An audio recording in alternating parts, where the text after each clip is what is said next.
education, a strong social equalizer, is the foundation for cognitive development and contributes to the inclusive economic growth of a country. However, access to quality pre-primary education remains a challenge in many low and middle-income countries. Addressing these challenges requires increased investment, universal access, and quality teacher training. Given the challenges and the importance of early childhood care and education, the following key areas are highlighted for deeper engagement at the G20 meetings in 2025. High-quality pre-service training and innovation in the in-service training and development. The development and implementation of quality assurance initiatives. Frameworks for innovative, sustainable parenting support programs. Fostering collaboration with stakeholders in developing a capable professional workforce. Priority 2. Mutual recognition of qualifications in a global context. In an increasingly globalized world, the recognition of qualifications across borders is vital. This includes fostering internationalization in education, supporting labor force mobility, and ensuring quality assurance mechanisms. Recognizing skills and competencies achieved through micro-learning rather than just formal qualifications is essential for adapting to the evolving demands of the global labor market. One important push factor is globalization of education. As more students study abroad and institutions collaborate internationally, there is a growing need for standardized recognition for qualifications across borders, not only for students, but also for teachers, lecturers, and researchers. In addition, policy synchronization and labor market requirements has to ensure mutually beneficial and ethical utilization of migrant skills and education. In an effort to enhance mutual recognition of qualifications globally, the Education Working Group will explore 1. The qualifications and quality assurance regimes. 2. The possible mechanisms for mutual recognition of qualifications and skills, including micro-credentials. 3. Global and regional conventions and continental qualifications frameworks and networks. 4. Innovative approaches to micro-credentials for lifelong learning and employability. Priority 3. Education professional development for a changing world. Having a competent, motivated, and empowered teacher in every classroom is essential for quality education and lifelong learning. The rapid pace of technological advancements is reshaping our world in profound ways and highlights the need for 21st century skills such as digital literacy, critical thinking, and collaboration. These 21st century skills have received prominence as countries grapple with the challenge of optimally developing and retaining teachers to be able to develop these skills in learners.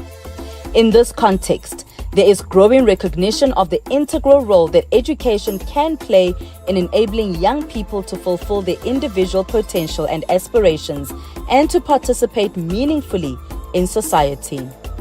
The G20 Education Working Group will focus on enhancing the role of the teaching professionals, which includes teachers, lecturers, and researchers. Therefore, the deliberations will explore 1. Practices of countries to increase teacher retention. 2. The impact of conditions of service and other factors on teacher retention, as well as strategies for enhancement. 3.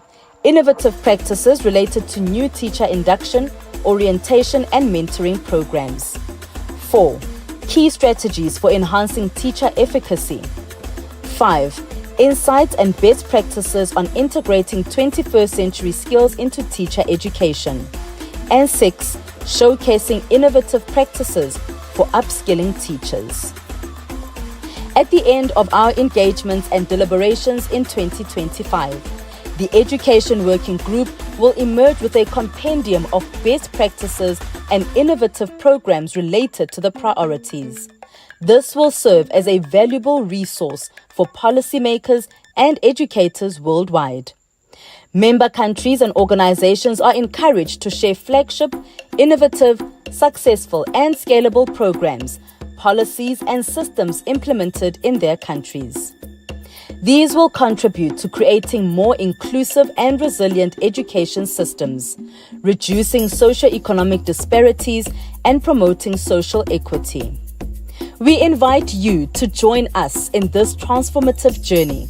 Together, we can create a world where every learner thrives, qualifications are mutually recognized, and educational professionals as lifelong learners are empowered to shape the future.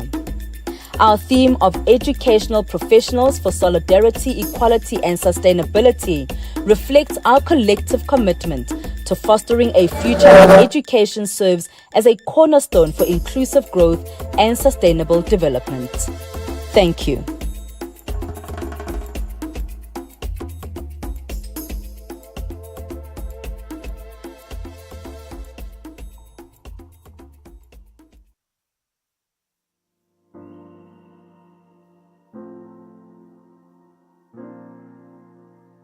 I'm Jabulani Ngobo, Director for Inclusive Education Team. I think this is a must, and it looked like teachers were waiting for this. I think for some of them, they didn't know that they were waiting for it, and we could see the excitement in the faces of the teachers. It was like they went back to their student life where they were learning things, and they were linking what I teach. With the practical that goes with it. I think it was a superb initiative for teachers, and I'm sure they are going to go back and make this visible in the life of the children.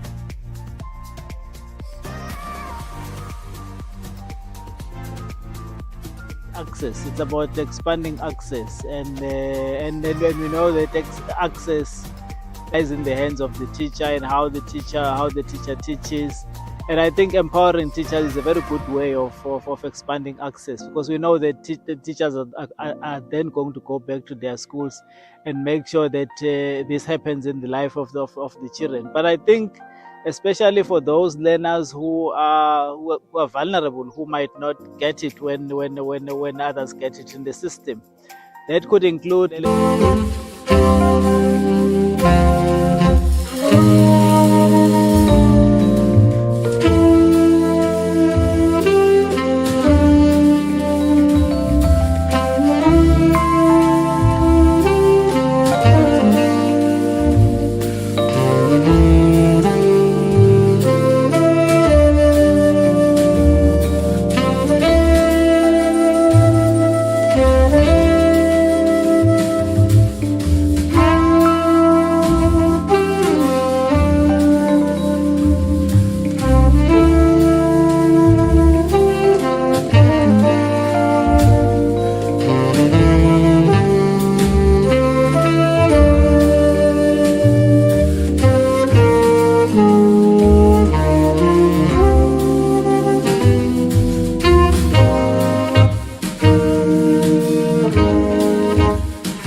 I'm Jabulani Ngobo, Director for Inclusive Education Team. I think this is a must, and it looked like teachers were waiting for this. I think for some of them, they didn't know that they were waiting for it, and we could see the excitement in the faces of the teachers.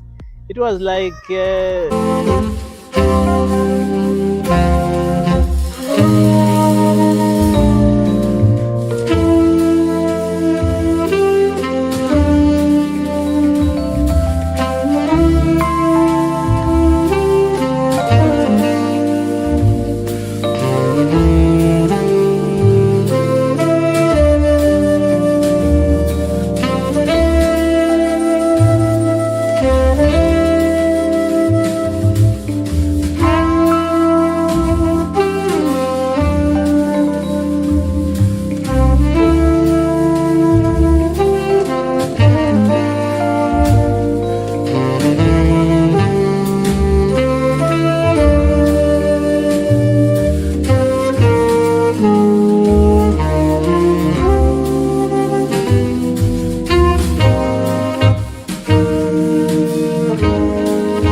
Hi, so I'm Sibongile Monareng, Director for Psychosocial Support at the National Department of Education.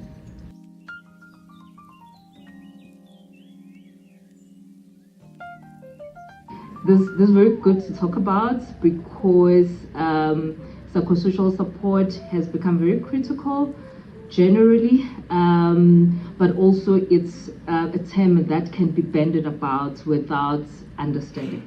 So what psychosocial support is about is ensuring that individuals are well emotionally, psychologically, as well as socially and spiritually. And that also applies to our learners. Being the Department of Basic Education, we service vulnerable learners, meaning that it becomes very important for the sector to ensure that we provide services that support our learners and psychologically, and in essence, that's what our program is about. It's bringing the balance into what schools offer. And schools are also seen as vehicles for the provision of different public health services and provision of mental health services and linkages of learners to social services is part of that package of making sure that learners are in a position to do well, making sure that they're functional, right, and they are well and they're doing well, not just academically.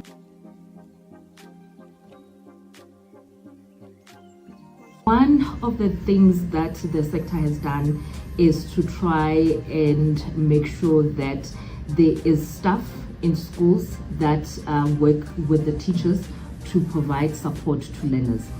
With a lot of the services, psychosocial services that learners require, they have to be referred outside of the school. But what becomes important is that learners that may have psychosocial challenges are identified early and they are then referred accordingly. So our schools would have what we call learner support agents, we have what we call care and support agents, but we also not just place these teams, we make sure that they're capacitated to be able to support learners that have challenges and make sure that they are referred to relevant service providers that provide them with the support that they need. But that's not only what we do, we also focus on promoting wellness, right? Because the ultimate aim is to have psychosocially friendly schools, right? What is a psychosocially friendly school? It's a school where learners feel safe, where there is good communication between teachers and learners. Ultimately, we want our schools to be safe and psychosocially friendly.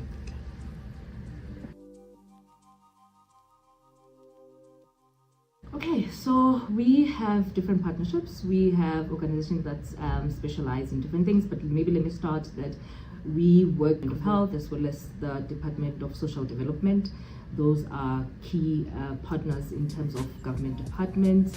But we then also work with non-governmental organizations that support us in various programs. So for instance, we work with organizations that are funded by PEPFAR, USAID, CDC. We work with organizations that are funded by the Global Fund. We work with other organizations like SEDEC as well. Different organizations, anyone that contributes positively to psychosocial support services is a partner for us, and we're constantly reaching out to different stakeholders.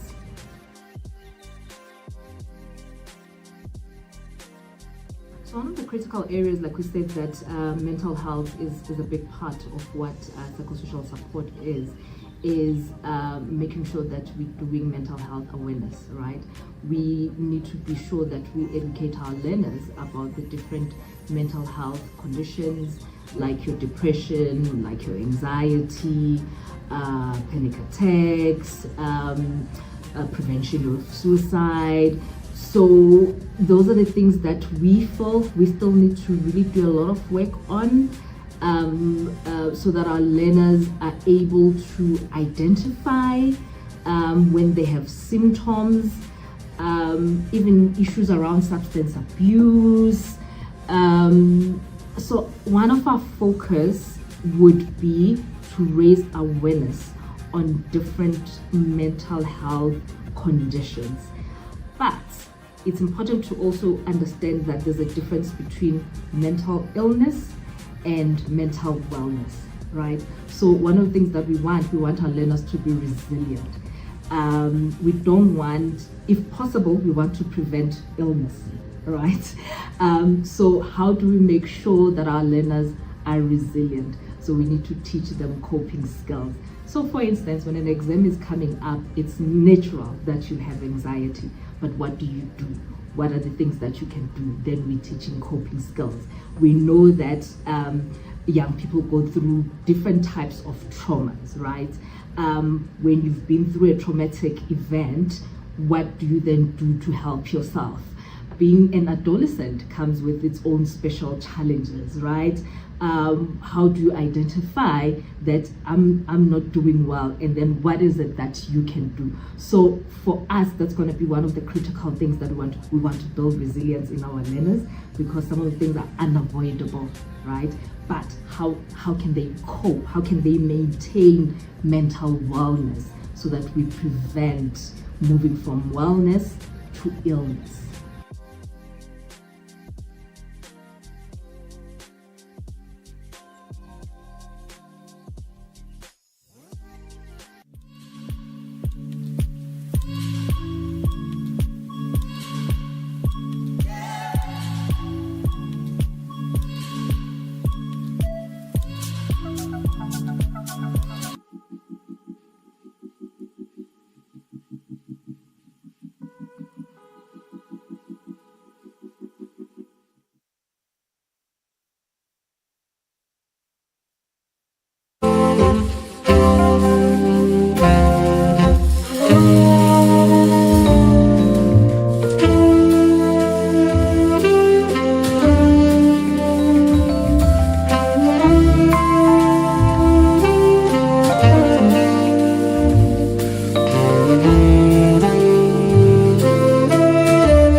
I'm Mr. Broekman here from Vocational Landbou Academy or Vocational Agricultural Academy.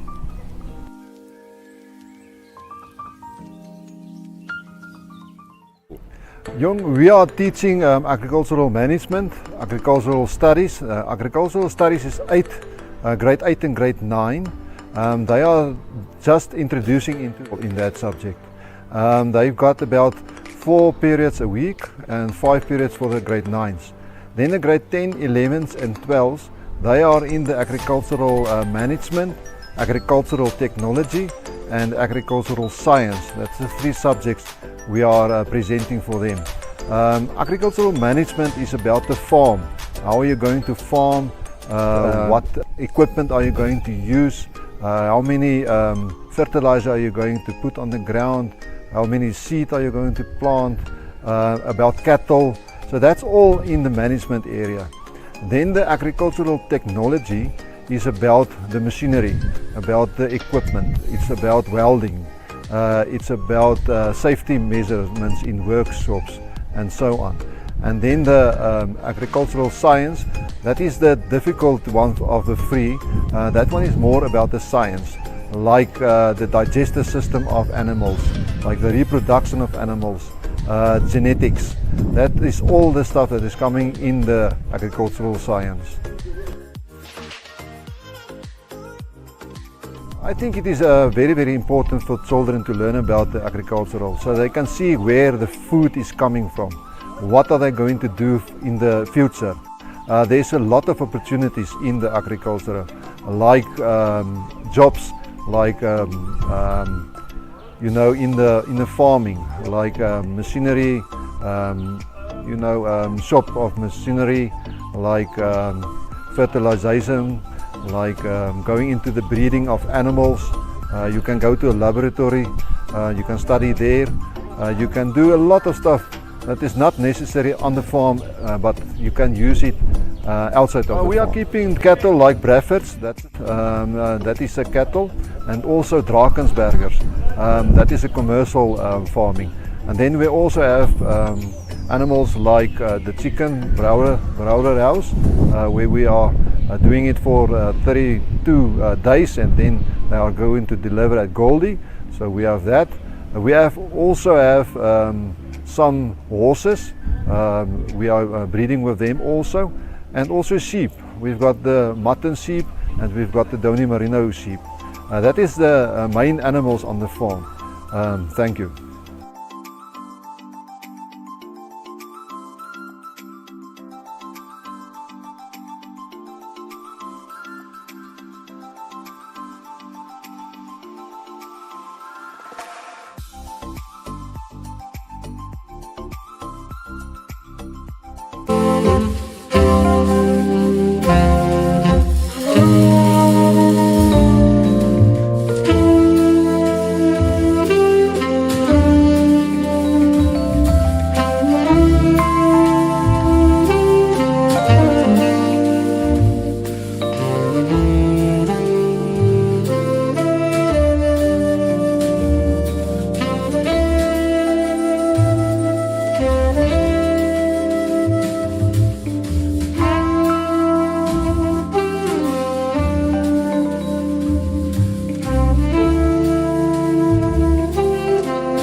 My name is Moali Makova.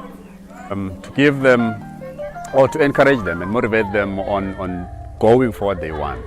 And I also shared my story. For example, this morning I posted on Facebook that it took me 24 years to play the role that I'm playing now, Kangomane on Shaka Ilembe and Upegi Sizwe Hadebe on Nigiwe. So I was just showing them, Uguti, you need to be persistent. If you want it, you need to go for it, whatever it takes. But again, you also have to have that resilient element in you that you go for what you want every time.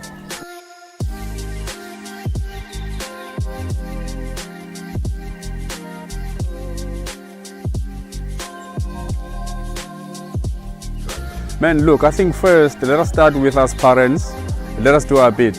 And teachers as well, because a lot of parents tend to think that if you take your kids to school, the teachers are responsible for, but we don't do our bit at home as our parents. So, because these are our kids, so we need to work hand in hand with the schools, with the teachers, and to make sure that our kids do what they are supposed to do, learn what they are supposed to learn, and we need to channel their energies because they're young kids. They've got a lot of energy. So it is our responsibility to make sure that we get them classes. We channel their energy. Let them go play soccer, play pool. After school, you know exactly that from school, he'll go train karate, he'll go train soccer, he will go train something else. By the time the sun goes down, he's tired. He gets home, he sleeps. He wakes up, he goes to school the next day. Main problem is that they've got so much time of doing nothing.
Hi to the audience. My name is Tsibiso Molese, the acting chairperson of the SGB in Katlehong Engineering School of Specialization.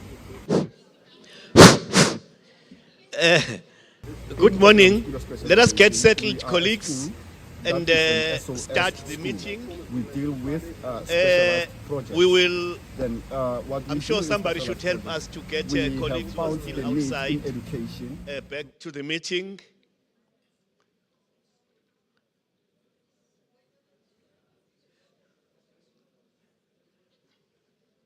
Let us get settled.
Colleagues, let us start our meeting. Firstly, we would like to apologize for DG Mueli. He will join us a bit late. He has an early morning commitment, which might actually take him up to 11 o'clock. And we want to thank all of you for the good work done yesterday. I think it was a day well spent in the Lekgotla, and we are in day 2, and without any waste of time, may I then introduce, of course, our sub-theme is recognizing the role of industry in creating responsible and future-fit education system. And I will request, it's written Professor Dr. Kosa here, but let me call him Professor Kosa for my convenience, just to come up and we start the business of the day. Over to you, Prof.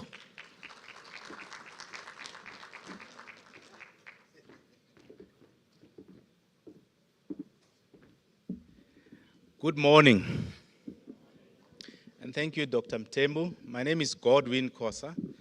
I go with an operational license of doctor, but I do actually serve as a professor of practice at the University of Johannesburg. So they warned me. They said, every time you say professor, you must actually complete it and say professor of practice. So thank you very much, doctor, and good morning once more. Dr. Mtembu has introduced our session this morning, which will run up till about 9:10. So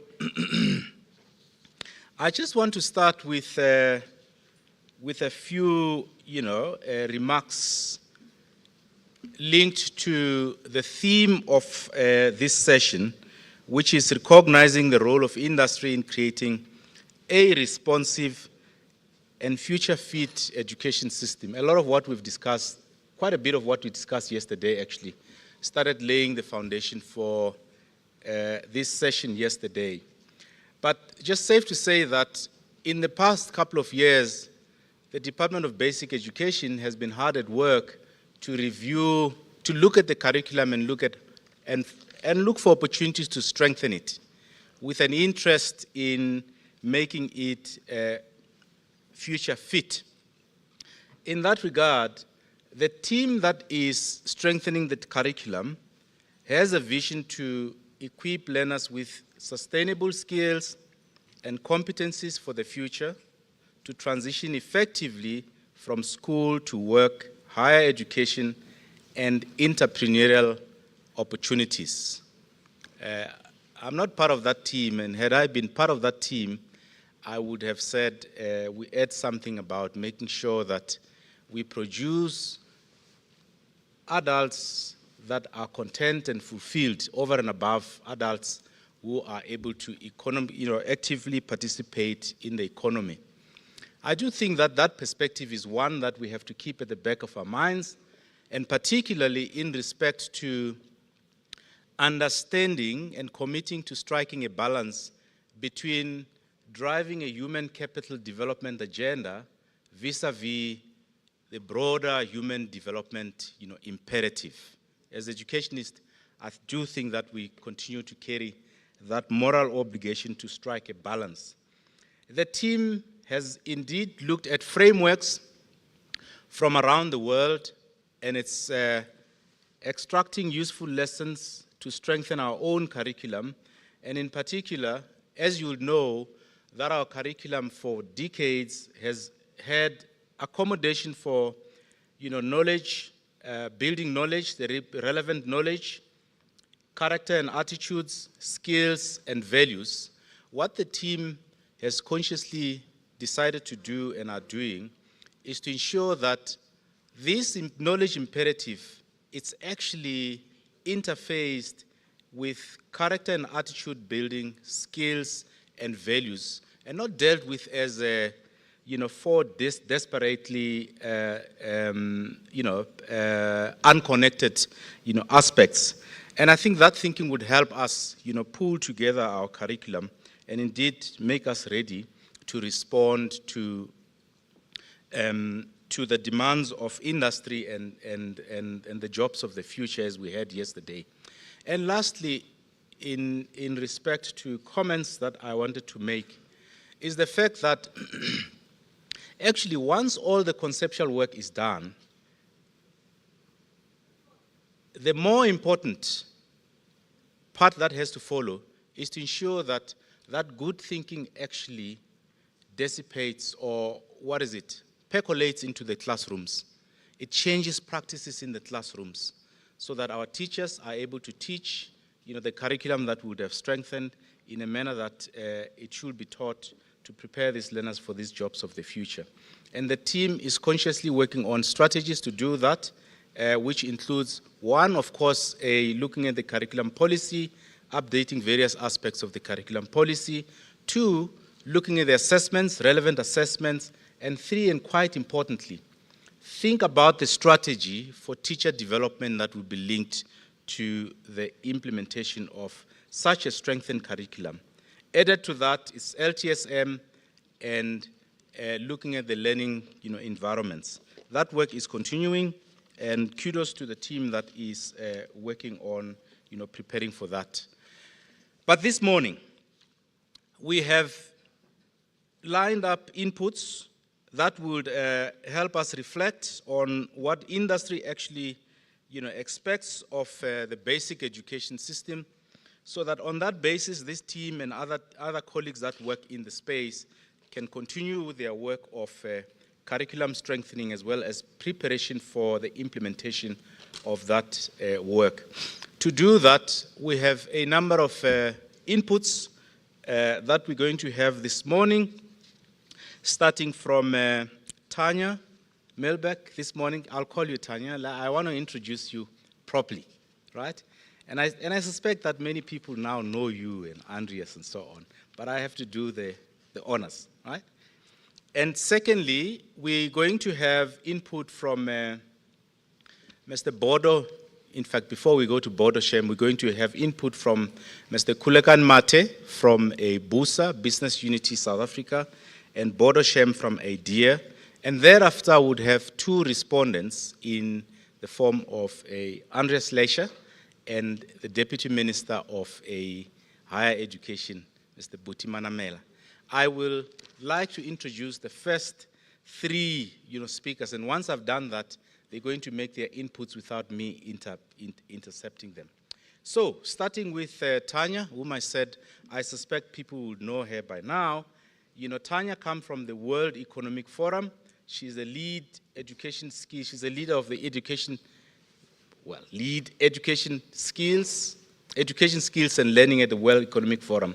And she has held a number of positions at WEF, including being a senior community member responsible for Europe and North America, associate director there as well, deputizing the head of Europe, and being the deputy head of family, business, and community. So Tanya will take us through the interesting work that the World Economic Forum is doing in projecting the kind of jobs that would have and how we need to respond to that. Then Mr. Kulekan Mate, who is the Chief Executive Officer. You can hear I'm an educationist. Once I have chief, then education specialist follows. Chief Executive Officer of Business Unity South Africa.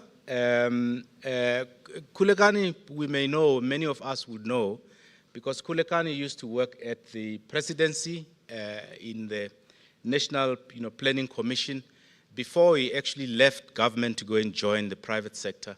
And he has spent some time with the Banking Association of South Africa before he joined BUSA as a deputy and ultimately as the chief executive officer.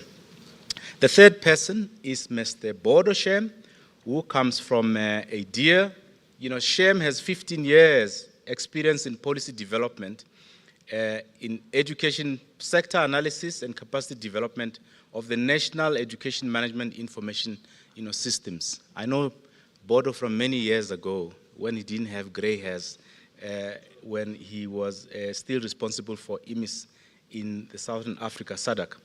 He was a senior programs officer since he joined DEAR Secretariat in June 2015, and he has brought a wealth of knowledge and experience in strategic leadership and management. And he also coordinates DEAR's task force and inter-country quality nodes in program implementation. And I hope that Bodo will tell us a bit about what ICQNS is, and he continues to be DEAR's focal point for the African Union in the implementation of the Continental Education Strategy for Africa 2016 to 2015. So Tanya, over to you. You got your 10 minutes, and once you're done, you hand over to the next person without I standing up. Thank you.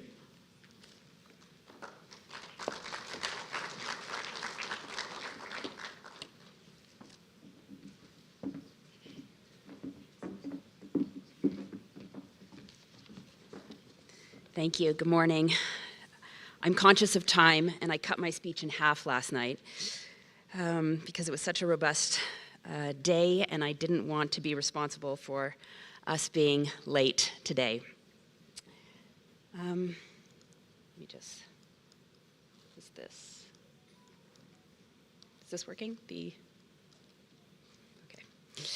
Your Excellencies, distinguished guests, on behalf of the World Economic Forum and the Center for New Economy and Society, it is truly an honor to join you here at the Lekgotla 2025. This gathering represents a vital opportunity to engage in meaningful dialogue and drive impactful change. Today, we come together to discuss the critical role of industry in shaping responsive and future-fit education systems. That is the last slide, so that's a spoiler. If we can move to the first, thank you. As His Excellency President Ramaphosa noted yesterday, the rapid shifts we are seeing in the world make it clear that education systems must not only adapt, but also anticipate the needs of economies and societies. One of the most obvious ways industry contributes to education is being on the demand side, employing talent and shaping workforce needs. But before we can ask, how do we design an education system fit for the future, we must first ask, what future are we preparing for? Next slide, please. Think about a job that didn't exist 10 years ago, like an AI prompt engineer or a cybersecurity analyst. The workforce is changing faster than ever. Last year, we asked over 1,000 leading employers what jobs they expect and the skills what they would need. The World Economic Forum's Future of Jobs report explores how macro trends are reshaping the job market and how businesses are adapting. Thank you. I'd like to share key insights into the forces driving job creation, the skills in demand, and the strategies that are needed to navigate this evolving landscape. The report highlights 5 key drivers of workforce transformation, and many persist from 2023, but new trends demand our attention. Technological advancements is undoubtedly the most disruptive driver, both in terms of job creation and job displacement. Innovations in robotics, AI, cloud computing, and cybersecurity are transforming industries, but on balance are net creators of employment. Sustainability efforts are at the forefront, creating opportunities in green energy, environmental protection, and sustainable industries. The green transition is becoming a major catalyst for workforce adaptability. Geopolitical fragmentation. In an increasingly interconnected world, global tensions are having a profound impact on jobs. Trade disruptions, shifts in supply chains, and evolving labor needs are all part of this evolving landscape. According to the IMF, sub-Saharan Africa could face long-term welfare losses of approximately 4% of GDP due to declining global integration. The demographic shift.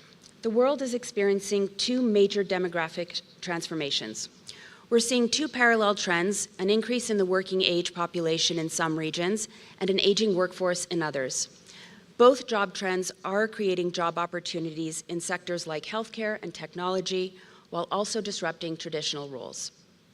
For countries like South Africa, these shifts present a unique opportunity to benefit from the demographic dividend, but only if young people are equipped with the skills needed for the jobs of the future. While education plays a vital role in preparing workforce, it's only one piece of the puzzle. The responsibility also falls on businesses to invest in skills development and create pathways for talent and thrive in the job market. However, businesses face significant challenges in closing the skills gap. The biggest challenge isn't technology or policy, it's the shortage of skilled talent. Nearly half of respondents cite workplace culture and resistance to transformation as obstacles. And while 39% cite outdated or inflexible regulatory frameworks, the responsibility isn't just on governments, it's on all of us to support lifelong learning. The fastest growing job roles by 2030 in percentage terms are largely driven by technological advancements. Conversely, the fastest declining jobs are expected to include various clerical positions. The primary forces behind this decline and the simultaneous growth of technology-driven jobs are broader digital access, AI-driven information processing, and the rise of robotics and autonomous systems. The biggest job growth is expected in frontline roles, and jobs in healthcare and education, including nurses, social workers, and teachers, are all seeing major growth. At the same time, as I said, traditional clerical and administrative roles are decreasing as AI-powered tools are taking over data entry, scheduling, and customer service. Workers must be equipped for future-ready skills that align with the demands of an increasingly digital and automated world. However, as we move forward, the most in-demand skills will not just be technical. They will require a blend of cognitive and interpersonal abilities. Analytical thinking remains the most in-demand core skill among employers, with 7 in 10 companies considering it essential by 2025. This is followed by resilience, flexibility, and agility, as well as leadership and social influence. In 5 years, we estimate that AI and big data will top the list of fastest growing skills, followed by closely by networks, cybersecurity, and technological literacy. Complementing these technology-related skills, creative thinking, along with curiosity and lifelong learning, are expected to become even more valuable. Conversely, manual dexterity, endurance, and precision are seeing notable declines in demand, with 24% of respondents anticipating a decrease in their importance. As the demand for skills shifts, employers are responding by focusing on workforce development strategies. 85% of respondents prioritize upskilling within their current workforce, a key strategy to close skills gaps and support business transformations. At the same time, 70% of employers will look for new staff with the relevant skill sets to meet emerging business needs. When it comes to private sector collaboration with the public sector on talent availability, the 3 most welcome public policies focus on reskilling, education systems, and skills development funding. In South Africa, over 60% of employers prioritize these initiatives to boost talent availability. Only 29% of businesses expect talent availability to improve, down from 39% in 2023. Industries like electronics, mining, and retail face the greatest challenges, while insurance and financial services remain optimistic. On a positive note, South African employers are more optimistic than their global peers regarding talent availability, development, and retention over the next 5 years, suggesting a stronger outlook for workforce stability and growth in the region. In conclusion, the Future of Jobs report underscores a pivotal insight. Skills, more than specific jobs, will shape the future of work. A key strategy in achieving this is adopting a skills-first approach, an idea championed by the World Economic Forum. This approach prioritizes an individual's competencies and potential over traditional job titles and credentials, making it easier for workforce to transition between roles and industries. By focusing on skills rather than predefined career paths, we can create a more inclusive and dynamic labor market that values lifelong learning and adaptability. It is imperative that we invest in lifelong learning. Continuous education and skill development are essential to keep pace with an evolving industry demands. We must foster industry collaboration. Partnerships between businesses, educational institutions, and governments can drive effective reskilling initiatives and create clear pathways to employment. And finally, we must embrace digital transformation and emerging technology. Leveraging technological advancements can enhance productivity and open new avenues for innovation. Changes here and how we respond today will define our future. So while many challenges lie ahead, It is encouraging to see optimism among South African employers regarding talent availability, alongside the innovations and transformations led by the Department of Basic Education.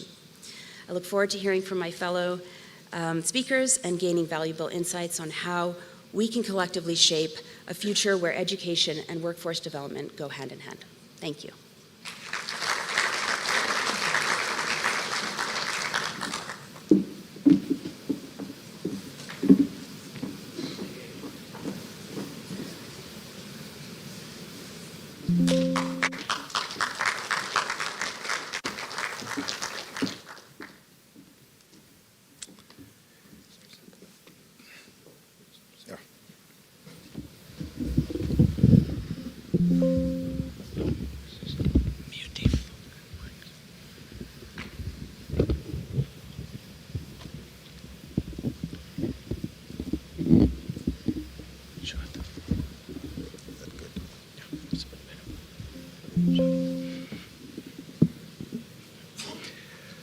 Good morning, everyone.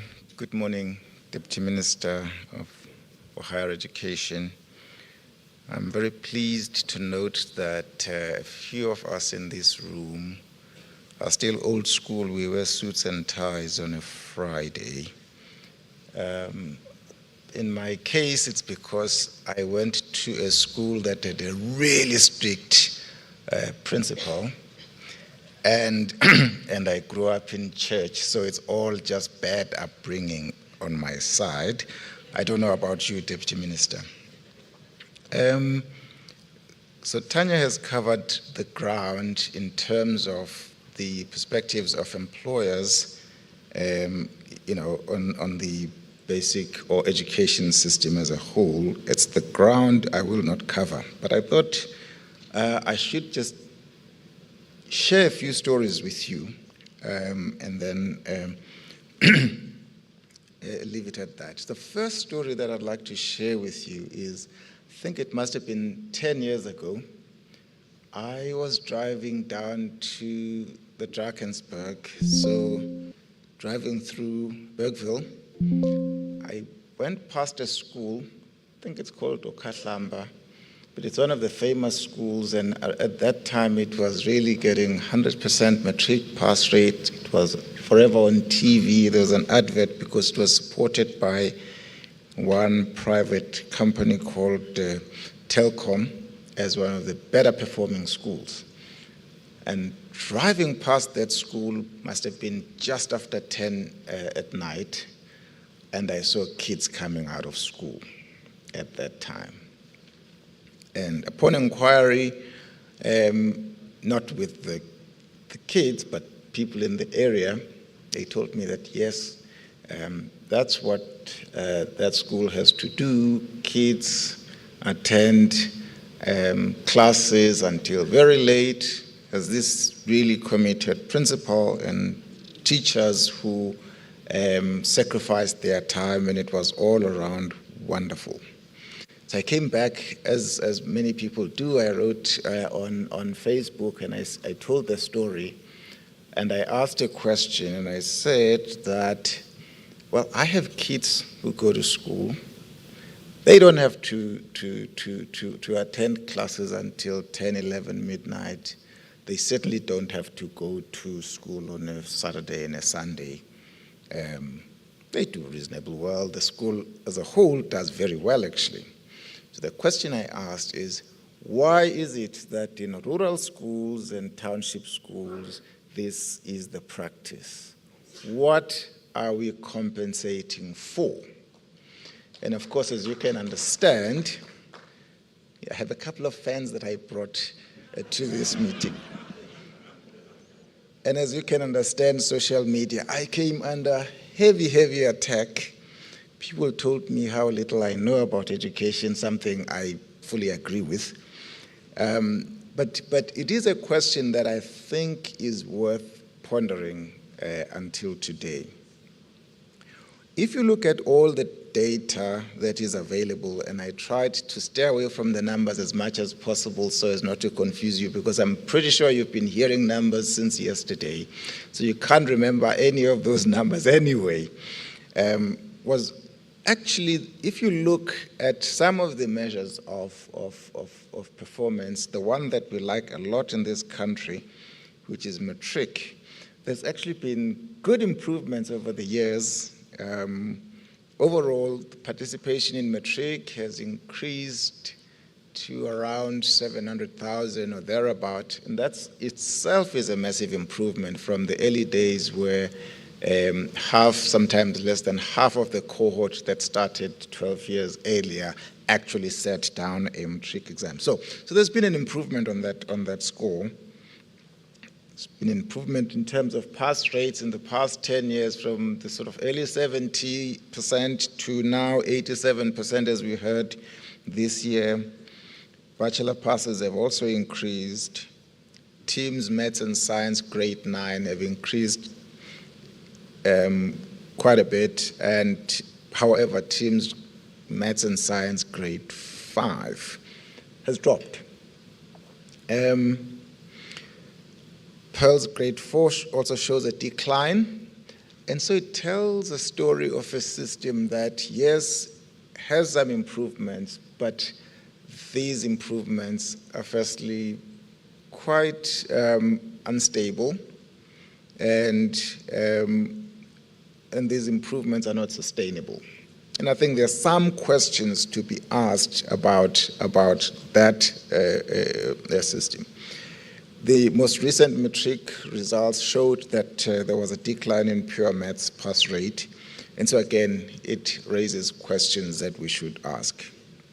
And so what's happened since is that what I observed some 10 years ago in this one school, which by matric standards is doing very well, and I think it continues to do that, has now become a practice just about everywhere.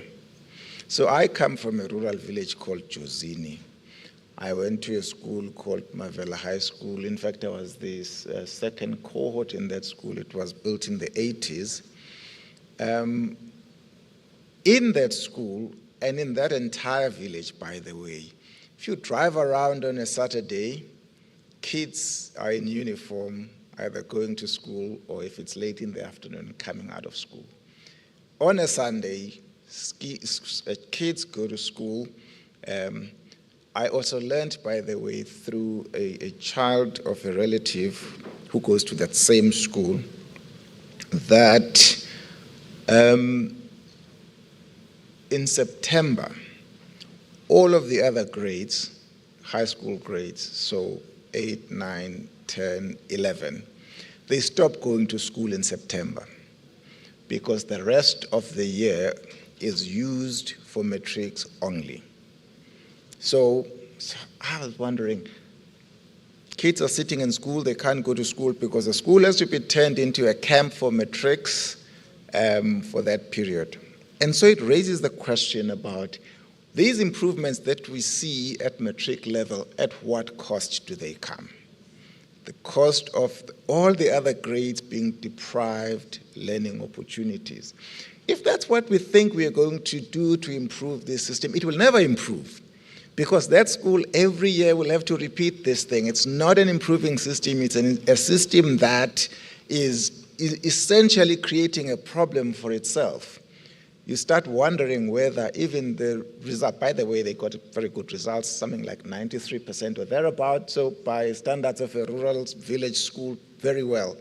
But at what cost does that come? How much learning actually happens is another question. I still ask the question, what is it that other schools are getting right, and that in rural and township schools you have to put kids through school 7 days a week into the evening, and then of course make them sleep in school for 3 months, the last 3 months of the year, right? I think that is worth pondering, because I think the system will not meet the challenges and the expectations of employers that Tanya was talking about. And I can tell you that while these improvements exist and must be celebrated, but from an employer's perspective, That is not evident. You're not hearing employers all around saying, yeah, we're great, we're happy with the performance of the schools, the quality of people who show up at the workplace has improved over the past 10, 15. You just don't hear that. So there's clearly something fundamentally wrong.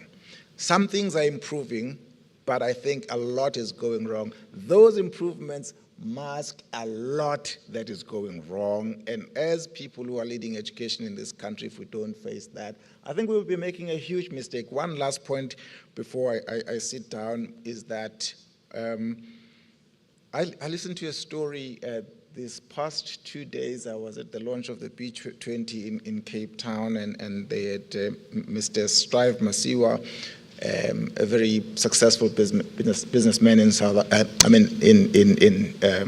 Southern Africa or Africa. He told a story of how many years ago, like 2018 or thereabout, he was called by then Minister Nkosazana Dlamini Zuma. I think she was commissioner of the AU at the time. I might be getting the dates wrong. And saying to him, as a businessman, why don't you mobilize your fellow business people in South Africa and help us? We have an Ebola breakout in West Africa and we need business to come to the party. To cut a long story short, they came together and they came up with a plan. And he says the story repeated itself in 2020 when COVID broke out.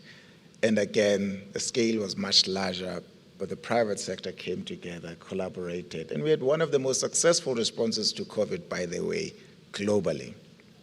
And the point there is that when there's a challenge in Africa, not just South Africa, you have a private sector that will come to the party. And collaboration is absolutely central to this. Finally, there is, estimates are that in South Africa today, as we speak, there are as many as 60,000 roles that cannot be filled because we do not have sufficient digital skills in this country. Many of those are offshored to countries like India and so on. These are jobs that could be taking place here, employing people here in a country that has high levels of unemployment. We cannot fill those roles. They are fulfilled somewhere else. So we've started an initiative called Collective X, where we're getting employers and the private sector to look at how we can solve this problem. And so the point I'm making is that we have a committed private sector that is willing to collaborate with government. But as was the case in the case of the Strive and his colleagues, leadership was important from the government, from a commissioner of the AU, and subsequently from President Ramaphosa, calling on the private sector so that our resources and efforts can be channeled in the right direction. Education is not our daily business. If you leave us to make our own initiative, we might just mess it up spectacularly. So leadership from you, from the department that is responsible for education is absolutely critical. Thank you very much.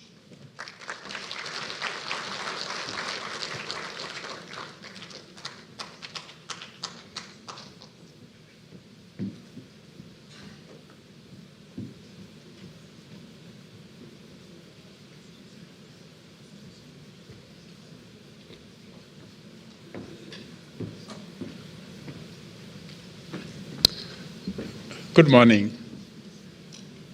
So we have, I think I need to say all protocols observed. I see the Honorable Minister is here. So thank you. So we've heard from the global. We've also heard from the South African perspective. My role here is to give the African perspective. And I start from about 12 years ago, when our wise in Africa could already see what Africa would look like in 50 years' time. And so they crystallized this into, we can move to the next slide, and the following one after that. Slide number 3, please. The next one. Yes. So the dream, they had a dream, and they could see that Africa would be a beautiful place in 50 years' time. And they crystallized this into what we call Agenda 2063, the Africa we want. Interestingly enough, as the saying goes, what the wise see sitting down, many of us cannot see standing. And so you can see that several years down the line, we have a young population, a population that is going to grow for the next 80 years, making us a potential market for the rest of the world. And so the aspirations that our wise captured in Agenda 2063, those aspirations that looked to young people, those aspirations that looked to the issue of unity, the issue of peace, they could see that young people play a very central role, or are going to play a very central role in the realization of that dream. And therefore, we need to now see to what extent we are working hard to achieve that dream. So if we go to the next slide, we see that there is now need for Africa to focus on certain things. I've talked about the growing working age population. Research already shows you. We can see that Africa is going to exponentially grow in its working age population, even as the rest of the world is declining, as has been said by Tanya and the others. We heard this from yesterday. So this creates really an opportunity for us, because we can use that and really leverage the youth so that they can contribute meaningfully to the realization of the development of the continent. And so when our heads of state and government met 12 years ago, they also then crafted what we call the Continental Education Strategy for Africa, SESA in short. So this is like the 10-year blueprint of implementing Agenda 2063. Next slide, please. And we had the first SESA, which was 2006 to 2015, and now we have a new one. But more importantly are the reasons why we need to involve industry, because this session is talking about industry involvement. The continent needs the workforce that is holistic, a workforce that is adequately trained, a workforce that is properly skilled, a workforce that responds to the needs of the market. At the same time, there's need for that ecosystem that can support technology-enhanced learning. We heard yesterday a lot about artificial intelligence, and one of the trends is really machine learning really coming into being. So we need to get our youth ready, and we must start from the basic. And of course, looking at the employment needs of the future. Tanya has already touched on that greatly. So we need to see how we can meet that shift, especially in terms of classroom practices. And of course, the issue of accountability and transparency. And accountability here, we are not just looking at government. Accountability is for all stakeholders, development partners, the private sector. Martha has just talked about the disconnect between what the private sector is celebrating and what government is celebrating. How do we bridge that disconnect? So we need all hands on deck. And of course, curriculum and for infrastructure development or reforms has been talked about. The issue of evidence from yesterday, Professor Bram gave us a wonderful presentation. In my life in this space, the issue of data or lack of it is a perennial issue. How do we address data and how do we leverage technology? So we really need industry to come in. And some of those frameworks that can guide the interaction between government and the private sector is so important. So next slide. Now we come to the Continental Education Strategy for Africa, very quickly because I say I don't have much time. But I wanted just to paint a picture of some of the frameworks that are already with us. We have, of course, the Africa Continental Free Trade Area that has already been endorsed. One of those 7 is actually one of those 7 flagship projects under Agenda 2063. Then we have SESA itself, the continental strategy, but there are others. There's the continental TVET strategy, which is really guiding countries on how to reform the TVET systems. Then we have the SESA, the Science, Technology, and Innovation Strategy for Africa, one of the frameworks. And then, in response to artificial intelligence, the African Union has a continental AI strategy. So all these strategies work together to promote the development that we are talking about. The interesting thing about the current continental strategy on education is that it has 7 key pillars. And under each of those, you have strategic areas and you have objectives. And many of these objectives actually respond to the need to bring on board the private sector and industry. Next slide. I need to move very quickly. You may not see much about that, but it's just giving you some of those key areas for industry collaboration.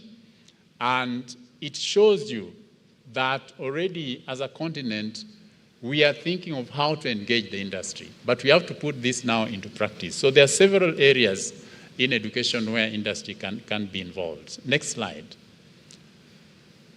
So for us at ADEA, based on our experience with partners, we already see several ways that industry involvement is going on. If we think about the regional economic blocks, if you look at SADC, at the East African Community, etc., we have seen cases where the meetings at the technical level, at the sector level, and also in some of the ministerial meetings, you have industry coming in to give input to some of those frameworks at the regional economic level. So that is one area where we see industry really coming in. For our own, as ADEA, we host a number of high-level policy dialogue forums. We have, and since 1993, we have been doing this through 2-year forums, the biennales we used to call them, and now we have the triennales. We hold these high-level forums every 3 years, bringing in education stakeholders, bringing in the private sector, bringing in industry to engage on some of these agenda issues on education, to address some of the challenges. And in some of those, we already see the involvement of the private sector and industry in general. We also have other partner events. So if we go to the next slide, just an expansion of this, just giving you some brief and some of the triennales that we have held in Africa for the last 3 years, three sets of years. And the next one is on the other partner events. So if we go to the next slide, because time is not there, we do have ministerial forums on ICT integration in education. And here, the beauty of this is that these forums are actually not sponsored by ADEA. They are actually sponsored by industry. So we have industries coming on board to engage with policymakers.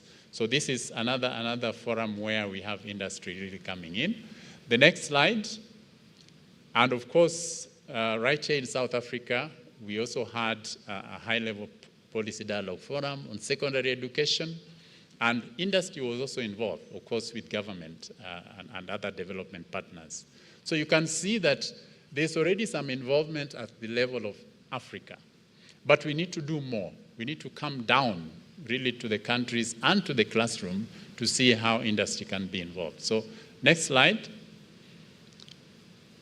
Now, in terms of foundational learning, just to give you the most recent involvement of industry, we had a meeting in Kigali where we had really private sector, we had development partners, we had governments coming in to really talk about foundational learning. From yesterday, it has been shown, and South Africa is taking the lead on this, right at the level of the president, the need to focus on early and foundational learning.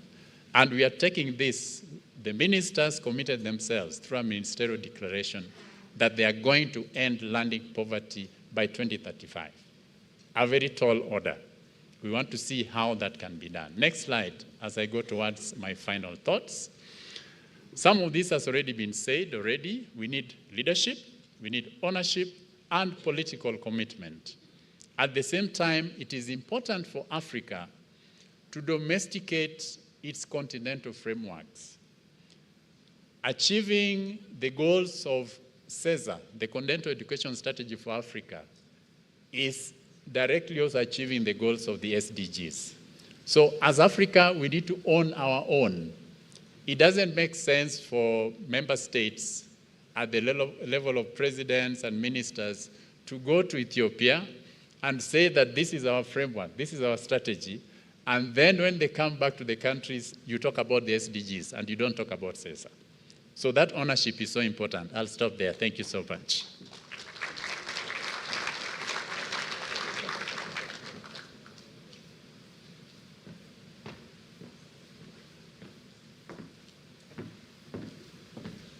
Well, a round of applause for the three contributions.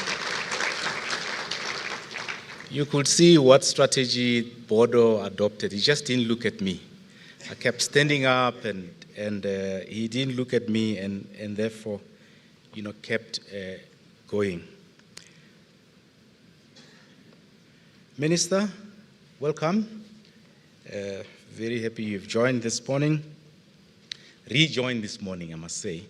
And again, a special welcome to Deputy Minister Buti Manamnel, who walked in after I left the stage. Very welcome, and we really actually appreciate your annual support of this event. Colleagues, we have two parts to this session. One is the inputs by the three experts that we've had, and there is provision for a response to the inputs that they have made. Minister Tanya from WEF has actually shared with us, some of the developments in terms of jobs of the future, and we know that the WEF has done, continues to do a lot of work in this respect. Very interesting is how, amongst other business players, the South African business is actually optimistic about the skills that we need for business. So I think that's a very good one to build on. Both Tanya and Mr. Mate, and I think Bodo as well, emphasize the importance and the centrality of digital transformation. And I think it's one that the education sector would have to take to heart. It was interesting that Mr. Mate actually connected to something that Professor Martin Gustafsson touched on yesterday about the education production function. What do we put in and what do we get out? How much hours of learning and teaching do we push and what do we get out of that? And I think it's a question that we need to engage with, and interestingly coming from business, but a very good reflection on how many days we're going to keep the kids in schools, and how many days are we going to keep the kids towards the end of the year in schools to prepare for exams? I think it's a higher order question that we need to ask ourselves. You pulled out a message about need for consistent upward trajectory. We're very happy that there's improvement, but it's got to be consistent. And lastly, as a reflection, we have been talking about, Minister, you've spoken about the budget pressure here at home and how the private sector should, kind of come to play and so on. I just found it interesting to, that, in fact, not interesting, but at the same time, we have a big budget cut on HIV and AIDS and so on from USAID and PEPFAR. It's going to impact on the resources that are available in the sector. I'm sure you will have heard about the UK government following suit, cutting down on foreign aid to beef up their, defense budget. That too is going to impact on the resources that are available for development here at home. And Mr. Mate, BUSA, BLSA, and business and so on, all of us are now looking at business actually to come in and close that gap. And it's a gap that has kind of widened, because of internal national dynamics as well as global dynamics that are coming on board. I do think that that actually requires a higher level engagement on how we're going to systematically work together to close the big gap that's emerging. The principle that you have to come on board, it's good, but I think we now need to work on the mechanics of how that actually would happen. Key to these inputs, I think it's forward thinking, as well as the need for the responsiveness of what we teach and how we teach in the basic education system. So with those words, I want to invite the two respondents, Professor Schleicher and Deputy Minister Manamela, whom we know very well. Fortunately, Professor Schleicher was introduced yesterday, so I'm not going to go through the whole introduction, but allow me to read a little bit about Deputy Minister Manamela, who is Deputy Minister of Higher Education, Science and Innovation since 2019. He is a former Deputy Minister in the Presidency and former Deputy Minister of Higher Education from 2017 to 2019, and has been a Member of Parliament since 2009, a member of the South African Communist Party Central Committee since 2012, and was elected into the ANC National Executive Committee in 2022. So, Andreas, you got your 7 minutes to respond, and then we'll call upon the Deputy Minister to also give his response from a higher education perspective before we open up for questions and some bit of conversations. Over to you.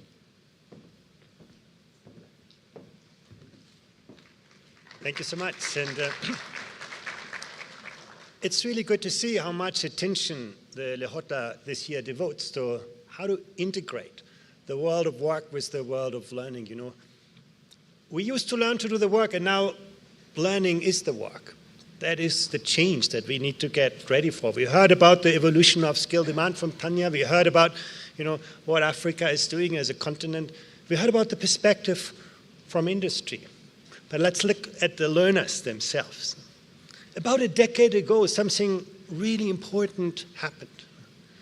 Young people no longer look for jobs for life like we older people did. They actually wanted not to learn for jobs, they wanted to learn to create jobs, to change jobs. They look for different perspectives in their lives. And that trend is ongoing. Second thing that we can see is that, we all talk about how to adapt, mitigate climate change, but people are voting with their feet. At the beginning of this decade, another important thing's happened, that employment in the clean energy sector for the first time surpassed employment in fossil fuels. So do we want to say to engineers that worked in fossil fuels, oh, well, go back to university, get another degree to work in clean energies? No, we don't want that, and we can't afford it.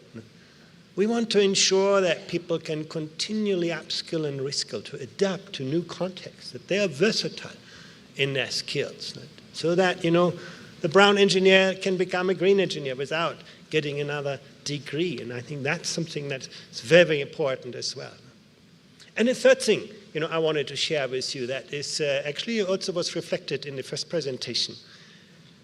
Where we see a decline in skills is in the kind of things that are easy to teach, easy to test. Routine cognitive skills are losing in value in our labor markets now. That is what computers have become so good at. What is rising in labor market value is your capacity to think for yourself, to work with others. Look, the category at the most rapid increase is social skills. Are we very good in teaching social skills in classrooms? Maybe not. In a classroom you're taught, you have to sit for yourself, learn for yourself, and be better than your neighbor. Now, that's not the way you develop social skills. Actually, social skills are often best developed at the workplace. When you work with real people in an apprenticeship, when you work on real problems, when the mistakes that you make have real consequences in the real world. So those changes are really, really important. And we saw a much more beautiful version of this chart. They have real impact on the kind of jobs that are disappearing and the kind of jobs that are newly emerging. So how can we respond to that? The first thing I wanted to share with you is that actually, when you look at the labor market, in virtually every country for which we have data, Your employment prospects are better if you have gone through a vocational route than if you have gone through an academic route. Labor markets really value people who have learned the practical skills. In some countries, you're even better off with a vocational qualification than with a tertiary degree. Because it's your capacity to work autonomously, to work with other people, to collaborate, to think for yourself, that is valued in labor markets today. Academic skills were the skills of the 20th century. Vocational skills are the skills of the 21st century. If we teach them right, if we look beyond the very practical skills, that's not, what I mean. It's really a different type of learning. So what can we do? What can governments do? The first is, become more responsive, become better at anticipating the evolution of skill demand, having the eyes and ears to see how the world is changing and responding to that. Being more flexible, not just pushing people through different programs, but adapting to evolving needs for all groups of learners, including older people. The biggest demand on many countries these days is actually to reskill people who are in the workforce. Supporting better transitions. The one downside of vocational education today is that it's often very specific, very much focused on a specific class of occupation. In the future, we need to become better to support transversal skills, the kind of skills that allow people to adapt to new worlds of work. And then finally, using technology. Just a couple of comments on that. When you actually look at the education systems that are really successful in supporting good transitions on the right side of the chart, what do they have in common? That a large part of the learning in vocational education actually happens at the workplace, in employment. And that's something I believe, it's relevant for South Africa. In South Africa, vocational education is still very much a matter of, specific education institutions. But in the countries that come out best, usually students spend part of the time in such an institutions, but part of the time they actually learn in real settings, at the workplace, with real people.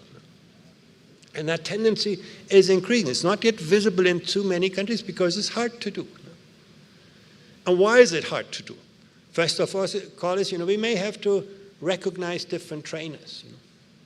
When you ask young people, and we have good data on this, most young people, if you give them the choice, you want to sit in the classroom and listen to a teacher, or you want to work with an engineer in the field. They say, I like to work with the engineer. But what is the responsive education system? The engineer doesn't have a formal teaching certificate, so they can't be a teacher for people. And that's something education needs to work on. How can we actually, recognize the professional qualifications of people and give them the additional tools to become a teacher for vocational students? My country, Germany, has a long tradition in that. People get, the people in the workplace, get that additional training. Because, your best engineers want to be engineers. They don't want to be full-time teachers. They may want to be part-time teachers. And to give them this additional extra to become also good teachers, the pedagogical skills, can be that magic combination. Another challenge, and you face that really clearly in South Africa as well, is that we have many very small enterprises. And for them, it's very, very hard to build the kind of training infrastructure. You can look to Austria, which has become, and Norway, Denmark, they've become very good in Europe to actually build associations of enterprises, where small employers work together to build the training structure. And the government, that's the role of government, facilitates those kinds of coordinated training structures. And, money can also be a way to do this. In France, employers get money if they do this kind of training well. What is quite clear is that social partner engagement is harder to do for small enterprises. So this is where the role of government is very important, to facilitate, to be a good knowledge broker, facilitator, bringing employers together. Sometimes you can have apprentices sharing multiple employers. They learn in different places rather than one. But again, that will not happen by itself. That will only happen with good facilitation. Modularizing learning at the workplace, vocational education and training, not just giving one chance, but giving young people choices to build that qualification over the time. Micro-credentials, smaller chunks of learning to recognize is very, very important. Part-time and distant learning. No? And then again, looking also at older learners in all of this. No? And last but not least is career guidance. No? We need to become much, much better to give young people a better picture of what the world offers to them, no? What the opportunities are. It's actually getting harder. When you look at the aspirations of children in primary school, secondary school, they often get distorted by what they see in the media. I want to become a YouTuber, an influencer. No? Yeah, some people are successful with this, but not many. No? And actually, they are blinded towards the real opportunities. This is where actually giving young people at early ages insights on what the world can offer them is very, very important. And you know, the most important stage in which to do this is primary school, not secondary school. We do that usually at the end when people have made up their mind. We need to do that much, much more at the beginning. The most important career decisions in your life, you do not make when you graduate from school. You make when you enter school. That's when you decide, am I going to take this serious? Am I going to invest my time and energy? Where am I going to focus on? That's something really, really important. And unfortunately, you know, when you look at career guidance today, we offer it often to the highly educated, the poorly educated remain out. We offer it to the people who are in employment, who actually don't need it that much.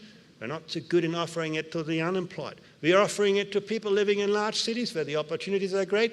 We're leaving out the people in rural areas, and so on. So there's a lot of work to do to align those things better. Very last point, technology was already mentioned by many of you here. We can see a clear, age dependency on this. When you look actually, young teachers are very technology savvy. Vocational education are providing actually the kind of skills that are really good at that. But for older teachers, there's a lot of support that governments need to do to get them ready for this world. Before the first industrial revolution, neither education nor technology were very important, for most people. They were pretty self-sufficient in their field. When the first industrial revolution hit, it was the first time that technology advanced over the skills of people. It created a huge amount of social pain. But then, we try to make people compatible with the norms of the industrial society, building universal schools, and that was successful for quite some time, for hundreds of years. We could build on that. But today, again, you see that digital revolution, changing again everything. We see again how technology moves ahead of the skills of people. And if we see that same social pain, you have young people leaving university, having difficulties finding a good job, and at the same time employers tell you we cannot find the people with the skills we need. So that's our challenge at hand, to move people once again ahead of the technologies of our time, and integrating the world of work and the world of learning is the answer to that. Thank you very much.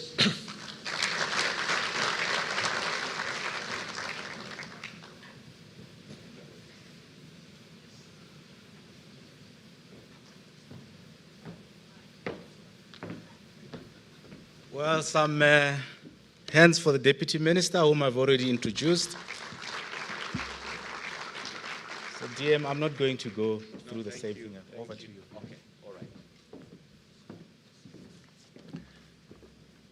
Thank you, Program Director, Honorable Minister of Basic Education, Ms. Siviwe Kwahube, Chairperson of the Portfolio Committee on Basic Education. I've seen she's there. Distinguished speakers, including Professor Schleicher, who just spoke, Tanya and Shembodo, together with the Kulagani, the CEO of BUSA. Thank you for your input. Yes, it is a privilege for me to take part in this important conversation on how industry and government can collaborate to create an education system that is responsive, inclusive, and future fit. The basic education sector, Lekgotla, has always been a platform for shaping South Africa's education agenda, and I think today's discussion is more critical than ever. We obviously are not just talking about education reform, but we're also talking about economic transformation and how we prepare our young people for the jobs of today and the careers of tomorrow. And so for us as higher education, this discussion is very crucial. And so I'm going to try and respond to some of the points made in Parliament.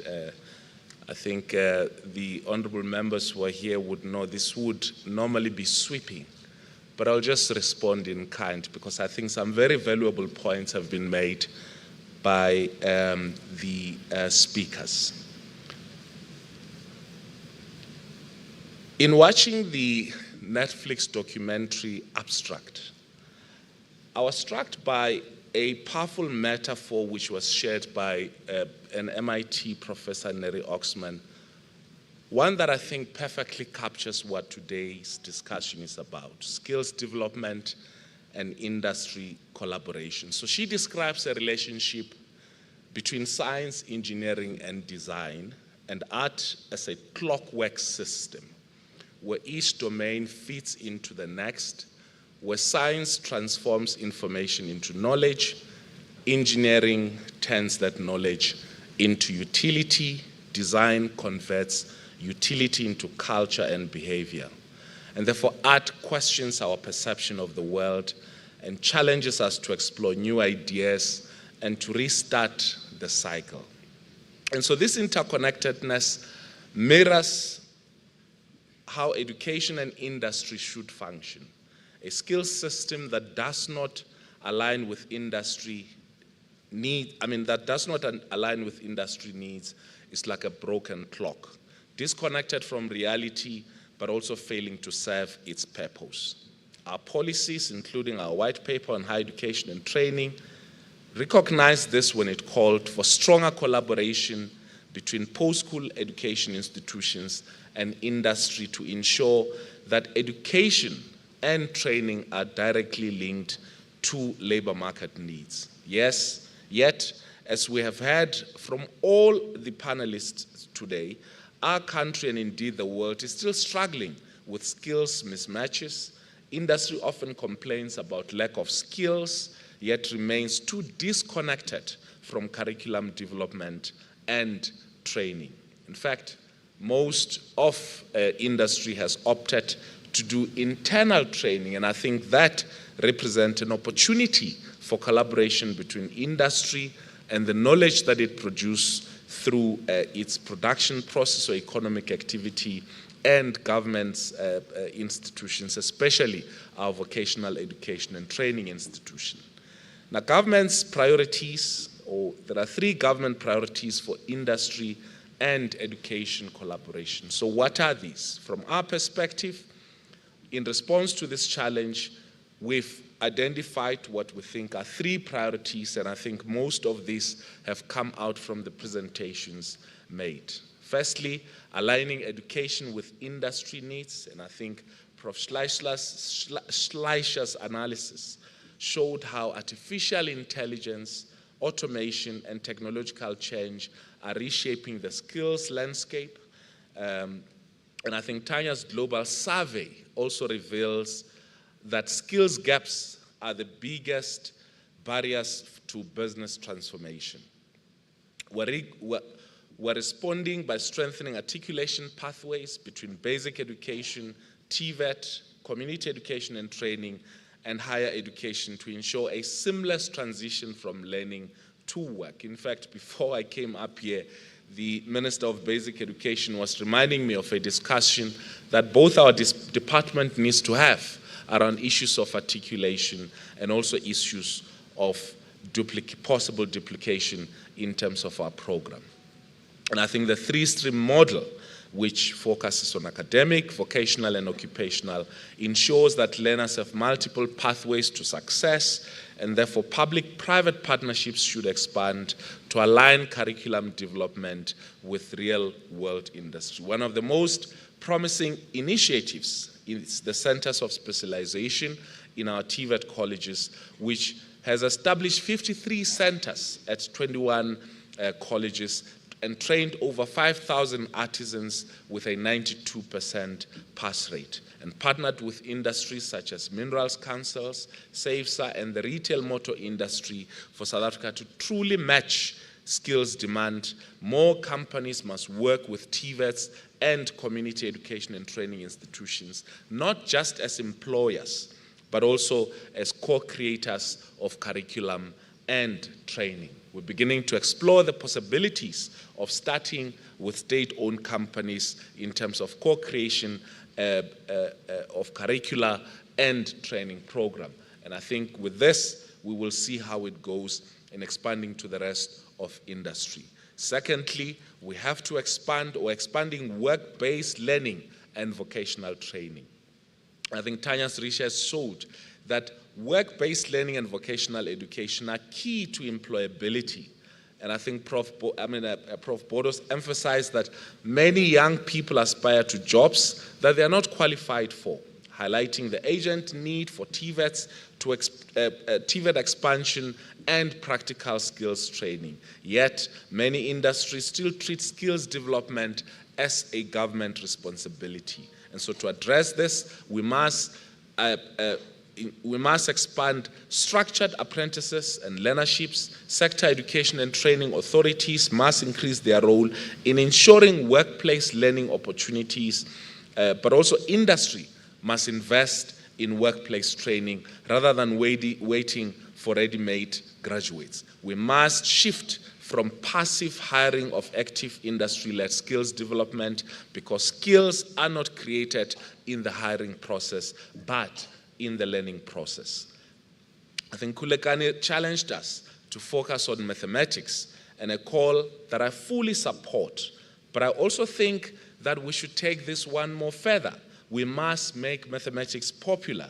We need to move mathematics beyond the classroom. And I think we need to start seeing trigonometry on TikTok and Facebook. And we need to replace some of the social influencers and content creators who are basically focusing on influencing people's social lifestyle into having them impact people's academic lifestyle, and in particular in this case, their attitude, especially the attitude of kids towards mathematics. The reason why many opt for mathematical literacy is because it is easier, or they believe. And I think we need to move from that culture. And I think it will help us to improve the quality of our grade 12 or grade 10 matric. The third priority for us is investment in science, technology, engineering, and mathematics, digital access, and teacher development. And I think there was a highlight here in one of the presentations around artificial intelligence impact on labor market. And I think someone also pointed out how digital transformation is the fastest growing skill cluster. And yet many South African schools, of course, still lack digital access. And this is not only a challenge for schools, some of our community colleges, and also some of our TVET colleges. The Labor Market Intelligence Research Program has identified science, technology, and engineering and mathematics and digital literacy as priority skills gaps. To address this, industry must invest in digital learning infrastructure, and we've seen many in the private sector doing so, partnering with our public education institutions. But therefore we need more industry-led, including bursaries and mentorship programs in engineering, data science, and artificial intelligence, and that these need to be prioritized. We've started moving in this direction as government with the National Student Financial Aid Scheme, a loans component, specifically focusing on science, technology, engineering, and mathematics. And of course, there's a huge social cry from the social sciences about disinvestment in that area. But I think it's a balance which we obviously have to make. There is an obsession about matric, and I think the point Kulekani makes is valid. Some years back, Minister Khwagube, the then Minister Angie Motshekga, made an announcement that we need to introduce an exit qualification at grade 10. Very noble intervention. But because we're obsessed as a country with grade 12, and that obsession also extends to university education, because we believe everyone with a bachelor's pass from high school must go to university, and sometimes even justified, because the current generation still, 30 years into democracy, some of them are first-generation entrants into universities. And some of them go there to study even higher certificates, something which shouldn't be studied at a university, but at a different platform. But I think that's something else that we need to deal with. But we need you, Khulekani, and business to help us, all of us as a country, to stop privileging university education and to start recognizing the qualifications that comes from TVET colleges. If we do that, we'll completely change the trajectory of TVET colleges. And I think the point you made, nobody can make this point better than a German. You are not taken seriously in some parts of the country if you do not have a vocational qualification. And I think that's the direction we need to be moving towards. In conclusion, we, despite all these initiatives, obviously still face significant challenges. First, bridging the urban-rural divide is one of the key challenges, and I think through industry partnership, we will have to defocus our concentration on urban areas and ensure that we empower our rural areas with regards to technology, but investments and interventions into some of the points that I've made. These challenges are obviously not insurmountable, and the 7th administration within the Government of National Unity is committed to incentivizing industry investment in education, especially in underprivileged communities, expanding tax incentives for apprenticeships, teacher training and infrastructure support, and encouraging industry co-development of digital curricula and educational tech platform. The clockwork of education and industry must function seamlessly. Picasso and Einstein, it is said, met in Paris in 1904. One explored space and time through mathematics, the other through art. Their methods were different, but their curiosity was the same. Einstein himself once said, "If I was not a physicist, I would probably be a musician. I often think in music, I see my life in terms of music." This is the integration we need in education, where knowledge moves dynamically between disciplines, between industry and academia, between science and creativity. And so our country is ready to take this forward, but industry, I believe, must step up. We need more structured industry partnership that go beyond CSI initiatives and and become long-term investments in education. We need to co-invest in TVET, apprenticeships and work-integrated learning. We need a collective commitment to ensure that no young person is left behind in the transition to a digital and knowledge-driven economy. And so, with those words, we are open for engagement, and thank you very much for listening.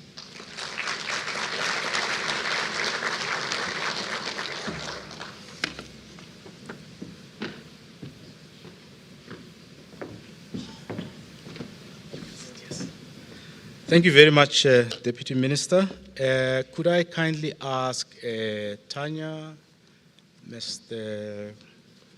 Mate, Bodo, and Professor Schleicher to rejoin for our question and discussion time. So, colleagues, as they come up the stage, we have time allocated for commissions, and we'll have a festival of discussions there. What I'm going to invite here are questions that will require direct responses from the panel that has made inputs. And you'll see that we're lagging behind time. So I will take 3 questions, and I'll ask our panelists to respond to those 3, and then test whether we have more time to take additional questions. I can see one question right at the end there. There's another one. Oh God, I got like more than 3 years to go, and all of them come from the right. So that's the first one there. HOD here. I can't see exactly. So there's a third one. You're getting your number, and there was a fourth one somewhere. There's a fourth one here. Mr. Ntatala, you got your numbers. And can we have mics at the end? Excuse me, you're on your way. You're going to run very fast. Do we only have one mic? Okay. Okay. HOD, do you want to start so long? Can I take this off? Okay. Right at the end there, the lady was standing.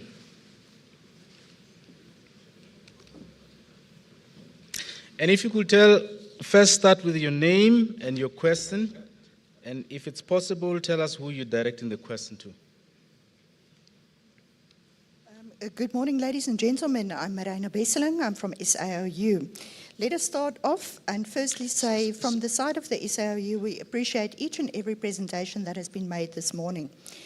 And then I want to say what a wonderful opportunity this has been. Yesterday we heard that if we started planning 30 years earlier, we might have been in a different place. And today I feel as if we are planning for 30 years into the future. Because what we see and what we hear at this stage is not so suitable in our country, and there are certain things that we have to refer to. So what I'm saying is I might address some of the speakers, but I would like the whole panel to respond. I think that all of you have a contribution to make. Mr. Mate, thank you very much for the narrative that you started, where you told us about schools where learners are brought in for a period before they have to write exams. The reason why schools do this is because learners cannot learn at home.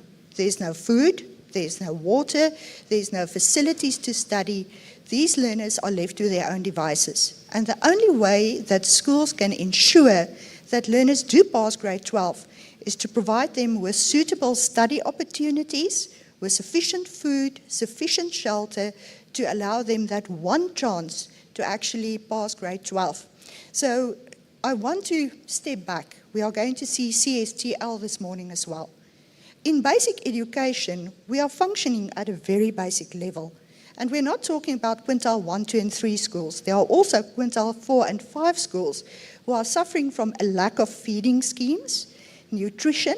We saw some children here yesterday. Some of those children, the only time that they receive food is when they go to school. That's their only meal for the day. So yes, we have wonderful views of what we are going to do into the future. With CSTL, you will also hear that the basic health care is provided to these learners. They are inoculated, they are supported by hand washing and basic sanitation. And I would like to know what business proposes so that we can first fix this bottom level of Maslow before we start to begin to dream big about how we are going to improve our reading, our mathematics, and everything that lies in the future. Thank you. The second thing that I want to ask is for Mr.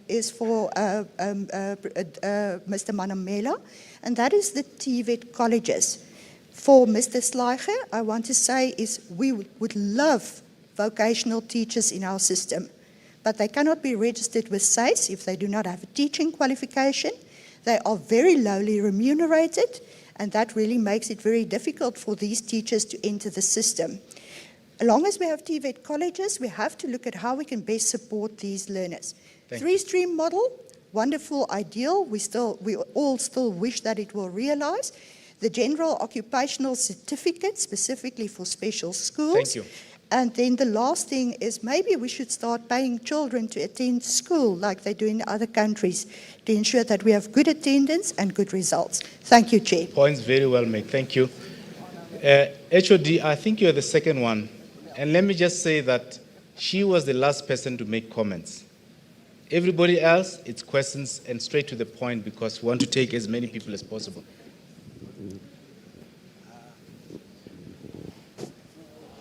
No worries. just want to give. Can we take the third mic here? Over here is this side? It's that side somewhere. No, I thought he was behind. The third one must go there. I'll take it now. Okay. Give it to him. And he has a personal mic as well. We'll get it back when we. Just to ask a follow-up question, or actually just to expand on the question that was raised about the issue that was indicated a bit earlier when we say, think about this extended hours of learners within school. What are we compensating for?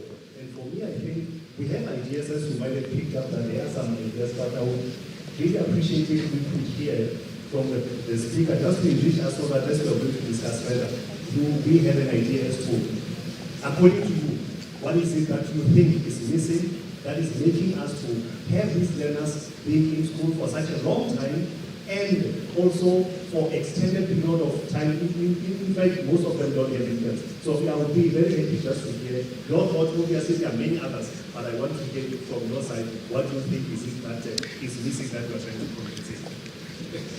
Fantastic. But I can hear Kulekan mumbling. He says, no, he wants to hear from you, HOD.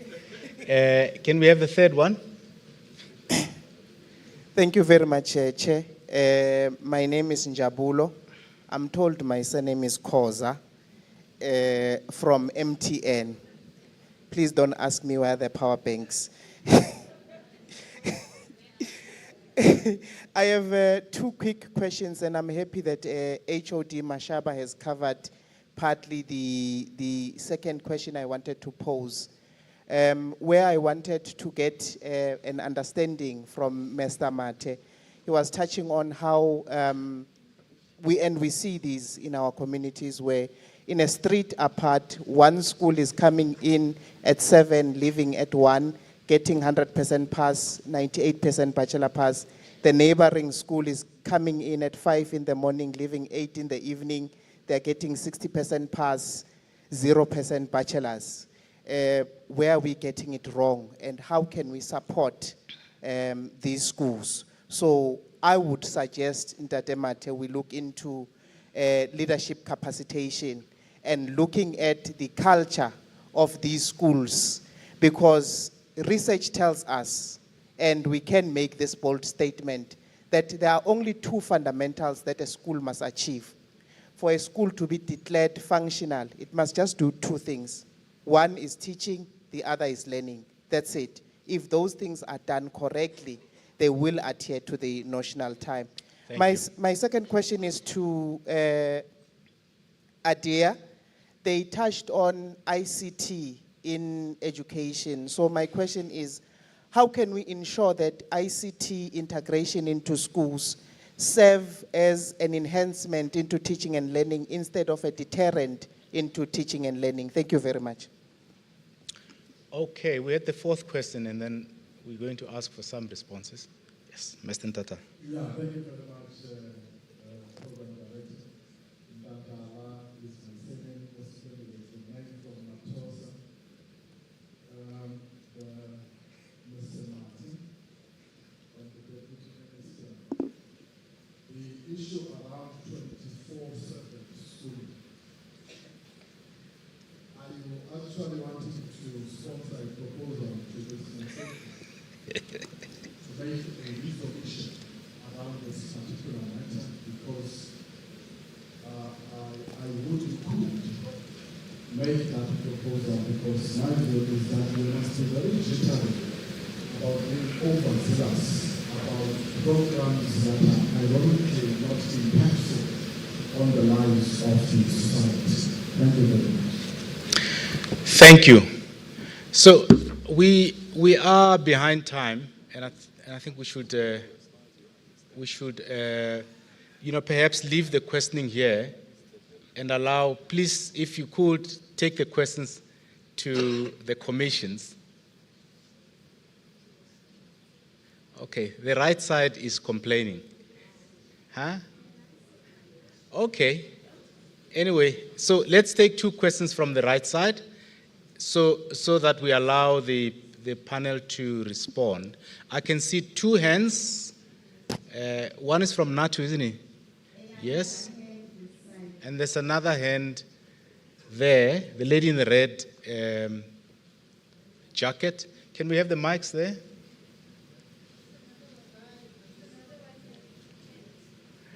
And then there's another hand. You already have the mic. Please go ahead. Yeah.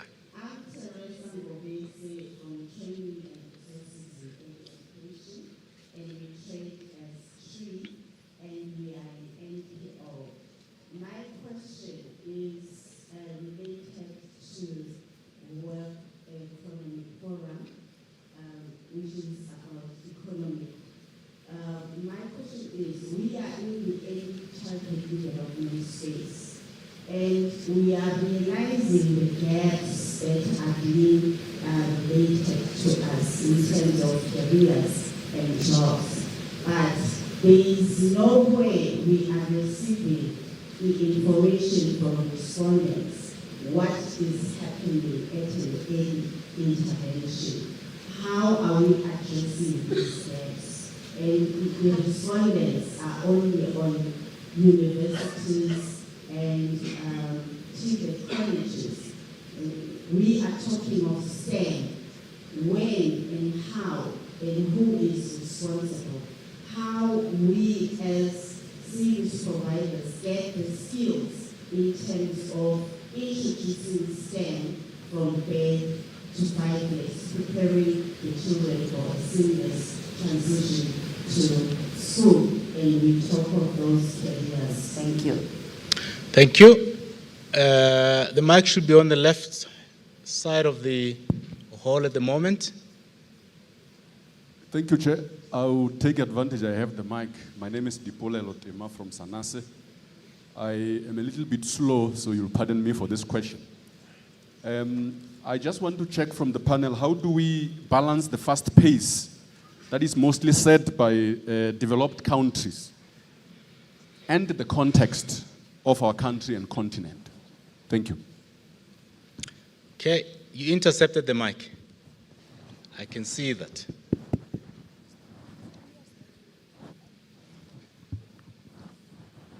Hi, I am Bianca from Deafblind South Africa. Could you speak a little bit louder, please? Sorry, I'm Bianca from Deafblind South Africa. My question is to Tanya. Is there a way of identifying different ways of training people in computer skills? So your able-bodied people, is the computer training different from a disabled person? Would you teach them differently? And if so, how?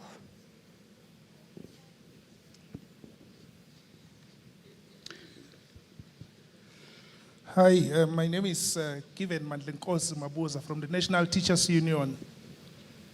I wanted to talk about the presentation made by Mr. Mate, but I will try to be brief because it's a very thorny issue when you look at the impact of these extended hours where our colleagues are teaching during weekends and late hours in terms of its impact. I agree with the presenter that it is not sustainable because it creates problem not only for the learners but for the teachers as well.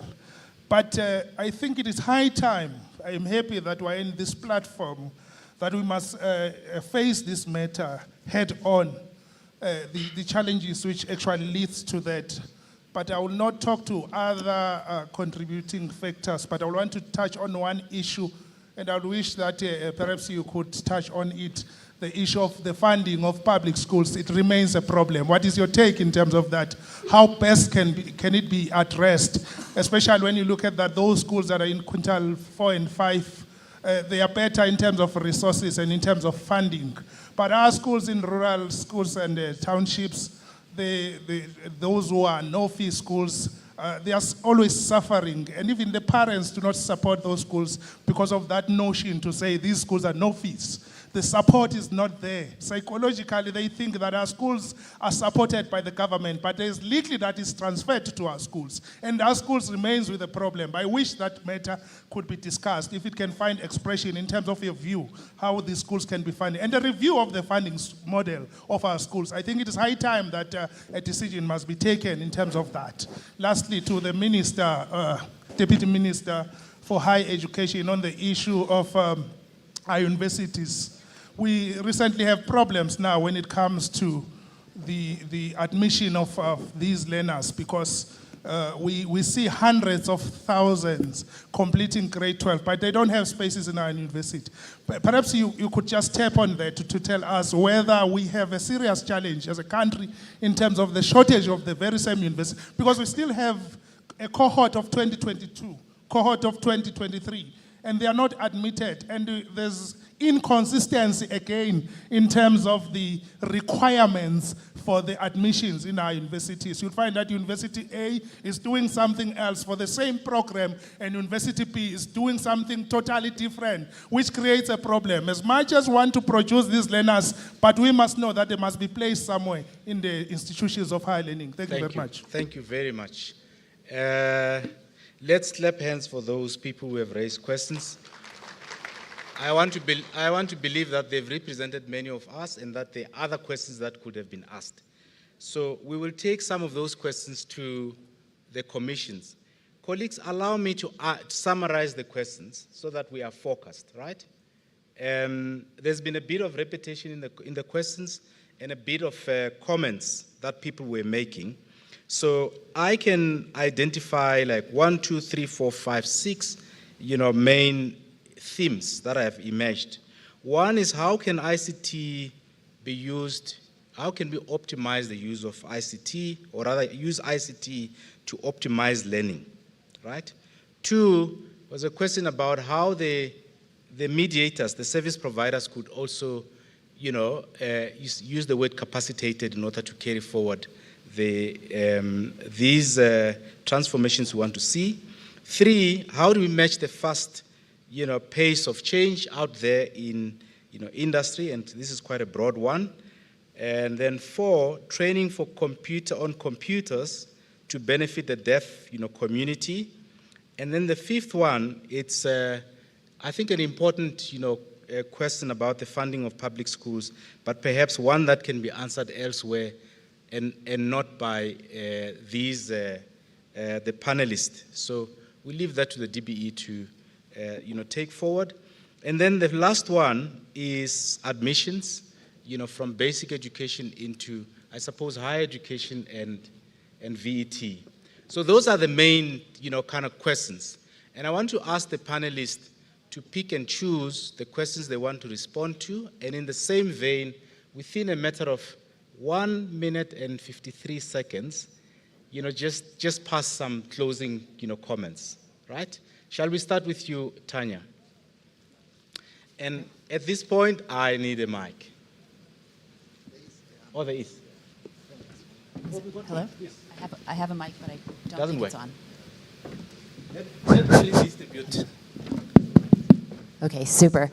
Well, thank you so much for all of those questions. Really important to reflect on them. Let me just make 3 very quick points in under a minute. One, the question about how do we address only respondents coming from universities and TVET schools. I think the career guidance must start from earlier, not just at university or high school level.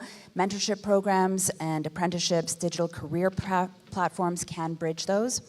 I think in terms of the pace of change, updating the curricula, integrating lifelong learning, the adaptability will help address that. And then the final point about inclusive training, it should focus on personalized learning methods, accessibility, and ultimately the goal is just to create an equal opportunity for all learners. So thank you for that. Thank you, Tanya. Andres? Thank you very much. Yeah, I'll focus on the question on teachers. I accept the point that it's often very, very hard when we get people from the world of work to teach in schools to recognize their qualifications. They will be very, very good at what they do, but they may not have got a formal certificate. But I think the answer to this doesn't lie to excluding those people, but the answer lies we need to become better in understanding what teachers know and can do rather than just looking at them through the pathway, how they have become teachers. And I want to give you an example from Brazil. I recently visited a school there where actually all of the teaching, and it was a secondary school, all of the teaching was done by people from the field. And you learned biology from a nurse. You learned physics from a car mechanic. You learned, how to manage, your place by a cook. And what was so interesting to me is at the end of schooling, the kids who had learned in that school were better in the Brazilian matriculation exam than the kids who had done nothing else than study for that matriculation exam. So I think sometimes, if education becomes relevant to young people, if they can see themselves in that, we will actually get good outcomes. But it's hard. I realize the difficulties. It's much easier to look at formal certificates of teachers. But I think particularly in the field of vocational education, getting the people from the industry into the schools is very, very important. The question on, and it's not just, for South Africa. I believe every country struggles with that. The demand for skills is changing so much faster than what we can possibly do today at schools. If you have the idea that, you can know today what students need to learn and, in 10 years' time and design a curriculum around it, good luck. That no longer works. The kind of pace of change has far outpaced our institutional capacity. And that's true not just, for South Africa. We see this in every part of the world. The answer to this is we need to have much more of that adaptive capacity at the front line.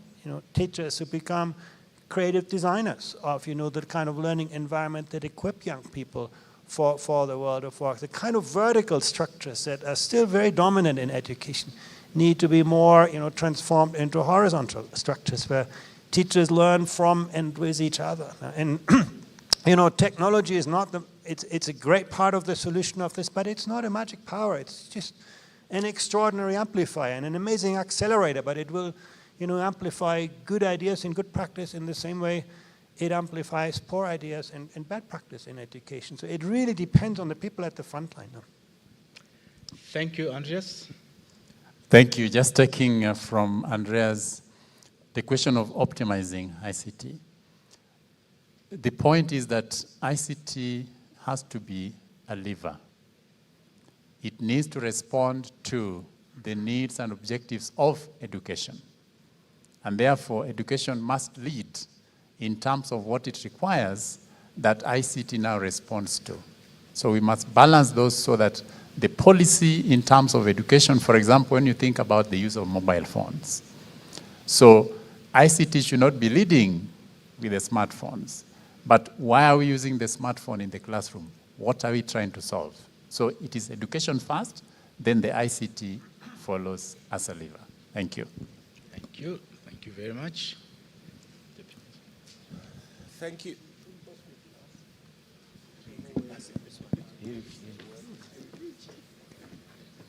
Okay, thank you. Firstly, I think we need to do some work and collaboration on the question of career guidance.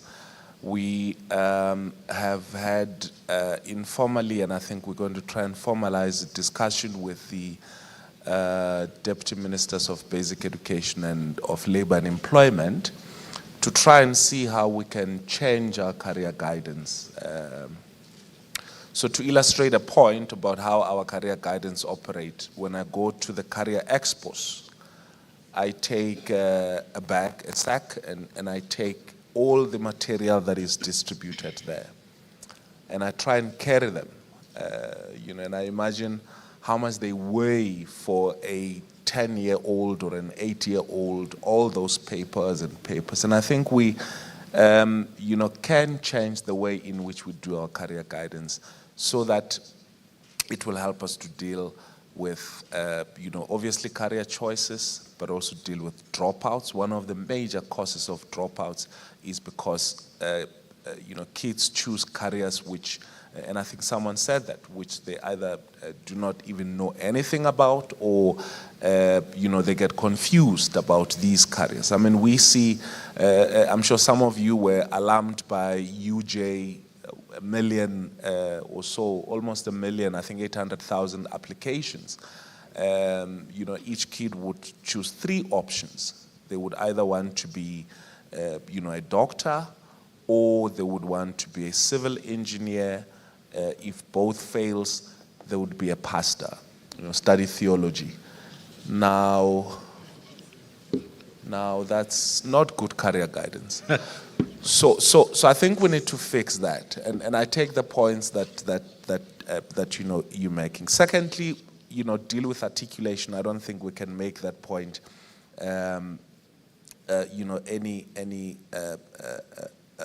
any more than we have.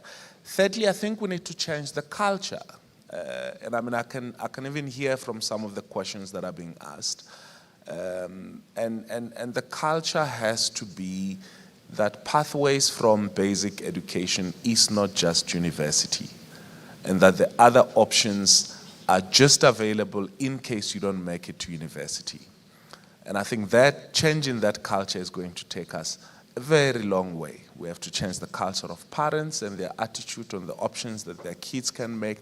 I've taken, parents who call and cry about vets not accepting their kids. I've taken those kids to a TVET college, and they said, this is where I want to be.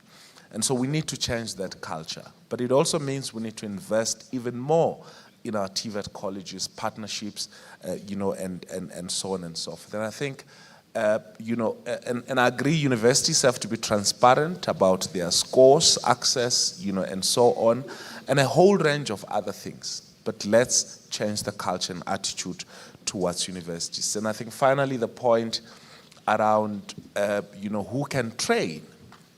Who can train?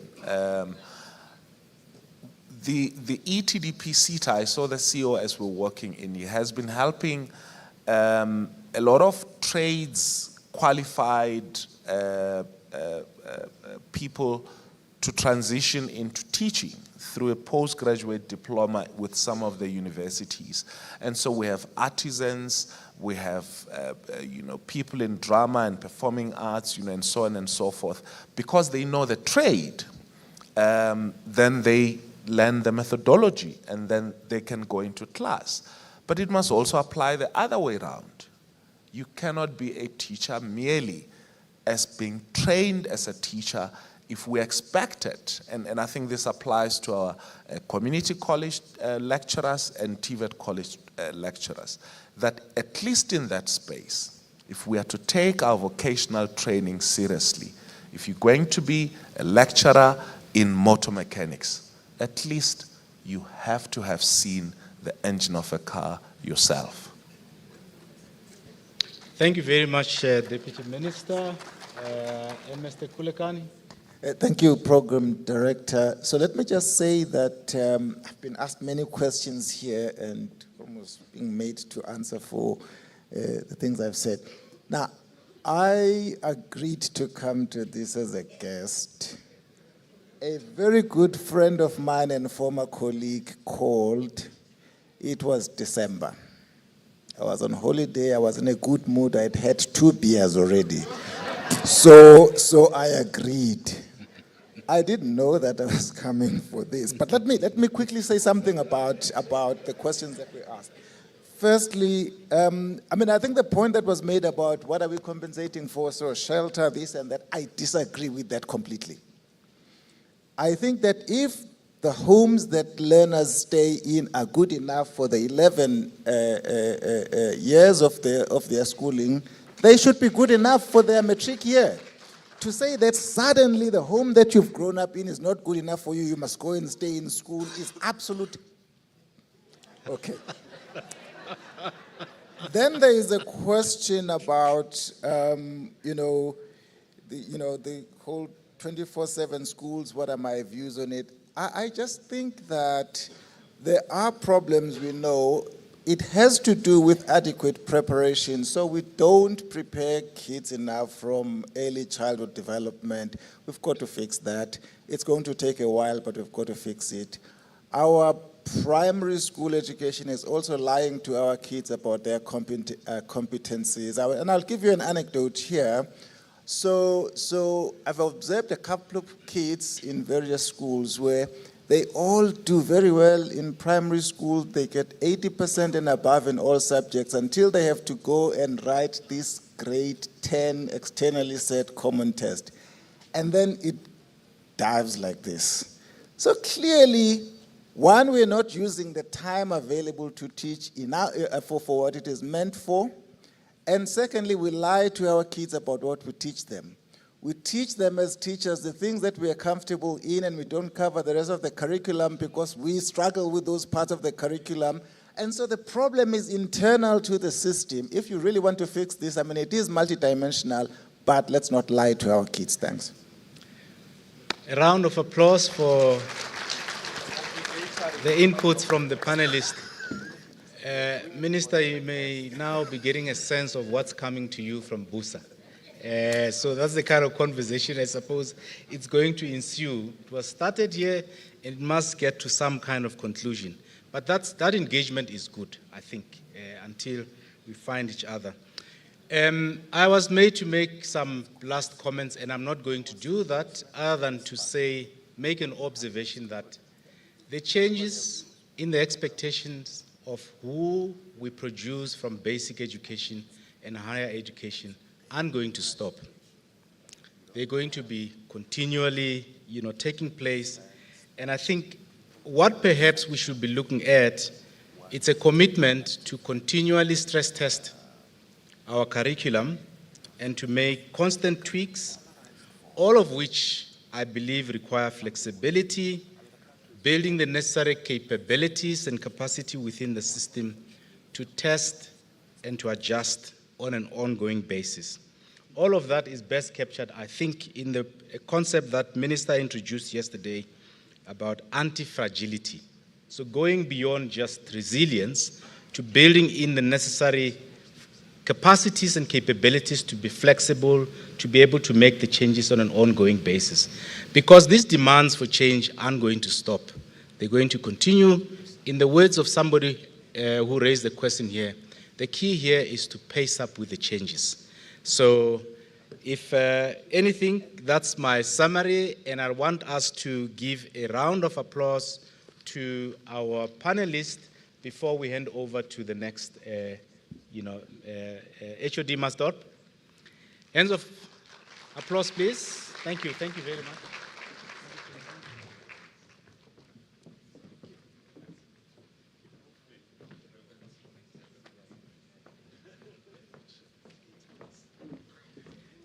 Over to you, my sister. Thanks so much. You're great. Yeah. Thank you so much. Great. Morning, Deputy Hope you do better.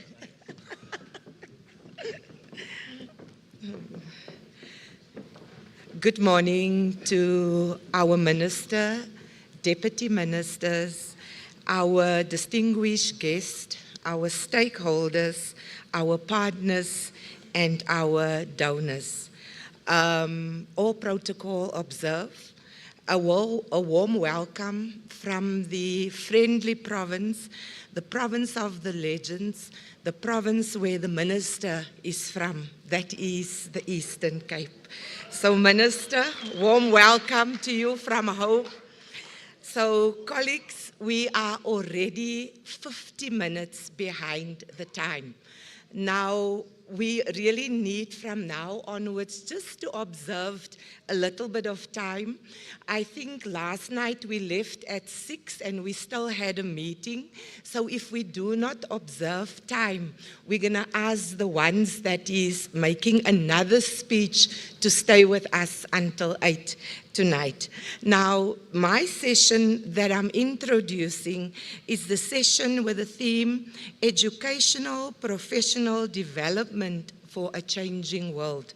Now, I have Prof. V. McKay that I would like to come to the stage at this moment. Prof. V. McKay is a professor at the University of South Africa, and she's going to be our facilitator for this session. And the topic will be development of teacher knowledge, skills, and mindset needed to prepare learners for the future of work. Now, Professor McKay, please come up, is a distinguished professor at UNISA, while also engaged in the National Institute for Curriculum and Professional Development in the Department of Basic Education. Prof. McKay, I'm going to hand over to you to handle the session. You've got approximately 40 minutes to handle the session. I will sit right opposite you, and when I'm standing up a bit, it's not stretching my legs, but giving an indication that we need to wrap up. I'm also going to allow you to introduce our guest, and then we will take it from there. Welcome, Prof. McKay, and all the best. Thank you so much. I just want to lower that. Colleagues, good morning. Good morning, and let me just get myself sorted. Honourable Minister, Honourable Deputy Minister, and esteemed guests, it's my privilege today to welcome you to the session where we will engage in a discussion with speakers on a theme that's directly related to the G20 priority in the Department of Education. We'll be looking at theme 2, educational professional development for a changing world. When I was introduced, I am Veronica Mackay, and I'm a hybrid between DBE and UNISA. So I would like to start off by introducing our speakers, and I'm going to reverse the order of the program so that there's a kind of logical transition from the previous discussion. So I'm going to start with our second speaker, who's now our first speaker, and I'm going to introduce you to Professor Tankiso Moloi. And Tankiso is the Executive Dean at the College of Business and Economics at the University of Johannesburg. He's previously served as the chair of 4IR, and he's been a chief economist. Professionally, Tankiso is a chartered management accountant. He also holds several academic qualifications, including 2 doctorates and 3 masters. I want to tell him to get a life. 2 doctorates, 3 masters, and I believe he's busy with a 4th master's, apart from a few others. His research interests include digital transformation, and that is why I'm putting him in as the first speaker. So it's digital transformation and artificial intelligence. And from an academic point of view, he's highly cited, highly rated, an NRF researcher. He's written a series of books on digital transformation and various forms of artificial intelligence, such as machine learning, natural language processing, robotic processes, automation. And today he will be talking about digital transformation and the application of this in the world of work. And I'm really struggling with this silly microphone. I hope that, So then our second speaker also fits in well with our G20 theme. And she's Professor Hanli Depanar. And she will be discussing a longitudinal tracer study that she's involved in, and she's involved with a group at her university, which I'll introduce in a moment, looking at and tracing teacher motivation across their careers. So, Hanli is an associate professor and assistant dean in the Faculty of Education at the Cape Peninsula University of Technology. And as I mentioned, she's part of a research team that explores retention and motivation across teachers' careers from the first year through to graduation as novice teachers and into the workplace. So that paper too, if it sounds a little bit like men are from Mars and women are from Venus, there is a very logical reason for putting the two together. The two presentations form two critical dimensions of teacher development, teacher motivation, and teacher retention.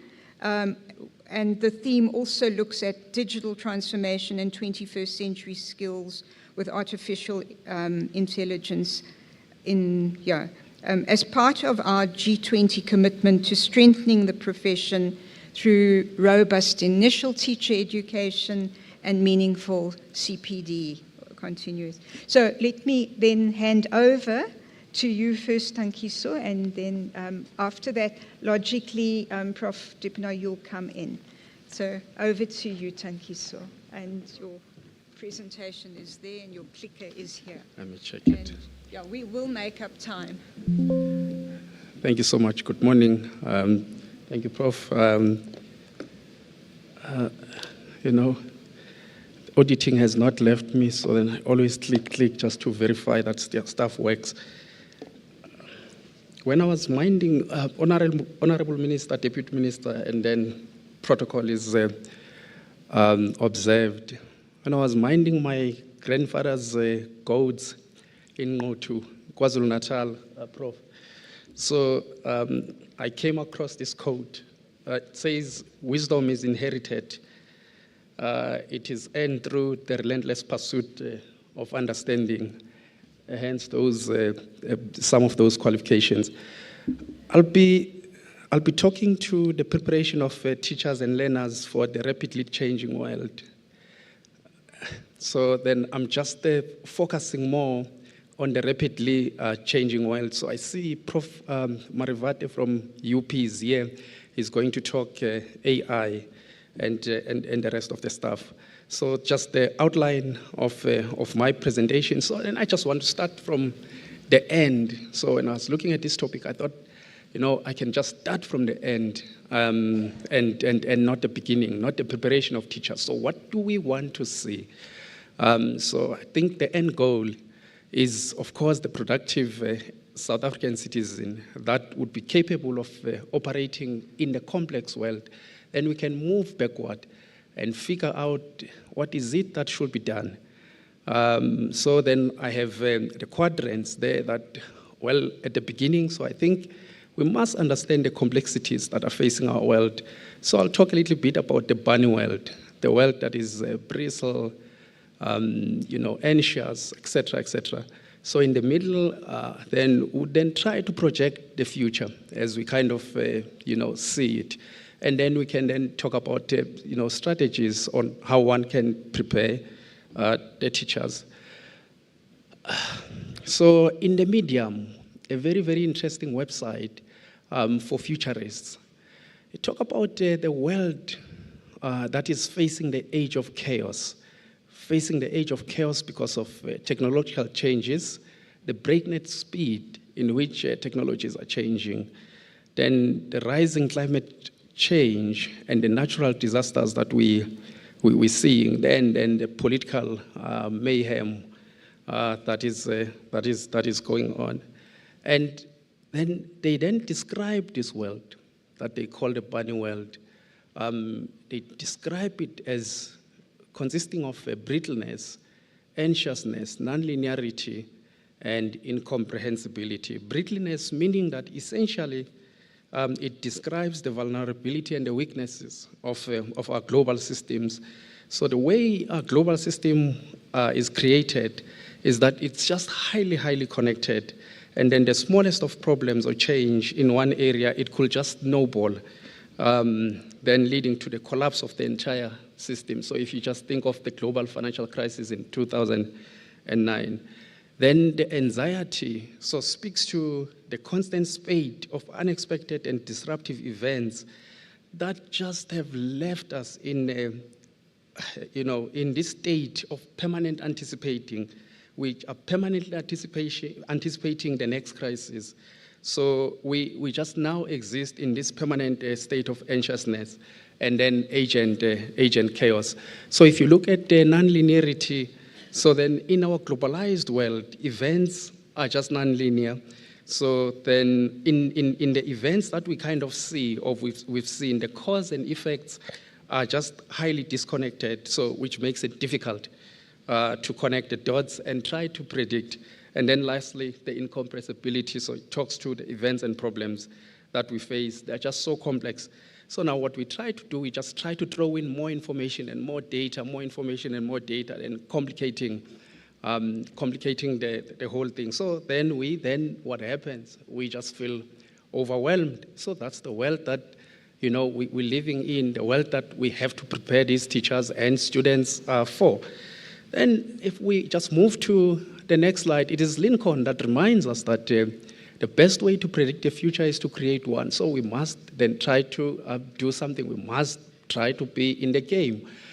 So then I just went a little bit backward. So then and said, all right, what are we learning from the current environment? So then I think what we're seeing is the rise of data companies. So this must at least tell us something. So we see the rise of data companies. So if you look at companies like LinkedIn, you look at companies like Facebook or Meta, as they call it. So then, there's a rise of these data companies. Then, but also if you look at the South African, space, so then I'm interested in the banks. Time Bank now has 5 million customers. Discovery Bank, is growing. So these are banks that have no building. So then if you look globally, the digital payments, so then you see your PayPal growing, Apple Pay, if you have an Apple phone, Google Pay, et cetera, et cetera. So the rise of these digital companies and, what I call the data companies. Then I just, as an accountant, then I said, okay, what are the biggest companies in the world today? So then you would see the top 5 biggest companies are technology companies, NVIDIA, Apple, Microsoft, et cetera, et cetera. So then these are your top 5 biggest companies. And you look at South Africa also, so I saw there was someone from MTN. So then you see the biggest companies in South Africa today are banks. So then banking today is just technology, an app of some sort. So then, this must at least tell us something. The suggestion is that, at least to me, there is a rise in data companies. The careers are then, changing. So I'm probably not going to be going to the bank and seeing the teller, et cetera, et cetera. So then, as we project the future, then we kind of figure out that. So then just put those slides that went a bit and, did some digging. Then interesting, some of the future careers include your personal data broker. They include your personal memory curators. So your augmented reality journey builders, your highway controllers, your body part makers, or so. Maybe so if my heart no longer works or lung, they're not going to extract it from someone, they are going to make it. So then we kind of see some of these careers. Your memory augmentation surgeons, your space pilots, tour guides, and architects. So then we kind of project, and so this is what you've got to prepare these learners and the teachers, and so then as future careers. So then in my field, the biasness of the algorithms. So then probably having auditors there, the teaming, human-machine teaming manager. Then digital currencies rising, so then you have your digital currency advisors. Then I was just asking myself, how do you then prepare the teachers? So just the last few slides, Prof. How do you prepare the teachers? So then the world is changing. So then we are in the bunny world, or at least the futurists think that way. So then the careers are changing. I just put together this framework of some sort. So then thinking that probably in your earlier grades, we've got to think of, incorporating adaptability, flexibility, creativity, and imagination. Then in the middle grade, begin to think of, incorporating risk-taking, balance, cause and effect, trust. Then later grades, so when you've built that mass, cooperation, so the world that we live in would require cooperation, so trust, uncertainty, resilience, and attunement. So then stuff around that. So as you think of, preparing teachers, then we just put this slide. So there's some interesting projects that we're doing in the TVET colleges, so then sponsored by the EU. So it talks a lot about the collaborative networks, the mentorship programs that we kind of give to students and then the TVET college lecturers. So then, and then the fostering of your lifelong learning. So I think a speaker here spoke, of the programs that are short learning in nature, focused on skills. So then we just think that maybe these are strategies that one can consider as they prepare learners. And for the children, as I close, Prof, so then someone contacted me on LinkedIn, so I thought this was interesting. So then saying they are running the AI Olympiad in South Africa, so then it's focusing on high schools. Then, so then for the students, so then the hackathons, the Olympiads, et cetera, so then you begin to think that this is kind of important. So I just screen grabbed some of, I went to the website and screen grabbed and thought, one could basically share some of these things. But I just think Olympiads, I think, things like hackathons, so then can kind of, come in handy as one, prepare the learner. So with this short presentation, Prof, I just want to thank you and the audience. Thanks. Okay, thank you, Prof. Malloy. Colleagues, we're now changing gears a bit from artificial intelligence to real intelligence, and we're going to be focusing on, on teachers. And part of the G20 theme on professional development looks at teacher motivation, teacher retention, strategies for retention, and the high level of attrition in the early years, especially of teachers. And so Prof. Dippenaar is going to look at basic trends in teacher motivation, and perhaps that could answer some of our questions on how do we intervene to ensure teacher retention. Thanks. Over to you, Prof. Thanks very much. Thank you, colleagues. Just waiting. Okay, my presentation is up there. So, ladies and gentlemen, esteemed guests and colleagues, I would like to start off by telling you that we just accepted just over 800 students in the Faculty of Education from 120,000 applications. So there were at least more than 119,000 students who were disappointed because they were not accepted. If you look at the press this last week, that they talked about the fact that so many students are opting for education, and they had all kinds of reasons for that. They said it's the holidays, and it's the hours, and it's all these things that we know are not true. But we need to be able to prove this. Some said it's because the entry requirements are so low, and that I also want to dispute, because at our institution we can take students with up to an APS of 32, but because we start from the top as we get our applications were actually full when we got to APS 36. That means it's an average of more than 60% students that we accepted. So that's definitely not the case that we are scrapping the barrel for applicants. And it's not the case that I want to say it's also not the case that they are taking it up because of the hours or the holidays. And I'm going to just briefly run through this project that I'm involved in and share a few of the findings with you. There's a little bit on the background of why we started this study. We realized that we do not know where our alumni are. We would like to speak to our alumni. We want to know whether they find that what they've learned has been successful, and we want to see how can we collaborate more closely with our stakeholders in the Faculty of Education and their their needs and their wants. So a little bit about our research group. You will see the names there.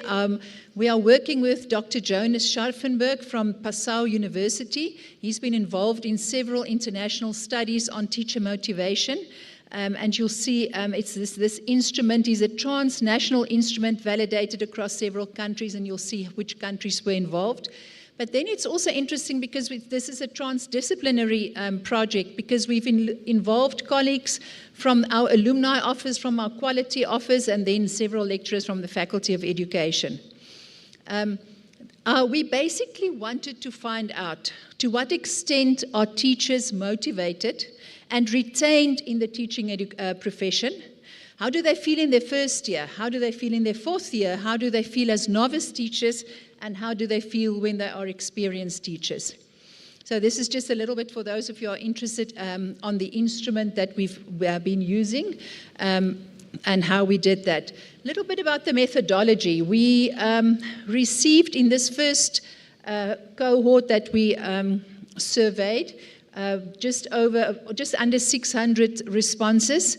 And it's a mixed method approach, but we are still busy with it. It's a longitudinal study, and we are still conducting our qualitative interviews and data collection, but we would like to report on the very interesting findings that we found so far in this study. It's based on the idea that there are three basic motives for students to decide to go into teaching. One is intrinsic, and you can see all the elements there: working with children, enjoying working with children, making a change in society. Then the extrinsic ones, which has to do with the pay, the holidays, etc. And then pragmatic reasons, which I will elaborate a little bit when we get to that. First, I'd like to start with a comparison between the 4 countries. We chose 4 countries. We looked at South Africa in comparison with Romania because we have similar contexts, similar histories. And then we also looked at Sweden and Germany, who are considered developed countries, whereas we are considered with Romania, for instance, as developing countries. You'll see the 3 blocks there. The first one on the left is the intrinsic motivation, the middle one extrinsic, and the third one pragmatic.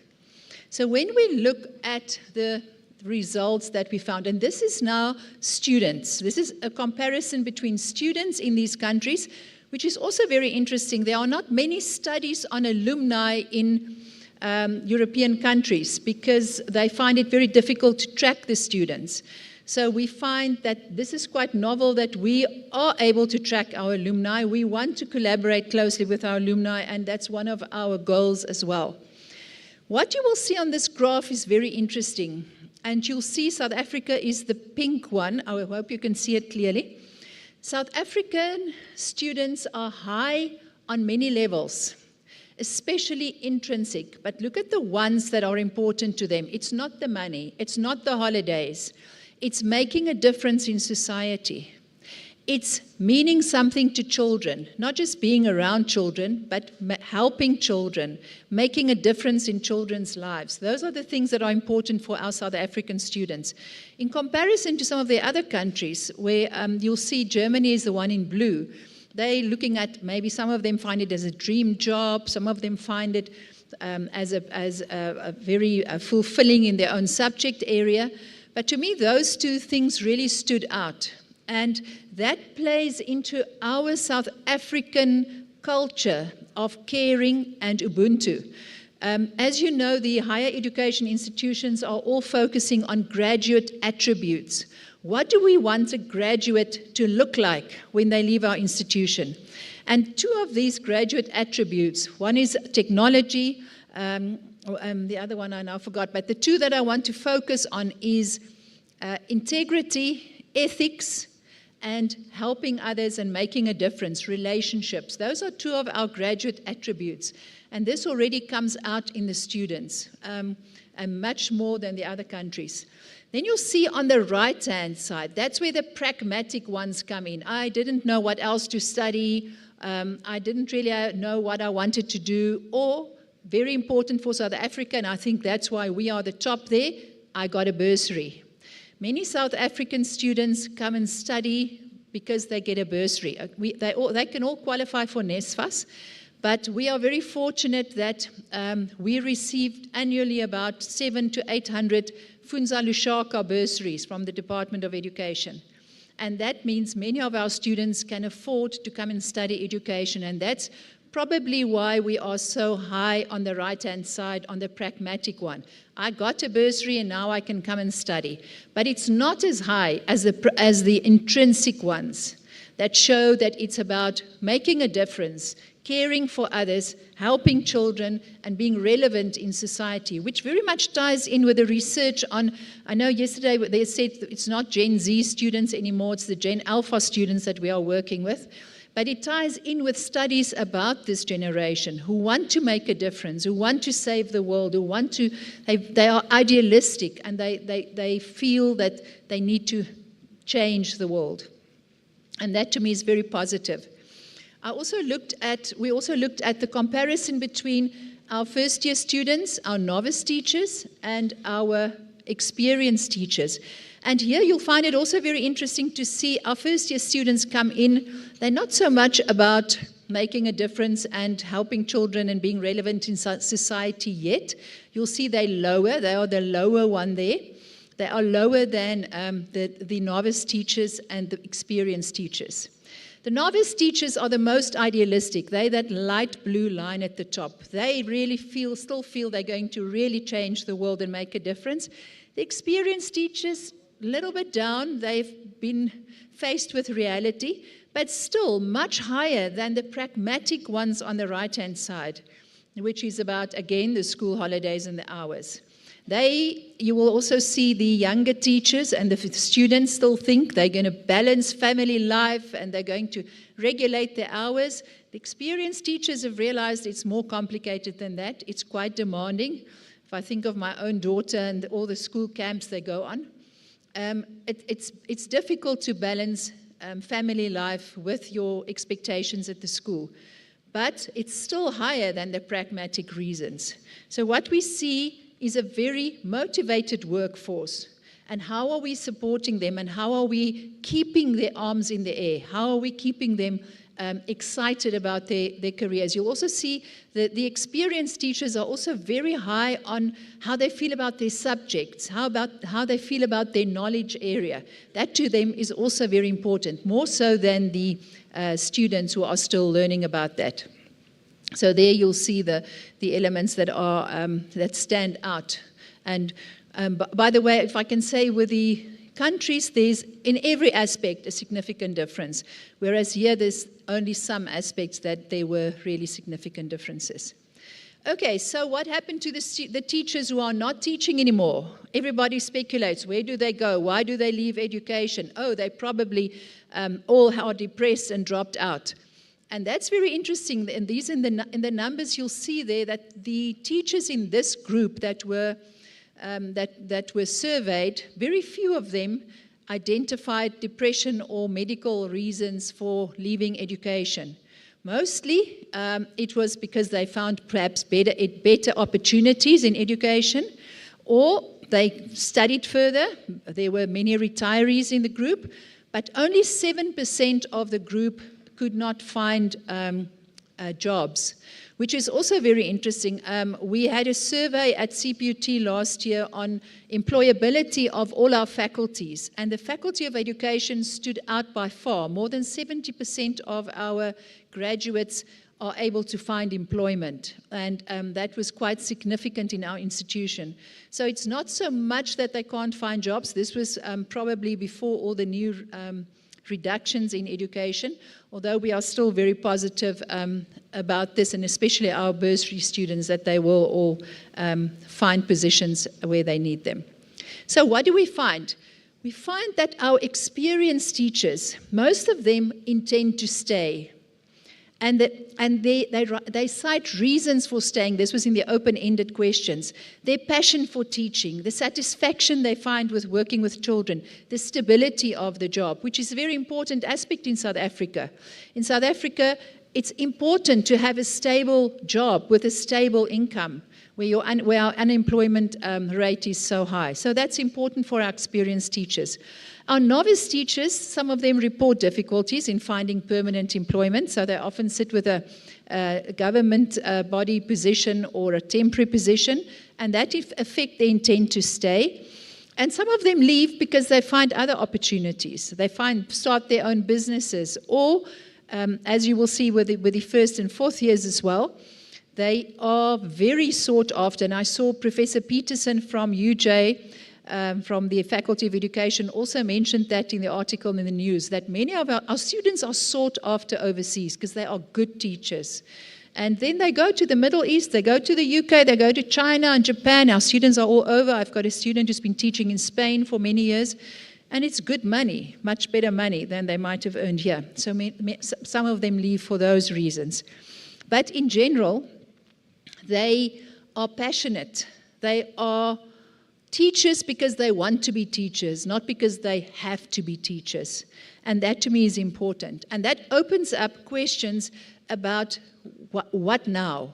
How do we support these teachers? How do we keep them positive? How do we make sure that they don't lose their motivation? And one is for us as higher education institutions to make sure that we balance theory and practice, that our students know how to cope in a classroom. How do we make sure that it's not too much theory and too little practice? And our practice teaching sessions obviously play a big part of this. But more than that, how do we also support our novice teachers? And it's not a matter of now they are out of the house and out of the university and not our responsibility anymore. But we as higher education institutions need to stay in touch with our students. And we try to do that with our alumni that we are now trying to stay in contact. When we go out on practice teaching, it's always wonderful to find our old students as principals, HODs, mentor teachers, but also to keep them. For instance, we have on our campuses, we work with WhatsApp groups in our classes, and we ask the students to stay on these WhatsApp groups. And I actually saw a message the other day of a group from about 6 years back, and they are still asking each other's advice or resources, materials that they can use. How do you teach this poem? Does anybody have this? So it helps and it keeps them, and Professor McKay has written about how important the professional learning communities are for novice teachers. So this becomes another professional learning community for them if they stay in touch with their school, with their university friends, and with their lecturers who are all on these WhatsApp groups who can support them. And then lastly, the sustainable collaboration with our stakeholders. And that to me is very important. How do we stay in contact and not become an ivory tower? How do we work with our department in our province? We are working very closely with the WCED. We're actually in the process of signing a formal MOU with them. I hope some of them are here. I saw Mr. Juan. Oh, I think I saw your card outside. I hope that our colleagues are here, but we do have colleagues from the Western Province here as well. We have sessions, formal sessions with senior curriculum advisors from the WCED, where they come in and they speak to our first years and our fourth years, telling them what to expect. They are going out on practice teaching now in March. The WCED officials are coming next week to tell them, what can you expect? What can you do with the projects that you will be faced with? In the second session, they prepare them for the project-based learning that they will face. This session, they prepare them for what are they going to see when they go out to the schools. How will they handle it? And suddenly, these senior curriculum advisors, and sometimes even the subject advisors who come in, are not strangers to the students. And some of the students have, even when they started teaching, phoned the, for instance, Mr. Joey Klaas's Psalms and asked for advice when they got stuck. So it makes the collaboration so much easier. We also have some of our lecturers work at the CTLI, the Cape Learning and Leadership Institute, where they co-present courses with the lecturers in the institute, which also helps to make sure that we stay in touch with what is expected. and to have our interaction sessions with our officials from the department is very important to us, to stay connected. I don't know who of you are aware of the project that Professor Jonathan Jansen has just started. He's sending about 10, he calls it professors back to school. And I'm fortunate enough to be part of that project where we will be going back to schools, and I'll be teaching English to grade 11 in term 3. So I'm still applying for my SESA registration, and I've got my permission from the WCED. I'm very nervous. I have these visions of grade 11 kids throwing me with paper because I haven't taught for 30 years. But that's how I will be able to tell my students how to handle a situation that I came across, or not being frivolous about them not being able to get the class quiet, because I now have to see if I can get a grade 11 class quiet in a school that is in the middle of many gangster activities. So wish me luck, ladies and gentlemen. Then what is next? So what is next in this project for us?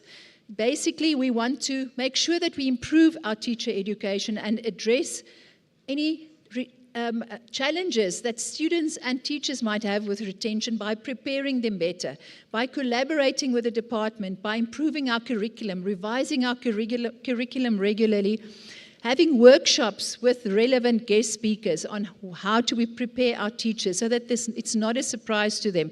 I don't know who of you have seen the film Sodium Day it's called, where, and those of you who haven't seen it, I can really recommend it. It's available on Netflix, and we've showed it to our students so that they can know what can they expect in a school. What can they expect in a school in the area where children are exposed to gangster activity, struggling to get to school? How do they handle that as teachers? And then we discuss those. And that was also under the leadership of the WCED officials. So apart from that, enhancing our alumni basis, making sure that that is in order so that we can inform in initial teacher education on what do we find in our research, how do we take it further, how do we make sure that we support our students not only when they are students but also later, and strengthening our collaboration between the universities. I want to end off just with a proverb or a saying that comes from the Maasai warriors. They said, "Kaserian ingera." That means, how are the children? That is how they greet each other. Sorry, they don't say, "How are you?" They say, "How are the children?" Because if the children are fine, society is fine. And if our teachers are fine, our children will probably be fine. You know, they say it takes a village to raise a child. We, as higher education institutions, are part of the village. We are part of preparing our students to raise the children in the village. We see it as an honor and a privilege, and we look forward to enhancing this collaboration. And that's basically all from my side. Thank you very much.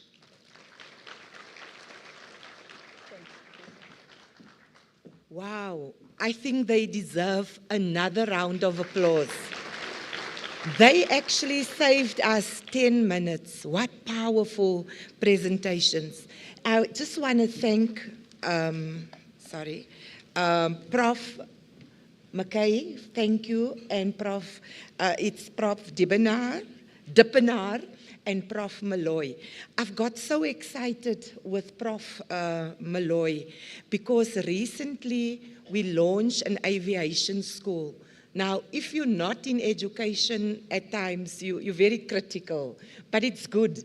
But when you get closer to education, then you will realize that we are learning from these sessions and we go back and we implement. So yes, there's so many careers in the aviation sector.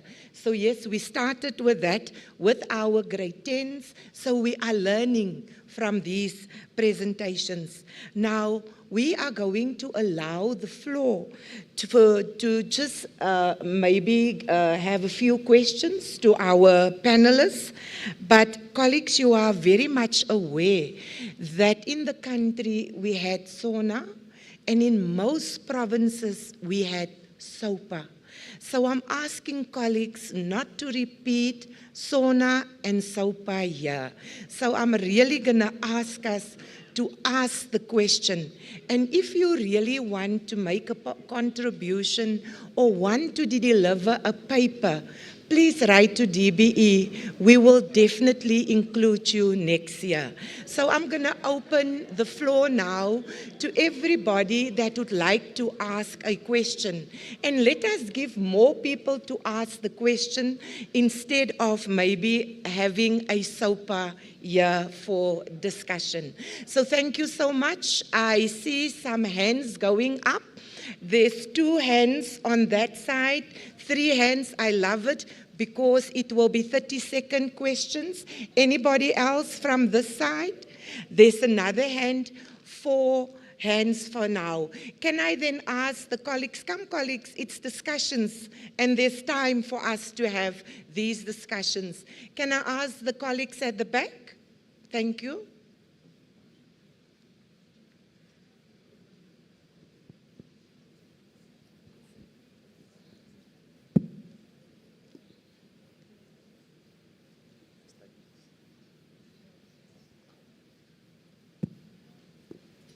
Just some technical glitches, but we're attending to it while the others are breathing. Okay, you may continue. Thank you. Thank you, ma'am. Check 1,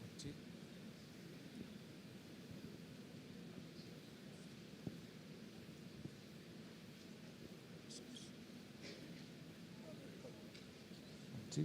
One, two, two. Yes. Thank you, ma'am. 1, 2. My question is,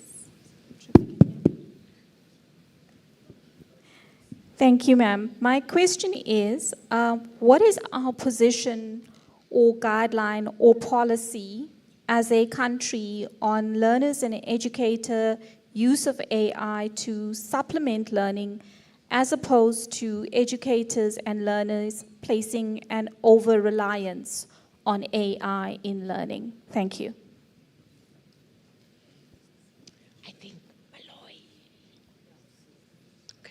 Next question, please. Thanks. It's Peggy Mapanga from Anglo American. I've got a question or comment to Professor Moloi.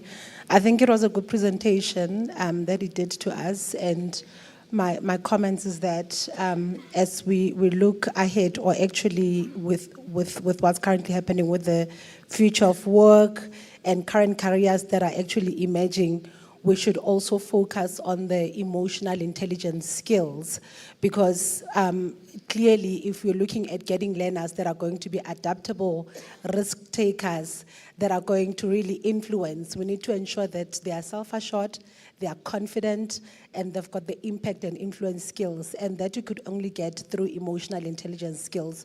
So let's make sure that we always strike a balance between academically inclined learners, but also ones that are emotionally regulated. Thank you. Thanks so much. Our third person is right here. Can we have the mic? Thank you. Thanks, colleagues, for a wonderful presentation. I am, Andile Dube. I'm asking, this question goes to Professor Dippenaar. Very great presentation around teachers and teacher interest. I just have a separate question. We're talking about mother tongue-based bilingual education, and I thought I'll take the opportunity to ask you as a Deputy Dean how higher education is gearing up, particularly the Faculty of Education. How are you gearing up for the mother tongue-based education and the implications for teacher training, initial teacher training particularly? Thanks so much. On this side, our fourth person. Thank you very much. Good morning, everyone. My name is Susan Malima from Limpopo Department of Education. My question is directed to Prof. Moloi. I think his presentation is linking very nicely with the Africa Agenda 2063. So my question is, you spoke much about creating the future. How do we also go back before we create that future to a point where we start by co-initiating co-sensing so that we can co-create, like the Deputy Minister was speaking earlier on.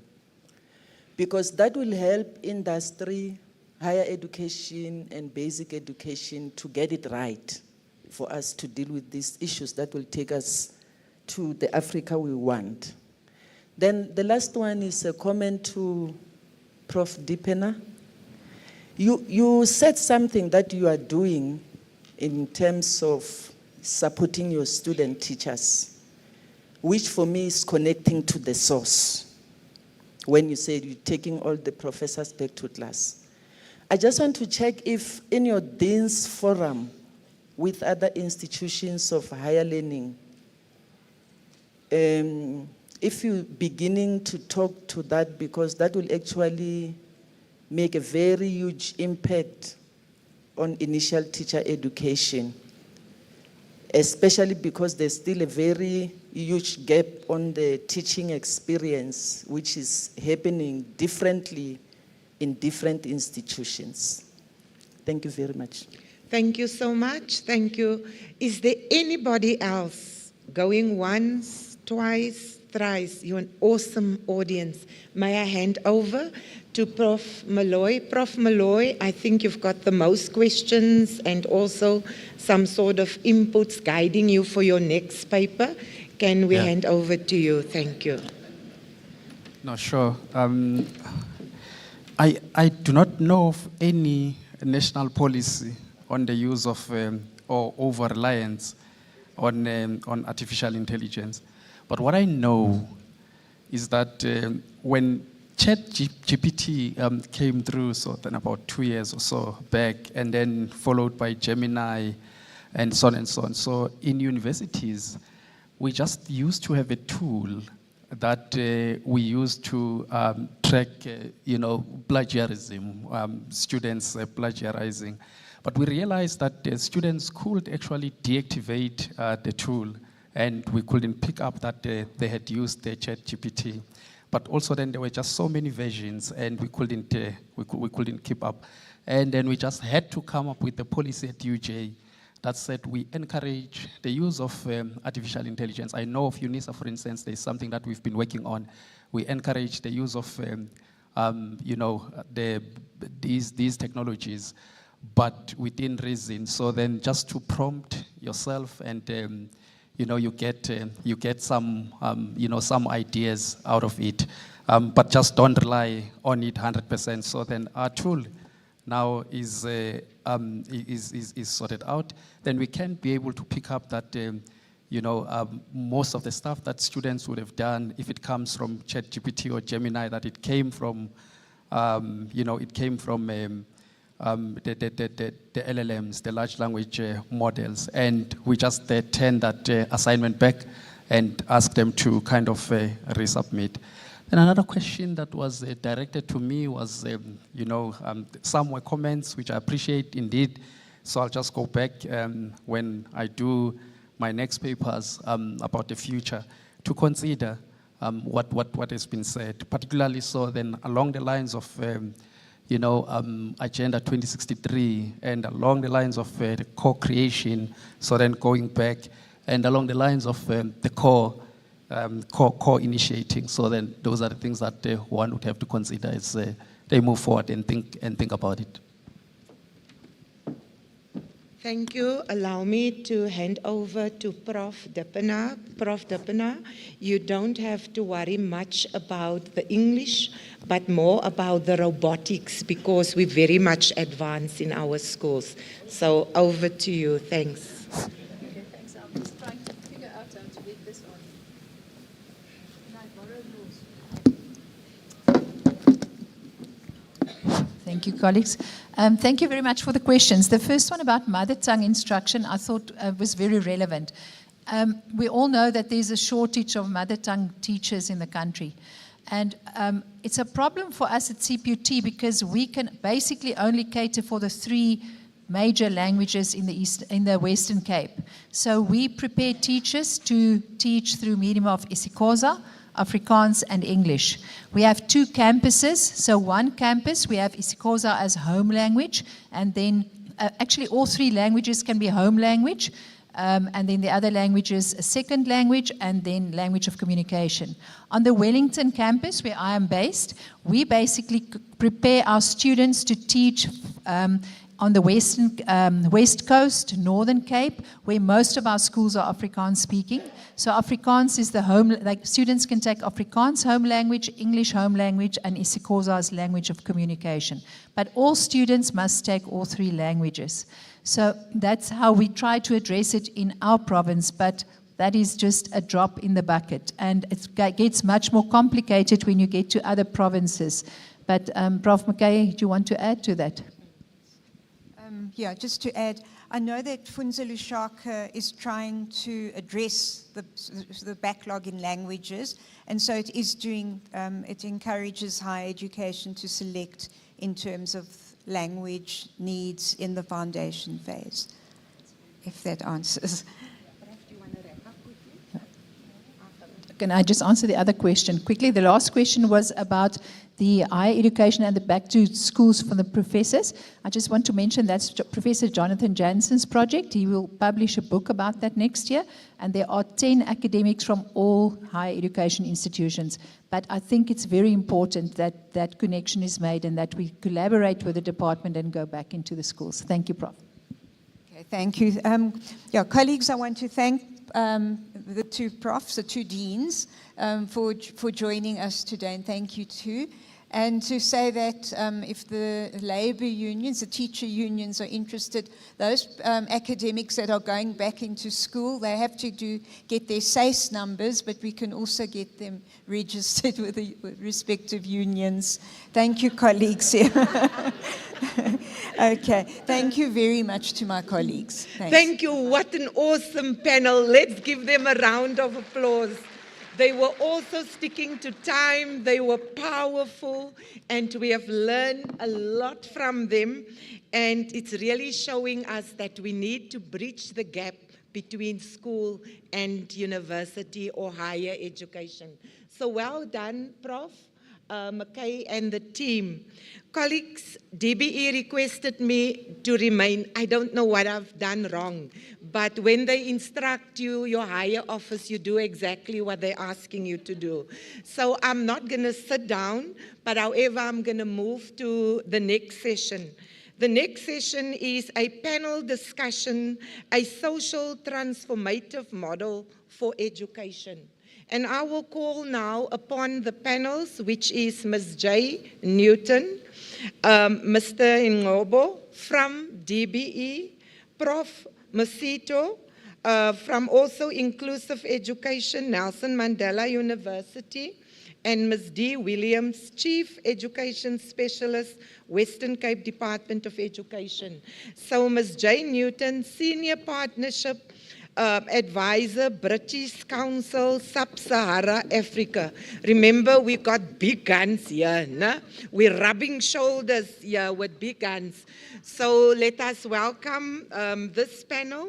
We will have a case study from Ms. Newton in terms of a social transformative model for education.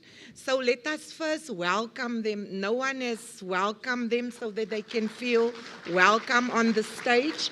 Allow me now to hand over to Ms. J. Newton. Ms. Newton, the floor is yours. Thank you. We were just going to do a straight panel sitting down. Is that fine with you? Because they're going to talk about it. Okay, so I'm just interviewing.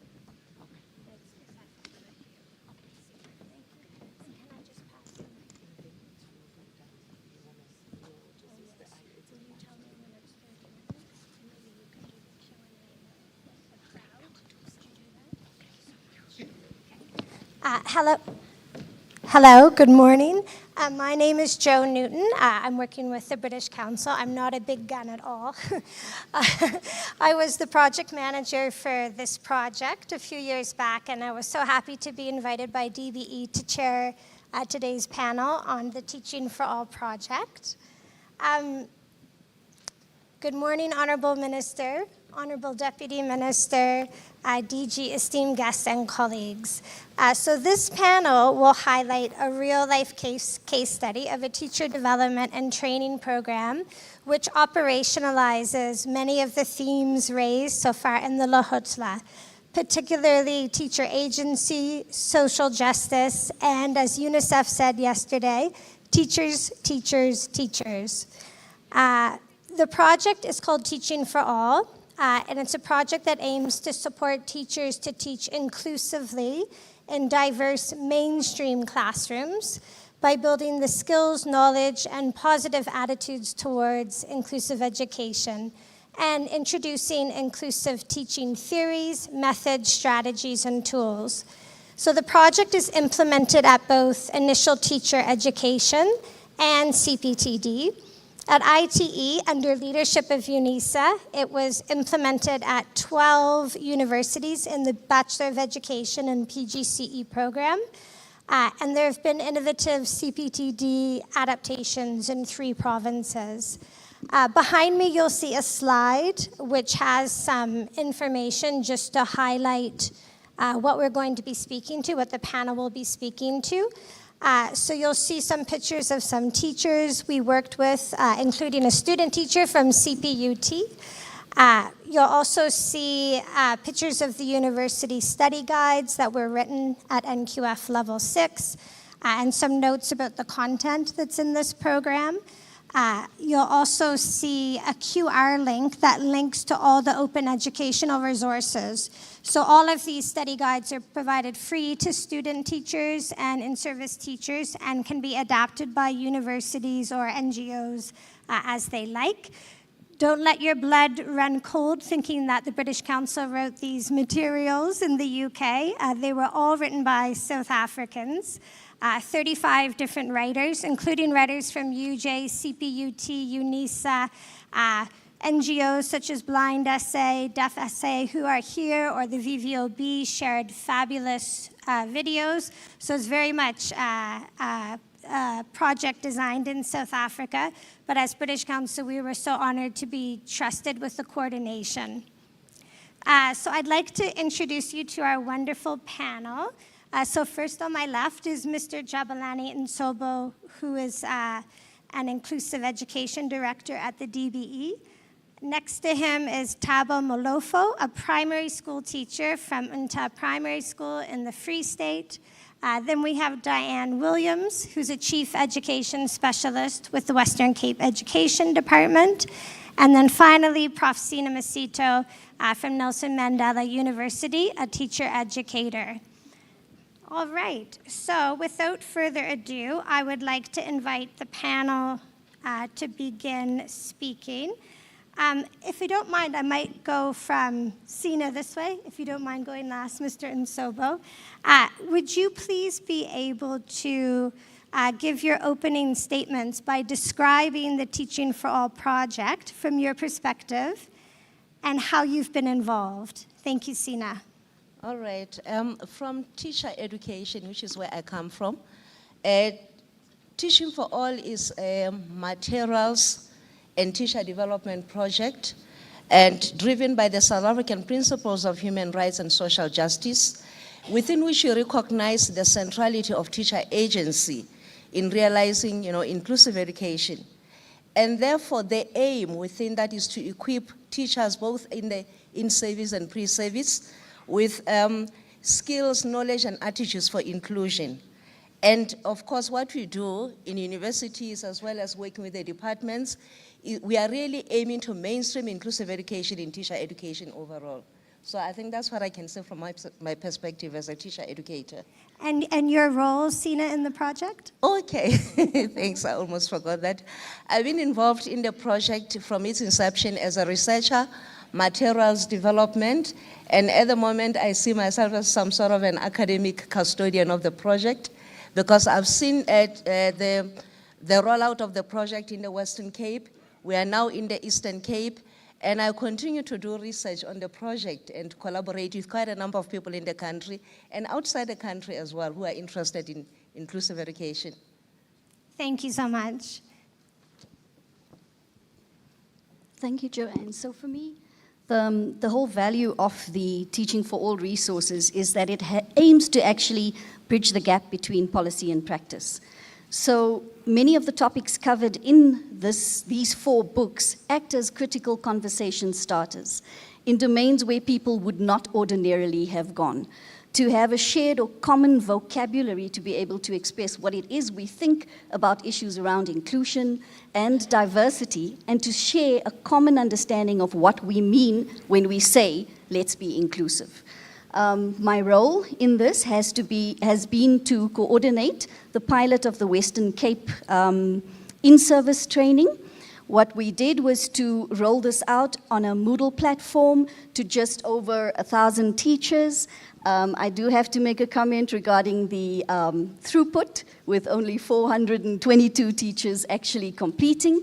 And then we had to ask ourselves the question about why that throughput, why so many teachers didn't complete. And I mean, the reasons cited, and previous speakers have talked about administrative burden, the time, curriculum coverage, all sorts of things that teachers have to endure. And this is a 120-hour course that runs over an entire year. But then the more important question was to ask, why did the 422 actually complete? So we chose to focus on a more appreciative inquiry. And the questions asked was, why did they complete? And which schools were there that actually completed this particular course? And these were the schools where it was school management teams that had driven the actual completion of the course, which speaks to the importance of making sure that we equip our leaders at schools, our school principals, to actually understand what an inclusive ethos is. Thank you so much, Diane. And Thabo, you're now teaching, I think in your 4th year of teaching, but you were a student teacher at CPUT previously. Of course. Okay, my name is Thabo Mufolo. I'm an educator at Inter Primary School. I was a student under the same project of Teaching for All at CPUT, so I'm a CPUT alumni. So moving forward, Teaching for All for me is a model of curriculum that equip and enable educators to work in diverse classrooms. It also equips them with different pedagogies of understanding what inclusive education is and the proper implementation processes of how we can do it in classroom. So far, I find myself now as an educator that is implementing the very same project in my everyday classroom. So yeah, my role in this project, at first I was a student coordinator who was the voice of the students. Now currently I'm the voice of the educators. Thank you so much. Mr. Nsobo. Yes, thank you. Thank you, Joe. And my responsibility is to try to situate what we are doing within the South African legislative context. I'm going to start off by saying that I think where it all started was the founding of special education on the apartheid ideology through what was at the time called the Special Schools Act in 1948, kind of removed children with impairments from mainstream schooling. And in so doing, it therefore deprived teachers of the opportunities to experience and teach learners with impairments. But it didn't end there. It went on to configure how teacher education was going to happen. In other words, teachers were then prepared for a dual-track system of special education and mainstream education instead of inclusive education. In other words, teachers were not taught to teach all the children, but teachers were taught to teach children without impairments or children with impairments. And when we then promulgated Educational Paper 6 in 2001, it then committed the country to say that we must build and strengthen the capacity of teachers in ordinary or mainstream school settings. I'm using build because in certain cases, teachers did not have this because they were deprived of the opportunity to do so. But I'm using strengthen because some of the teachers resisted that and continued to further studies around that. If you look at the biographies of teachers, human resource biographies of teachers, you will find that But you will also find that there were also churches that continued to provide inclusive education at that particular time. So I'm saying that therefore then the white paper then called upon us to educate and to empower teachers to educate and teach all children. In other words, to provide inclusive education instead of special education as configured in 1948. So for me, this is what the Teaching for All initiative is about. It's about building teacher capacity to teach all the children, not only those with impairments or those without impairments. But this is also in line with the United Convention on the Rights of Persons with Disabilities, promulgated in 2006 and signed by South Africa in 2007, which enjoins us to build teacher capacity to teach inclusively. In other words, allowing all children, especially those with impairments, I'm going to underline this, to receive education in schools in their local communities, alongside children from their own communities, and not in segregated special school settings, away from their families, peers, and communities. So in other words, this is what we signed up to in 2006. To build teacher capacity, to teach inclusively, allowing all children, especially those with impairments, to receive education in schools in their communities, alongside children from their own communities, and not in segregated special school settings, away from their families, peers, and communities. So that provides you with the legal context. In other words, it tells you how we came to be exclusive in how we're teaching, and how this was framed so that we have the current system, and calls on for us to deal with the current system, to change the current system and build an inclusive education system. Thank you so much. Thank you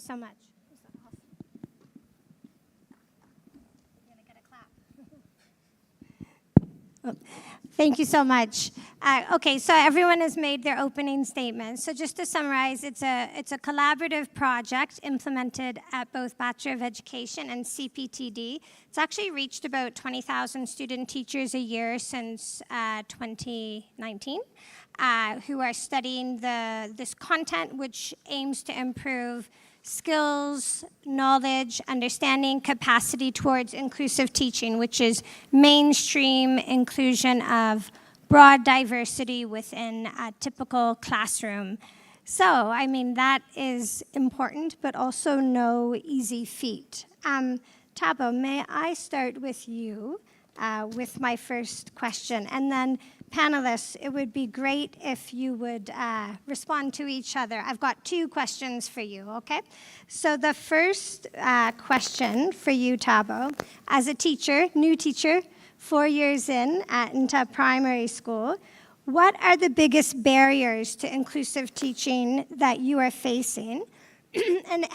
And if it did, how did the Teaching for All project with your university, CPUT, help you address them?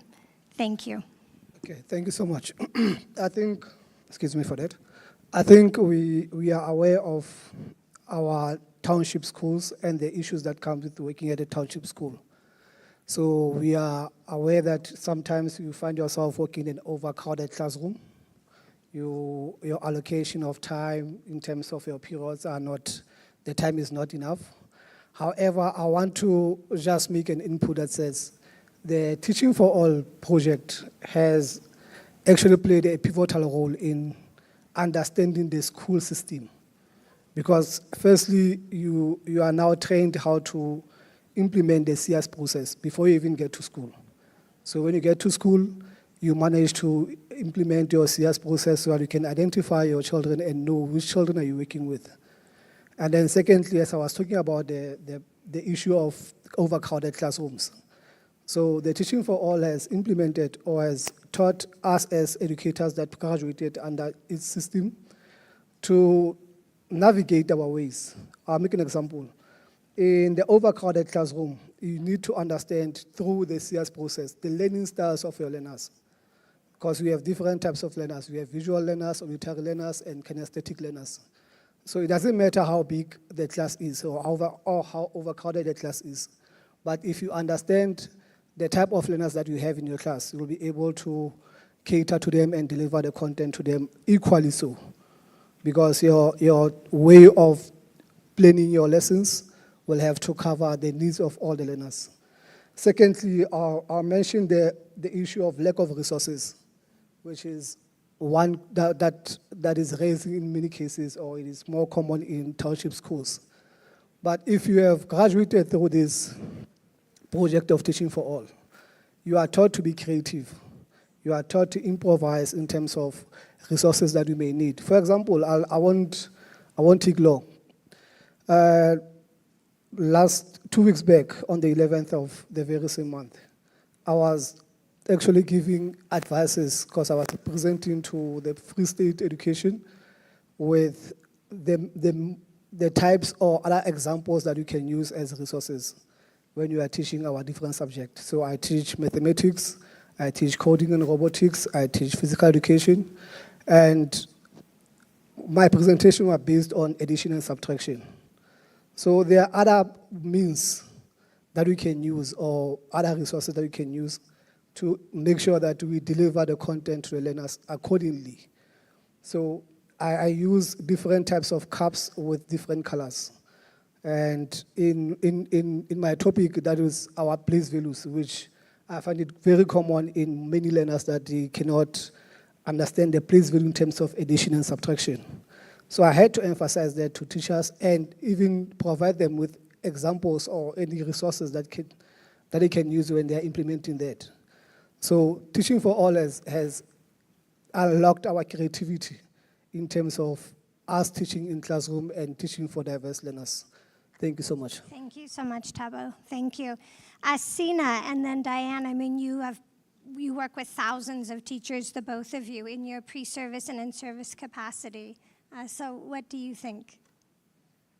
There is no doubt from my side that when teachers graduate from universities and they have been part of Teaching for All, they live with knowledge. They've been conscientized about what school terrain is like. They have expectations about the barriers to learning that will come across. I would say that even their attitudes are where we want them as far as inclusion is concerned. But my biggest problem is, which I come across quite often, especially when I speak anecdotally, not really through research, to some of the people that I've worked with as students, is this lingering obsession with the medical model. And I think what Teaching for All does, especially when now we move from from pre-service into in-service, it really aims to disrupt, that kind of obsession with the medical model so that everybody can understand the contextual rootedness of barriers to learning. And I always find it problematic when you talk about learners with this and learners with that. And my argument is always that we need to shift the way we think about learners. Instead of saying that it's a learner with a disability, a learner with a problem. Rather talk about learners experiencing problems. And in that way, we'll be able to do exactly what Thabo is talking about. Looking at the context in terms of what it is that we need to change. So I think that, lingering obsession of the medical model is something that will continue to be a need for us to deal with within teacher education and across. And of course, it's not just the work of teacher education alone. I'm pleased to say that I do work very well with people in the department.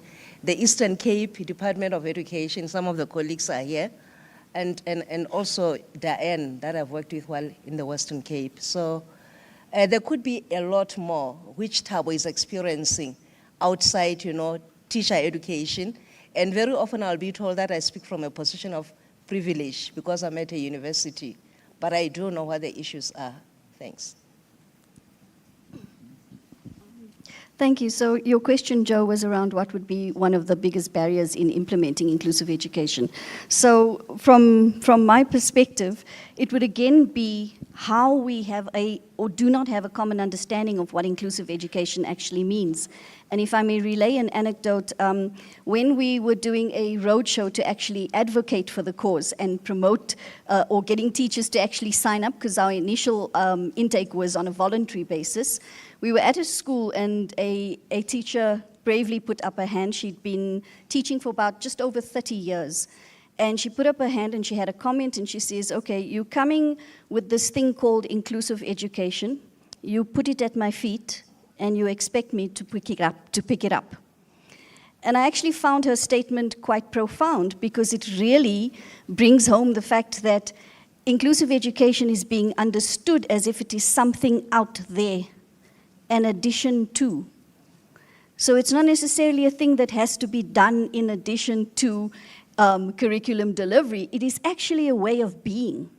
It's how are we creating enabling environments and school culture and climate such that any learner, regardless of their barrier, regardless of their diverse needs, can actually be accommodated. And we've spoken quite a lot over the last day and this morning about meeting learners where they are. But actually, we also need to meet teachers where they are. If we can do that, we will have a very good positive road in implementing inclusive education. Yeah. Thank you so much, Diane. Mr. Nsobo, from the department's perspective, would you like to round up this question? Yes, thank you very much. I think for me, the attitude is the foundation of everything.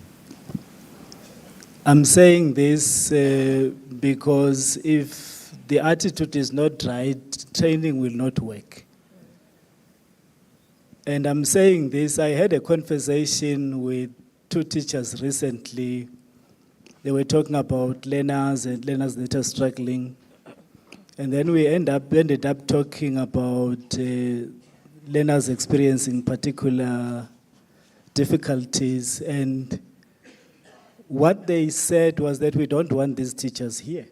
We don't want these teachers in our schools. They never spoke about their capabilities, their competence, the need for training so that they can accommodate these teachers. And this sometimes extends to how we planning for particular categories of learners instead of planning for all learners. And where you find that certain categories of learners are almost always an afterthought. So for me, that's an attitude thing. So for me, the attitude is everything. And I think we need to understand also where the attitude that we have against difference comes from. And I think once we understand that, it gets easier to deal with. Let me share an example of 3 schools in one of the communities in KwaZulu-Natal. There were originally 2 schools there. There was 2 mainstream schools, 1 primary and one secondary. The primary school I went to, and we had learners with, I only knew that they had profound intellectual disability very late in my life.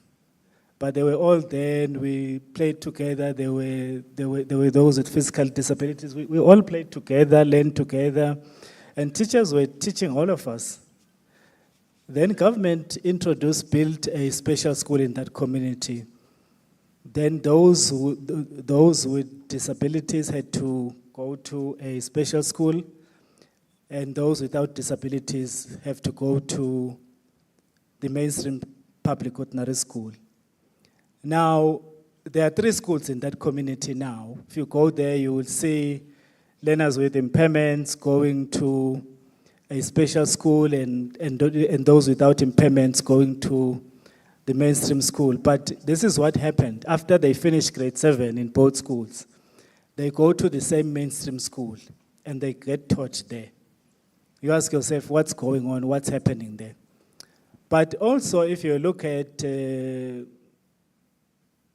school that was built there, it's called the School for the Physically Disabled. Now, the dominant disability in that community is not physical disability. It's intellectual disability. Now, you ask yourself, why is it that before the special school was built, teachers were teaching even without any training? But also you ask yourself, why are the teachers in the high school accepting of these learners? It's not because of training. Yes, training is important.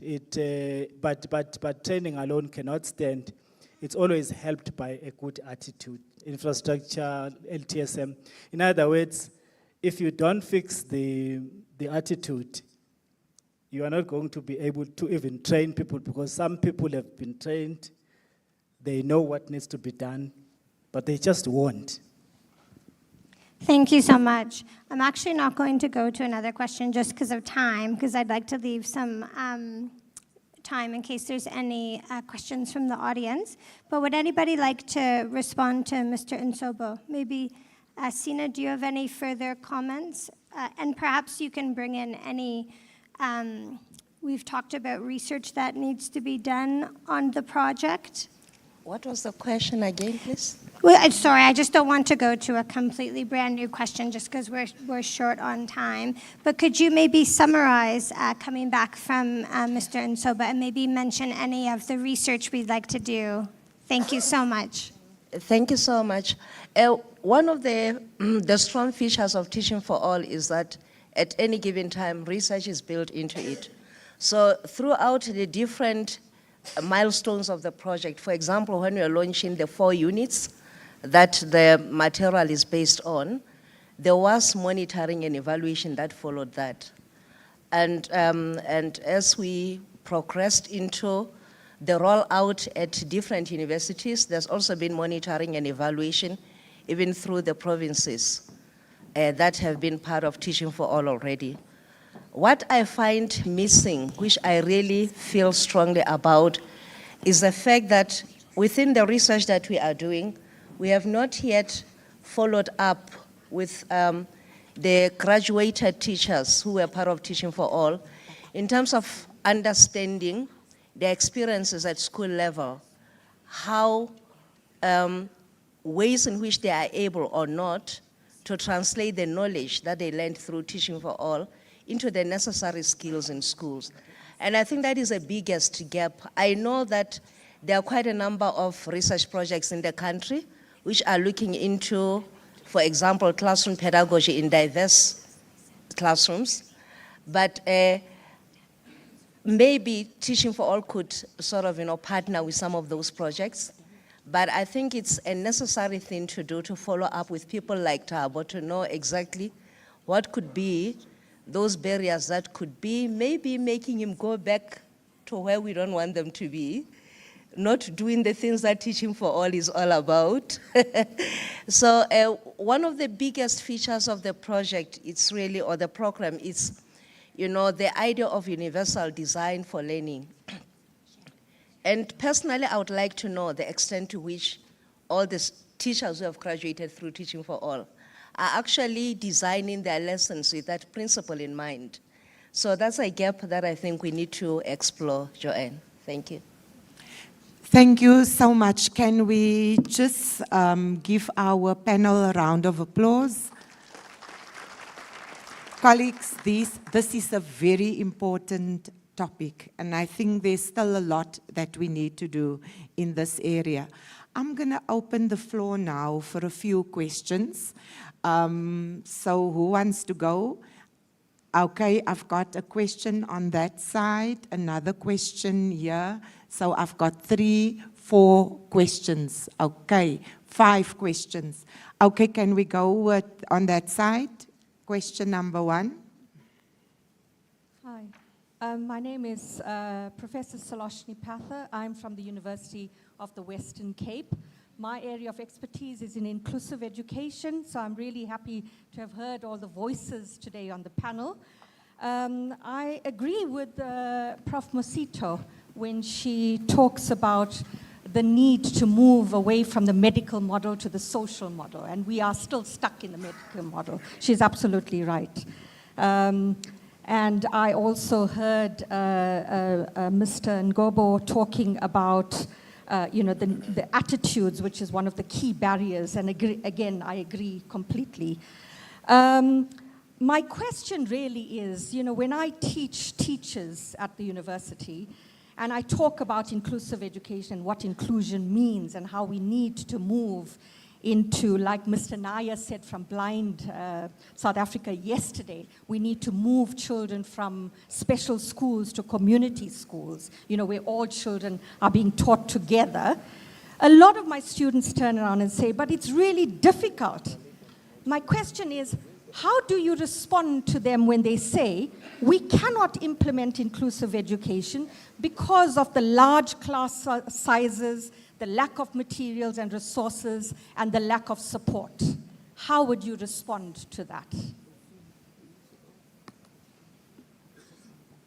Can I ask Sina to respond? Thank you. That's a difficult question. One of the things that we do through Teaching for All, we don't really lecture, but there are lots of case studies that we draw from, so that student teachers and even in-service teachers can relate to other people's experiences who are going through exactly the same thing. So that's a very common, perspective that I also come across, Prof. Peitha, that, I hear this, I'm willing to do it, but I'm going into crowded classrooms. I think one of the things that we need to do in teacher education is to stop working in silos. Inclusive education is not for you and I, Prof. Peitha. It's for all the people in the Faculty of Education. So one of the thoughts that I've been toying with is, to what extent are my colleagues in the Faculty of Education, who are not necessarily teaching education theory or educational psychology, at par in terms of knowledge and even skills, as far as teaching the student teachers the kinds of things that I talk about in teacher education.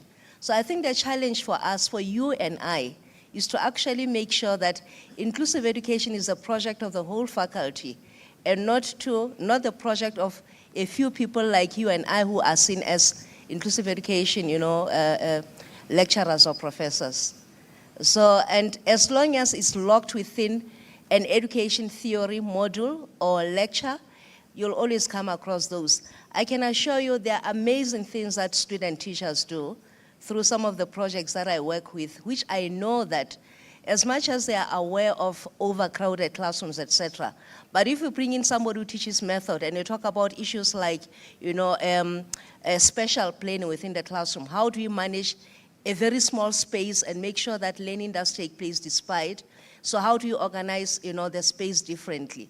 And those are some of the things that we should be talking about, even if it means reaching out to our colleagues in the departments of architecture in our universities, who can help us with those issues of planning space. I think it needs to go as far as that, because it's not our responsibility alone. It has to be a collaborative project.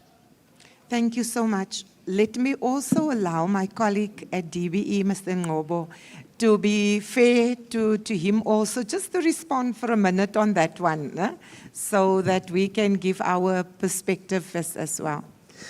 Yes, no, thank you, Ms. Marto. I think the issues around the challenges that we experience are real, and they must be dealt with. But I think also what we need to do is to find a way to, I think Prof is putting it very, very well, to prepare teachers in such a way that they are able to teach within the current context. Because we know that these issues are there, and they must be able to deal with them. But also I think it's instilling a thinking that says that although universities can do these things, but they can't solve all your problems that you're going to find out there. So what that would speak to then is how do we then produce teachers that are resilient, are able to are innovative around these things, and are able to provide the kind of education that we want. In other words, how do we produce teachers that are able to work with their context and make the learner learn, instead of being paralyzed by their context? I think that for me is very important. Because once the issue of overcrowding is out, another one is going to come up. And if we don't have a resilient teacher, they will struggle to deal with that. And I think that it is important for us to look at how we build teacher resilience for teachers to, because there's a lot of other issues. There are social issues, there's lots of these issues. But if teachers are then resilient, innovative, they are able to deal with these matters, they will not collapse when they are confronted with these matters. Thank you so much. Can we move to our second question? We've got 4 questions. Yeah. I've noted you as well. I've noted you. Thank you very much. I would really like to appreciate the presentations. They provide adequate insight into the work we're dealing with. I would like to deal with the issue of LTSM, the material that's been developed. And I'm happy I'm speaking this in the presence of members of the board of Umalusi and the portfolio committee chairperson. Because our education has been democratized within the ambit of the rule of law. And all of us, the manner in which we started with education, we thought we have this freedom of academic expression to do what we choose to do.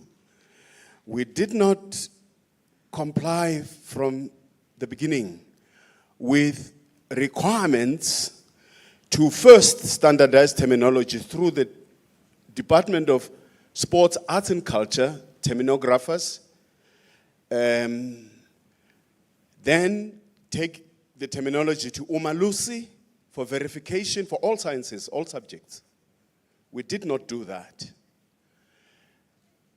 Then take it to the national language bodies in terms of the PENSALB Act for authentication, and for each of the terms, for all the sciences, you need to have an authentication certificate.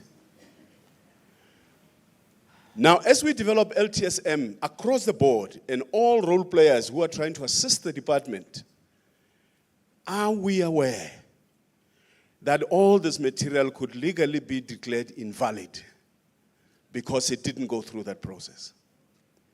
That was number one. Sorry, is it a comment or is it a question? It's a question that are we aware that that could be, because has that process been followed as prescribed in law? So that as we continue to assist each other, we do it within the ambit of the law. So that's number one. The last one is that I've heard universities and so on say, no, we offer 3 languages, Xhosa, this and that. The law requires of us, Section 6 of the Constitution, to give effect to the 12 official languages designated by the Constitution. The mechanism of how we do that, UNISA has lost the case AfriForum versus the Council of UNISA, because UNISA thought they could reduce the number of languages, official languages used for teaching. And the Constitutional Court said no. 29(2) says everyone, not some, everyone has a right to to education through a language of their choice. Not some groups, not some numbers. These are not Can group we get rights. to the question, please? These are not group rights, these are individual rights. So, my dear colleague, can we get to the question, yes, please? the question is, as universities and are we complying with 29(2)? Thank you. Okay, Ms. Newton. Just quickly, all the content are open educational resources, so the universities adapt and implement them, and then it goes through the institutional process of the university, the vice chancellor, all that kind of stuff to be operationalized. And in terms of language, UNISA actually developed 11 language glossary of inclusive education terms. That's on the QR code if anyone would like to take it and work on it further. It's fascinating work. Thank you so much. Thank you so much. And I hand over. Thank you. Good morning. I am Mary Mweketsi. Like this? Okay. My questions, maybe I'm going to be doing SOPA. Goes to I will have to stop you if you're going to continue. Goes with to SOPA. Our Ntate time Ngobo. is actually gone. Yes, goes to Ntate Ngobo and the other people, and the other ladies and the gents there. I'm in favor of inclusive education, but the issues that we encounter, especially that I'm also a parent of a grown man now who is autistic.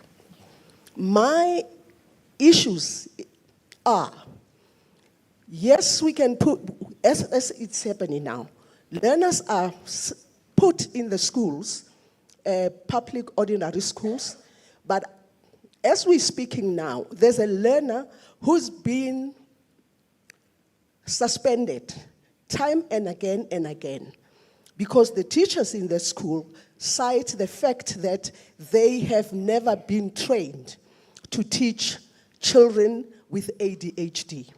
We also have issues in the schools again where the doctors will send a form to say to the teachers, can you do the observation on this particular learner? And the teachers would turn around and say, we don't even know what I'm supposed to do. I had to go to the school of my granddaughter to go and explain to the teachers what ADHD is. So as much as we would like to do what we're doing, can I please ask that what the right hand does, the left hand must know.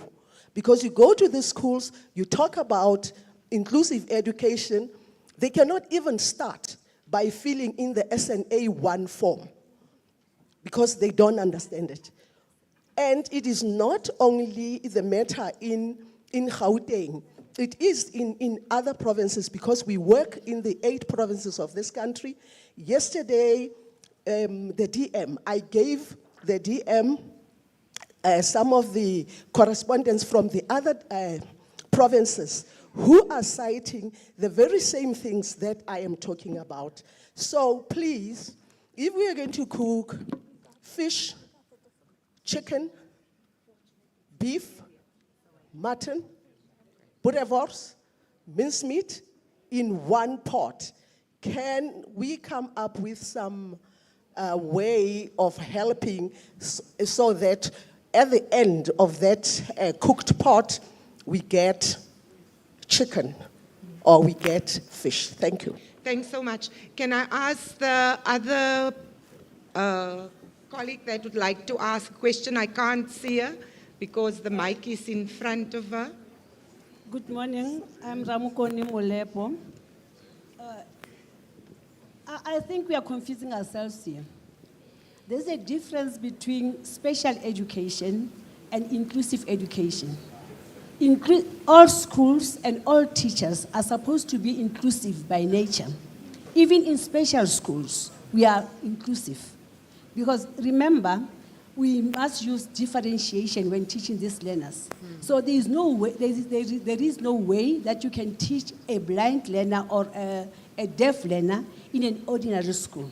So education for all means that in a class, you need to be inclusive in every class, whether a special class or an ordinary class. Thank you. Thank you so much. Okay. Okay. Oh, Is there still one person? Thank you very much, Program Director.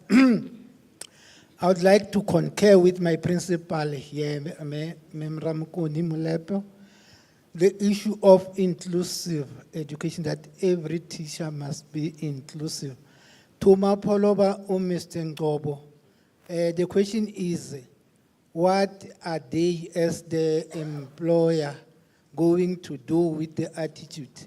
If the attitude of those who do not want to implement or apply inclusive education doesn't go away, what are they going to do if they started with this thing from 2006 to today? If it doesn't go away, are we going to allow the status quo to go? Because the professor said, raised some of the concerns about her students about implementing inclusive education. Because I agree with Umapolo about the attitude. Because you'll go to these schools or in other areas, when they see you, that you are from an organization for, let me say, blind people or whatever type of disability, the principal will approach you and say, we've got a learner here who's starting to lose his or her sight. Can you help in terms of getting the learner to the special school? So, and then the learner, the sight of the learner is not that bad. The only thing you can do is to perhaps to put the learner on the front row, because the learner can still see, can still write, but the principal say we can't cope with this learner. So, meaning the issue of inclusive education, it seems like, I don't know, a dream, something that will never happen. We talk about it, yeah, it's going to remain like that. Thank you very much. Thank you so much. Let us just quickly wrap up on it.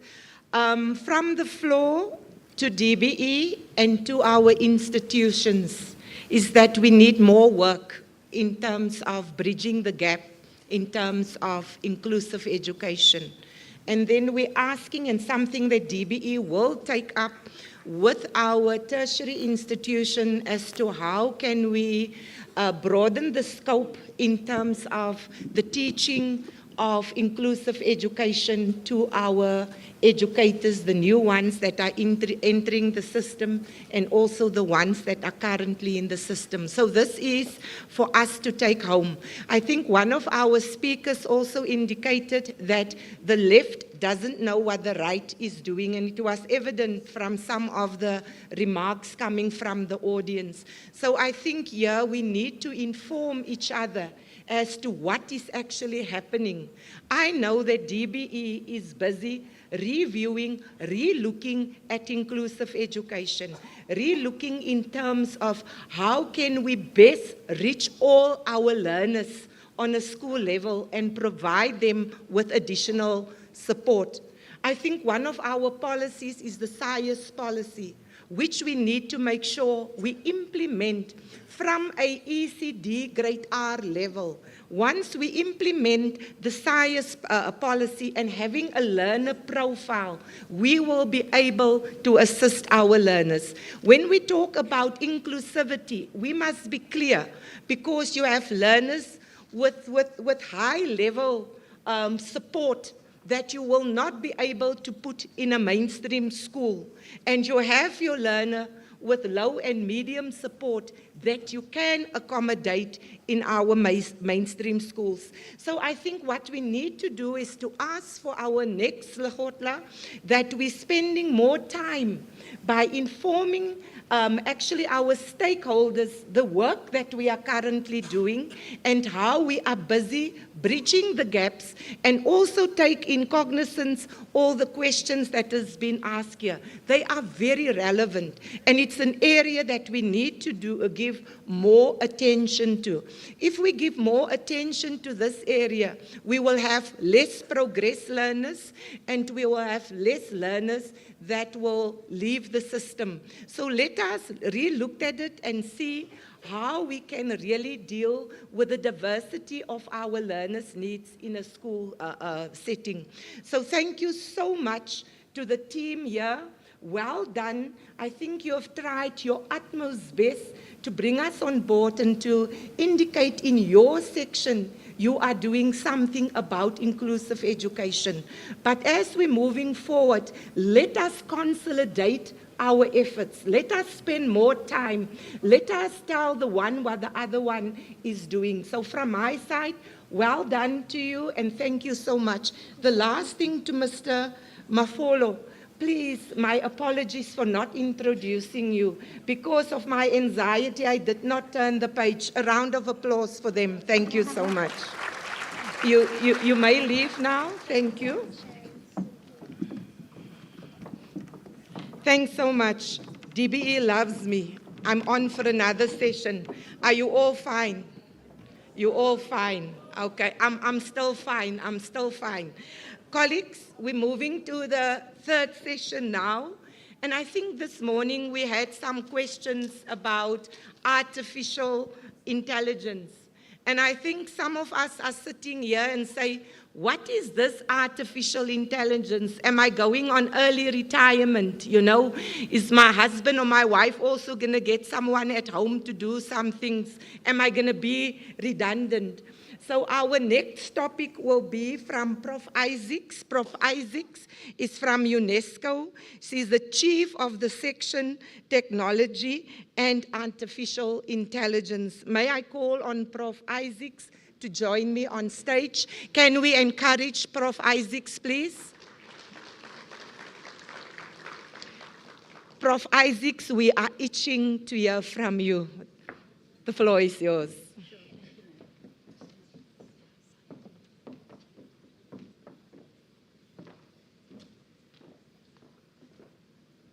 Distinguished colleagues, honorable ministers and deputy minister, colleagues and friends, a very warm, sunny, good morning. I think it's still morning to you all. I am hugely blessed for having been invited to participate in this, what is more than a presentation, it's really an invitation for a critical conversation around AI in education. And very pleased that the DBE and its partners have chosen to invite UNESCO to just share a few ideas about how we are approaching this highly complex, this very volatile question around AI in education. And I thought it would be good to start with, and I'm going to try to be very brief because I'm aware that the time is limited and we're standing between you and lunchtime. But I thought that there's something about the month of February, the month when Madiba was released from prison and the ANC was unbanned. It's a very momentous month in South Africa's history. But during this month of February, there have been some really critical, some people call it tsunami-like disruptive events that have taken place in the AI world that I just think sets the context for our conversation around how we understand what's going on. I'm not going to be able to go into detail, but we've had earlier this month, the Paris government of France and the government of India hosted the AI Action Summit. And it was attended by representatives of governments from across the world, more than 100 countries. It was also attended by the leaders of the big tech companies, the very rich billionaires of AI and AI technology systems. It was also attended by civil society organizations, the UN system, and so on. And what was insightful was the statement that emerged from that conference that calls for public interest AI investment, that calls for investment in ethical, inclusive, just following on the conversation we've just had, equitable AI, and that endorses the United Nations Global Digital Compact and the UNESCO recommendation on the ethics of AI amongst a whole host of very important policy framework and guidance documents. But I think what was instructive was the debates that emerged in that particular summit, which raises questions around how the power dynamics within the AI global system is also being reconfigured, where dominant commercial interests seem to be taking priority, and that raises concerns about many of us who are working in the public education system. And I think that that becomes a critical cause for concern, a cause for observation, a cause for noting, especially from the perspective of how we respond as education decision makers, as leaders, as teachers, as students, and so on. The second is, and so far it's not been mentioned, the emergence of the release of the DeepSeek R1 model. And unfortunately, I'm not able to go into too much detail, but this release, I think it was the end of January rather than the early February, has also catalyzed and opened up a questioning of the dominant AI models that we've been fed, because it's been led by a small enterprise, a very dynamic young AI scientist, computer scientist. It was released on an open source system. It was also at much lower cost, using a really high computing power that has also generated significantly less energy, and for a whole host of other reasons, allowed a questioning of what is it that we've been sold, and what alternatives are there. The other is that I thought was very interesting, and it's really highly recommended reading. I found it very insightful, was that the Vatican has also released its notes on AI and human intelligence, raises really profound questions around the philosophies and the underlying theories of the notions of intelligence, and also raising questions of our sense of morality, our sense of ethics, and also makes some really profound comments on AI and education, AI and healthcare, how we respond to disinformation, misinformation, deep fakes, and so on. Highly recommended reading, and also just proposing an alternative discourse, an alternative narrative to dominant discourses that have strong commercial interests. The fact that we've also seen that a number of big tech companies have also reduced, relaxed their commitments to fact-checking, and have also announced that they will be dismissing a number of workers in their companies who are doing work around fact-checking and content moderation to ensure that disinformation, fake news, and so on are not being spread, and that is actually being relaxed, which is also another cause for concern. And then, of course, with the onset of DeepSeek into the global market, we've also seen reverberations in certainly the US stock market.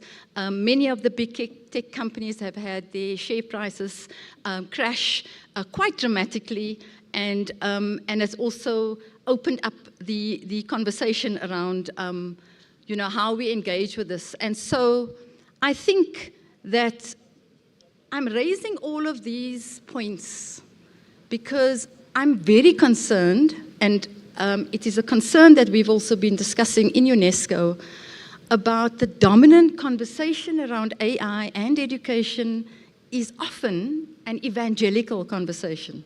We often talk about the power of AI and AI-driven systems, like it's the AI pill for every educational ill.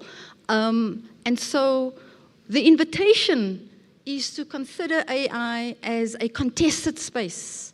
There are many different views, narratives, there are dominant discourses, and there are alternative discourses emerging.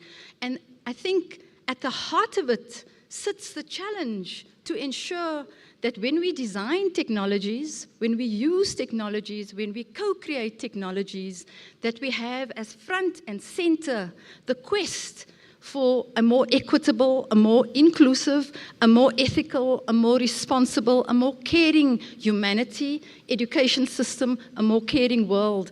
And the contestations that we need to be engaging with in the education system is about how do we ensure that when we address the questions of AI and digital technologies in our education systems, that we do not sacrifice our quest for equity, for equality, for social justice, for environmental sustainability, and so on.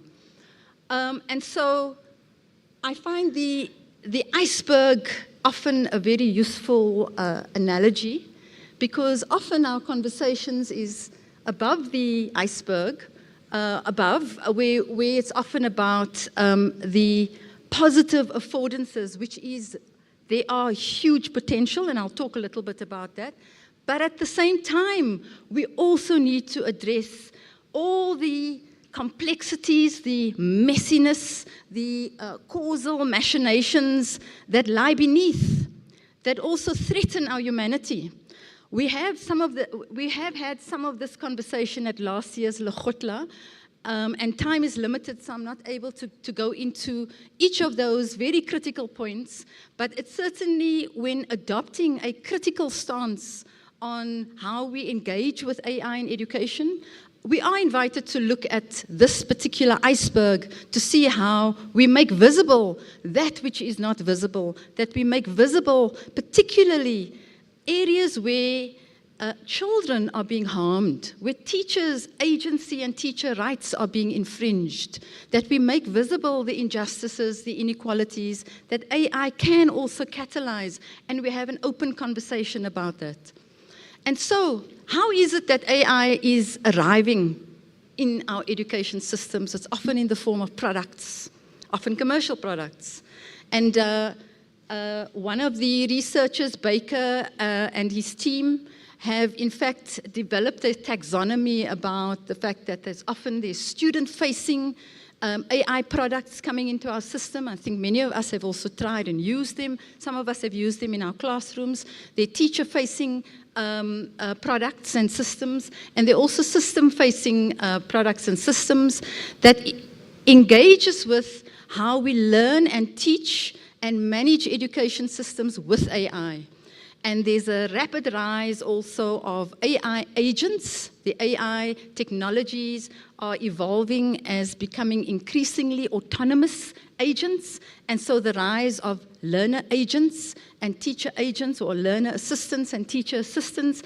And in some quarters, there's also been a call for every learner an AI agent and AI assistant, and every teacher should have their own AI assistant to help them with teaching and in the classroom and deal with various challenges that they face and so on. And we have anecdotal evidence in South Africa, having engaged with a number of teachers where they are using a number of these tools to great advantage, but also with some huge challenges. But alongside learning with AI or teaching with AI or managing our education systems with AI and all the tools that are coming on stream, there's also the importance of learning about AI. UNESCO is making a very strong case for, along with many of our partners, the need for us all to also understand, have some foundational knowledge about how AI works.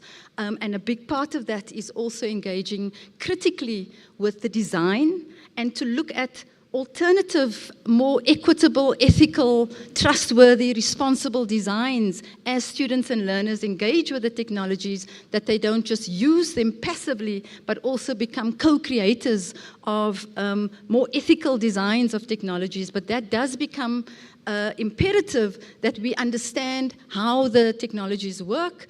And so learning about AI, some systems have introduced AI into their curriculum as a course, as a subject, etc., and we are monitoring that across the world. But it's also about living responsibly with AI, living ethically with AI. There's been a number of conversations around plagiarism this morning and yesterday. Behind that sits, what are the ethical foundations with which we engage with AI? Is it okay to cheat? But then there are some moral and ethical questions there about if you think it's okay to cheat, to pass on other people's work that's not your own, then we need to have the ethical conversation about what are the values that are guiding the way we're engaging with technologies and the values that we inculcate in our education system. And so the invitation is for a critical engagement. And critical, I have to emphasize, does not mean that we are being negative, that we are finding fault, that we just want to talk about the risks, and that we are not open to looking at the positive, the potential dimensions of AI. But in this case, critical is about ensuring that we promote public interest AI in the way it's been discussed at the AI Action Summit. And there's been a movement now led by major AI scientists about the promotion and investment of public interest AI. What would that mean for us in the DBE and amongst the DBE and its partners?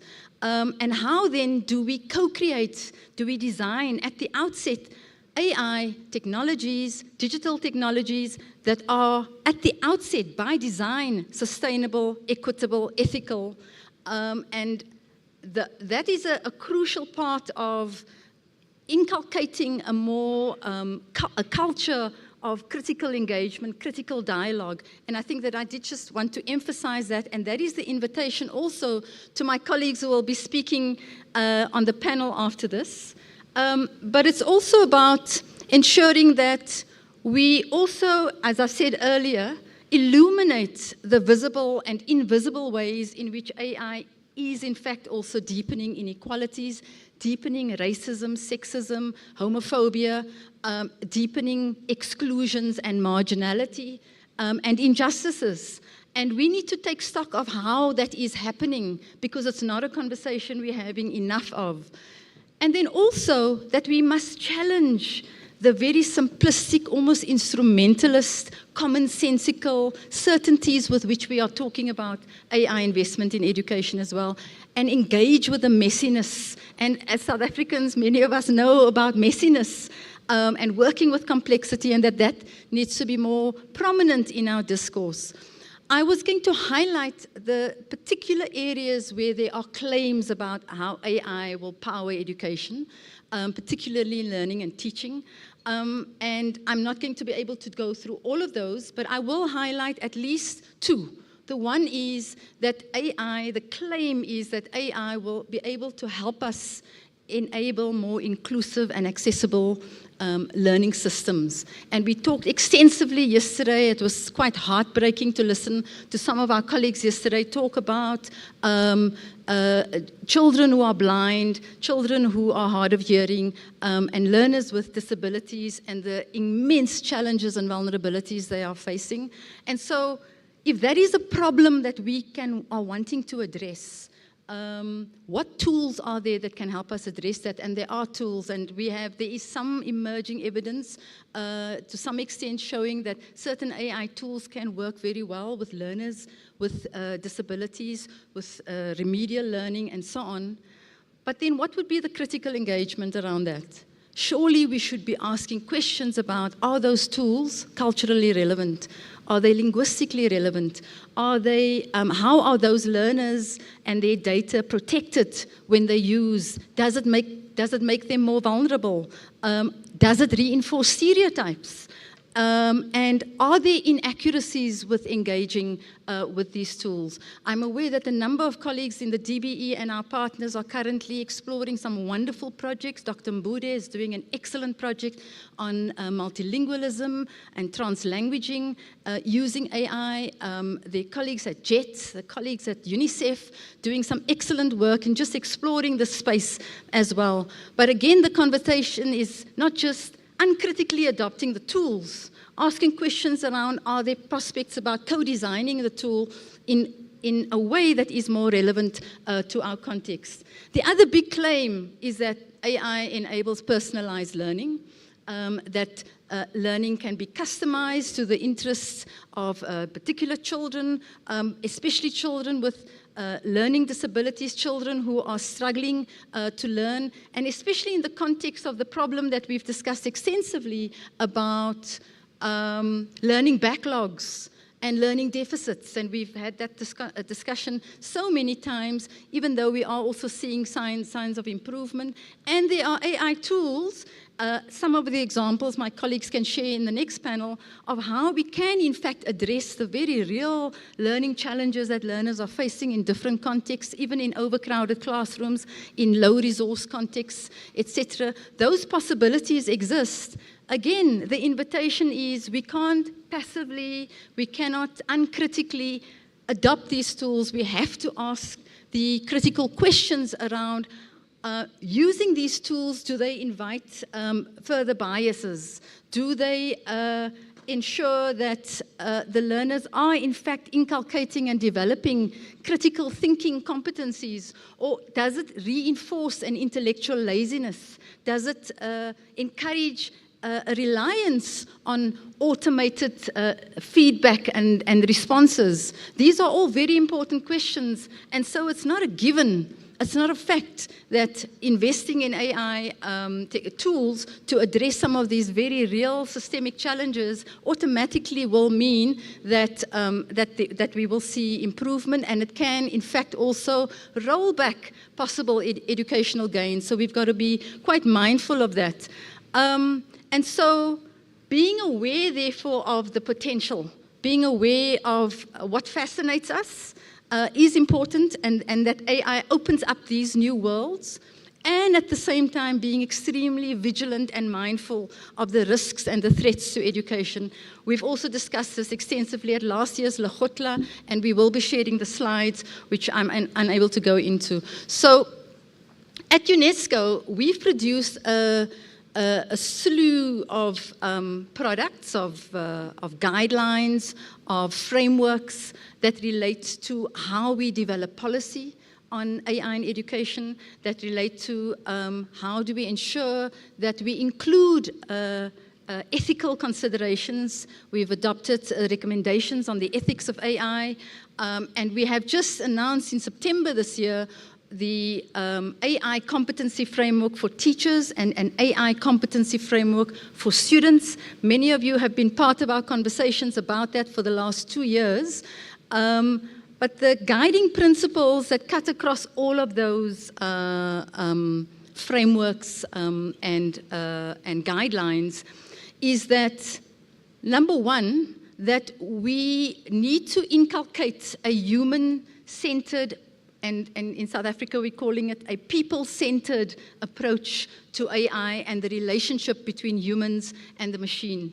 And that it needs to ensure that in our engagement we retain our agency, we preserve our human agency, we engage with the increasingly unexplainable, increasingly opaque, increasingly autonomous AI that's emerging very rapidly, that we look at how do we retain human control. And in the case of learners and teachers, how do we ensure that we cultivate learner agency individually and collectively, how we cultivate the agency of teachers in our engagement with AI. So the issue of preserving human agency in our engagement and interaction with AI is a critical principle.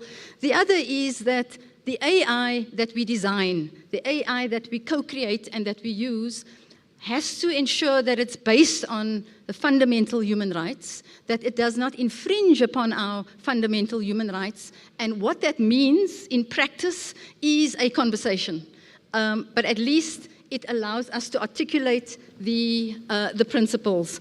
The other, very clearly, ethical AI by design, sustainable AI, which also resonates with the themes of the South Africa's presidency of the G20, the theme of solidarity, the theme of equality, and the theme of sustainability, which also resonates with the underlying principles that we are promoting in the design of our policies, but also our practices, our design of tools, and our and also our use of tools. I've spoken briefly about the twin competency frameworks. The critical aspect of these both frameworks is that we want to encourage critical AI literacy, not just literacy, but critical AI literacy that allows learners to engage with ways that that AI can be empowering, that it can be supportive, that it can be nurturing, that it can be caring, and how we design critical AI literacies so that we can develop these competencies is something that we need to engage with the policymakers and decision makers in South Africa around ensuring that it's contextually relevant for our very messy contexts in the country. I'm asked to conclude. I just quickly wanted to say that we have noted that there's a diverse range of responses by schools across the world to AI. That on the one hand, our research at UNESCO tells us that in 79 countries, there are schools that have de facto banned the use of cell phones and social media in the schools. On the one hand, we also have young people in Brooklyn have in fact formed a Luddite club. It's an anti-technology club, and they get together on Saturdays without any technologies around. So there does seem to be the beginnings of perhaps, some people call it a techlash. Maybe that's overstated, but there is some resistance emerging. And then we've also seen, and we've hosted at UNESCO in January, a school that has now introduced what they call a teacherless classroom. No teachers. 20 teachers at the one school in London and another school in Arizona State in the US, where they are experimenting with AI-led teaching in the classroom. And of course, that has sparked huge debates about whether that dehumanizes teachers and whether learners are in fact learning, and to what extent it is inculcating a critical engagement by the learners and also the AI agents. And then there are those schools that we now see are also far more systematic about preparing systematically, slowly, not rushing, their teachers, their parents, their learners before they invest in adopting any AI tools. And the example that comes to mind, albeit a privileged school, is the International School of Paris, the way they've actually engaged with managing the change in the adoption of AI. And I think that that's perhaps instructive. I recognize that that's a privileged context, and we need to look at how we engage with these changes in highly unprivileged, marginalized, and vulnerable situations with overcrowded classrooms and poor resources. I'm very aware and have had the privilege of working with many of you on the many policies on ICT in education. I'm raising this because often the AI in education conversation is ahistorical. It's almost as if we haven't done this before. And in South Africa, it's been going for the last 30 years, where we have battle scars from our attempts to develop policy that's robust, that we can implement. We've had challenges with implementing. We have challenges with aspects of our system capacity not being able to deliver on all the promises that we've articulated in policy.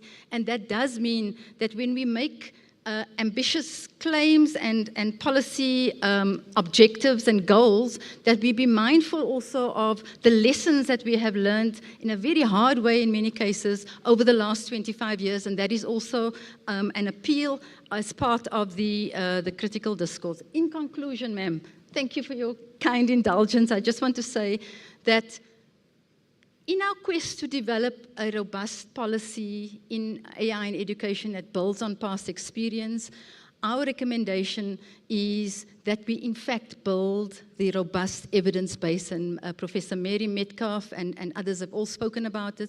We need to strengthen our evidence base, and the invitation here is to our research community to do that. We need to build the register of ethical, equitable AI in education design, and we need to develop and strengthen our communities of thinkers and practice that are gearing towards equitable public interest AI. Quickly wanting to say that there's an open invitation for all of you to join us in some of these critical conversations on the 19th of March, International Day for Digital Learning. We're hosting a webinar to invite you all to Digital Learning Week in Paris, where we are going to be talking about AI and the future of education, disruptions, dilemmas, and directions, and that we've just announced a call for think pieces to all of you to please invite you to contribute towards our Ideas Lab, where we are wanting to lead global dialogues on some of these critical questions. Colleagues, I'm reminded that there's a wildebeest, another name for the wildebeest is a GNU. And as Mam Shiranjit from Math Center reminded me of this, so I thought of the GNU.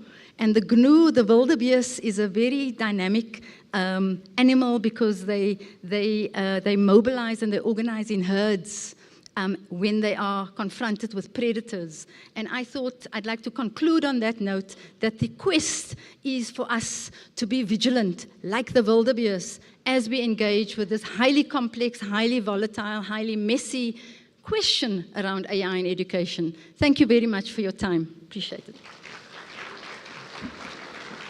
Thank you, Prof. Isaacs. We can pick up the passion. There's absolutely passion. And if I don't stop her, she will keep us busy till after lunch. Prof, you've almost taken a half an hour and it is 15 minutes. So I'm going to call upon our next speaker. And I really want to say to our speakers, we know you're passionate about your work. But if all of us decide to take a half an hour and an hour, I'm sure we're not going to go home tonight. So, Prof, thank you so much. Very insightful. And really, we recognize the passion for it. And definitely, we will invite you back next year. But we will put you up, just say 5 minutes before lunchtime, that we don't take too much long and that people wait for their lunch. So can we give Prof a round of applause?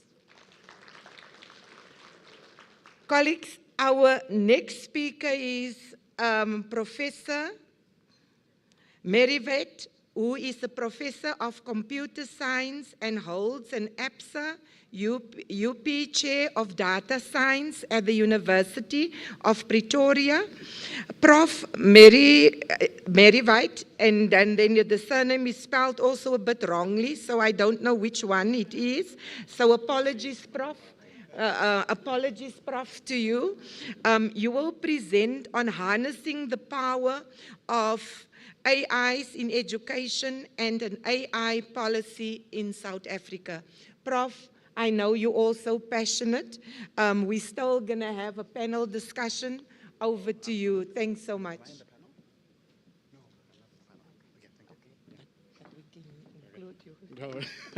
Okay. Thank you for having me today. Yeah, I'm Gosi Marivate. I'm the chair of data science at the University of Pretoria, and I wanted to talk about AI language, education, and opportunities for all.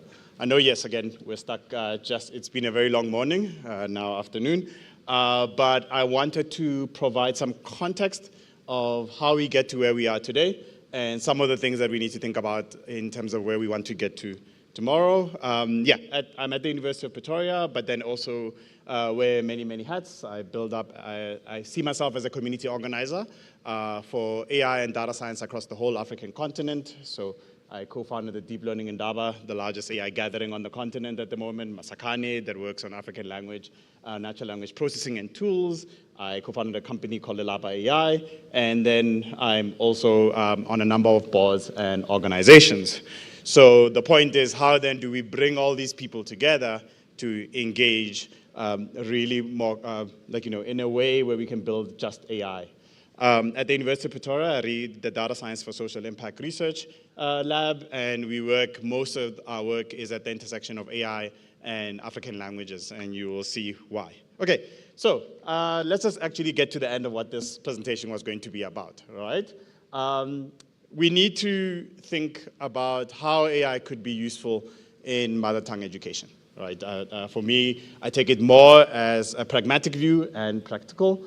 Yes, we can think about personalized learning, not in the way of where we are measuring a student going through, but then how do we look at systems that can actually adjust to the child or the student, the learner would rather be engaging in a specific language in a specific way, text to speech, speech to text in that way. Content creation is there, translation, all of these are opportunities that are there, but we can't get to, and I'll explain why. And then lastly, how can we think about teacher support, right? How can we support within the processes that you have these tools that if we harness correctly in a responsible manner, they can be available to all. The part I'm very, very passionate about is on the part of preserving linguistic diversity. And you will see how that comes along. If you're not using a language, it will die. All right, even if it has many, many, many speakers. Literally, if you're not building up the tools, you're not building up the resources, it just gets to a point that one day it's gone. Right? And we need to think about that in terms of what we lose. What we lose are not the words. What we lose is the knowledge. What we lose is the capabilities that would have assisted us in our teaching, in our learning, that just disappear with that. The opportunities for us within the AI space as technologists, data collection and corpus development. There's a lot of, in teaching the languages themselves, lots of creation of content. A question, and the minister's gone, but for people here, I always ask myself, of all the materials that the DBE creates that are in a local South African language, and I will say it, if we minus English and Afrikaans at the moment, given the amount of resources that they have, how easy is it to find it? Or is it gets created, it gets sent somewhere, it gets printed, and then it disappears tomorrow? You won't be able to find it ever again. And this is a challenge because for me, if I'm working to build AI tools, I go around and say, oh, can I get DBE content? When I then start engaging with DBE representatives, nobody knows where content from 5 years ago, 6 years ago, 7 years ago is. But that's a blocker. It's not like necessarily about the money. People think, oh, it costs money. It's like, no, actually, these things, we've already spent the money as a country. But then we don't know where these resources actually are. And then we need institutional support in this space, which I'll make some arguments for. And if we bring natural language processing is our field of saying, how can we get a machine to process language? One way to do that is through having AI tools. Now, why do we want to look at African languages? As I said, you might have many speakers, but you don't have much data. I can ask in this room, this will be the first, I think, how many people here of a language outside English and Afrikaans, South African language, have a digital dictionary on their phone, laptop, or desktop? One.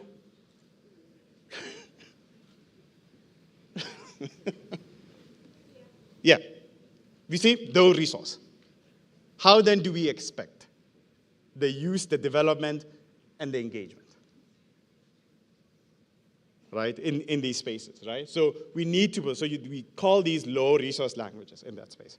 Then these then come into what the data is available, what models are available, what focus it is in terms of a global stage. Do people actually try to design systems for our languages? And then the scale and complexity of the problem itself. We get to a point where if we then use a taxonomy, like something like isiZulu is taken as a hopeful language, but a lot of most of the world's languages are taken as being left behind. And remember, Africa has 2,000, 3,000 plus languages. So the question we have to ask ourselves is, what are we doing here? The other one is then thinking about the AI revolution as it's been going, especially after the previous presentation. So one, these things happen over and over again. The latest AI wave is just that, a wave.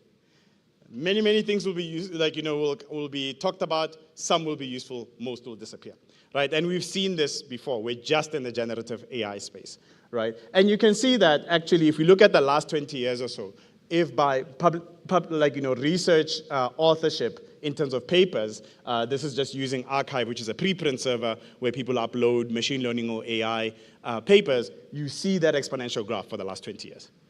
So 30th November 2022 is just part of that exponential growth. It was not the beginning. Right, you have to go back 20 years ago, and still then it looked like we're having exponential growth within these spaces.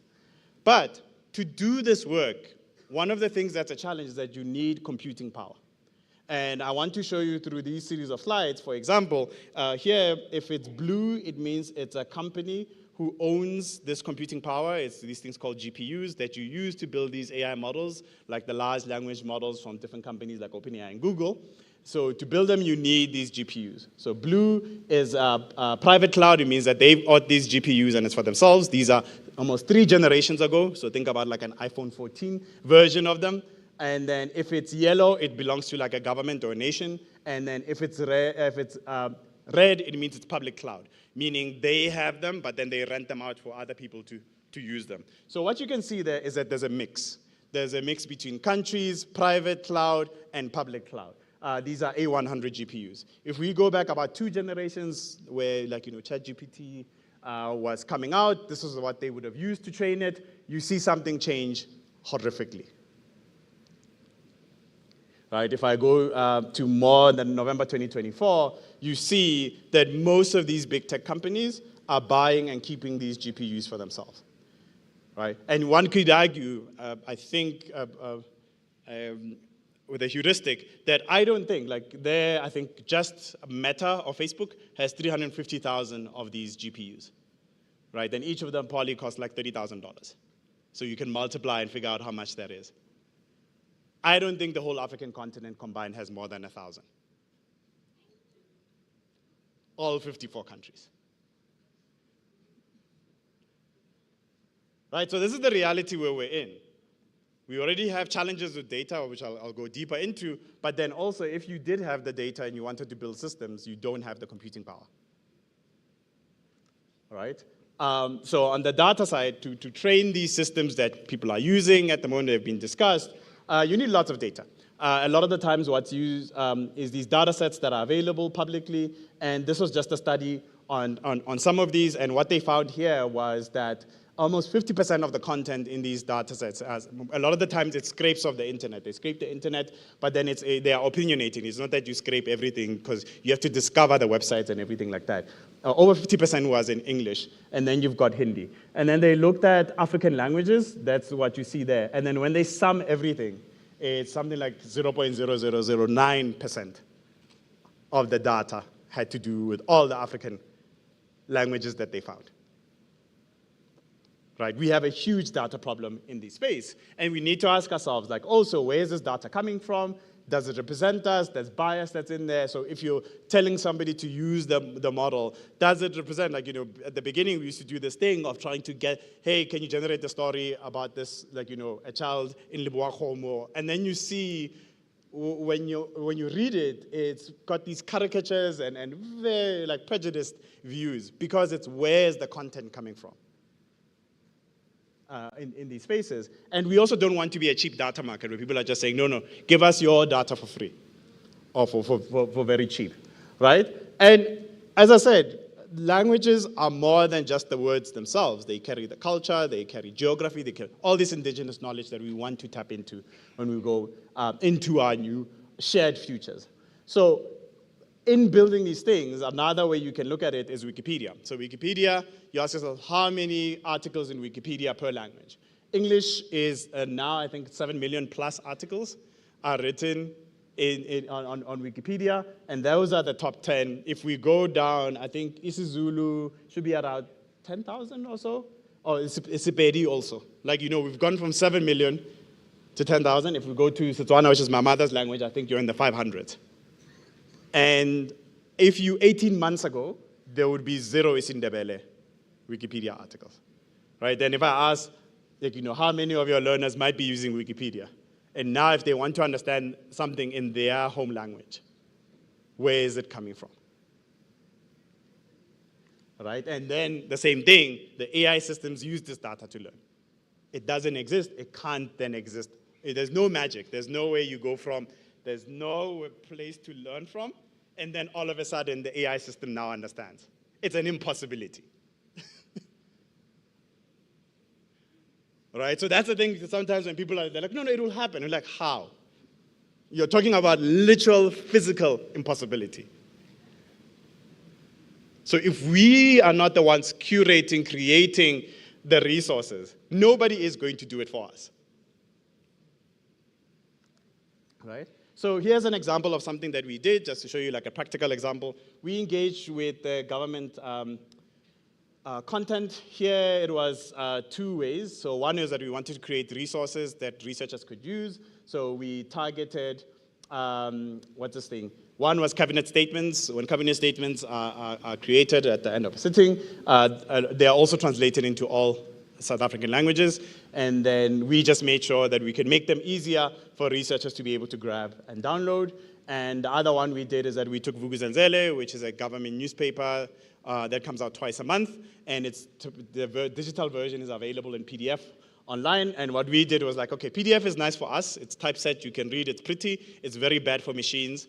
And then the other thing, if you have 20 articles in edition that are written in English, maybe 2 to 4 of them get translated to the rest of South African languages. So if we keep it that, what we're saying is that if you're not conversational and you don't engage in English in South Africa, the government is almost saying, then it means you can only learn 10 to 20% about what civic education actually is. That is, again, practical reality. I don't need to, right? If we're saying only 4 articles out of 20 get translated, right? If you see it, literally, it's like you've got 20 pages in the English one, and in the Sepedi one, it will be 4 pages. Right? You don't need to take my word for it. Go to the Vocational website, and you can check that. Every edition. All right? So we got that data. If we can do that, one of the things we can do right now with machine tools, we can actually automatically align. We know this article in English, Afrikaans, Tshivenda, Sepedi, Sesotho is the same article. We then use tools that then align the sentences. If you can align these sentences, one of the things that you can do is you can now train new translation models that weren't there before to say, I'm going to create a new model now that can translate between Tshivenda and isiZulu. Because I'm going to give it examples. That's how machine learning works. You must give the machine examples, and it learns the patterns inside that space, and we can show that. So here, for example, the data here was Seswati. There's an SABC tweet, and then from there, sorry, you won't be able to see, you see at the bottom, the English translation in the space. This one was then saying, okay, one of the things that we can do is we can also add other metadata tools, like can we do things like news classification? You can categorize a news article. So we took daily news from Botswana in Setswana, and then we took 5,000 of the articles there, and then we're able to do some categorization. Then, the other thing we could do, you can do part of speech extraction.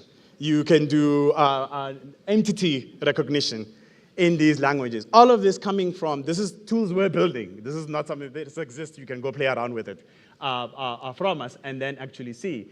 There was a conversation about glossaries earlier. We also then took out a project to say, okay, one of the things that we need is can we liberate all these glossaries that keep on being recreated in the country from all these different institutions, universities, basic education, and make them more easily accessible. So we've got this Mavito project, which is running at the moment, and it has these open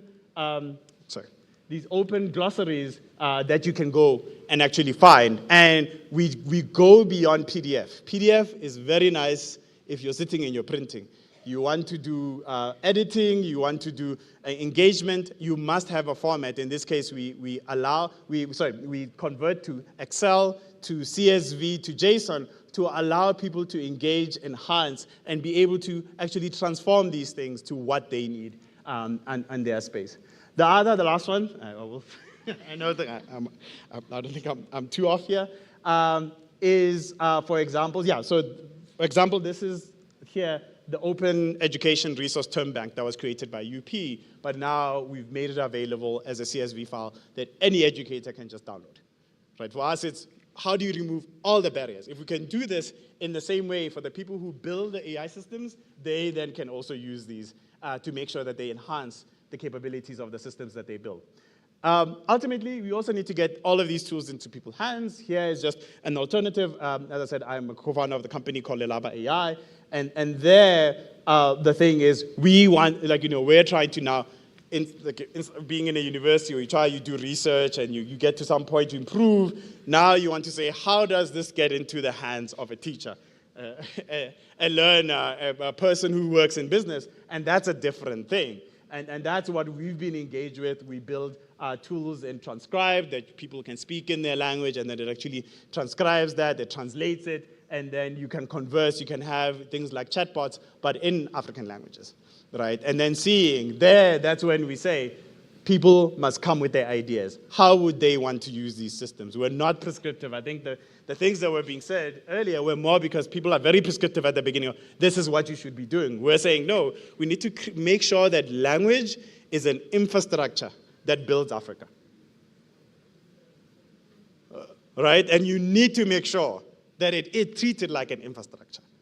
And we build it, and then through that, that's when you will see people paint. There will be engineers, there will be scientists, because now they've got this that they haven't had before. So I'll stop at that just for time, but yeah, we want to bridge that divide with communication at Lelapa. So thank you for having me. These are collaborators. We make lots of different people.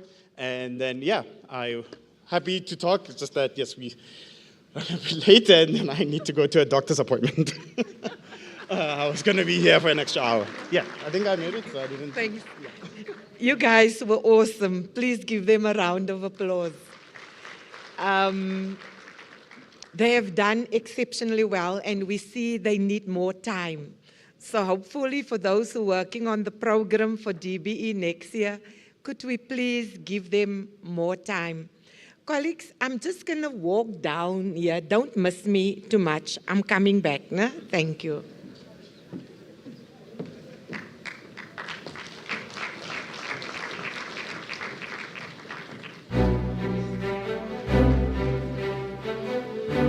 In this episode, we're diving into the fascinating world of AI in education.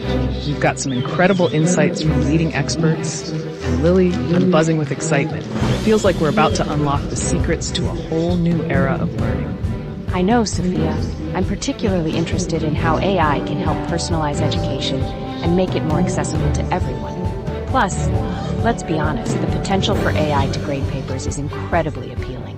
Think of all the free time. Okay, before we get carried away with dreams of AI-powered grading, let's set the scene.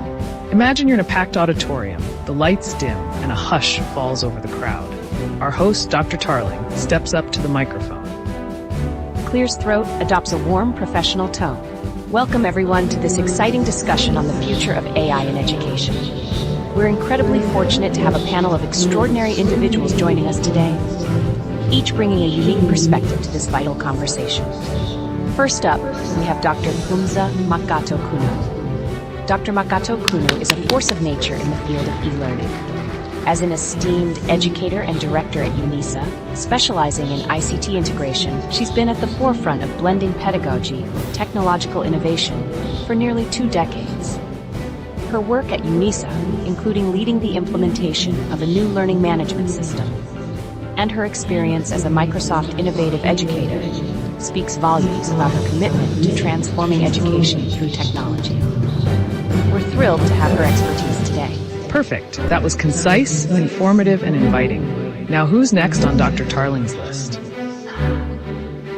Next, we have Dr. Jennifer Feldman, a true bridge between theory and practice. With over 25 years of experience in schools as a teacher, manager, and leader, Dr. Feldman brings invaluable on-the-ground insights to our discussion. Now a lecturer and researcher at Stellenbosch University, she focuses on the crucial intersection of diversity, inclusivity, and technology in education, specifically examining the impact of AI. Her numerous publications and deep understanding of the educational landscape will undoubtedly enrich our conversation today. That was excellent, Lily. You really captured Dr. Feldman's impressive breadth of experience. Okay, who's next? We're also delighted to welcome Deshni Govender, a passionate advocate for ethical AI and gender equity. As the South African lead for the GIZ project Fair Forward, Artificial Intelligence for All, Deshni is working to democratize AI in Africa and bridge the digital gender divide. Her experience in both public and private sectors, combined with her focus on AI governance and language AI for Africa, makes her an invaluable voice in this conversation. You're really nailing these introductions, Lily. Short, sweet, and to the point. Now, for our final panelist. Last, but certainly not least, we have David Campy, a software engineer and the driving force behind AfroLabs and CoderLevelUp.org. David's passion for growing coding communities and empowering young people through technology is truly inspiring. His work with the Raspberry Pi Foundation Code Clubs in South Africa and his focus on bringing AI education to the classroom make him a crucial addition to our panel. Bravo, Lily. Those introductions were spot on. Now let's dive into the meat of the discussion. What struck me most about these bios is the emphasis on accessibility and inclusivity. It's not just about using AI in education, it's about using it to improve education for everyone.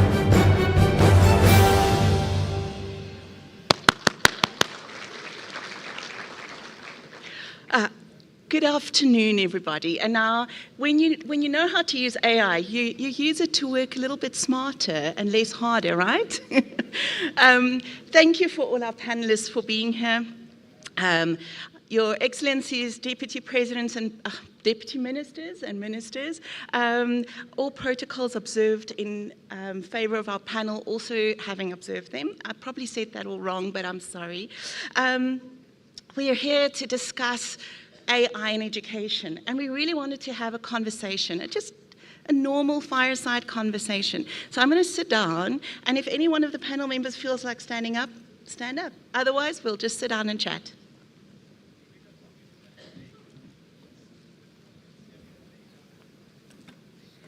So, is this one on? Yep. Our first question as we start this conversation, having been so brilliantly introduced by our president yesterday, and again with all the speakers this morning, Dr. Pumza, what do you see AI doing in our schools? How can it help our learners? How can it help our teachers? Thank you. Greetings to you all.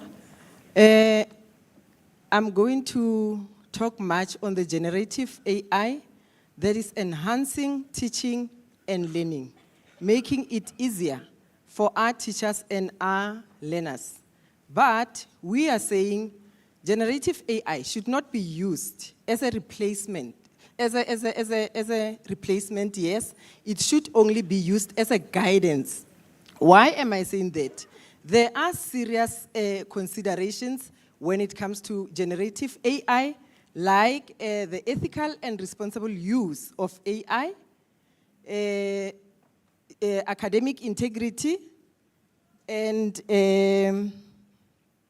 critical thinking, which is the most important one when it comes to AI. In my response, some of the points that I have here, Prof. Isaacs has covered them very well.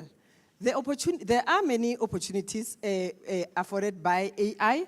One of the opportunities is personalized learning that Prof has explained so well. I'm not going to dwell much on it in the interest of time. And then we see AI helping our teachers in content creation. Colleagues, imagine previously we were supposed to design or develop rubrics. Nowadays, teachers are able to just log into the ChatGPT or Copilot and design, starting with their lesson plans, rubrics, everything in less than 10 minutes. I saw yesterday people were so surprised when the president mentioned the speed at which AI can create content. But the most important one is critical thinking. As a teacher, when I use ChatGPT to develop a lesson plan, I cannot just do it out of the blue and I take what is produced by generative AI as is. I have to, number one, get my curriculum statement. What is it saying? As soon as I got the output from the generative AI tool, I should analyze, assess, evaluate this information. Is it true?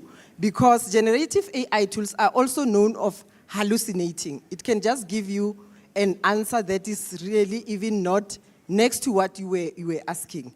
Another opportunity that is there is tutoring and support. We see generative AI tools that are acting as personalized tutors for our learners, providing them with guidance and immediate feedback. But there, we need to be very careful. Good prompting is very important because it is said garbage in, garbage out. You don't prompt an AI tool correctly, it will give you the wrong information. And then again, another opportunity is accessibility and inclusion. Prof. Isaacs covered that one as well.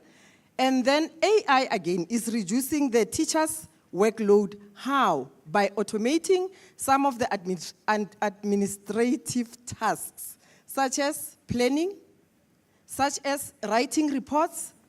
Generative AI tools can help with that. But again, I'm still cautioning that teachers need to use these tools with caution. They shouldn't put personal or schools' information into AI. Hence, I'm emphasizing that it should only be used as a guidance and not a replacement. You'll tell me when my time is up. Lastly, due to time constraints, learners at risk. Generative AI tools, they help us to identify earlier the learners at risk through the analytics, and by that we are able to relevantly support our learners. Thank you. Thank you, Dr. Thank you, Dr. Pumza. Would any one of our panelists like to respond there?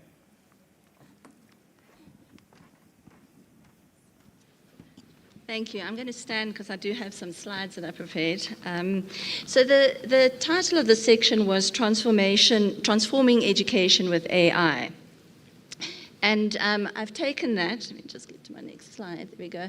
And I want to just give a brief overview of something that took place in my class in higher education. And so I've called it a cautionary tale. I think this quote by Stephen Hawking is very apt. The rise of powerful AI will either be the best or the worst thing ever to happen to humanity. We do not yet know which. And I think we've gone around this today, and I think we're grappling with it still. Where does AI land in education? But let me also just start by claiming my stance on this. I am very pro the use of AI in education. I'm not about banning it at all. In fact, I was very optimistic about its possibilities with the students that I work with. So let me have a look at what transpired.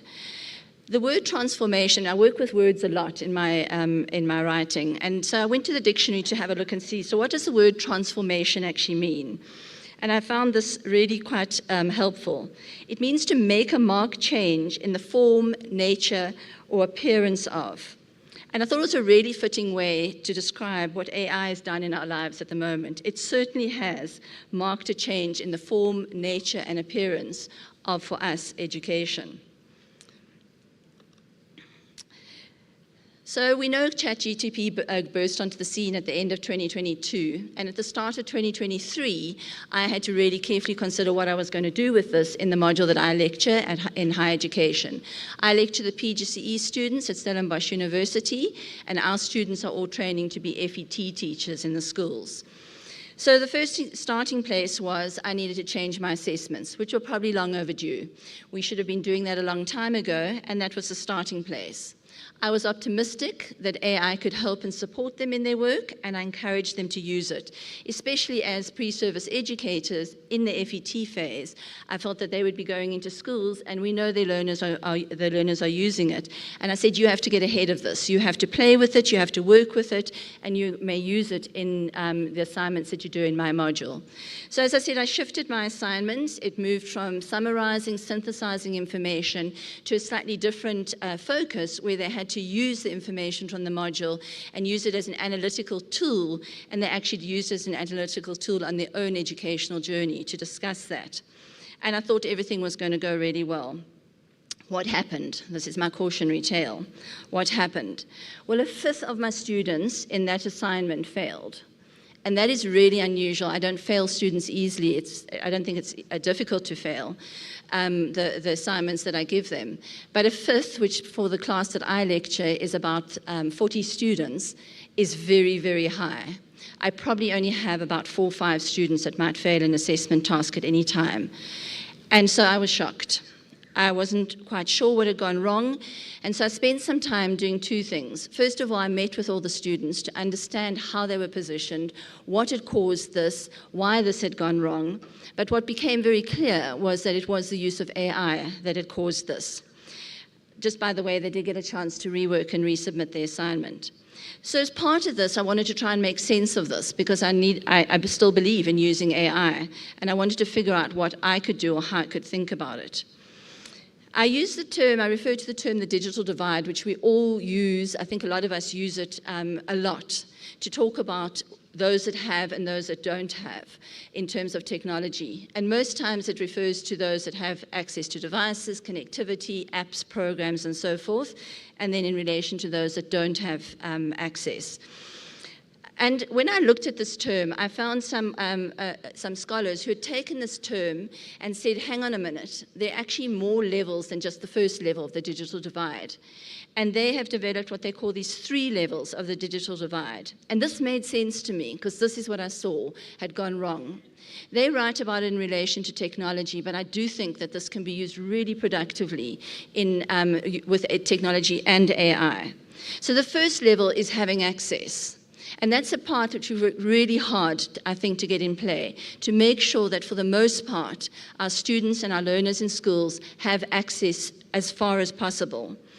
But what they're saying, and this is certainly what I saw, is that that's not enough. There's a second level, and the second level is having the skills and competencies to engage with the digital content productively. And then the third level is the ability to gain tangible benefits from that engagement with the technology and now AI. And this is what, for me, went really wrong with my students. They certainly had the access at the university. We have access to technology, the programs, the apps, and so forth. But many of them struggled, and this now I'm talking specifically about the AI skills and competencies, to gain the skill or to have the skills to engage with AI productively, and therefore they weren't able to gain the benefit from working with AI in their assignments. So just very briefly, because I don't have time, for me, that was my cautionary tale, and I've delved into it further, and I'm looking at it further, and I'm deeply concerned about the aspect of inequalities when you go forward. And I thank Prof. Isaacs for highlighting quite a few of the points that I wanted to also bring up. So thank you. That's what I want to just leave you with now. I think there's still lots of work to be done, and if I leave you with nothing else, it will be these 3 layers that I'd like, or levels that I'd like us to consider as we talk about technology and AI. Thank you. Would any of our panelists like to respond?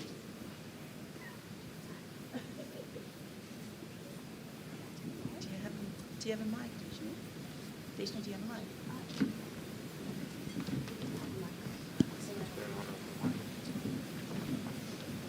Okay, go for it.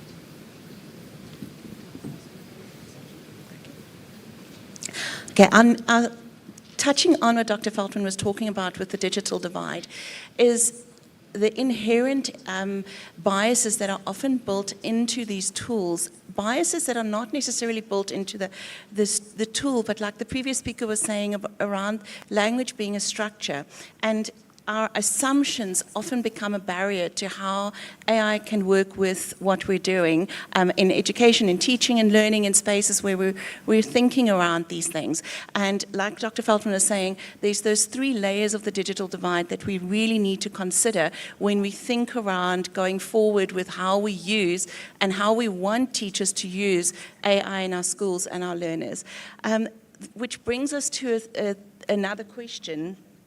And the question is, what measures can be implemented to prevent biases and misinformation in AI-powered learning platforms in schools?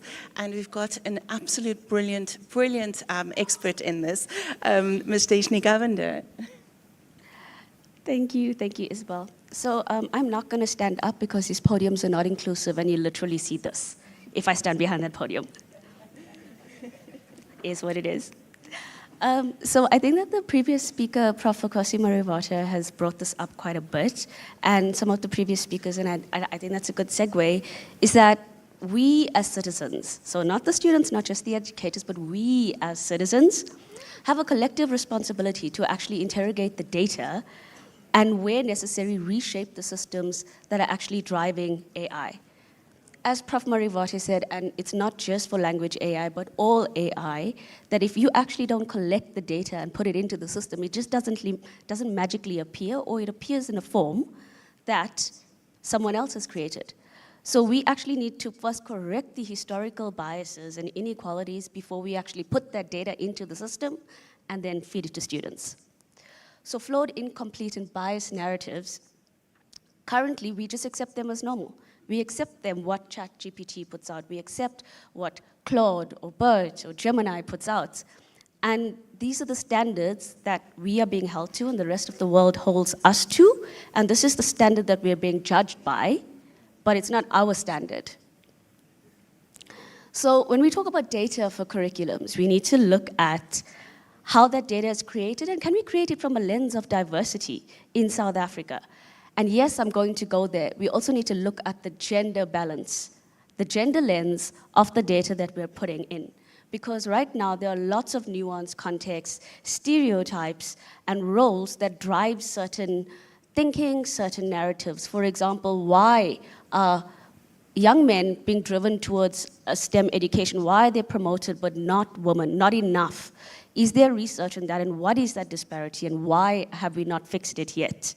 And if you go right now into a classroom and just pick any public school classroom and we said, hey, please can you think of an image of a scientist or a pilot or an engineer? And these gendered stereotypes mean that these young people are going to think of men. And sorry to say, but notably white men, when we start thinking about these concepts. So we ask ourselves, what is the data? And also, as students, even as a society, we have different ideas about what is possible for someone from Africa, but you give the same context, what is possible for someone from Europe, and suddenly you have different ideas. Why is that? So when we start talking about data and AI into the system, we need to start looking at what does that mean before we just start digitizing context. And coming to the point, technical content is not enough.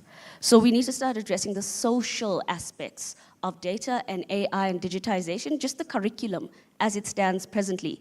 Because there are all these limiting beliefs that are embedded into the technology, and we don't even realize that it holds us back as a society. And we need a diverse team to come together. So it's not the brilliant lecturers and the professors, but it's also sociologists, economics, people with history. How does all of that interplay into the curriculum? And I'm going to say this because Prof. Marivate brought it up quite nicely, and we've been discussing this element of language, but also misconception and biases. No one has talked about English as an asset. We look at English as a language of an asset. Right now, people view English as a tool, an economic mobility tool. If I speak English, I can get places. But why don't we think about other South African languages in that way? If I speak Afrikaans, I can get places. If I speak Zulu, I can get places. But we don't. And why is that? Ooh. So how do we do this? How can we change this? And how do we also not deplete the budget of the DBE? Because that's also an issue. And we can do this through open source and partnerships. So open source software is available, and it breaks down the barriers to learning by providing affordable systems, affordable software and technology. And this is especially relevant for schools who do not have access or the money for proprietary software. Open educational resources, I think it was like 2 or 3 panels ago. They spoke about open educational resources, and what does that mean? It's free, accessible tools that you can take and customize and make it relevant for students, make it relevant for us. So you can change the narrative of how a school learns or how a group within a school learns, so certain students learn differently, or also how some provinces, if you want to be a bit competitive, because yes, I'm going to say it, some provinces like to think they're better than everybody else. So open source AI in education can be modified and adapted, so you can control that narrative and how the student learn and how that journey to learning is. And that brings me to the point of gamification, and this is especially prevalent for us as adults. Gamification is basically in our lives. It's an engaging experience, and we enjoy it. We know it's there, or maybe you don't realize it's there, but it's there. Trust me, it's being used. So imagine if you walked into a class tomorrow and said, hey, we're going to learn math, but today when we learn math, we're going to play games. I'm going to teach you math by learning to play games. I'm going to teach you physics by playing games. Don't you think the class is going to be more engaged? Consumerism has basically gamified our lives as adults, and children see that, and it's also filtered down to a student level. Basically, and if you don't know what I'm talking about, anyone who's on medical aid will be like, oh, clock this. How many people here are wearing smartwatches? Clock your steps, get this reward. Drive like this, you get that reward. It's all gamification. So if we're playing these games in our everyday lives, why can't we use that concept in schools? So we adapt the strategy to gamify learning difficult subjects in a school. So we just need to use what we have as a society instead of trying to reinvent the wheel. And this brings me to my last point in critical partnerships. And I think it was quite interesting yesterday, the minister said, we need more than just financial partners, we need thinking partners. and this is where I'm going to get a little bit controversial on my last point, but this is my opinion, it's not the opinion of GSED, I just find it a little bit incongruent that the current industry says that we as a society are not producing an educated or a sufficiently experienced workforce. When they finish matric and when they go into industry, that workforce is not trained enough. But these same industry partners are not playing any role in developing the intellectual profile or in the intellectual pipeline of education. So I'll just give you two examples. Discovery Bank, they talk about behavioral banking and all the things that could do with behavioral banking, but why can't we do behavioral education? And the second one, Checkers. Yes, we've all shopped there at some point in time. They have great specials. They have one of the best data analytics centers in the country. I don't know if you know that. They are incredible. That's how they always know when to target the specials. The point is, why are these partners not involved? Why are they not presenting here on how they can get involved as a collaborative partnership, either by open sourcing some content or working with the department to create content? I'm going to leave it there. I can feel, thank you. I can feel the panelists itching to respond to those. Can I give you each 2 minutes to respond? Should I start? Okay.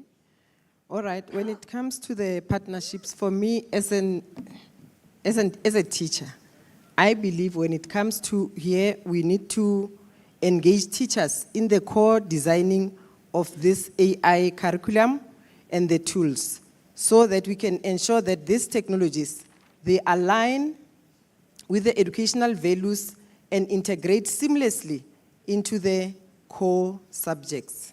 Thank you.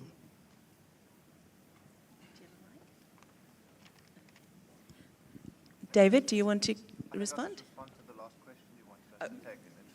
Oh, okay, perfect. Perfect. So David is being far more disciplined than I am in keeping to the time and knowing we don't want to go over time. So David, this ties up to your a question for you is, how can teachers and learners be equipped with the necessary skills to safely and effectively interact with AI as part of learning? Shall I step up?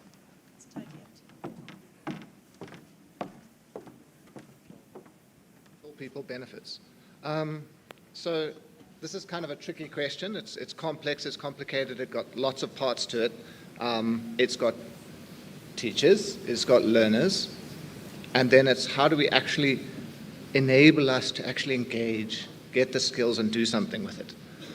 Luckily, I'm kind of like one of those students who's been given a past paper by somebody else and someone else has actually given me the memo too. And here we get to share that memo. So a first thing we can do, it's not the only answer, is Experience AI, which is something that's been developed by the Raspberry Pi Foundation together with Google DeepMind. And it is one of those open source industry partnerships that's available for us to use today. But before I jump into that, just a bit of context as to why that's there. The foundation, you may have heard of Raspberry Pi, which most people will think is a computer. The foundation is a human foundation that exists to help young people reach their full potential through computing and digital technology. And AI is a digital technology. The little Raspberry Pi computer that you've heard of, that was made because of the foundation trying to fulfill its mission.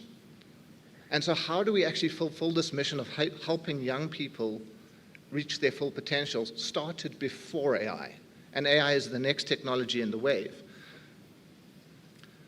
I'd like to take just a step to look at that context of how we've got there, because we can't just jump into AI. We can't suddenly be AI wizards, as was evidenced by Jennifer's conversation earlier. We need skills, and we need foundational skills. So in South Africa 12 years ago, I found out about the foundation's work when I started a coding club for young people in South Africa. And that was because I met young people who wanted to learn to code. They wanted to learn these skills. They were desperate to get into it. That has today grown into hundreds of clubs across South Africa. And the question of access is a very important question to me. So it gives me like great joy when I can walk into a school in Ngqele, in like Mtombo village outside Alice in the Eastern Cape. Setu and Mamkota took us out there. They had no internet. There were chickens we walked past to get into the computer room. And yet, because of the power of open source software, you could run an offline version of Scratch in a classroom and have learners learning the full basics of coding to get them up to the level in an informal setting, preparing for the formal. And then we look at, in South Africa, the other preparation is that rollout of the coding and robotics curriculum. So I personally live in the Western Cape, where Karen and Ashrik are really leading really interesting work to also get our students up to the level. We've seen pilot schools going, we've seen hubs growing, and this ability to innovate is really what's being grown. And so AI is the next level of that innovation. That's really interesting to me to say, okay, so now here we are. We know coding and robotics we've been working on for a long time, and we get to put the icing on the cake, which is AI. So I think that's super exciting. So I want to just step into what actually is this experience AI thing that I get to talk about today. Can I click this thing magically? There we go. So experience AI was a response to the question of what do we do about AI. It started in about 2022. Raspberry Pi Foundation and Google's DeepMind said, okay, what can we do to prepare young people? And if you check your calendar, you'll see this is before the LLMs exploded. But we still needed to know what we needed to do to prepare young people. So this is an educational program that targets this age 11 to 14, so basic education. What can we do to actually teach them about AI and machine learning so they're ready? Specifically, there are lessons and classroom resources. The lessons go through, like, what is AI? How do we train computers? How do computers learn? What is bias? How does it go through? Ready for use in the classroom. Our UNESCO colleague earlier spoke a lot about what we could do to align to that competency framework, and it's already done. And this content is cross-curricular, so it's designed to be able to be delivered by a non-content specialist. So it's sitting here, and because of the power of open source, it's been able to grow around the world and go. So far, 6,000 educators have been trained in this content, and we are able to try to use it here, and 1 million learners have used it. So I know I heard in the opening remarks we have 13.5 million learners to take care of. And I heard our president saying that he'd heard about people teaching coding to 2-year-olds. We can. We see it happening in our country. And I heard the invitation from our minister for thinking partners. There are global organizations working to try to help us as thinking partners. So we're ready to take the next step. It's exciting and terrifying at the same point. And then beyond the classroom, there are informal projects that can start to happen in a community of practice. And that community of practice is led by teachers in our country already. In that community of practice, we see projects happening from coding to robotics to agricultural projects, all building in this digital making space. And that beyond Code Club, the Code Club happens extramurally at school. It's like a support either to bring students up or to extend. And AI is the perfect, fun thing to do in a Code Club setting. And that all comes together in a showcase because we really want to inspire other young people. So we can't just prepare young people. We have to get them super excited about it. And we also need to blow other grown-ups' minds about what's possible. So if we look, this year, coolest projects happened in Durban, it happened in the Eastern Cape, in East London, and it happened in Cape Town, and young learners showed their projects. This year, coming into 2025, what's different is that AI is a category now, all on its own, and young people are being encouraged to showcase what happens. Do I know what that will look like? No. Do any of us know what that will look like? No. And I think that is the exciting place we're at. We don't know what our young people will make. But let's see how we can prepare them for that. That's what's really interesting, by giving them these fundamental building blocks in the classroom, not just to be consumers of AI, but actually to be creators. And I think that's the big journey for us, is to say, how can we start to create these tools, understand these tools? The things I've seen happening in our clubs and schools already starting to use this content is young people laughing and being surprised that they start to understand how the bias worked with image recognition, or it didn't understand things. So that's what I'm very excited about, is as we start to play and experiment with these things. I think that's what we need to do to equip those young people. So, in response. Thank you. Thank you, David. Can I ask, we had, when Shafika was speaking previously, she said we need to illuminate the visible and invisible ways that AI deepens inequalities. I'm going to throw it the other way around, and I'm going to ask our panelists to, in 1.5 minutes each, just explain to us the highlights from what you've spoken about and how we can equip teachers to illuminate the visible and invisible ways that AI potentially can overcome inequalities. Who would like to go first? I'll go first, if my mic's working. Thank you. And thanks for that question. And I think as it relates to the work that I did with my students, for me, it's first about being aware. So I jumped into the use of, encouraged them to use AI, and I don't regret that at all. And it was in that use that we found what went wrong.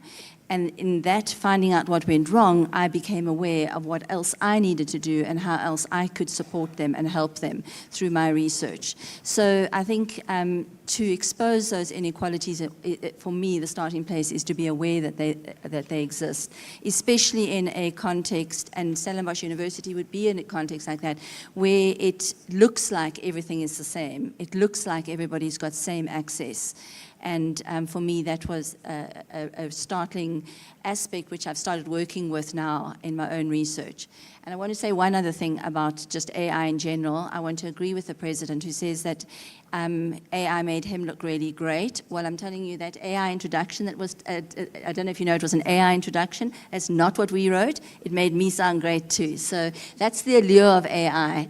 And that's what we often just see coming out. It's those hidden inequalities underneath that we really have to keep and be aware of. Thanks. Who'd like to go next? Yeah, Dr. Phumza? Deshni? Sure.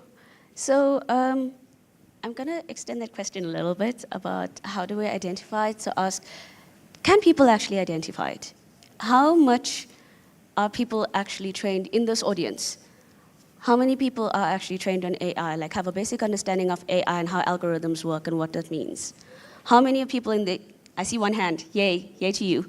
How many people understand that social media is actually designed as an economic tool and a political tool, that it is there, like algorithms, search engines are curated on what you see, when you see it, how you see it.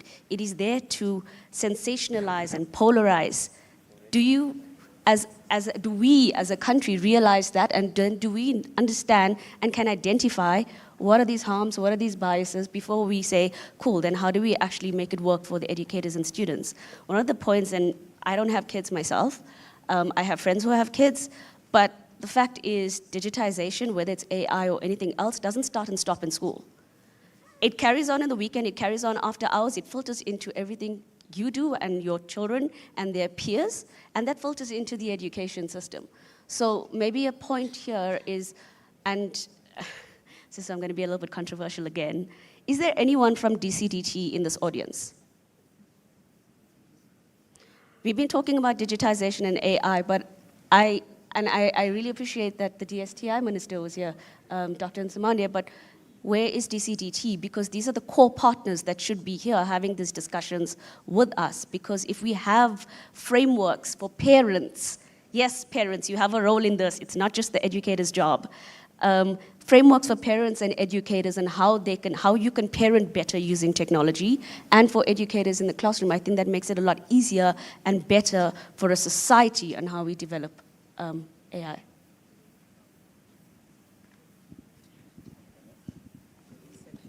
Okay, Dr. Phumza? Thank you. For me, key here is to provide training to both the teachers and the learners about the data privacy, about the security practices, and the importance of safeguarding the personal information. Thank you.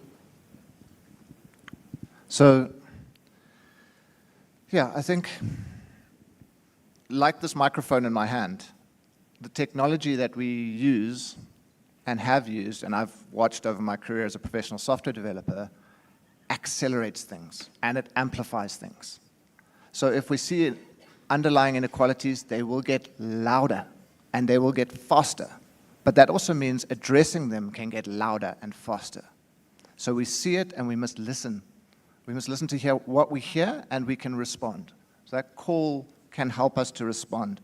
The acceleration of what is possible for my children, my own children, I have 2 children, and for our children. So this year, children from Umtata, children from Mitchell's Plain, have sent their code to the International Space Station. Children from Durban, and my children have been taking part in this for 5 years. So my 9-year-old and 11-year-old were chosen as mentors for this program to help their peers to send their code to the International Space Station.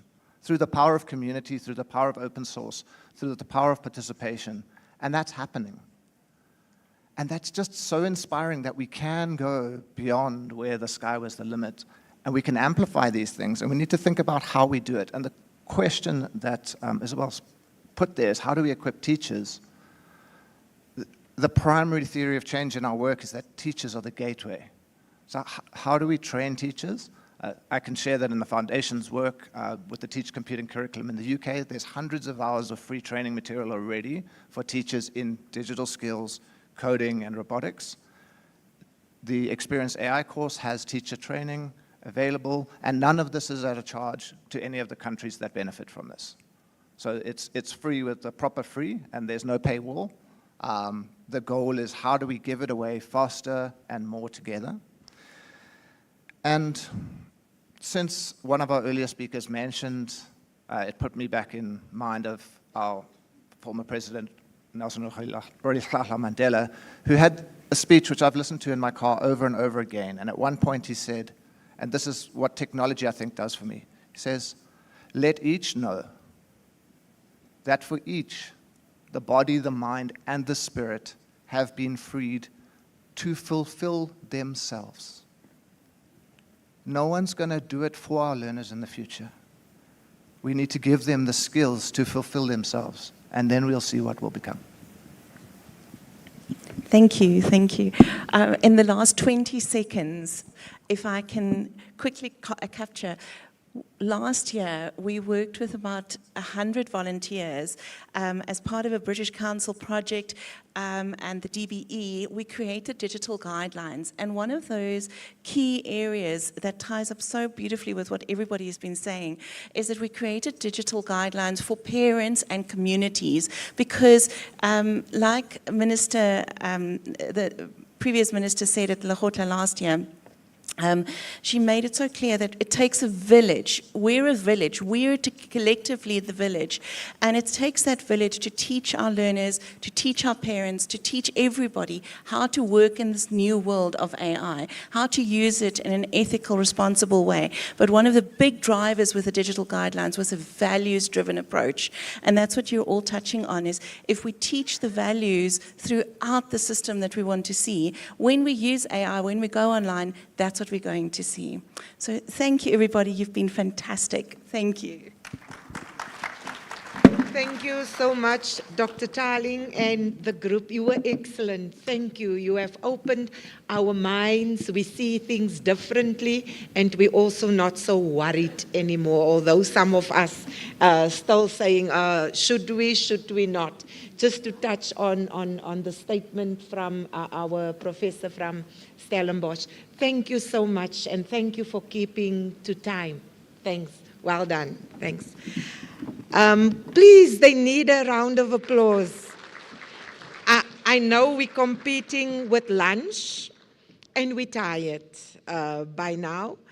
Colleagues, I want to call on the next 2 speakers, and to the 2 speakers, I really want to ask you, although we have given you 15 minutes, if you can do less than 15 minutes, we will appreciate it. We're competing with lunch. After this session, there's another session. The kitchen is not impressed with us. The minister is having a meeting. You know, when you go over your time, it has consequences for other things. So I'm pleading with my colleagues, if you can stick within the time or even less than the time, we will really appreciate it. Colleagues, I would like to introduce Mr. McNulty, who is the lead for Cambridge University Press and Assessment. He will touch on generative AI courses for government officials and policymakers. Thank you so much, and I know you won't disappoint me. Can we give him a round of applause? Thanks. I definitely won't disappoint you. It's a very long day, and I didn't have to struggle through yesterday's one either. So I do have a timer here on my phone, and I'm going to stick very strictly to it.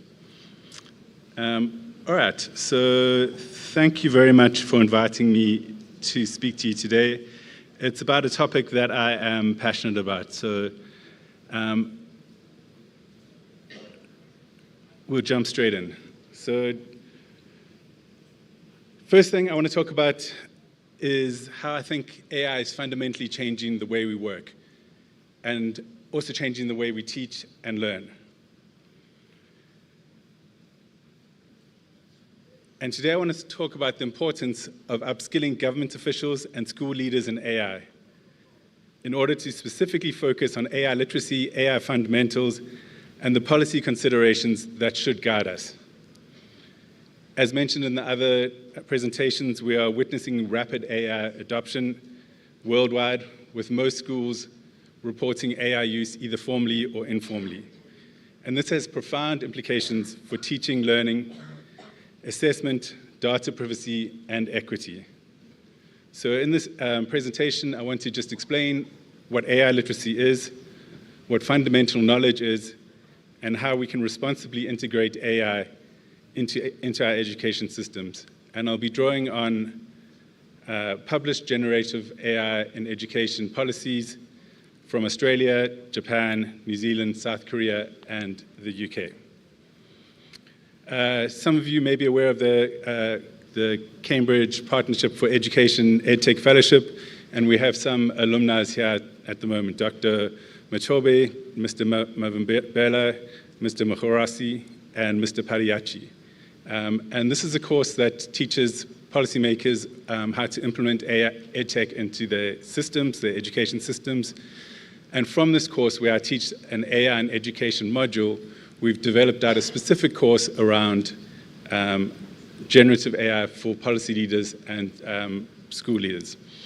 You can see there's a whole list of modules we cover. I'm not going to go through them, but I will talk to why I think they're important in the next few slides.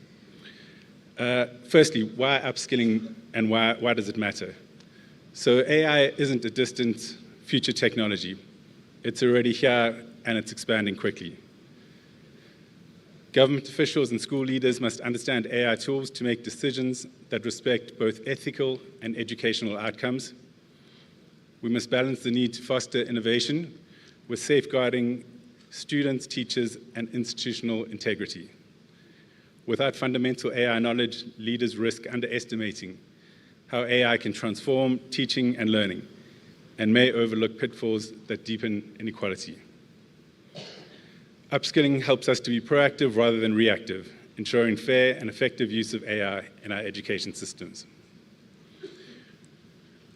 Okay, so AI literacy, what does it mean? It means knowing how AI models are trained and why they behave in certain ways.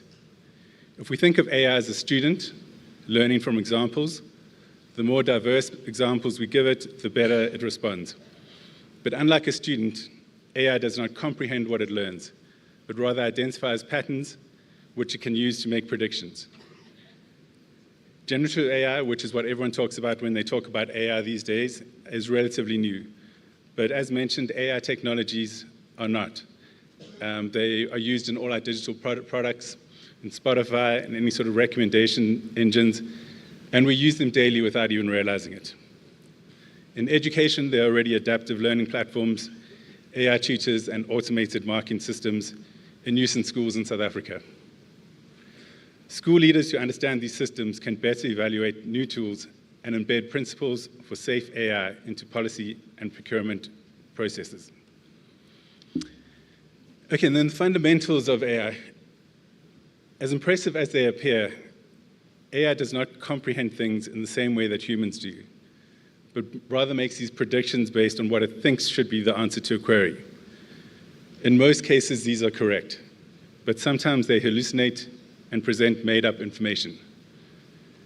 Because AI can be confident and wrong, so provide very confidently wrong answers, human oversight is essential, and leaders should prioritize training teachers on fact-checking and verifying AI output.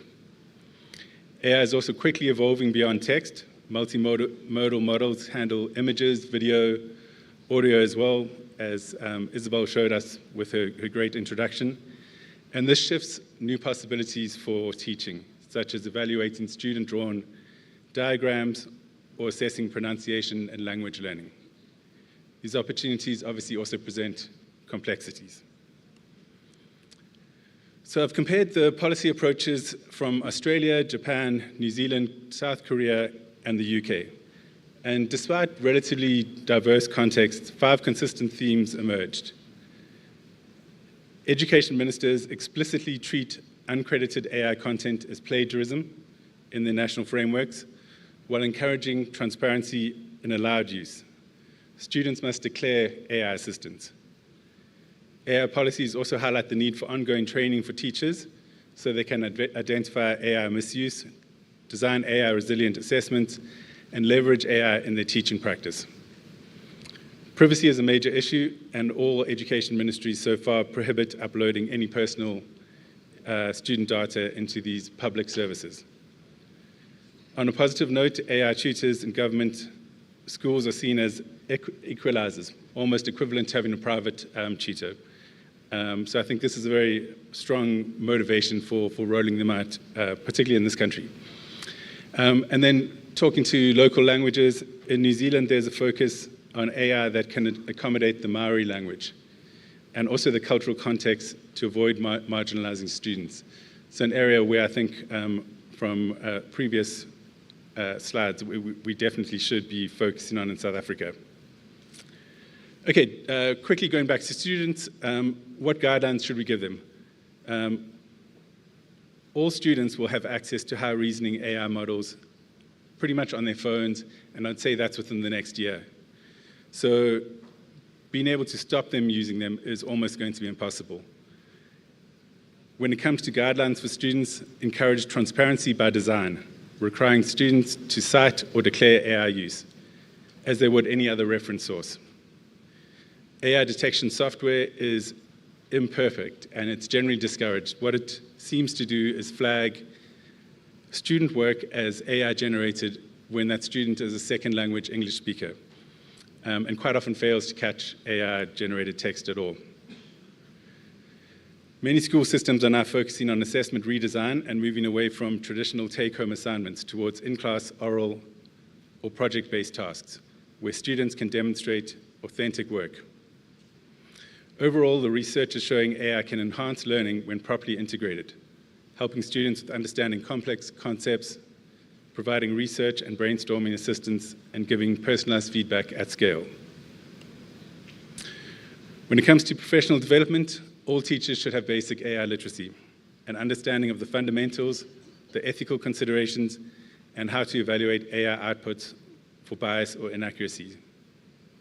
Support also needs to be provided to teachers on how to meaningfully use AI in lessons. And one way to do this is to provide ready-made prompts that teachers can use directly to generate resources, reduce their workload, and safeguard academic integrity. One of the best ways to learn about AI is to actually use it. And how do we start? Consider implementing pilot project programs in schools or districts following this 3-step process before a broader national rollout. Okay, so some of the issues and opportunities, these have been spoken to in quite a bit of detail, but any new technology is going to bring challenges as well as opportunities, and these cover privacy, equity, and inclusion. Some key strategies in terms of privacy is to vet all AI tools for any bias or any sort of security issues, and they must obviously follow local data protection laws like POPI in South Africa. AI also needs infrastructure. So policymakers need to ensure internet connectivity, devices, and teacher support for all schools, and that's rural or urban, which I know is quite a big ask. And then the final thing is that we need to recommend AI solutions that respect cultural nuances and avoid insensitive content. So there's actually options available for safer AI use, and you can customize open systems such as the DeepSeek, which was mentioned earlier, to the CAPS curriculum, and to the values embedded within it. Okay, just to touch briefly on impact, we're currently working on a long-term impact project on how the introduction of AI tutors into an education system nationally are improving or not the outcomes of the learners. So any project such as this needs to have a way to measure success. There needs to be clear metrics for success. Student engagement would be one, teacher confidence could be another, and obviously is achievement improving? Are the marks getting better? So we track data, both qualitative and quantitative for that on a regular basis, and then use the insights from that data to review and assess the implementation progress, and then feedback to the classrooms, the administrators, and the policymakers. Okay, and then just to touch briefly on recommended next steps, publish a national or provincial guideline that clarifies permissible use of AI in classrooms. I know we've got the DTC generative AI policy, but it doesn't go nearly deep enough into education. Move forward into more AI-aware assessment formats that focus more on critical thinking and authentic engagement. Provide ongoing professional development focused on AI literacy and ethical usage. Enforce data privacy, a big one. And ensure policies address resource gaps, particularly for rural or underserviced or differently abled learners. And lastly, involve teachers, students, and parents, as mentioned, in shaping this guidance. I think it's quite clear that we can all agree that AI is here to stay. I mean, there's no way we can push back that technology, so we must be proactive in what we want to do. By upskilling government officials and school leaders in AI literacy and fundamentals, we can navigate both opportunities and threats more effectively. Working together, we can shape a responsible and inclusive AI future in education, ensuring that all learners benefit. And I'm done with 3 minutes to go. I've saved you 3 minutes to get to your lunch. Thank you so much. No problem. Thank you so much. Highly, highly appreciated. Another round of applause.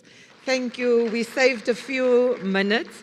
Can I call now on Ms. Jay Babairek from UNICEF, Innovative Manager, UNICEF Global and Learning Innovation Hub.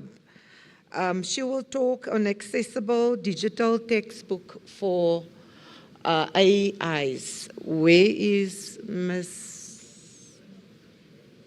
I'm online. Okay, sorry. Hi.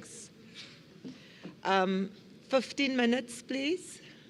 Yes, I'll do my best. Am I on screen? We can hear you, and I think it's your presentation. You can continue, or Okay. is it a presentation? Okay. The technical yes, team. it's a presentation. Yes, I see myself now. How good morning or midday, everyone. I can understand that I'm the last presentation before your lunch. So my name is Julie de Barberac. I work for the Learning Innovation Hub, which is part of the Office of Innovation of UNICEF. And I work on the Accessible Digital Textbook Initiative.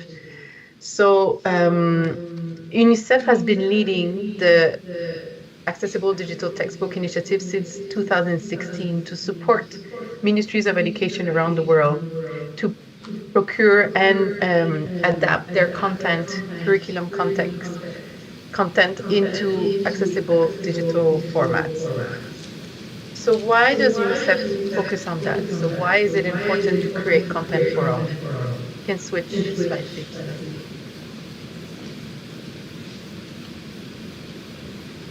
So why is it important? So we have some, UNICEF has some new data on the situation of children with disabilities around the world. So the worldwide data shows that there's 240 million children with disabilities in the world, and half of them are more likely to be out of primary school, and half of them will likely never attend school at all in their life. Above that, 40% less are less likely to have foundational reading and numeracy skills, and they all have limited access to remote learning, accessible content that are of quality to learn. Can you please switch 2 slides, please? So we are working on this initiatives under some legal frameworks. The first one being, as we're all sharing today, the SDG 4, to ensure inclusive and equitable quality education and to promote lifelong learning opportunities for all. We also work under the Conventions of the Rights of Persons with Disabilities to support and implement access to quality education for all. And we are working under the Marrakesh Treaty, that is a treaty that operates in 123 countries that have ratified and permits exchange of accessible content between countries. So the framework, can we switch, please, slides? So the ecosystem to achieve inclusive quality education for all is quite complex. Above all, there's all the policies, national policies that need to be put in place, but also there's 5 different aspects that UNICEF focus on. We work on accessibility to schools, including in emergency settings. We invest in teacher training. We invest also and put in place some systems for assistive technology, including in classrooms, and we work on data on children with disabilities. And then this work is on learning materials that are available in accessible formats. So if we see this is like a puzzle, pieces of puzzles, and then if we put them all, and we need to work with all these pieces to make sure that countries are advancing the rights of persons with disabilities in classrooms. So what is the Accessible Digital Textbook Initiative? So we, as UNICEF, have been working with, actually, at the moment, 11 countries. Can we switch slides, please? We're working with 11 countries at the moment, and the initiative is based in the education system. So ministries of education are leading the project in all those 6 countries. We have 6 countries in Latin America, 3 in Eastern and Southern Africa, including Rwanda, Kenya, and Uganda. And we have 2 new countries in Central Asia that are Bhutan and Nepal. So basically, the Ministry of Education takes the lead and chooses who wants to work on this project with UNICEF. We have people coming from ministries of education, curriculum developers, publishers, tech developers, organizations of persons with disabilities. And together we will choose which textbooks from the curriculum will be adapted in accessible content. And then UNICEF supports the transition and the learning curve of the team to understand what is a good accessible digital textbook. So I'll present what, can we please change slides? So what we do is we take original curriculum textbooks. Can we, yeah. And then we transform it in a digital tool that gives all learners access to information in alternative accessible formats. So the aim is to allow children to access the same content, to participate in the same textbooks-based activities, and to have the same opportunities to achieve positive educational outcomes as their peers. So here you have an image of the example of a book that has been adapted to the format, where you can see that there's a menu, there's navigation with a screen reader, and there's also navigation on the page. There's image description, there's text that is highlighted in audio, there's sign language videos that are produced locally with the local sign language. We have text, audio, navigation, voiceover, and all these features are presented to the child so the child can decide the way he wants to learn. So the approach is universal design for learning, which means that UNICEF had decided not to use directly disability and diagnostic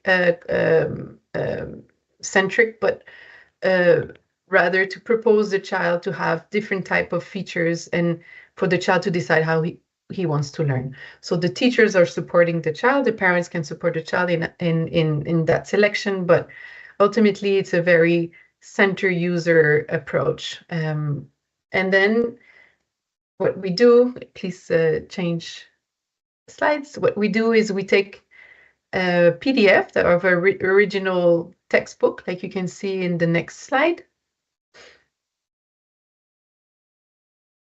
Yes, here you have examples from books that we did in Uruguay and in Bhutan.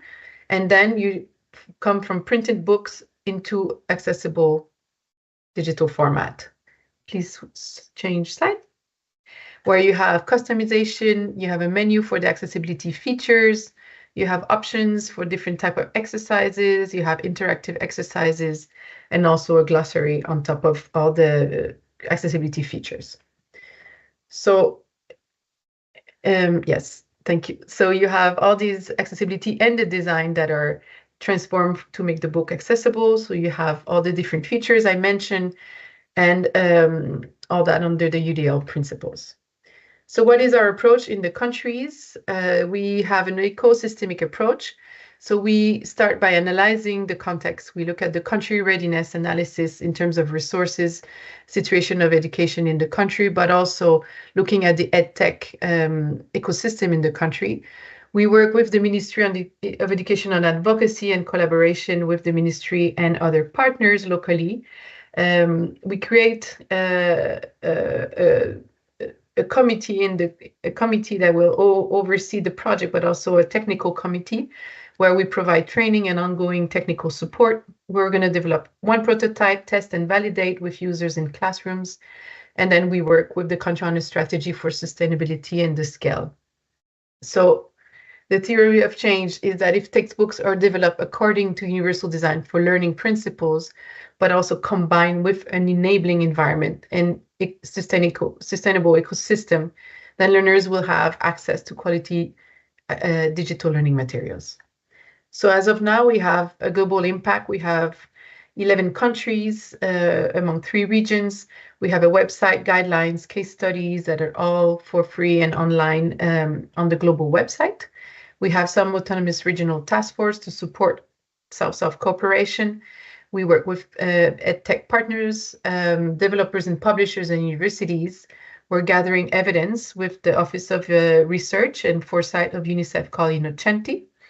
And we are actually creating, and hopefully more people will join the movement towards accessible learning content as a format for all children. We have some evidence in Paraguay and Jamaica that you can find on the website, but mostly what we see is that by implementing this, we need to support more and more teachers. So it has proven that students are more motivated, there's more participation in the classroom, that the learning outcomes will be better, but we need to invest more on teacher training.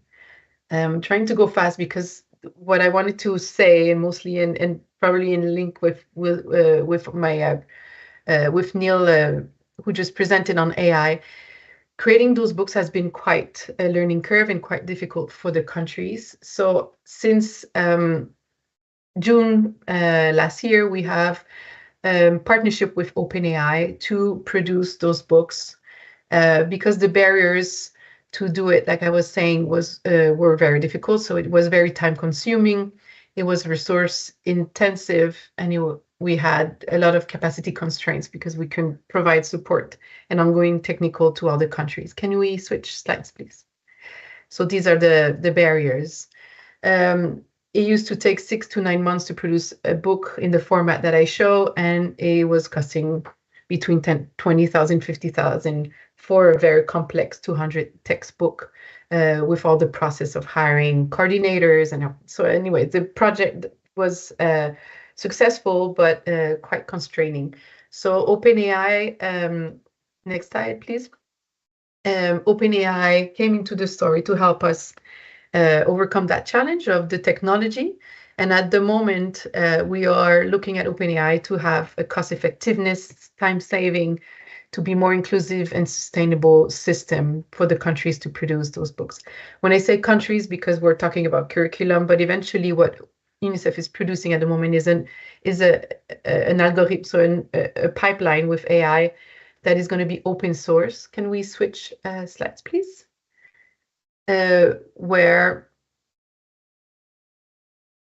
Next slide, please. Yeah, so you can see here that we're creating a pipeline with OpenAI where we're going to extract the elements of the book, analyze them. There's going to be a curation from a human and experts, and they're going to look at what the AI has done and validate that. And then we will be able to create the book very fast. Can we switch slide, please? So that's for the first. We had 2 development sessions with OpenAI. We're finalizing this one at the moment and validating in Uruguay in classroom. Switch slide, please.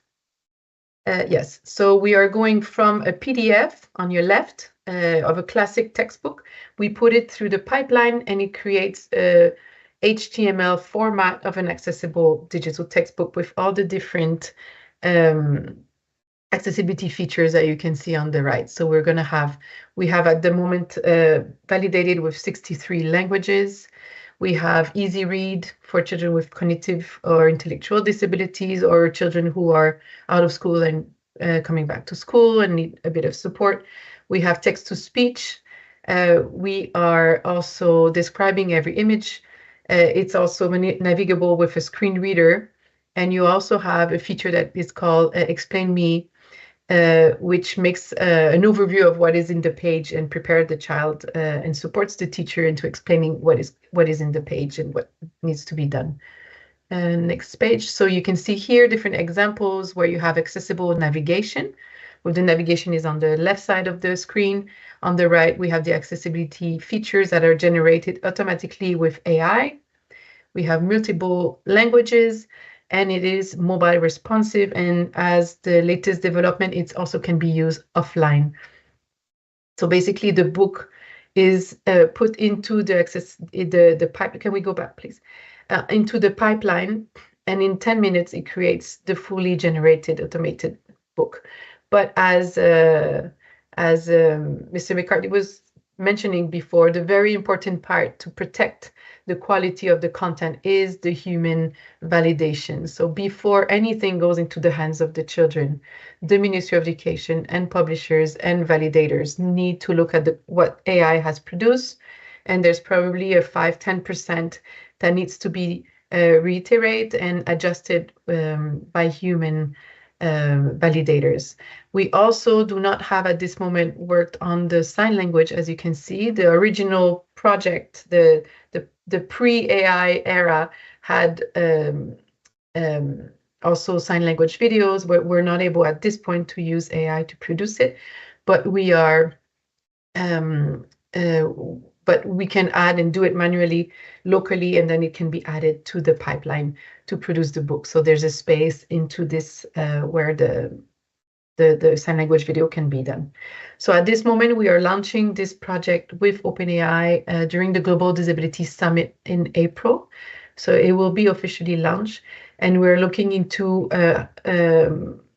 strategies to scale with partners, with hubs in different regions and local partners. So these are the partners actually that we have in this project. But we're looking for more and more contribution of countries to join forces with UNICEF to scale this new generation.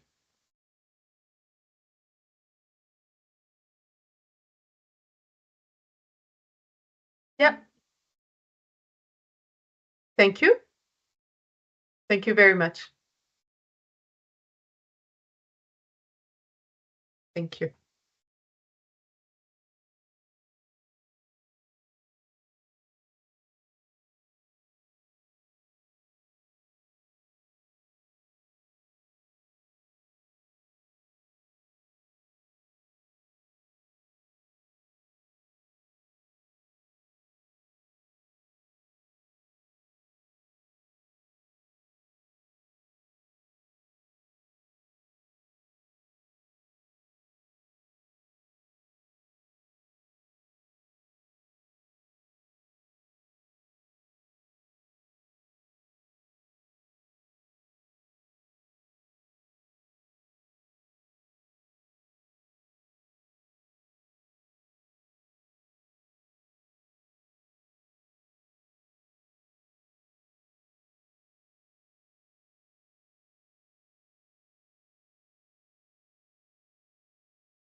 participate in improving the quality of our education system.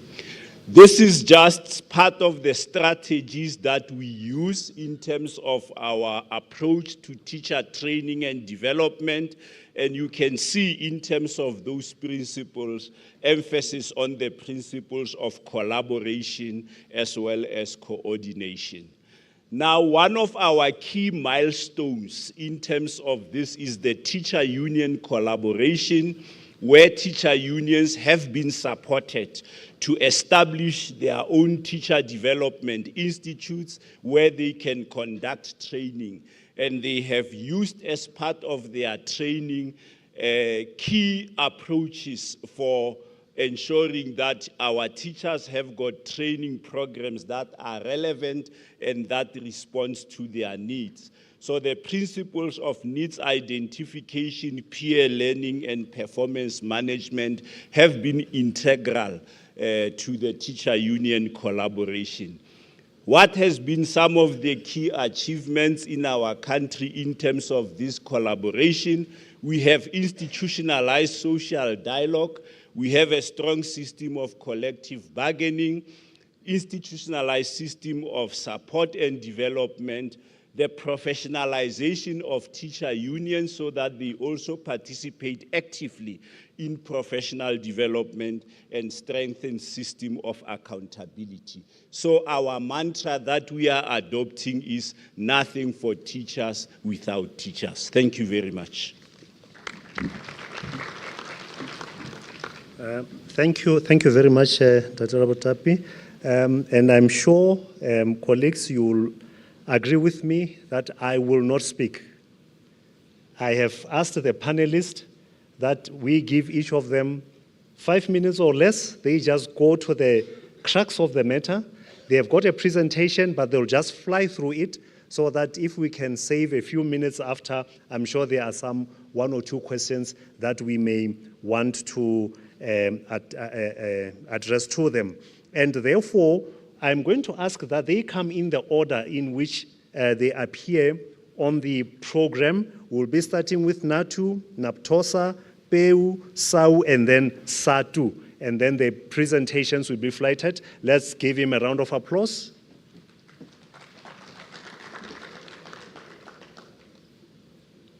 Thank you very much. I'm waiting for the NATO slide, rather. Yeah. We can allow that. No, it's fine. Time. Yeah. No problem. No, our apology. I think for the sake of time, let's take Sau because it's already on the screen. If you can, oh, it's gone now. Okay, then it's fine. Then those who are directing, just follow the order as is on the agenda, but you can proceed. Thank you very much, and greetings to your good self, Chair, and the participants and delegates to this Lekgotla. Well, Chair, we are indeed mindful of the fact that we are standing between the Lekgotla or the participants and the lunch time, but unfortunately, the technology is giving us some challenges there. But Chair, having thanked the opportunity, I must indicate that our subtopic will be talking about the aims to explain or demystify the means and ways of implementing the results-oriented mutual accountability as encapsulated in the National Development Plan, but paying a particular focus into the role of organized labor.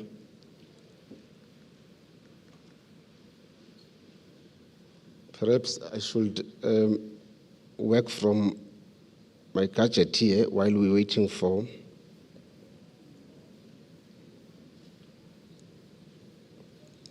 Well, having said that, Chair, to unpack the concept of ROMA, which is the results-oriented mutual accountability, which talks to the critical component of the National Development Plan, which aims to promote accountability, transparency, as well as collaboration among government departments, agencies, and stakeholders with a view of achieving the NDP goals.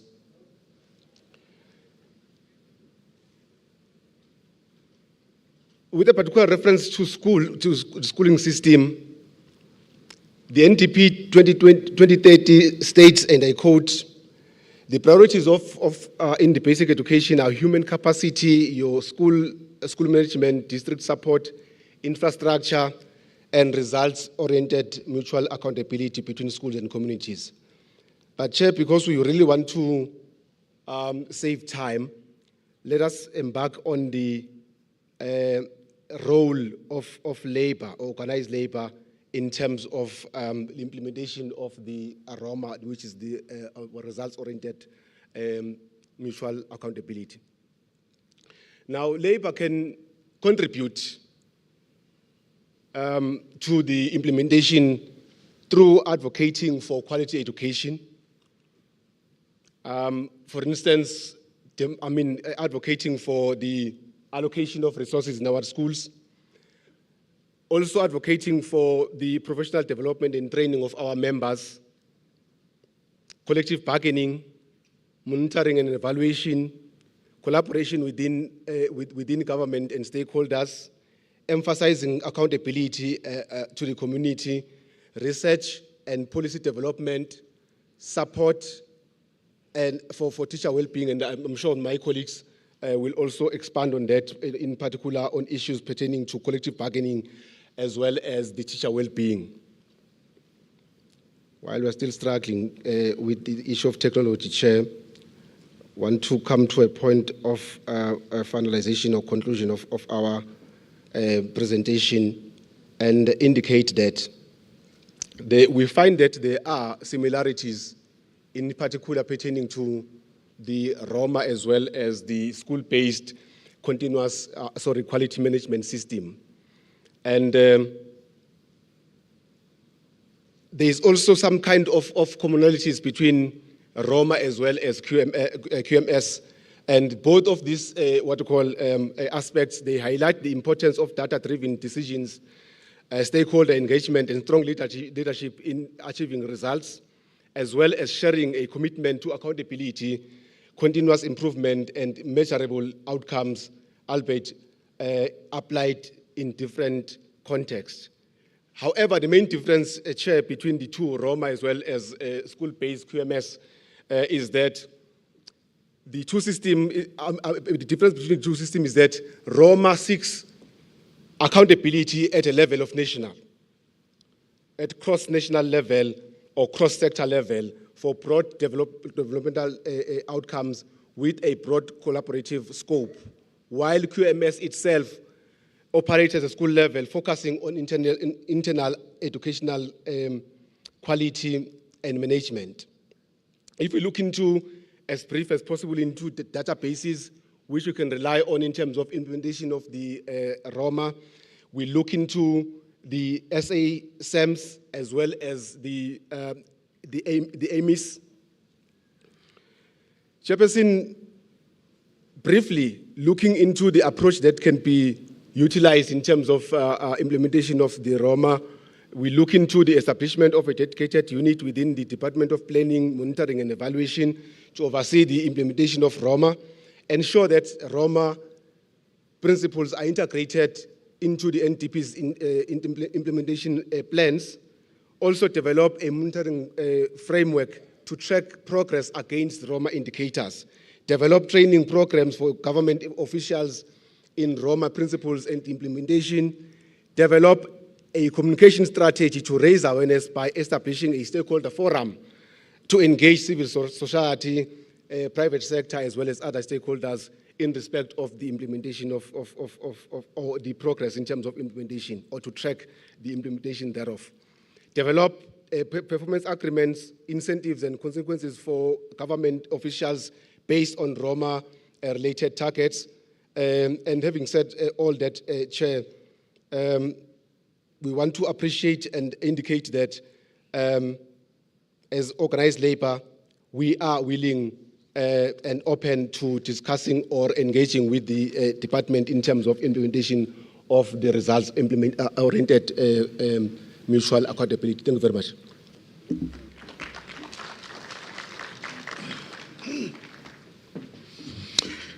Thank you very much, Program Director and Facilitator, and good afternoon to all the colleagues.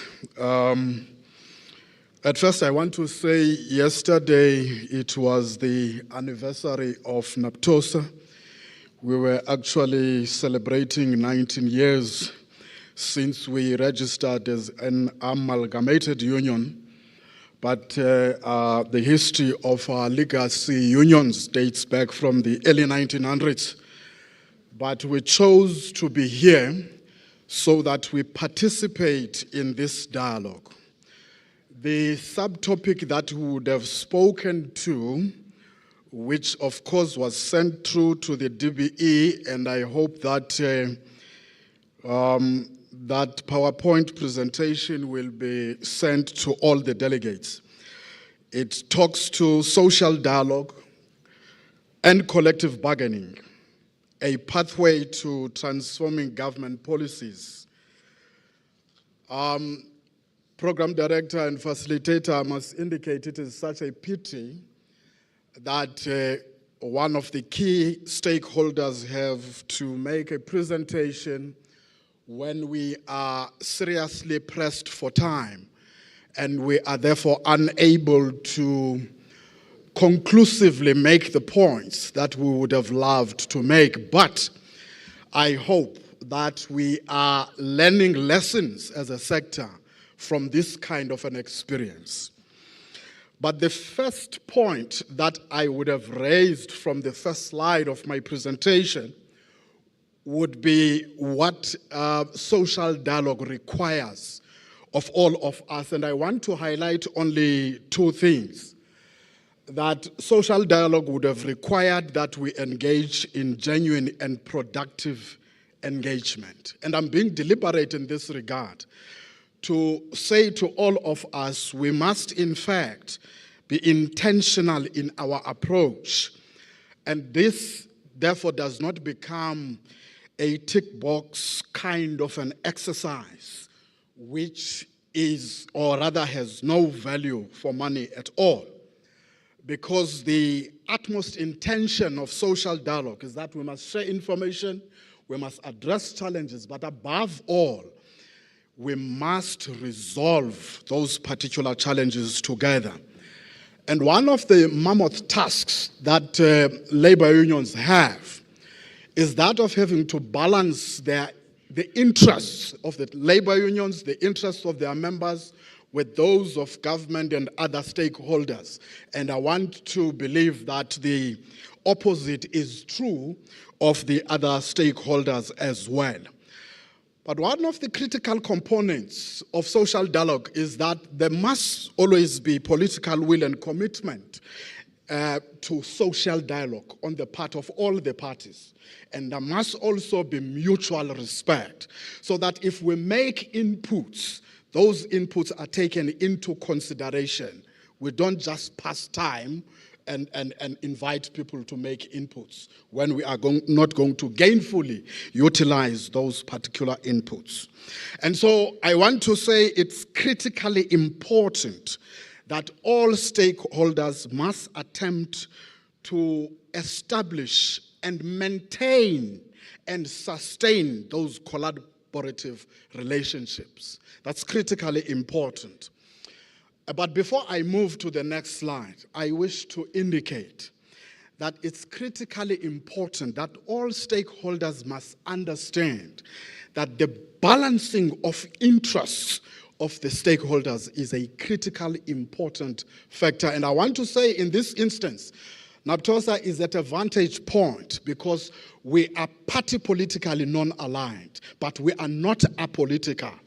And so the diversity of the views that come from the NAPTOSA constituency make for a very invaluable input within the Department of Basic Education sector. The other point that I wish to make is that in the balancing process, we must ask ourselves the question, how much are we engaging with the other stakeholders? It was such a pity yesterday that we could witness small children that could be dragged to be part of a protest action when in fact they were supposed to have been at school.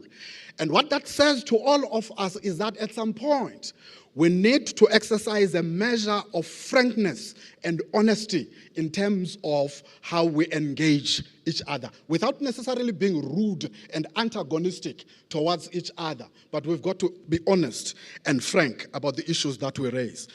Now, what could have been on the second slide is how social dialogue influences government policies. But I'm not going to go through all the points that are on that slide. But I want to raise two issues. That one, the National Education Policy Act sections 3, 5, and 6 mandate the Department of Basic Education to consult teacher unions on policy matters as well as on legislative matters. And we want to make the point that as recognized and registered unions, we would prefer to be consulted in our right as registered and recognized unions, especially on non-bargaining matters. And I hope that that particular point will be respected by all of us from the national office to the provincial offices. But in relation to the key challenges, I would have highlighted two issues: the lack of political will. But the second one, which is a very thorny issue for labor, is the bureaucratic delays in implementing agreements. And this is very critical, and I'm not going to expatiate on that particular one, but what we wish is that when agreements are concluded, when decisions and resolutions have been made, they must be followed through. They must be followed through. The third slide that I would have spoken to would have been the benefits of collaborative engagement. But I'm not going to go through that slide, but I want to highlight only two issues relating to, one, the ETDP-SETA's involvement in the training of the members and leadership and officials of unions, to underscore the point that when unions make inputs, they are making quality inputs because they have been trained sufficiently so. Secondly, I want to highlight the South African Council for Educators to say SESA's responsibility is to maintain and set professional standards for all educators. And that council is for the educators. And therefore, Mr. Rabutapi, indeed, nothing for the teachers without the teachers. And in conclusion, I wish to say, through the engagements with the Education Labor Relations Council, the unions promote labor peace and effective teaching and learning. And that's critically important because it impacts on the learning outcomes of the learners.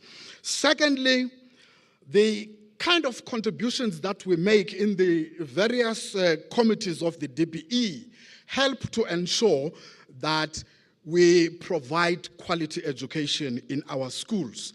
But we want to indicate, and very strongly so, that the Department of Basic Education holds the primary responsibility for equal quality public education, with unions assisting and supporting that particular process.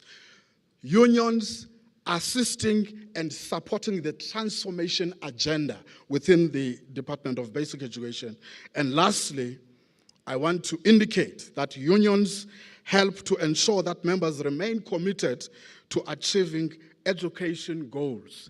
And in fact, unions enable the Department of Basic Education to in fact coin and craft very deliberate interventions, because the kind of inputs that we make are informed by our foot soldiers who experience the conditions on the ground in relation to teaching and the learning conditions. Thank you very much.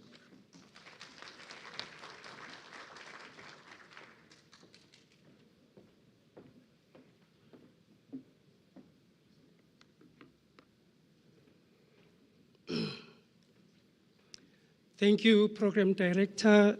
Thank you, Moderator, for giving us this opportunity to express the views of the teachers on the ground in as far as their well-being is concerned.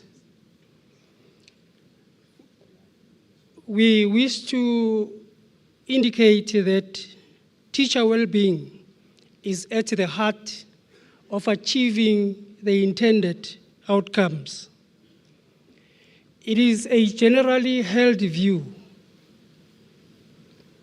that emotionally balanced and emotionally stable educators produce the intended learning outcomes. We must therefore indicate that if it is important that an educator or a teacher must be well balanced, must be emotionally stable, with a view of producing quality learner performance. It is therefore important that attention be given to the type of teacher that gets into the class. Attention should be given to the type of learner that gets to the class, because teachers are at the heart of teaching and learning. And everybody else, I'm talking about the departmental heads, by everybody else, I'm talking about everybody outside the classroom. The department itself as just supporting structures. So what is key and important is the wellness of an educator who delivers the content to the learners. What happens if at the door of an educator who's supposed to be emotionally stable, there's overcrowding or there's large classes? That frustrates the educator in the following manner.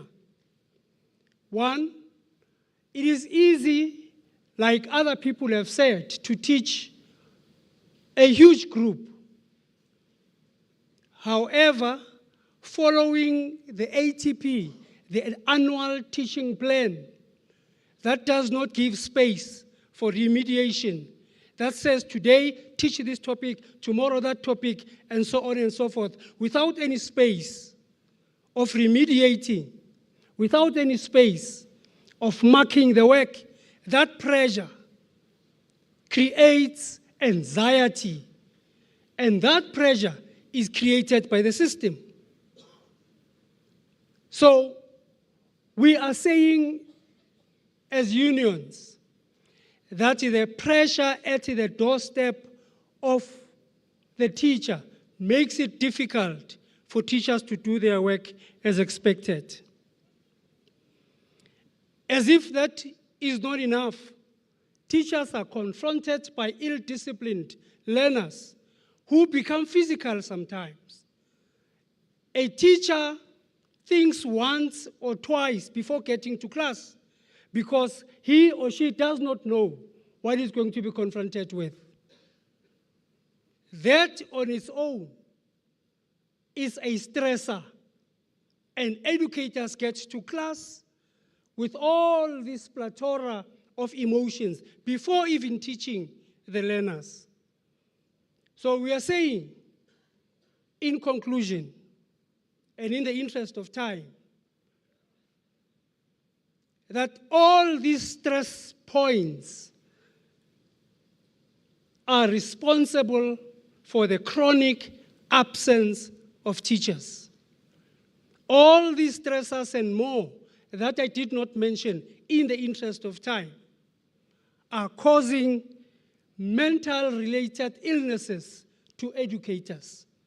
to a point that you see that school performing better than that school because of the different environment that they find themselves in.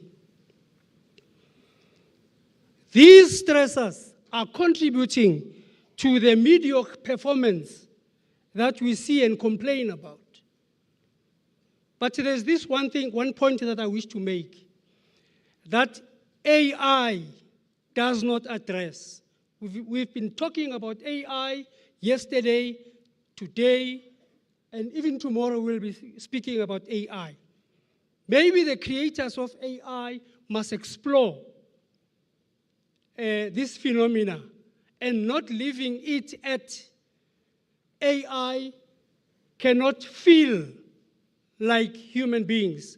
AI cannot reason like human beings. All that AI can do is to follow patterns and give whatever required information. This is the point. That the little things that are happening in schools, sour relations between teachers and the principals, are a result and contribute to these stressors.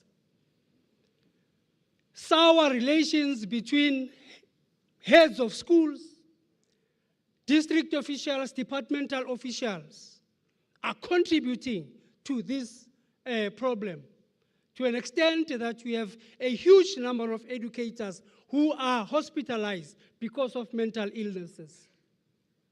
Now we are saying there should be a way wherein heads of schools are taught on how to relate with their charges over and above the code of conduct that is there.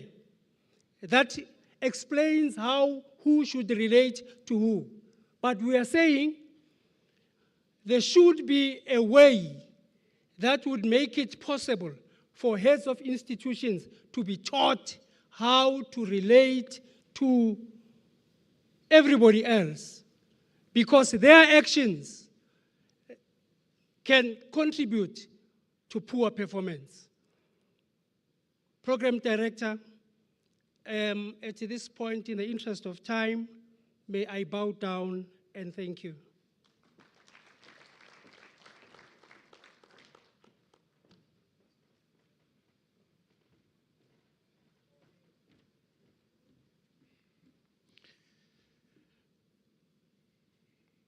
Program Director, ladies and gentlemen, thank you very much for the opportunity. First of all, regarding harnessing technology for education and how we can play a role in that regarding ethical and human-centeredness, as well as effective integration into digital tools, just the following. We all know our current landscape in South Africa. We've got a big divide about not only in technology, but also where the poorest of the poor hasn't got any access, and that we haven't prioritized this as to make sure. The challenge is, of course, first of all, to make the basics right is to get the infrastructure going. And then, of course, yes, to make the boots on the ground, to make it actually happen, it's important that we have the teacher training. The importance of technology in education, I'm not going to stand by, ladies and gentlemen, for you to look at it. We have had numerous speakers ahead of us in regard to that. Also in the National Development Plan, it is paramount that one of these accesses in regards to the importance of technology in education is to make sure that quality education is deliverable for all and that we can use these tools. Regarding ethical issues, we are running around in circles because none of us wants really to make sure a decision on it. The big debate about AI that we are looking at currently is just the point of the iceberg. Currently, we do have a POPI and a PIA legislation regarding data privacy, and schools are still grappling around this specific issue. Also regarding the equity to access, we are also noticeable that the real rural aspects of this aspect is not getting the necessary attention. Digital literacy, and then, of course, to make sure on micro level that educators can have an influence regarding the policy for their specific situation. Ladies and gentlemen, regarding human-centered approach, first of all, under my slides, under key components, we just need to look at two words: engagement and feedback. We cannot have digital technology in a classroom without the human factor, and I think that's what the previous speaker also alludes to. Then, ladies and gentlemen, in regards with our role in policy shaping and sharing, one of the previous speakers has alluded to the following aspects, is that there need to be an influx from underneath, from the ground roots upwards to where the policy is being made. Wherever can you get better policy advice than from ground level upwards? And we need to utilize those specifics. But ladies and gentlemen, policy doesn't just give us a big framework or a strategic framework. Eventually, policy must be included onto the ground level, and it must be rolled out there. And who does that for you? The educator in the classroom. Ladies and gentlemen, in closing, just the following. We have a national policy on the integration of ICT in education and a white paper 2004 and various numerous other publications that have come forward. And currently we're working on one. But ladies and gentlemen, do we get to those goals? Shouldn't we just go back to basics and make sure, number one, that we can get connectivity? In South Africa, which is supposed to be the powerhouse in Africa, can we really still say that in the Northern Cape we cannot get connectivity? So let's start there before we start looking at other first world implementations, like getting AI into the classroom. For us, it is important. First of all, let's get to the structure. Second of all, let's get to where it really matters, and that train our educators to deliver the deliverables regarding digital technology. And then eventually, ladies and gentlemen, we can make sure that quality education is there for all. Thank you.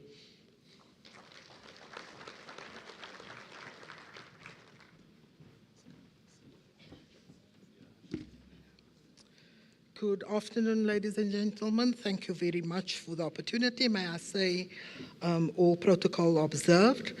Ladies and gentlemen, my topic and the topic that I need to hone in on is a balancing act, advancing the interest of teachers and education in difficult budgetary time.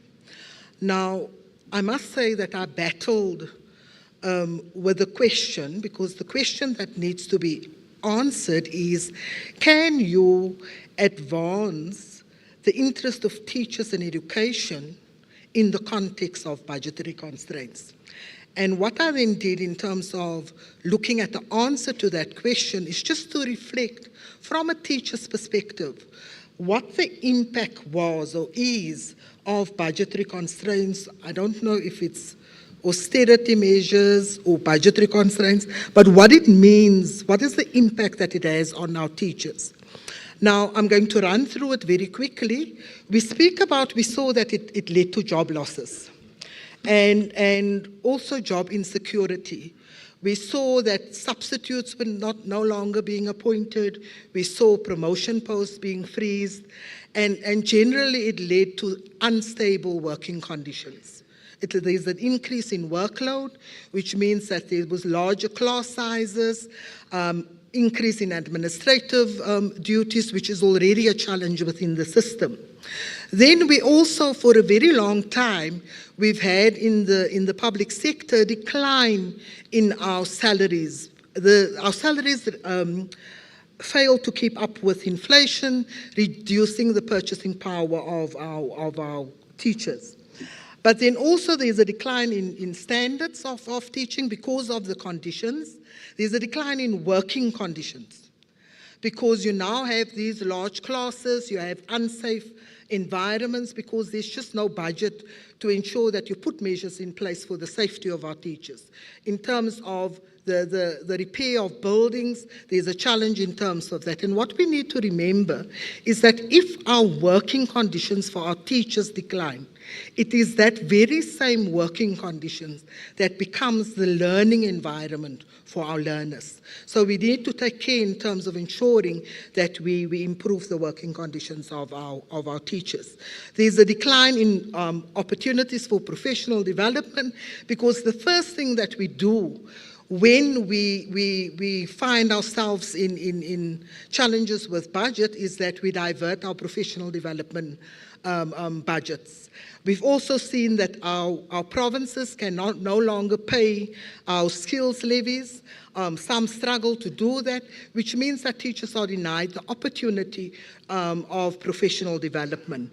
And that then all these things leads to low morale and impacting on their well-being. Where I want to stand still a bit, if the time allows me, is when you look at the developments in education, you find that many of the developments are not supported by a budget. So you will find that we now have the Bella Act. Very importantly, and a core tenet of that Bella Act is compulsory grade R. Now, I don't have to explain here how important our grade R is, our ECD. Yesterday, that was explained to us very clearly. The possible returns we can get in terms of investing in our ECD. But now what we find is that we have people who ask, and especially the opponents of the Bella Act, to ask, can we afford to implement grade R?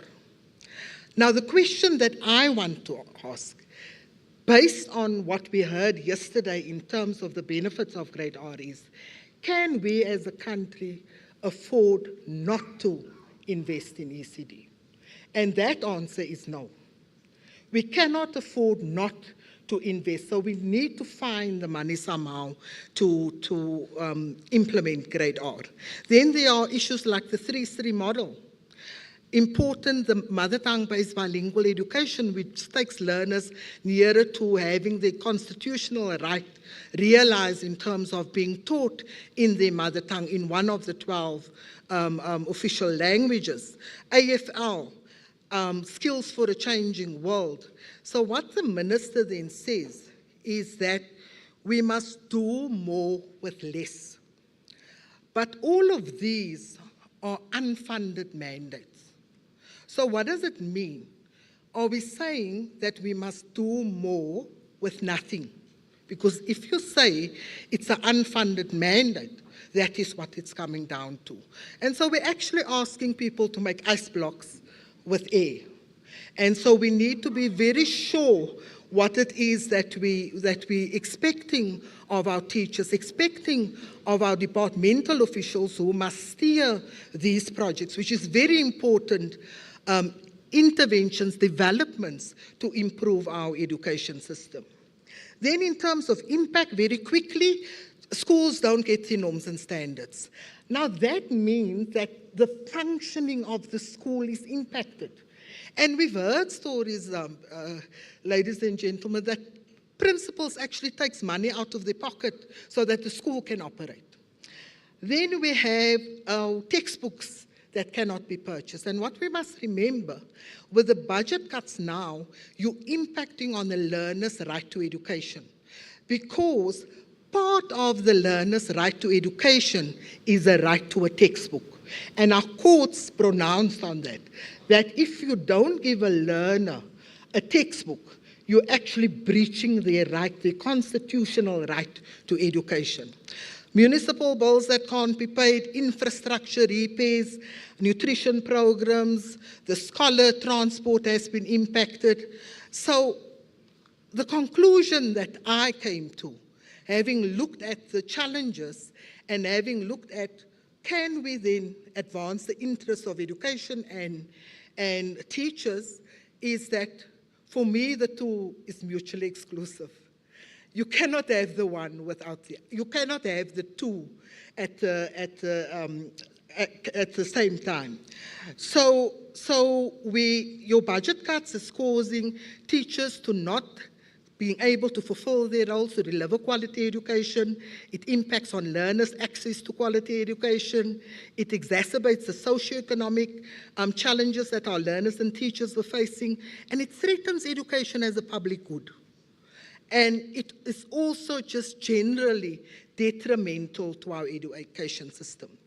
So we need guidance, and I think we need to take guidance from what is happening internationally in terms of the recommendations of the high-level panel on the teaching professions, which clearly said that quality education is not possible without proper financing. That this is the one that I'm very interested in, and that we need to take as a lead to inform what it is that we're going to do, is that spending on education should be transparent, and it should be shielded from austerity measures.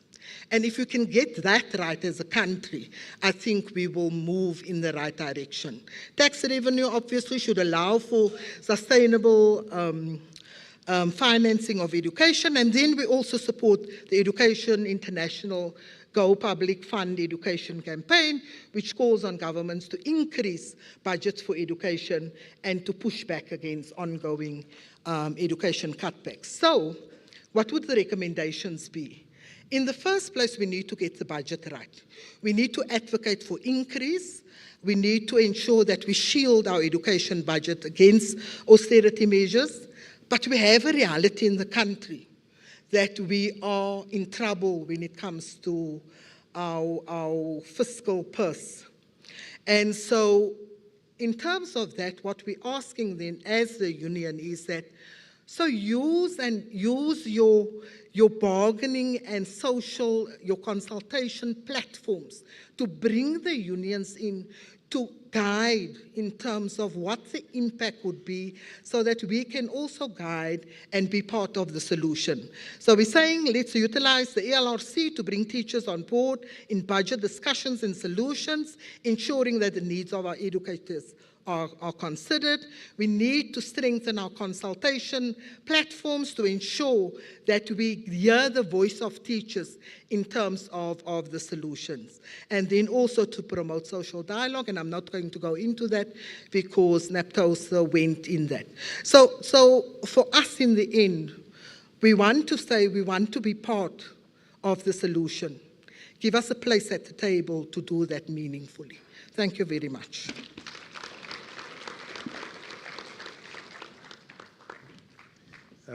Thank you very much. Can we give our panelists a round of applause again? Thank you very much. I know that you really had to cut a lot of the things that you really wanted to talk to. We apologize for that. What we will do, because we acknowledge that members are very, very tired. I heard there was almost a riot there at that table. They were saying, no, one says more.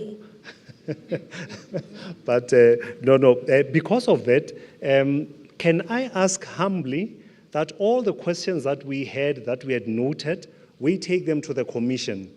The discussions that took place here will be inputs into the commission, and then we can then have time in the commission. And even for the commissions, we already don't have a lot of time. So if you will allow me, Chairperson, let's do that, and then I'll call back the Chairperson to finalize the session. Thank you very much.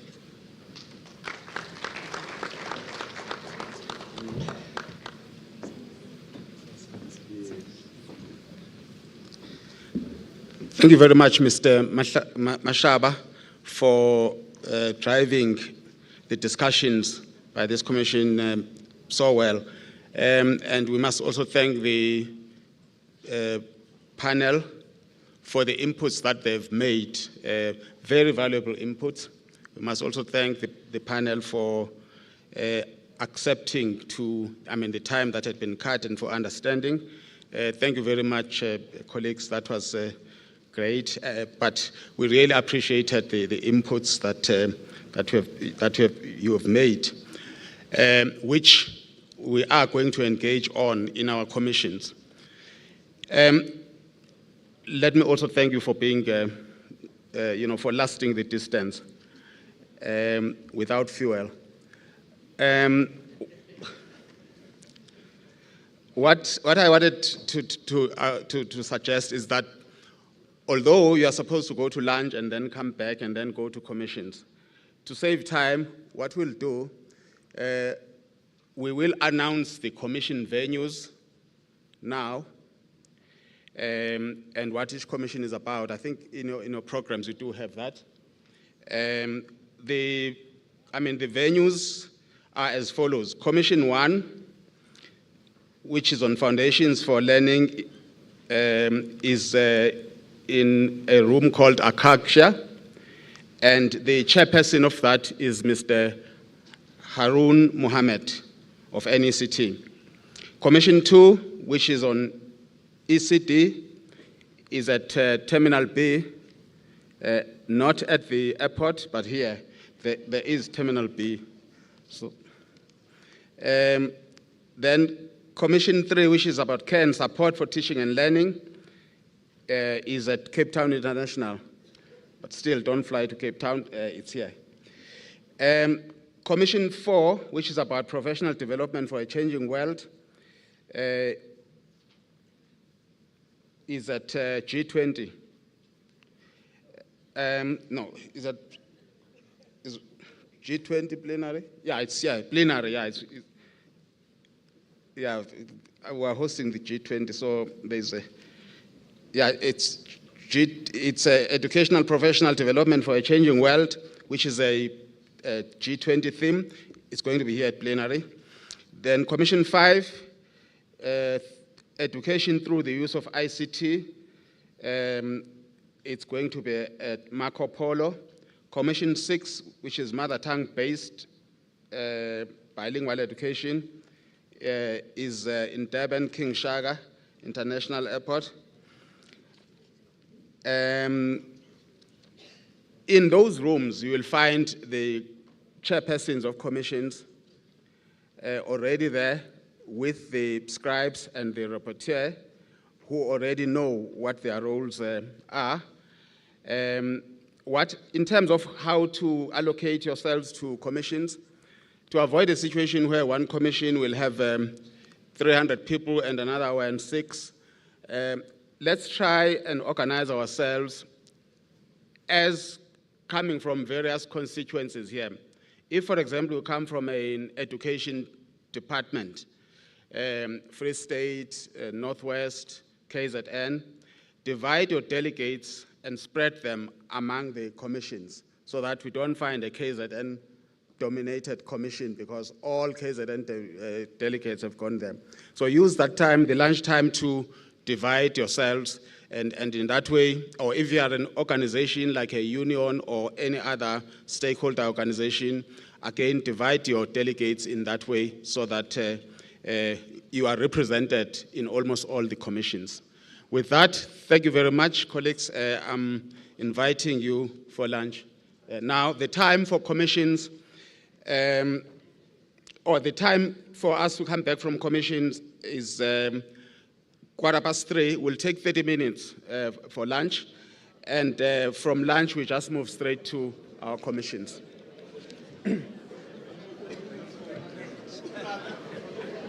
Thank you. All these discussions like this one.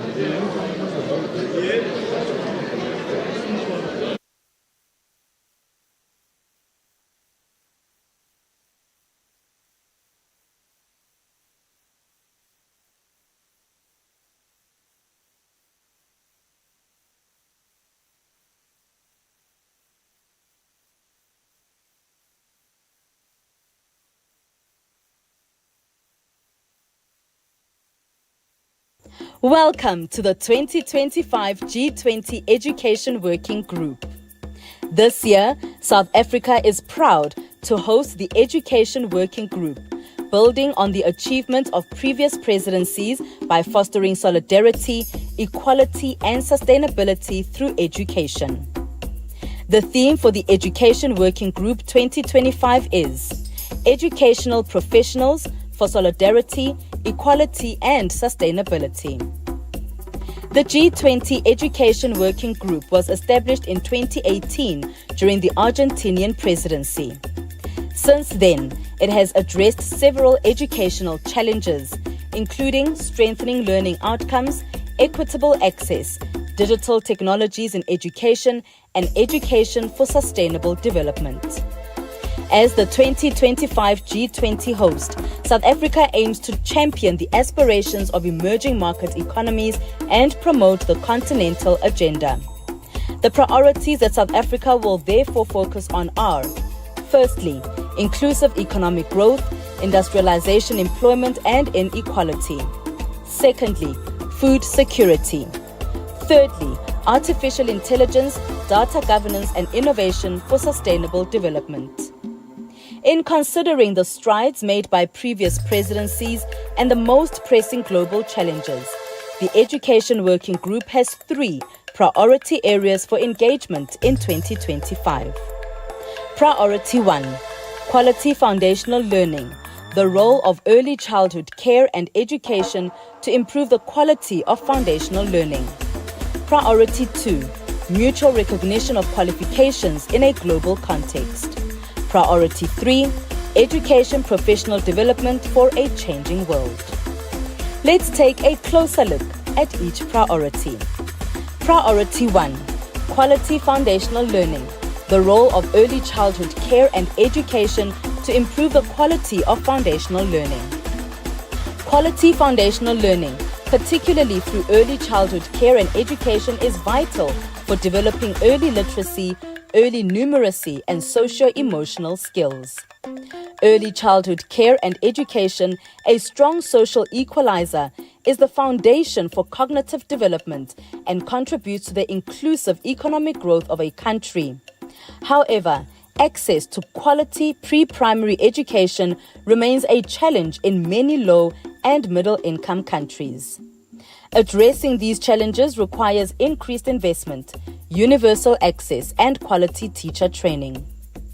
Given the challenges of early childhood education, the following key areas are highlighted for deeper engagement at the G20 meetings in 2025. High-quality pre-service training and innovation in the in-service training and development. The development and implementation of quality assurance initiatives. Frameworks for innovative, sustainable parenting support programs.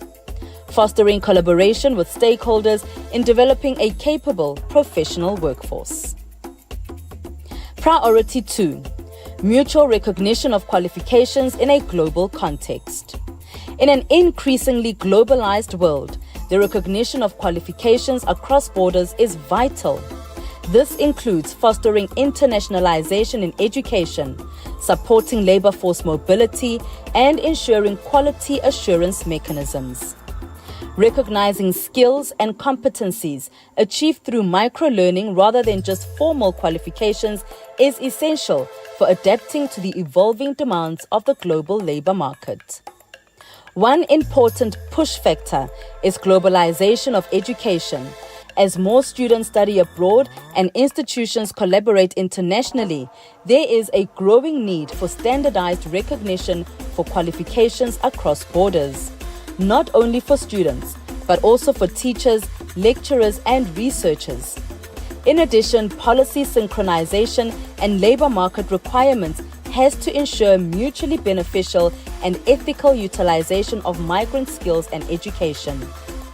In an effort to enhance mutual recognition of qualifications globally, the Education Working Group will explore 1. The qualifications and quality assurance regimes. 2. The possible mechanisms for mutual recognition of qualifications and skills, including micro-credentials. 3. Global and regional conventions and continental qualifications frameworks and networks. 4. Innovative approaches to micro-credentials for lifelong learning and employability. Priority 3, education professional development for a changing world. Having a competent, motivated, and empowered teacher in every classroom is essential for quality education and lifelong learning. The rapid pace of technological advancements is reshaping our world in profound ways and highlights the need for 21st century skills such as digital literacy, critical thinking, and collaboration. These 21st century skills have received prominence as countries grapple with the challenge of optimally developing and retaining teachers to be able to develop these skills in learners. In this context, there is growing recognition of the integral role that education can play in enabling young people to fulfill their individual potential and aspirations and to participate meaningfully in society. The G20 Education Working Group will focus on enhancing the role of the teaching professionals, which includes teachers, lecturers, and researchers. Therefore, the deliberations will explore 1. Practices of countries to increase teacher retention. 2. The impact of conditions of service and other factors on teacher retention, as well as strategies for enhancement. 3. Innovative practices related to new teacher induction, orientation, and mentoring programs. 4. Key strategies for enhancing teacher efficacy. 5. Insights and best practices on integrating 21st century skills into teacher education. And 6. Showcasing innovative practices for upskilling teachers.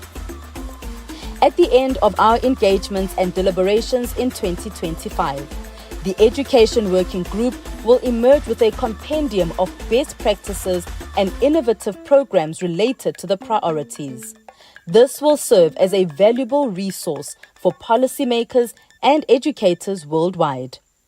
Member countries and organizations are encouraged to share flagship, innovative, successful, and scalable programs, policies, and systems implemented in their countries.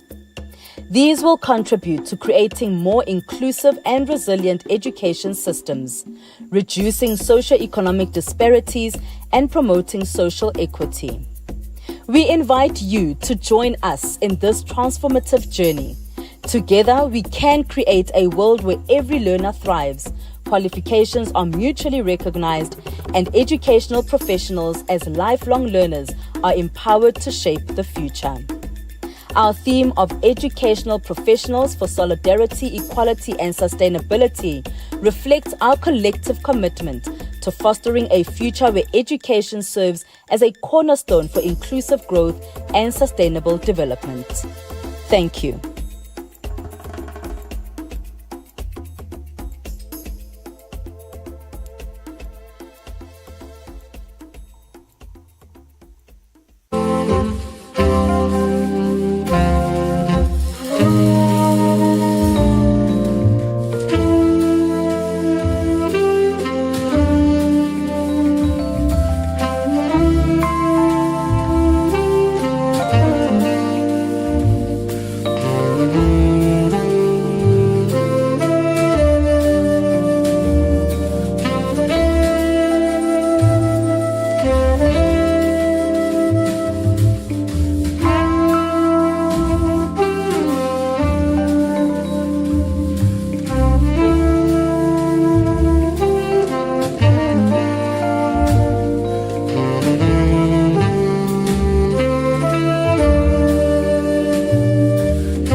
igama lami nguthando yise wakhuboni.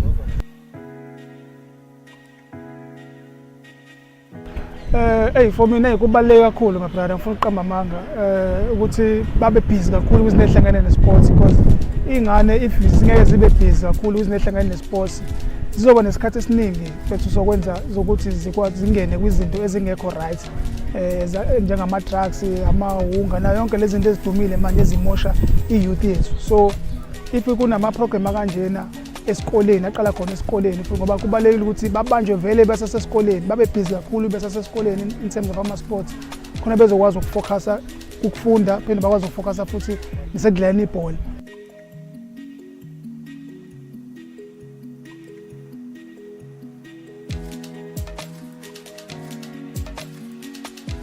Story sami si based even esikoleni naso because mina ngangidlala i-contract yami nje yokuqala ngayithola esikoleni eRose ngingumfundi wasesithokozeni secondary school. Ngiyakhumbula nje i-5 year contract yami ngayisayina uRocky Madlala nje ngangisawumfundi esithokozile.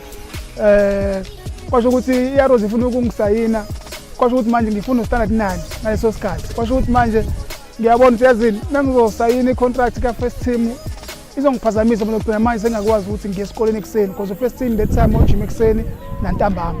Yabo, so kwase kuba ne-agreement ke ukuthi no awusayini i-contract ka-5 years ukuze bakwazi ukungibamba because befuna ukungibamba ukuthi ngingabona amanye ama-team, you understand, bangibambe early yabo ngisesesikoleni yabo. So end up ngasayina u-5 years ngacontinue ngajima, but i-training yami yayiba ntambama, jima ntambama ne-development that time ecoachwa ubonke Buthelisi wayewuthisha wasemqhele isikole saseClermont isemqhele owangibona mina esithokozini wakudlala ikole eClermont, wangibona lapho wangithatha wangiyise kule mizwa ilamozi ikoleni eRose Development. From then on the rest is history. So ngiyajabula kakhulu mengibizwa kwizinto kanje ehlangane nesikole because istory sami kuze kufike kwi-professional sisuke esikoleni.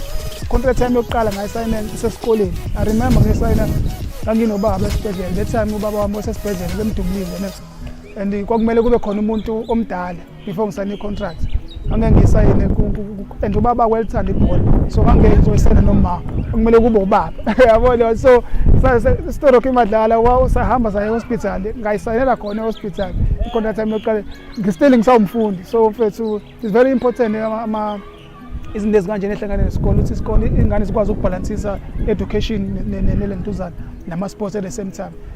Lapho kuzophuma u-criminal rights as long as ukwazi ukubalansisa ngendlela right because igcineni ibhola khona la idinga khona ukuthi ukwazi ukusebenzisa ingqondo yakho, especially when it comes to ama-contracts, when it comes to ama-sponsors, because ama-sponsors ufuna ukwazi ukufunda i-contract ukuthi okay labantu bakuzela into kanje nakanje, ukwazi ukusebenzisa ingqondo yakho nawe kwizinto ezifundile esikoleni ukuthi no uma ukanje kumele ngenze kanje, kumele ngenze kanje. So isikole sibaluleke ngalo nto, that's why sibaluleke ukwazi ukuhlanganisa nama-sports khona uzokwazi ukuthi mase ufike kwizinto ekumele ukuthi usebenzise into zesikole ukwazi ukuyisebenzisa, unga-end up usurobheka endaba usayina ama-contract azokushaya ngokuhamba kwesikhathi yabo leyo. So I'm very happy for into kanjena first, and I wish ukuthi ezikoleni and I know futhi ukuthi ezikoleni vele kuzophuma abanye othandiswe ekhuboni noSiyabonga Nomvete oSiyandaqulu bonke nje abafowethu abalethe kwini basazophuma abanye abaningi futhi abazowenza futhi okuhle ngaphezulu kwethu.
My name is Dr. Matapelo Siopela from the Department of Chemical Sciences at the University of Johannesburg. So this collaboration does not only start here at the Department of Chemical Sciences, but also falls within the Faculty of Science and the University of Johannesburg at large, and feeds into the programs from the Department of Basic Education.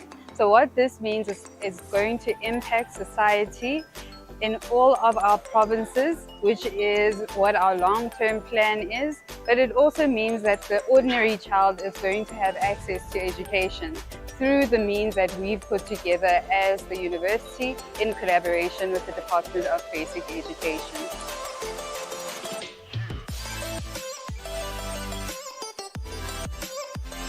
Because when the baking soda and acetic acid react, they form water, salt, and carbon dioxide gases.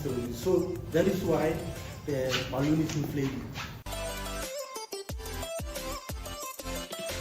First of all, I'll say that without science, you're not going to be alive. So the fact that you're breathing, walking, talking, digesting food all the time actually tells us how important science is, especially chemistry. So what this means is that your child is going to learn more things. They're going to be able to come home and explain to you exactly what types of processes are happening. For example, the cabbage experiment that we've got, that's a measurement of pH by using everyday experiments.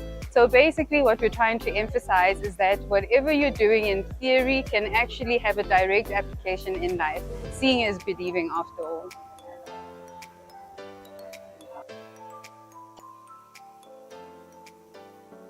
We feel that it's impossible for you to marry the theory and the practical, and this becomes even more difficult when you get to university because the concepts that we cover are also a bit more diverse. So if you see something, it's much better because it allows you to also be able to remember it. Unlike being told that they're atoms, being told that there's a reaction, but you never actually see it. So we want to visualize chemistry and science, but also have that integrated with the annual teaching plans that they've got at school, and also allow them to come to university while having a solid foundation.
Welcome to the 2025 G20 Education Working Group.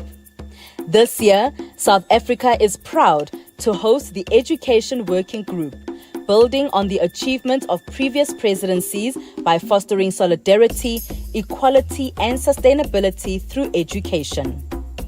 The theme for the Education Working Group 2025 is Educational Professionals for Solidarity, Equality, and Sustainability. The G20 Education Working Group was established in 2018 during the Argentinian presidency. Since then, it has addressed several educational challenges, including strengthening learning outcomes, equitable access, digital technologies in education, and education for sustainable development. As the 2025 G20 host, South Africa aims to champion the aspirations of emerging market economies and promote the continental agenda. The priorities that South Africa will therefore focus on are: firstly, inclusive economic growth, industrialization, employment, and inequality. Secondly, food security. Thirdly, artificial intelligence, data governance, and innovation for sustainable development. In considering the strides made by previous presidencies and the most pressing global challenges, the Education Working Group has 3 priority areas for engagement in 2025. Priority 1, quality foundational learning, the role of early childhood care and education to improve the quality of foundational learning. Priority 2, mutual recognition of qualifications in a global context. Priority 3, education professional development for a changing world. Let's take a closer look at each priority. Priority 1, quality foundational learning, the role of early childhood care and education to improve the quality of foundational learning. Quality foundational learning, particularly through early childhood care and education, is vital for developing early literacy, early numeracy, and socio-emotional skills. Early childhood care and education, a strong social equalizer, is the foundation for cognitive development and contributes to the inclusive economic growth of a country. However, access to quality pre-primary education remains a challenge in many low and middle-income countries. Addressing these challenges requires increased investment, universal access, and quality teacher training. Given the challenges and the importance of early childhood care and education, the following key areas are highlighted for deeper engagement at the G20 meetings in 2025. High-quality pre-service training and innovation in the in-service training and development. The development and implementation of quality assurance initiatives. Frameworks for innovative, sustainable parenting support programs.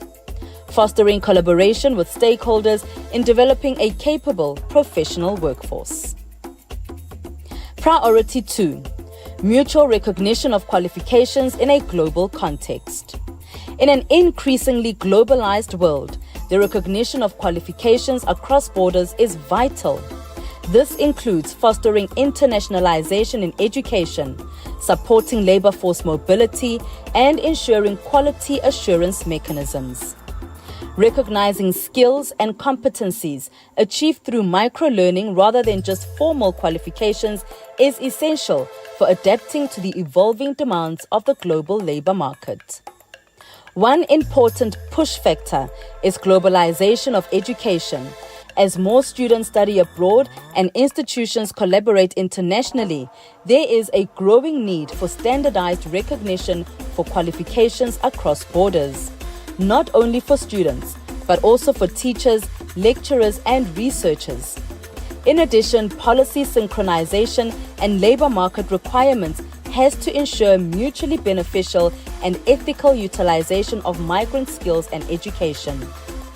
In an effort to enhance mutual recognition of qualifications globally, the Education Working Group will explore 1.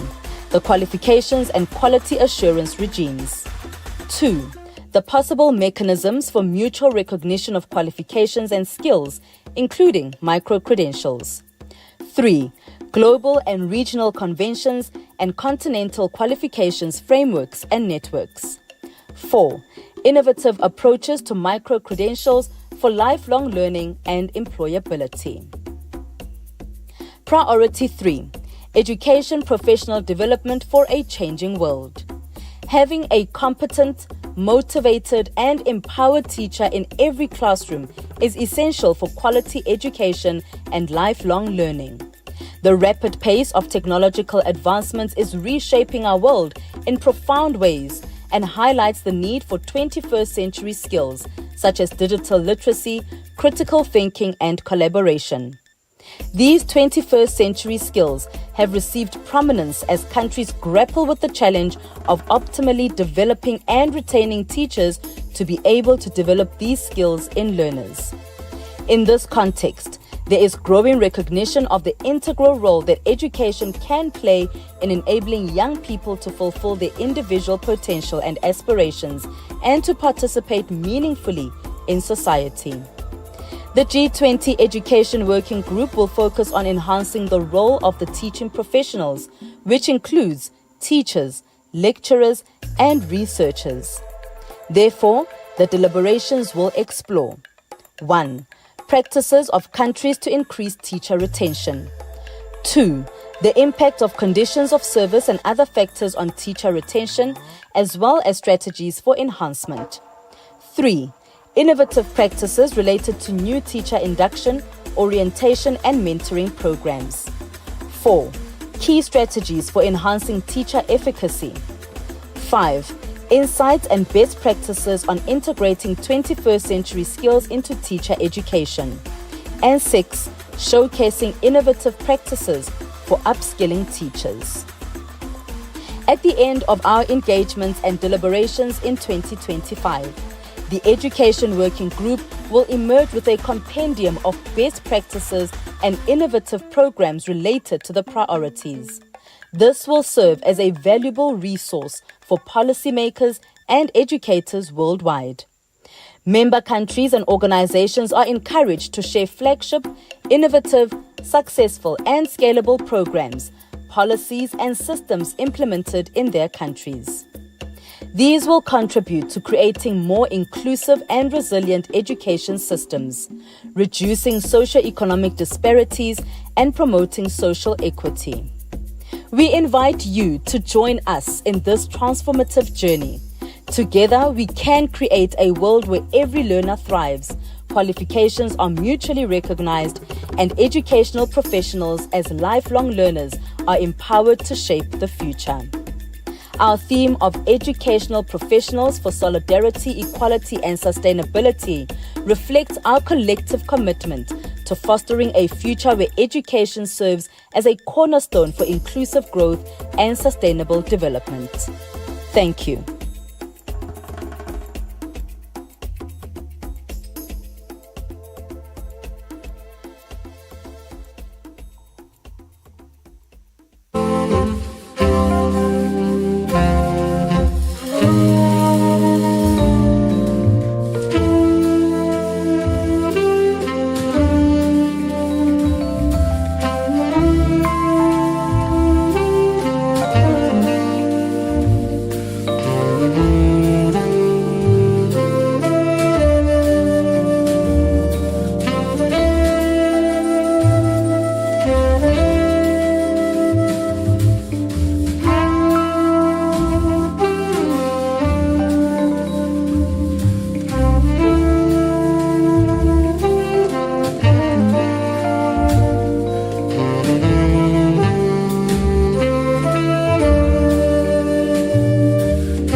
Igama lami uThanduyise Oqhuboni.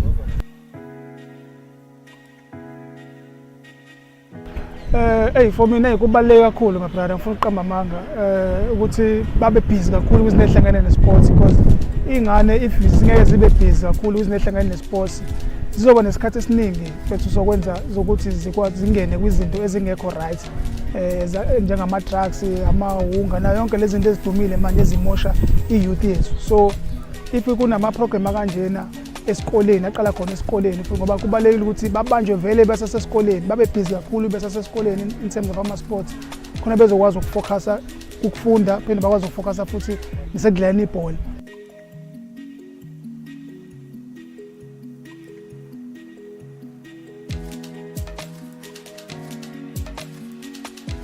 Story sami si based even esikoleni naso, because mina ngangidlala i-contract yami nje yokuqala ngayithola Golden Arrows ngiwumfundi wasesithokozeni secondary school. Ngiyakhumbula nje i-5 year contract yami ngayisayina uRocky Madlala nje ngangisawumfundi esithokozile. Kwasho ukuthi i-Arrows ifuna ukungisayina, kwasho ukuthi manje ngifuna standard 9 ngaleso sikhathi. Kwasho ukuthi manje ngiyabona ukuthi yazini mengizosayina i-contract ka first team izongiphazamisa mina ukugcina manje sengakwazi ukuthi ngiye esikoleni ekseni, because first team that time ojima ekseni nantambama. Yabo, so kwasoba ne-agreement ke ukuthi no awusayini i-contract ka 5 years ukuze bakwazi ukungibamba, because befuna ukungibamba ukuthi ngingabona amanye ama-team, you understand, bangibambe early yabo kusesesikoleni yabo. So end up ngasayina u5 years ngacontinue ngajima, but i-training yami yayiba ntambama, jima ntambama ne-development that time ecoach ubonke Buthelisi wayewuthisha wasemqhele isikole saseClermont isemqhele, owangibona mina esithokozini wakudlala ikole eClermont, wangibona lapho wangithatha wangiyise kule Moville Golden Arrows development. From then on the rest is history. So ngiyajabula kakhulu mengibiza kwizinto ezikanje ehlangane nesikole, because istory sami kuze kufike kwi-professional sisuke esikoleni. Contract yami yokuqala ngayisayina sesikoleni. I remember ngisayina nganginobaba esibhedlela, that time ubaba wami wasesibhedlela bemdumile, and kwakumele kube khona umuntu omdala before ngisayine i-contract. Angeke ngisayine and ubaba welithanda ibhola, so angeke ngizoyisayina noma kumele kube ubaba yabona. So Rocky Madlala sahamba saye hospital, ngayisayinela khona hospital i-contract yami yokuqala ngistill ngisawumfundi. So mfethu it's very important izinto ezikanjena ehlangane nesikole ukuthi isikole ingane zikwazi ukubalansisa education nelentuzana nama-sports at the same time. Lapho kuzophuma u-criminal rights, as long as ukwazi ukubhalansisa ngendlela right, because ekugcineni ibhola khona la idinga khona ukuthi ukwazi ukusebenzisa ingqondo yakho, especially when it comes to ama-contracts, when it comes to ama-sponsors, because ama-sponsors ufuna ukwazi ukufunda i-contract ukuthi okay labantu bakuzela into kanje nakanje, ukwazi ukusebenzisa ingqondo yakho nawe kwizinto ezifundile esikoleni ukuthi no uma ukanje kumele ngenze kanje, kumele ngenze kanje. So isikole sibaluleke ngaleyo nto, that's sibalulekile ukwazi ukuhlanganisa nama-sports khona uzokwazi ukuthi masufike kwizinto ekumele ukuthi usebenzise into zesikole ukwazi ukuyisebenzisa, unga-end up usurobheka, end up usayina ama-contract azokushaya ngokuhamba kwesikhathi yabo leyo. So I'm very happy first into kanjena first, and I wish ukuthi ezikoleni and I know futhi ukuthi ezikoleni vele kuzophuma abanye othandiswe Khuboni noSiyabonga Nomvete oSiyandaqulu bonke nje abafowethu abale eThekwini, basazophuma abanye abaningi futhi abazowenza futhi okuhle ngaphezulu kwethu.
Good afternoon, colleagues, and welcome back from our very short but nutritious lunch.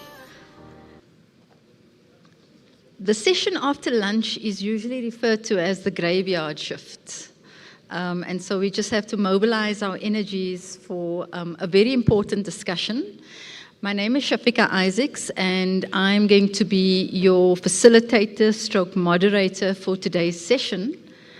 And the topic for discussion is starting early, empowering foundation phase teachers through professional development. The format is going to involve three presentations three presenters have been asked to engage on specific questions. So what I'm going to do is I'm going to invite the first presenter and then open the floor for a brief discussion, followed by the second, and then followed by the third. I am aware that Mr. Shem Bodo, there's a time urgency with you, so we may ask you to speak after Professor Hasina Ibrahim. Okay, thank you very much. So, the first question we are going to engage on is what strategies and support systems can be implemented to empower foundation phase teachers to deliver quality foundational learning and address diverse learner needs. And to present on this question, I'm going to call on Professor Hasina Ibrahim, who is a professor and UNESCO co-chair in Early Childhood Education, Care and Development in the Department of Early Childhood Education and Development at UNISA. Professor Ibrahim, over to you.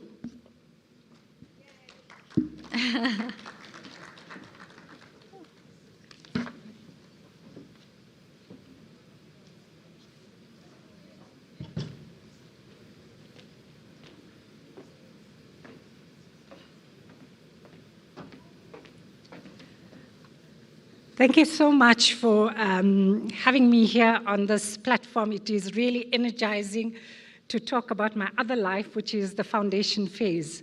I'm largely grounded in the birth to 4, but I span the spectrum of practice of 16 years in the foundation phase, and the rest, a total of 38 years, the rest in teacher education, early childhood, so the preschool years and the foundation phase.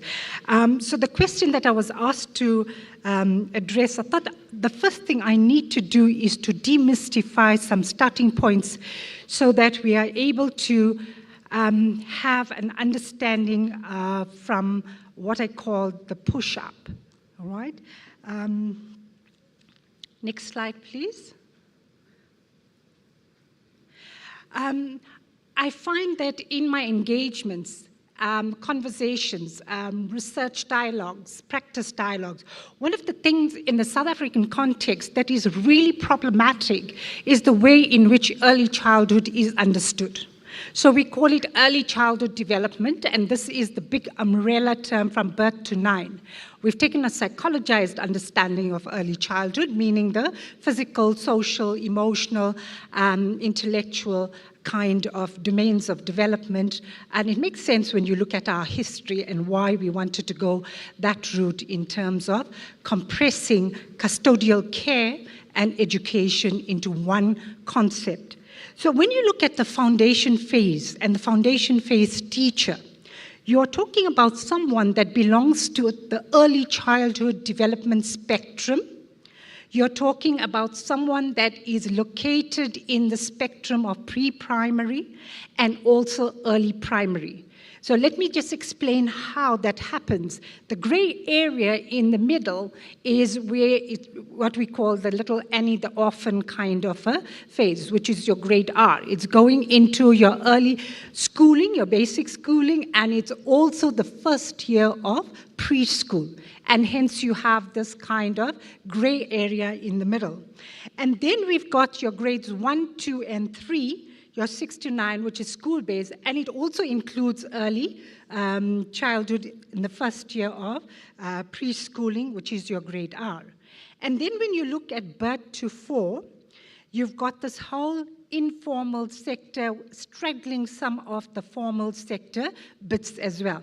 And this is the case in Africa, across Africa. You'll find we've got a established pre-primary or more established pre-primary, government-led, maybe a one-year preschool, and then we've got the others in the informal sector. And so what we're dealing with is clearly foundation phase with a little bit of a murky space, and then the preschool a little bit on its own and a little bit into formal.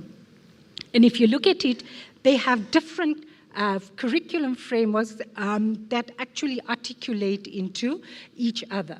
But it's not understood like that. What is the exit point? What is the entry point? What is the seamlessness that needs to flow? So we have discontinuities and we have fragmentation. And so the one thing I want us to do today is to firmly understand that foundation phase is part of the early childhood development phase in South Africa and elsewhere as well, especially in the African context. And when we talk about this particular phase, we're talking about different kinds of appropriateness for the children and for those that work with them. So is it developmentally appropriate, the programs, for the teachers and for the children? For the teachers, it will be around their adult education, competencies for teacher education. Is it linguistically appropriate, culturally responsive, and the one that is missing there is technologically appropriate for the adults that want to make this a profession. So basically what we're looking is at the different kinds of appropriateness, and we want it to be of high quality and we want it to be equitable as well. Next slide, please. So the next thing that I thought we'd do is, if you're talking about empowerment, it coins the term disempowerment as well. And you can see it in brackets, because these aspects that are the trouble spots now were actually the solutions at a point in history. You cannot ignore the historical context at which these things happen. So let me give you an example. You've got a watered down professionalism where the teachers in the foundation phase have now taken on the position of curriculum deliverers. We were in a system, Curriculum 2005, that had 66 outcomes for grade 1, 2, and 3. And there was no clear-cut guidance around the content, the skills in the early schooling bit. And so the teacher said, just give me what I need to teach grade by grade so that I know what I am doing. So that was the transition from apartheid education into this democratic education. So the curriculum deliverers is a disempowerment, but it was also an empowerment at one stage. And then a packed curriculum, you know that there's pressure to deliver. So we've got technocracy really strong here. The overcrowding, lots and lots of whole class teaching, which is developmentally inappropriate for young children. And then the narrow pedagogies, the direct instruction, lots of rote learning that takes place because of the idealization of transmission pedagogies and its affordances from our history as well. And so when we look at the leadership is grounded in the administrative abilities. But what about the pedagogical leadership? What should be happening in the pedagogical leadership? And the next one is around you don't know what you don't know, so let us give you guidelines. And this was very welcomed in the sector, that we had scripted lessons, structured aspects, and we had resources, and we still do, and they were able to guide people that didn't know what they had to do. But we've moved on. We've moved on.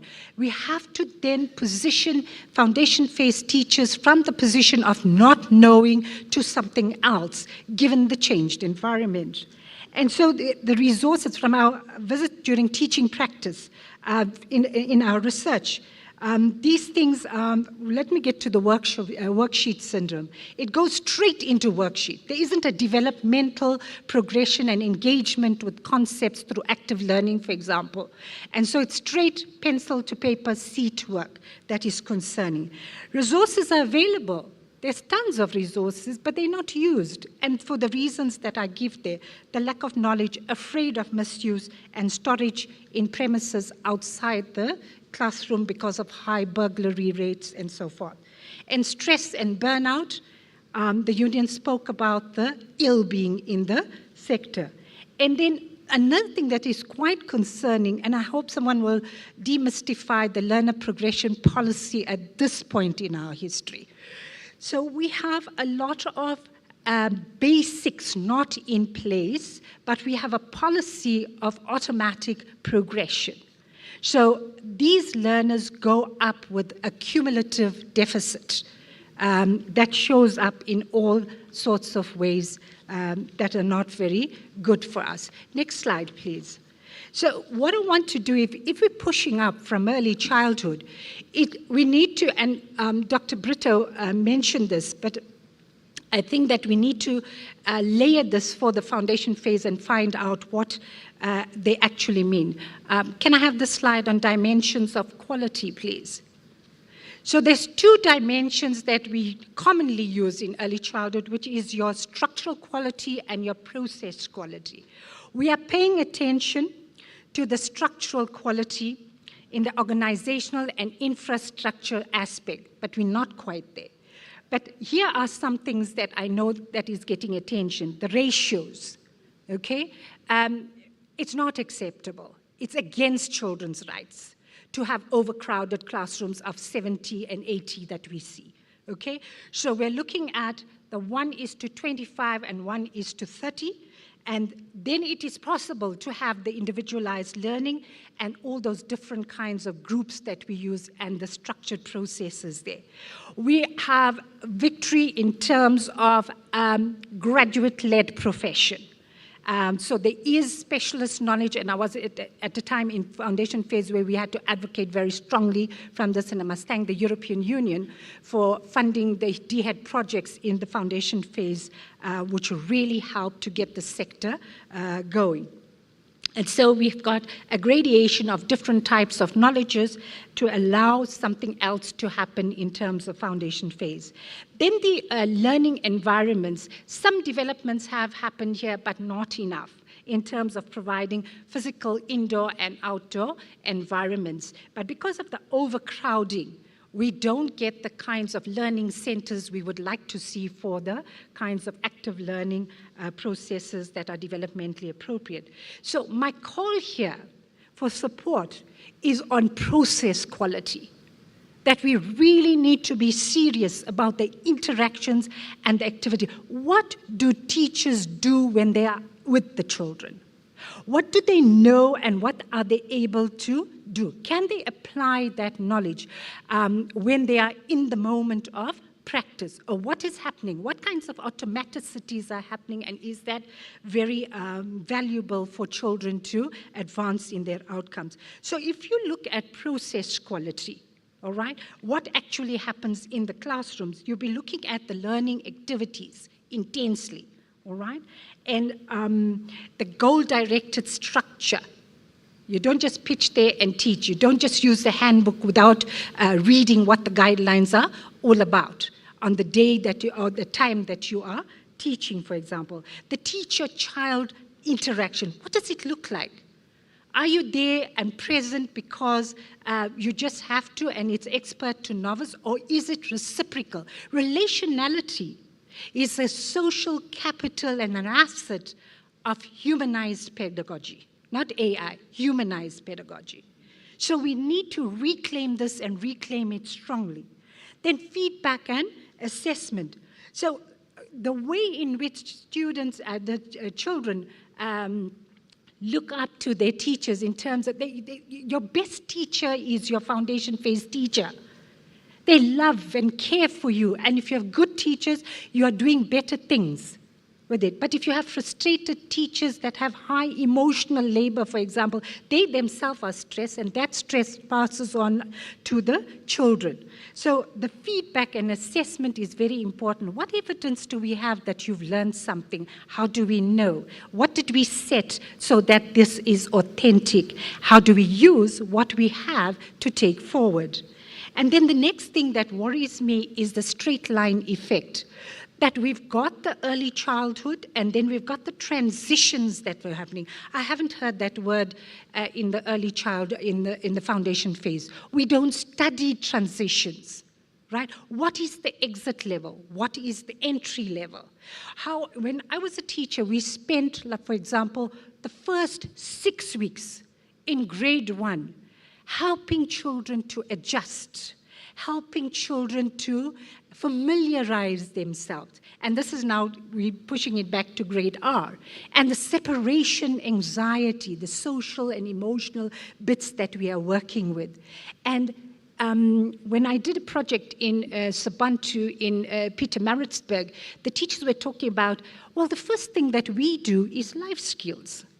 We do the life skills first because it's a huge adjustment from school into the environment.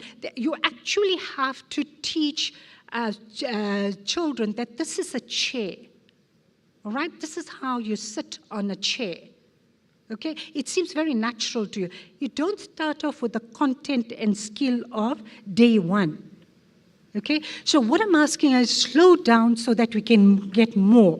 We need more and we need better of what is given to students, children, and what they can experience. So the entry point and exit point needs concerted thinking in terms of who's leaving, what are they leaving with, when they go to the next grade, what is the starting point, what is the adjustment period before all of these kinds of contents and skills are taken up in terms of their learning.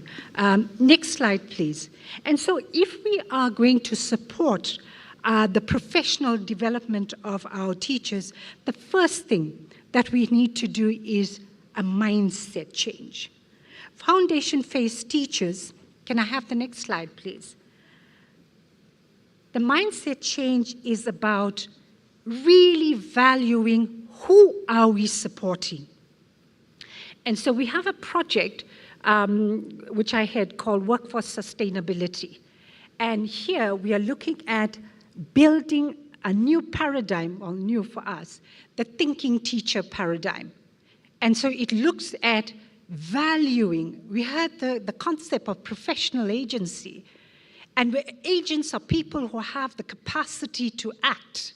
And they are enabled to act through the different conditions. So the change agents that I'm talking about are actually those that are the active transformers through inquiry. So we have to navigate into the space of practitioner inquiry. And what do we have in order to support them? The things that are listed there are assets. How effective they are is still debatable. We have withdrawal and in-service programs. The cascade model of professional development. The message gets lost by the time it's translated from national right down to the micro frontline. The once-off or just-in-time professional development workshops. The ongoing school-based professional development. The site of professional development is most effective when it is school-based and it is prioritized and it is recognized. And so the next bit is around short courses. But I want to spend a little bit more time on the new kid on the block, for us at least in the South African context, which is micro-credentialing. So this is saying to you that you are flexible, adaptable, self-paced learning that you need in order to get the kinds of knowledge and skills that you need. So a scoping exercise, of course, would have to be done in terms of knowing what are the competencies that we need in developing this system, for whom and to what effect. So in looking at this kind of new kid on the block, some of the targeted competencies would be the digitization. What is it that we can digitize that actually reduces the workload of the teachers, all right? And these are just other things that have come up, like the African languages, the differentiated instruction, culturally responsive pedagogies, play-based learning, project-based learning, early reading diagnostics, transition, and the list goes on, all right? And then in having the self-paced learning, what needs to happen once you have a framework, and I'm just benchmarking from what we did in terms of professionalization of the researchers at UNISA. So we've developed a very interesting framework that is unique to us, a bespoke one on professionalizing the researchers. And once we got the framework, then we got the system, the self-paced system of learning. And then we look at just-in-time kind of bits of learning that is needed. And then the next one is around the portfolio gathering. So getting the portfolios and putting the things in a way that shows the professional achievements, and it demonstrates that you are a lifelong learner and there's continual learning. And then when it comes to the points and the certification, the dashboards have to be set up. So the EMS system can be used. So there has to be harmonization of the system where you would like punch in your per cell number and it would come up and it would link to the continuous professional development system. And then when you identify, you do a self-assessment of where the needs are. And then there's a whole scope of what you can have. And then once you complete it, you earn the points, and that goes directly into your continuous teacher education professional development points, and it adds to your portfolio on another link. So these are the things that we need help with in terms of systems integration to be really serious about micro-credentialing. And then the next one is around also very effective humanizing pedagogy, face-to-face interaction in the PLCs. And this structure has been developed by the NPOs, but we have to be serious about the effectiveness about it. And it's not just for the teachers. Foundation phase teachers are not man on an island. They are people in a system, all right? And it has knock-on effect for their support. So we've got professional learning communities for the teachers. And I remember heading this as a teacher. I was head of cell, we used to call it cell groups. And in the cell groups, we used to share our lesson plans and our assessment profiles and things like that. How did you do the baselines? How do you produce, go into different kinds of groupings and things like that? So what are you doing here? You're looking at different target groups as professional learning communities. But you need to put the leaders, policymakers also together. So there is a cross-fertilization of ideas. So the micro, the meso, and the macro has to come together as well. So there's specialists, and then there is this kind of cross-fertilization so that you know where the trouble spots are and what are the things that need attention for learning exchanges. And then my last bits that I say here is that if you're really serious about having these effective professional learning communities that are linked to your micro credentialing system, then there would be some kind of tracking of attendance. So the coming together would be something that is quite formal. So you would have, and it's driven by a shared focus on student learning. And what are the visions for the foundation phase? If it is foundational learning and the social and emotional learning and so forth. And I really am worried about the way we are carving these things here. It's the whole child. It's the whole child. All right? The academic learning, the development learning, and the well-being. It's the whole child. And we talk about whole government. So carving it up like that and just talking about literacy and numeracy or mathematics and numeracy is not helpful for us, right? Especially in what we are seeing in terms of we've got COVID babies that are now in the foundation phase, right? They're coming towards the foundation phase. We've got babies that watch Cocomelon the whole day. And they've got the the implements in their hand, it's affecting their fine motor skills. It's affecting their brain development. So they're not, attention, their seat work is affected, their expending of energy is affected, their concentration. It's not business as usual. So when the committees come together, shared focus, what are the problems that are, that need interventions? How can we pool our resources? How can we have shared decisions about this? But the teachers have to be trained in practitioner inquiry. How do you inquire into your practice? And just like how the policymakers need to be trained on implementation science, they would have different needs to make the system work. And then the data gathering is very, very important, not acting just because I think this is important, but what does the evidence say for where the gaps are? Distributed leadership so that people are really empowered when they are entering these kinds of setup. And then, of course, the regular meetings, ongoing communication, trust and respect. Because if you're going to have this cross-sector, cross-leadership kind of exchanges, respecting the front line and for what they bring in terms of their voices and what have you. Strong partnerships. So we heard about the social compact really affecting the social compact so that it can work for quality early childhood outcomes. And then from here, if this works well, this is where we will get our mentors and coaches from. So it's from within a good system, we get to recognize where's the good practices and who is going to do pedagogical leadership. How can they empower, for example, departmental officials in the practical side of things? How can they support pre-service teachers to take up different kinds of duties and so forth? And before I end, I wanted to say that we did a bit of research with the Institute for Beliefs, Attitudes and Values with Professor Sheely from University of New York, now at Strathclyde. Basically, what we did is we used an inventory with our practitioners in early childhood to find out that if we're going to work the thinking teacher paradigm, how ready are these people for it? And there are about 17 indicators. And what it said is that even though you might think, the system is going to do this, that, and the others, are the teachers ready for this? And what the findings showed is that the negative life experiences correlated with this basic determinism. That means I can only think in black, white, yes, no, and so forth. And my prior experiences always clouds what I'm doing. If that is not dealt with, you go with that into your profession.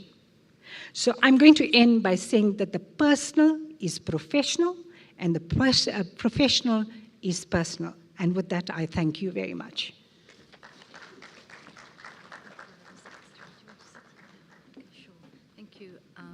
Thank you very much, Professor Ibrahim. I think you raised quite a range of strategies also based on your work, some of which includes, for example, understanding the ways in which the foundation phase teachers are disempowered. You raised the importance of understanding appropriate strategies. Included in that, you talked about tech appropriateness. You also talked about considering and integrating what you call the humanizing pedagogies. You talked also about a thinking teacher paradigm in terms of engaging with foundation phase teachers, as well as strategies related to fostering professional learning communities, and strong partnerships amongst others. So that is quite a range of strategies in response to the question. Can I just check with any of you if you have any questions or comments, critiques, arguments for or against any of the strategies that have been recommended by Professor Ibrahim? Yes, sir. Please, Mr. Rabotapi.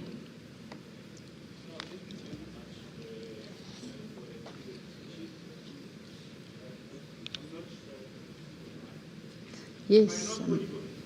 You'll have to use your teacher's voice, it seems. Yeah. Yes, we can.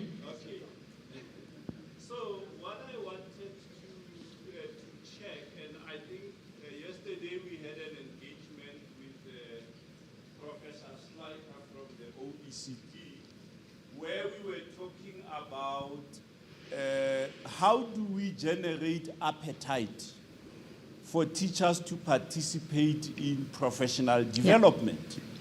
Because our experience is that sometimes it does not happen, not out of lack of opportunities, but existing opportunities are not taken advantage of.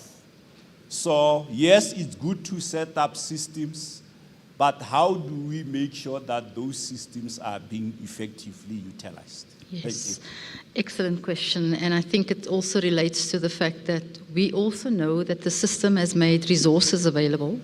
And we found that in addition to teacher development programs, also resources that are made available to including foundation phase teachers have been underutilized as well. So it relates to either an awareness that these resources and programs are available, and also the motivation to be able to use them. So I've noted your question, and I hear that it is also directed at Mr. Schleicher. So I may ask him to give some response. I've just seen another hand. Colleague, please go ahead. And if you can introduce yourself as well. Thank you. Angela James from University of KwaZulu-Natal. And I want to say that the presentation was really effective because when you're working with the early childhood sector, there are so many dynamics in place. Yeah. And yes, some of them have been shared. So the personal, professional, and the fact that you cannot divide those two and divorce them from one another is essentially important. I want to take up a point that you are making there, that when the community comes to you to ask for these particular types of programs, that is when it is sustainable. And I think we within the higher education sector, how are we open to working with our communities at all different levels? And I'm in community engagement within the School of Education, so I know what I'm talking about. We have a fantastic group in KZN. We have an ECD Collaborative Forum, and we meet once a month, and we have a huge group of people. Program, they decide, or we decide together with them as to what should be in place. So that's not a question, it's a statement. Sure, thank you very much, and thanks for highlighting that, because often a number of programs are perceived to be supply side, top down, and doesn't always consider the needs or an understanding of where teachers are at. So this thing about an inquiry and engagement with the communities to get a sense of what is needed and then being open to engaging is certainly what I'm hearing. So thank you for raising that. You want to follow up? Yes? It is a dialogue. Needs, yes. How many of us know what we desire? No, we know what we must, it's a swear word amongst teachers. We've got to take it. Thank you for raising that. So point taken about not just needs, but desire, and learning to understand what those desires are so that we can engage with them as providers and as the education system. Mr. Schleicher, would you like to respond to the question directed at you? And I invite additional questions or comments. Yeah, actually, I would be interested very much on the lessons that you have learned in South Africa on this. From our research, comparative research, it seems that, teachers are not so different from students. When you make things compulsory, it doesn't work very well. When you make things interesting, it really works very well for teachers. And where you actually see a culture of professional learning among teachers is usually that the work organization in school rewards and recognizes people for their contribution. So you have teachers learn best when you put them together with other teachers, in well-organized professional learning communities. Then you have, systems for knowledge sharing. And when teachers are recognized for their contribution, often, professional learning communities exist in schools, but the work isn't really becoming visible in the system. Where teachers feel that I made a difference in this education systems, and I'm recognized among my colleagues, among my school leader. If you ask a teacher at the end of a school year, not just how well did you teach your students, but what contribution did you make to your colleagues, to the education system, to the new curriculum? That's where professional recognition comes in, and that's where you see actually very, very strong participation. When you look at the countries with the highest rates of professional participation, is voluntary, but it's motivated by making a difference in the profession, where teachers are not just teaching their students, but really are the architects of the system and are recognized for that. Sure, thank you very much. Can I just check if there are any further questions or comments? Yes, ma'am. Please introduce yourself and then. Thank you very much, Chair. Good afternoon, team. My name is Bongiwe Manxipo. I'm from Gauteng Department of Education in the Assessments Directorate. Mine is a comment on the utilization of the first 6 weeks of grade 1 year, whereby life skills are taught. For example, you mentioned learners are taught how to sit, how to behave in class, and how to relate to one another and the teacher. I think we need to always bear in mind that these children who come to our schools, they come from different backgrounds, from different environments. So I think it is a good approach, instead of bombarding these poor kids with phonics teaching on week 1 and still expect them to behave in a proper way in class and without having given them our expectations. So I am advocating for these 6 weeks to be utilized strictly for teaching the life skills for the grade 1 learners. Thank you. Yes, thank you very much, ma'am. Professor Ibrahim, we just wanted to respond to the comment you just made.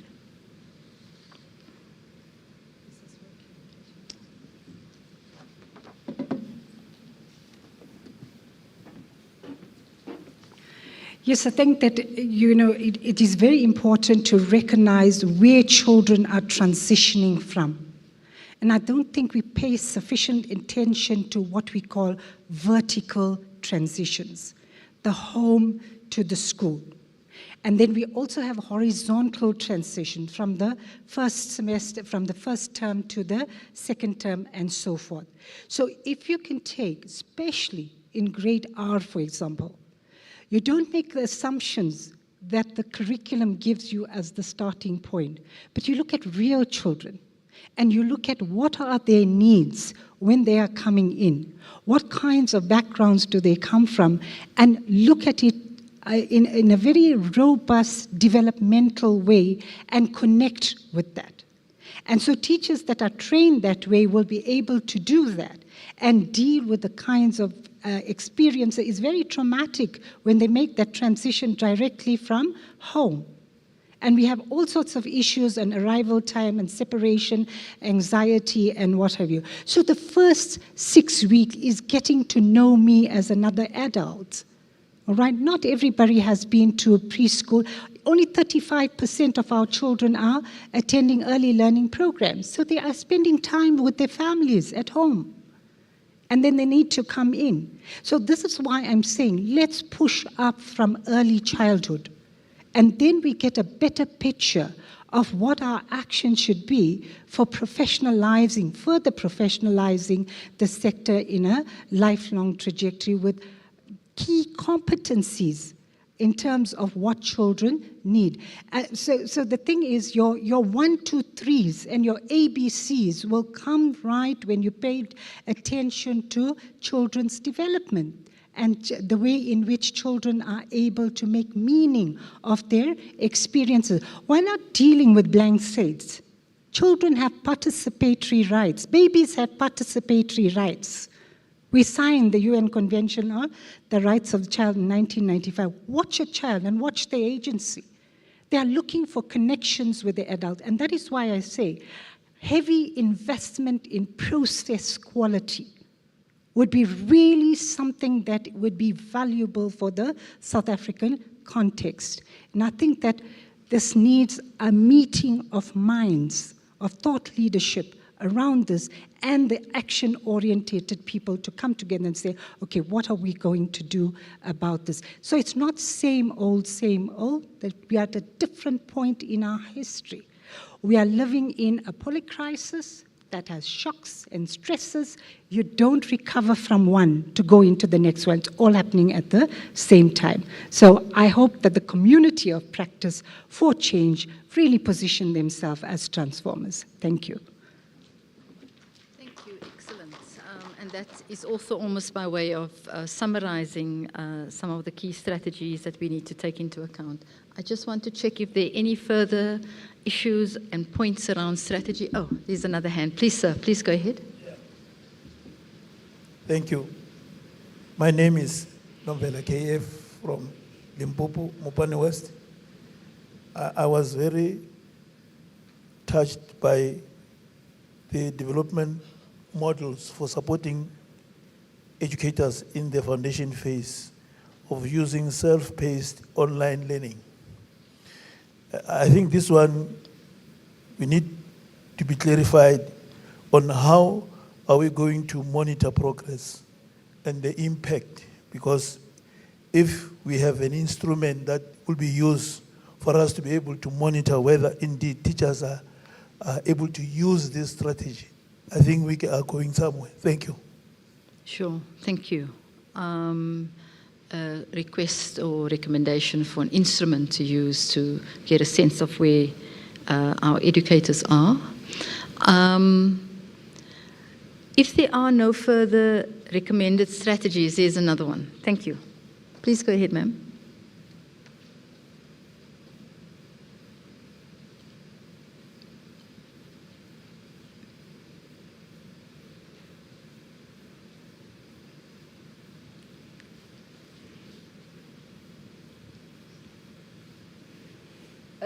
Good day.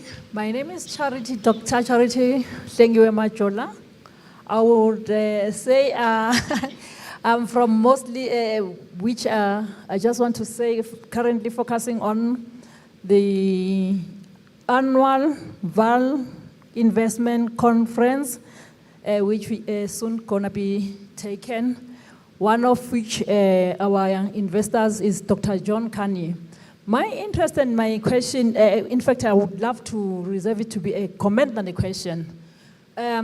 What I have been observing, especially as we are busy with all these G20s and so many now investment conferences, and it's gonna be like coming like the same here at Department of Education. I remember when I was doing my NQF 8, it was easy to be a teacher, but now, you know, you are a teacher, all these things, when they say Lekgotla, so you are there, because teachers are like the engines of the economy, and without the basic education, there is really no learner, no teaching. However, the reality, as we are busy trying to discuss, which is human to, you know, discuss and excite our questions and answers, but some of the things we may be concentrating on, from my experience, is that it could not be the real truth of what is the problem or where is the problem, especially when we talk teaching industry. Because now I had been doing my NQF 8, that was 1998, long back. And then I learned as I developing that, no, hey, Charity, you are too active, you can't be a teacher, maybe you can do those heavy load things, infrastructure, engineering, town planner. So most of our teachers here, when you say engineer, quantity surveyor, you are talking the very same thing who is a teacher. That's why I'm saying, I really say, it's good to discuss and to agree or disagree, but let's look at the real facts. Those NEFSAs were our teachers at the time, they were not bursaries, they were loans. You find that they didn't get the excitement of being a teacher, because when you finish, as you are developing your career, you must pay a loan. And some of the teachers would be agreeing that there is still a lot of some people still owing loans, the bursaries, because they were not 100% bursaries. Can we look at the fact of the matters? Where teachers are not stressful because they can't do. These people, you know, training teachers, they are more trained. Like myself, believe me, you want to make a school, you want to make a town planning of that school, the very same Dr. Charity Majola, I will do that planning. Why go make a consultant for this, what $2 and so much for the planner? These teachers will do that planning. You want them to be infrastructure managers, they will be doing. Can't we take the focus and when we discuss finances at the teaching and to say, what about looking at the debt review for those teachers who contributed and nearly even hated by their families because they loved to be teachers so much. And they are now finding themselves, they are still having the debts for NEFSAs, for whatever that were using them, the loans, the ABSAs that were used for studying and as they were building the career. If we want to talk leadership in education, thank you. Sure, thank you. Thank you very much for that contribution related to teacher financial dilemmas, teachers having to make loans sometimes to also study further, and that they need support in that endeavor. So thank you for raising that. Mr. Rabutapi and the rapporteurs, the scribes, do you feel that we have enough of a range of strategies that are recommended in response to this question? And can we move on to the next question? Looks like it, right? Okay, thank you. Our next presenter is Mr. Shem Bodo, the Senior Program Officer for the Association for the Development of Education in Africa, ADEA. And the question he's going to engage with us on is how can South Africa align its education and skills development models with the African Union's Continental Education Strategy for Africa to build resilient systems that ensure inclusive, lifelong, and quality learning in the 21st century. Mr. Bodo, over to you. Thank you.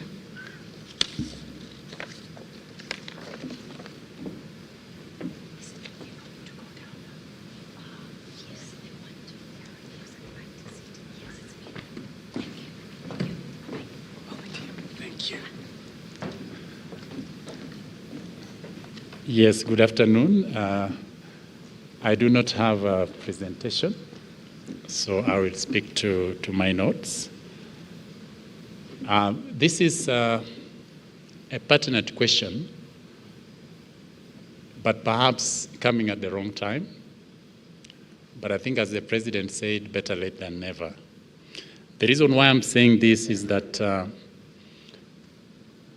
ideally, we should be able to feel as member states that we are owners of our own frameworks, that we are empowered enough to be able to then use these frameworks to inform or to guide our own interventions.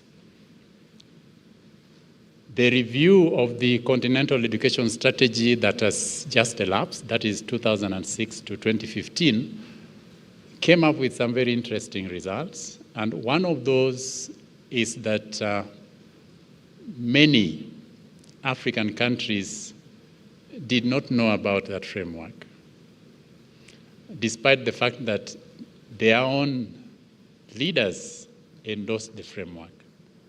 And therefore, because they did not know about that framework, it means that somehow their sector plans were not necessarily aligned to those frameworks. And so this is something that the new strategy has sought to cure in terms of the process, in terms of now the feedback, and in terms of how to take it from the political, the continental level, down to the country level. So when you look at the process of developing the strategy starts again from the member states. The senior officials, education officials are engaged, the policymakers are engaged, and then the first draft is subjected to a technical group.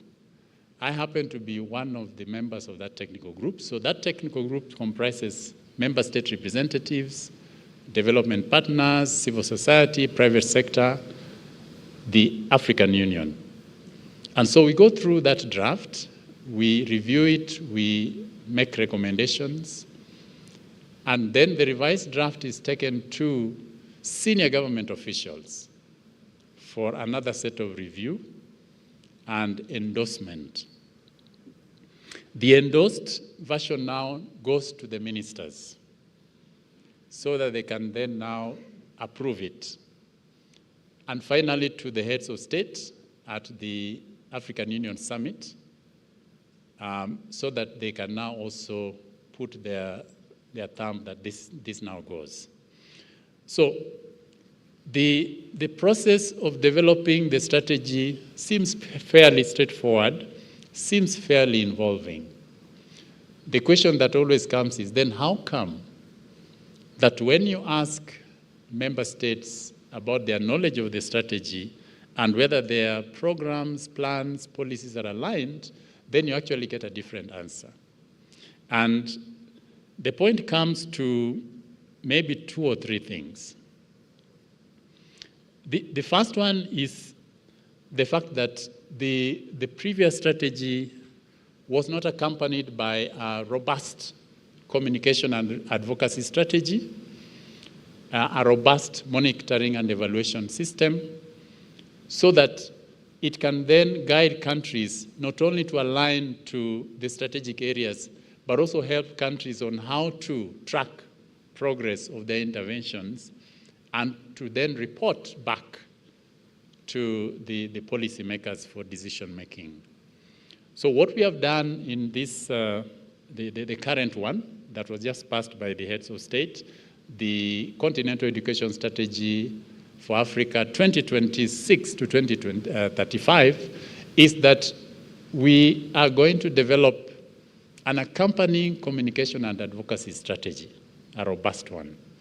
At the same time, a monitoring and evaluation framework, which is currently under development. And the beauty about that is that when you look at the pillars, because I showed some of them this morning, the 7 pillars, and you look at the objectives under each of those pillars, which we then call now strategic areas, you find that when you look at the indicator set, many of those objectives, the data is already being collected and processed at the country level. And this data is already being reported on, for the bulk of it, to the UNESCO Institute for Statistics. So therefore, we are not starting from an empty plate. And therefore, if we get right the communication and advocacy, if we get right the monitoring and evaluation framework, then that loop is complete, where the member states are contributing to the development of a framework that will guide their interventions, and then that framework now comes down and is supposed to now guide those interventions in terms of adjusting their education sector plans. So what can South Africa do now that the framework has been endorsed? I think the first thing is to look at the existing education sector plan for the country and perhaps for the devolved units, and then maybe come up with a team to do a peer review. It's important to do a peer review, some kind of peer review, where you have the framework itself, the endorsed framework, with its strategic areas, with its objectives, with its indicators, and then your own education sector plan. Identify those areas where already is addressing or is already aligned with what is contained in the new strategy, the continental strategy. And then also identify some of those gaps, the gaps that then the recommendations can be made on how to tweak the education sector plan, because plans are not necessarily cast in stone. So once those gaps are then addressed, then it means the education sector plan of the country is aligned to the continental strategy.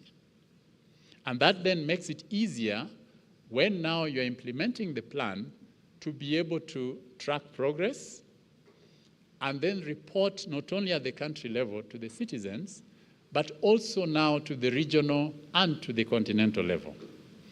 And that has got an advantage.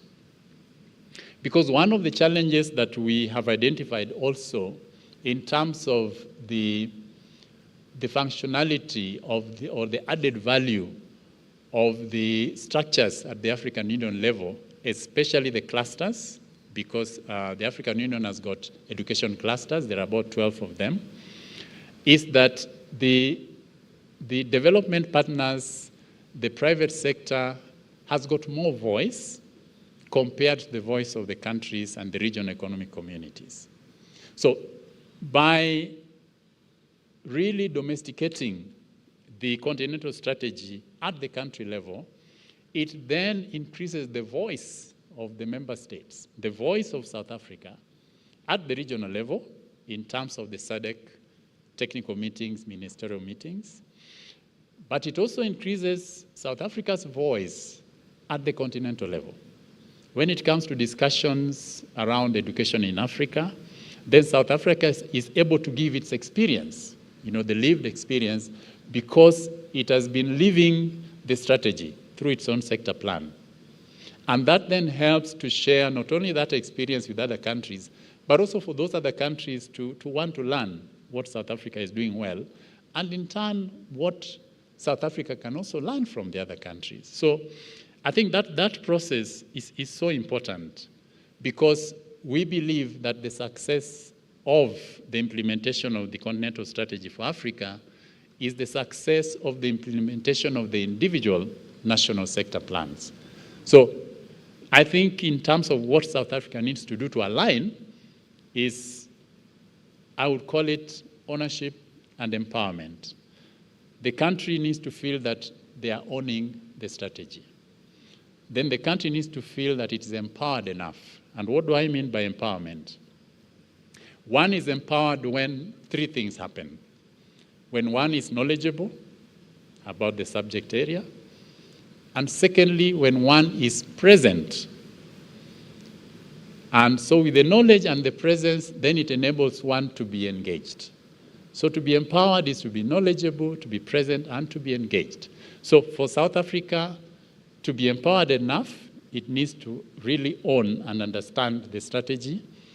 Then with that knowledge, it can be present at the regional and continental levels, and not just present, but to be able to engage, so that its experiences can also be captured at the continental level and can inform the policies at the ministerial and heads of state level, so that what comes back as feedback from decisions at the AU summit can help the country to move forward.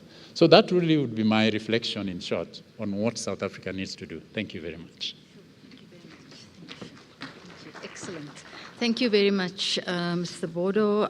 Some really insightful comments about leveraging the resources that the African continent is making available to us and our sector, and how we can domesticate, is the word he used, the continental strategy, and that also gives us leverage within the continent as South Africa, as our system, giving us voice, and vice versa, bringing Africa into the country's system as well. So thank you very much for highlighting those really useful points.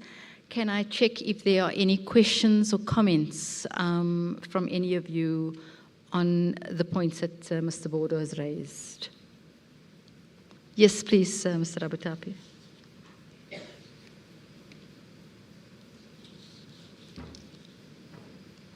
Okay, no, thank you very much also for the presentation. I think I have a few points, but I'll just limit my input with regards to the issue of the African Union and the SESA strategy. The previous strategy, SESA 2025, its time span ended at the end of last year. I'm not sure whether has the African Union documented what has been the achievements in terms of that strategy and what has been the limitations. So that as we develop the new 10-year strategy. I'm not sure whether it will be a 10-year or a 5 years, considering that now we are only 5 years away from 2030. But then we should then be able to implement the lessons learned in the implementation of the previous strategy so that we can then strengthen the new strategy going forward. Also, the issues around, and I'm aware that he has referred to issues around data collection, issues around reporting, because I think one of the challenges in Africa is availability of data. And to be able to know what other countries are doing and how can we then share best practices. So I think if information is being collected, then I think there are issues with regard to how it is disseminated so that we can be knowledgeable, so that we can be engaged as it is proposed.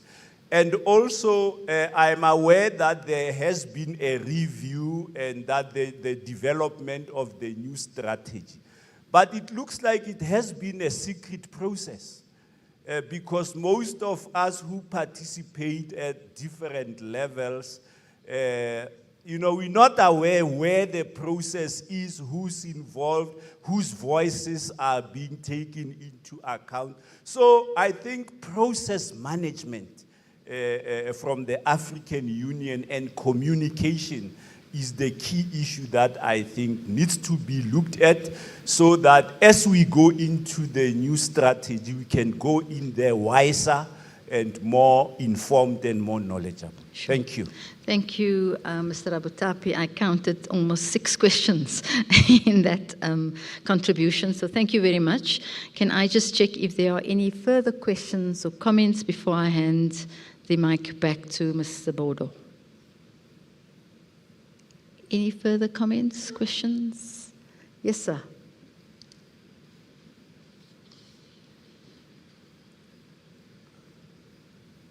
Thank you.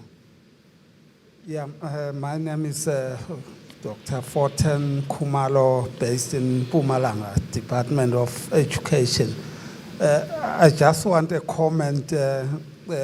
While we appreciate the SESA strategy, I'm just checking if we are doing things, aligning ourselves with world trends, since things keep on changing. Just any confirmation from the speaker to say we will not keep on starting to develop and we find that the world trends are ahead of us. Thank you so much.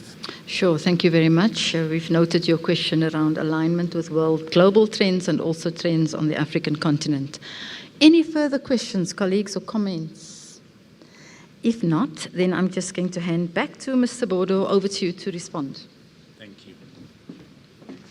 Thank you very much for the composite questions from one individual and then for the second one. So maybe let me start with the first one. Yes, I think I started by saying that before developing SESA 2026 to 35, there was actually a review of the performance of SESA 2006 to 2015. And the review came up with mixed results, precisely reflecting what you're talking about, which I alluded to, that one of the things was the very little knowledge about the strategy by many African countries. And no wonder, if you go to many of the forums, education forums in Africa, you will hear more of SDGs than SESA. And this was a challenge that we also posed to the African Union to say, there must be something that needs to be done differently, because we cannot say that Africa as a continent has a continental strategy on education, which by its implementation contributes to the implementation of the SDGs.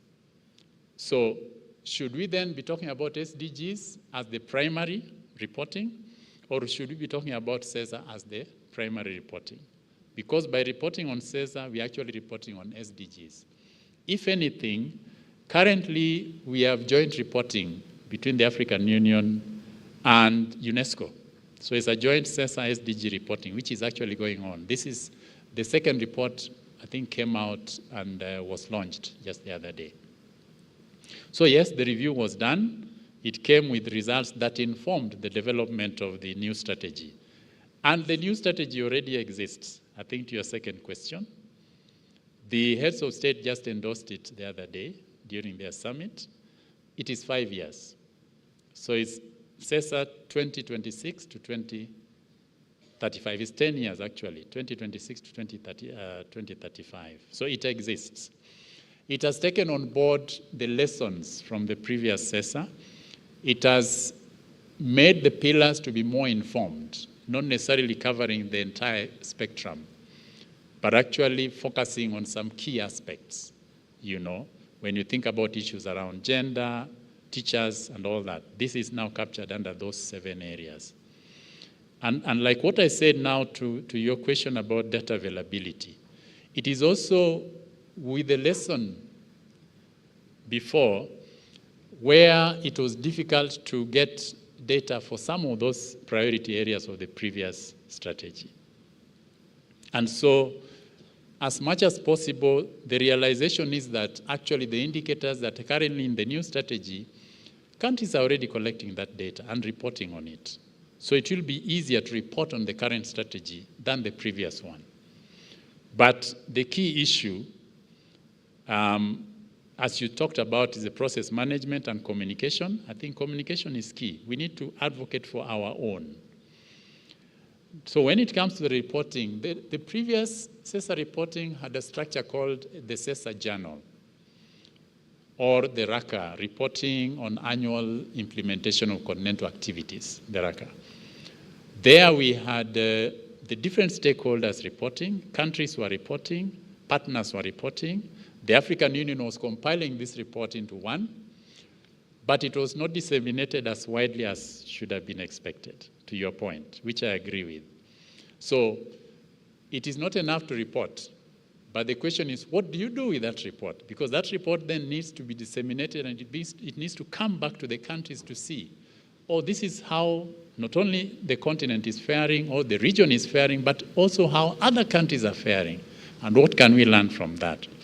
So this is one area where now the new SESA is also putting the spotlight on, that the reporting needs to be not only come from the ground up, but that feedback loop back to the reporters themselves, the countries and the partners needs to happen. And we are working with the African Union. By the way, I'm not an African Union person, but I happen to be very close to what's happening in the African Union, and that's why I'm able to respond. And yes, I think you mentioned something about the review and development being in secret. I'll put it in quotes. I may not call it secret, but maybe what I would say is that perhaps it did not reach far enough. Because one of the things, especially as stakeholders, is that in ADEA we believe that the ownership comes through where the country voice outweighs the partner voice. And therefore, even in our own structure, if ADEA has 3 partners, it must have minimum 4 member states, so that at any one time, the voice of the member state takes precedence. And this is the same thing that we did give our feedback to the African Union, that we need to have member states' voice, even in the review, more stronger than the other stakeholders. They have done their best, but what we always say is that we should not throw, what is the English word? Don't throw away the baby with the bathwater. So the strategy is with us. It has been endorsed.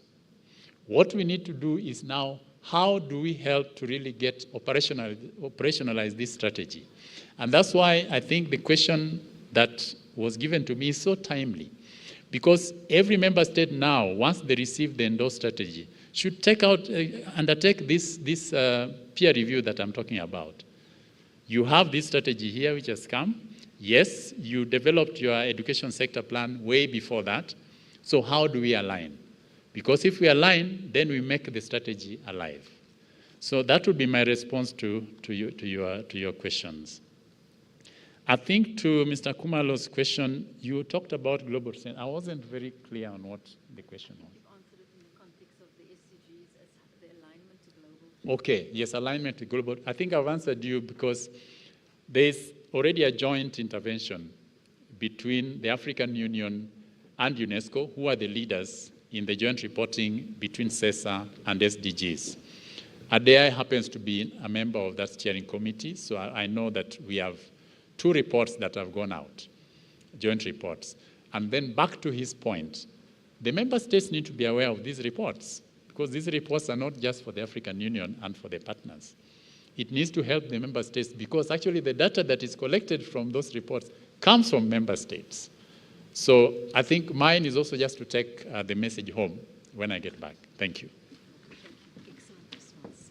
Thank you very much, Mr. Bodo. There's just a follow-up question I see. Please go ahead, Mr. Rabatapi.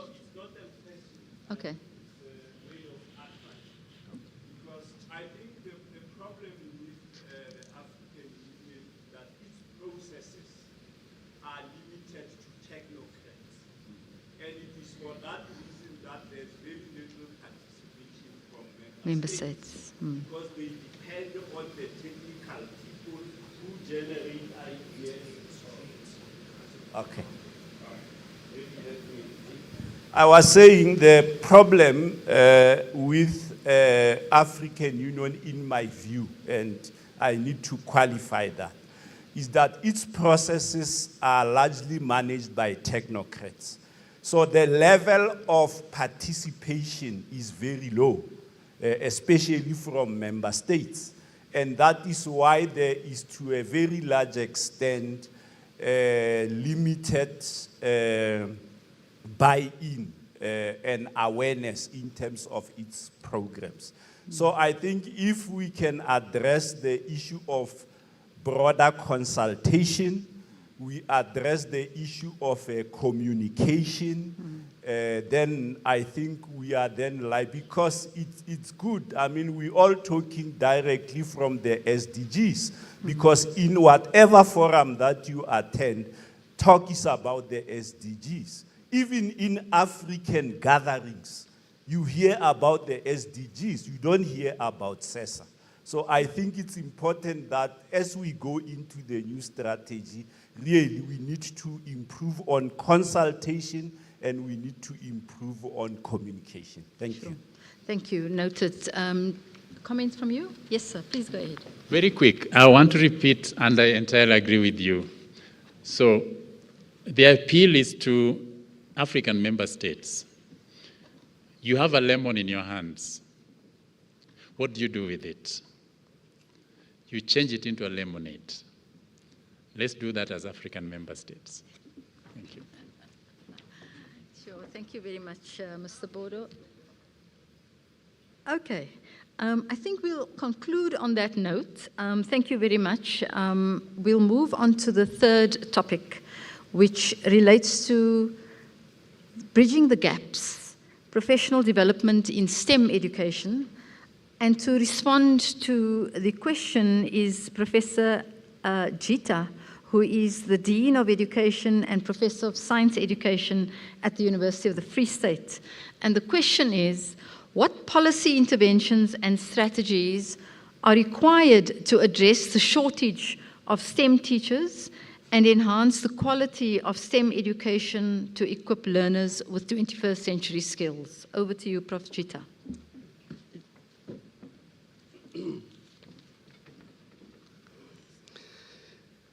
Thank you very much, Chairperson. And good afternoon, colleagues. So, welcome to the graveyard session. And I already knew that this was a graveyard session, as the chair indicated earlier. But it became worse when I got bumped into the last presenter, to be the last presenter, understanding that Mr. Bodo has to rush out. But I welcome it with both hands. So, one of the beautiful things about being the last speaker is that you get to assume, and because I have been in the sessions, I know that everything I want to say has already been said. So I take it that you've been listening, and so in a few minutes I'll just open for questions because the subject matter has been covered. But also there's another approach to take if what you were going to discuss has already been covered, then you have an option to just go off on a tangent and say whatever is in your mind. I may do a little bit of that as well. But also because they've introduced me as a professor, I might also try to be professorial. And please take notes. So I'm going to give you a few definitions and a few things, and those are important. They will be in the test. If I can get the next slide, please. Thank you. So I want to begin again from a premise that has become familiar to us, that no education system can be better than the quality of its teachers. So it doesn't matter how hard we try, Ntate Rabotapi, we will never be better than the quality of the teachers we have. And so what that means, it puts a very heavy burden on what we are discussing this afternoon. So it means, first and foremost, we've got to get well-trained teachers who are motivated and who can deliver engaging lessons and support student learning. And I'm quite happy because, as I said, my colleagues, Professor Dipena, for example, this morning from CPUT, spoke about and debunked the myth that we bring into teaching the least of these. And indeed, I can confirm, like she did for CPUT, that at the University of the Free State, with over 300,000 applications for 1,300 slots for first years, we could select students with AP scores of 35 and above. So gone are the days when teaching was for students who couldn't, or who were not capable, or who were considered not admissible to the other faculties. Now they choose. Those students could do medicine, they could do science, they could do engineering, they could do any of the courses they wanted at the university. But they chose to come to teaching. And Hasina will know that some of the top performing students in the country, so when I look at the minister announcing and the provincial MECs saying, here's the top 20 or 25 in our province, many of those do end up in teaching, especially in foundation phase. Yeah. Of course, in the past it's been a bit skewed. So So you got students from mostly the Afrikaans schools. So they would come with AP score of 40, 42 and say, I want to be a foundation phase teacher. But that's happening more and more now, even with the other students. So in terms of recruiting good students, and this is where Singapore got it right, because that's where they began. And remember, they work from the National Institute, and so they actually determined and selected the best students to go into education, and they funded them. And so you know, these were the select few. And of course, we know over the years what happened, and this is why they are where they are. But we've got a system now that does that, maybe by some default, or but we are there.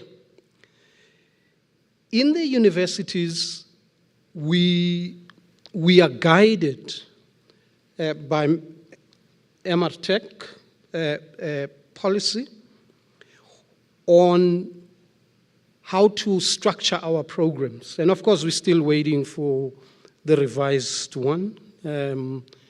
It's probably, 8-10 years later, we're still waiting. We hope, every year we get a promise. It's almost there, you will get. But we do get guided by that, and we take those guidelines very seriously. Because again, they ensure that universities don't just do as they please. They don't just teach what Gita likes and or James likes.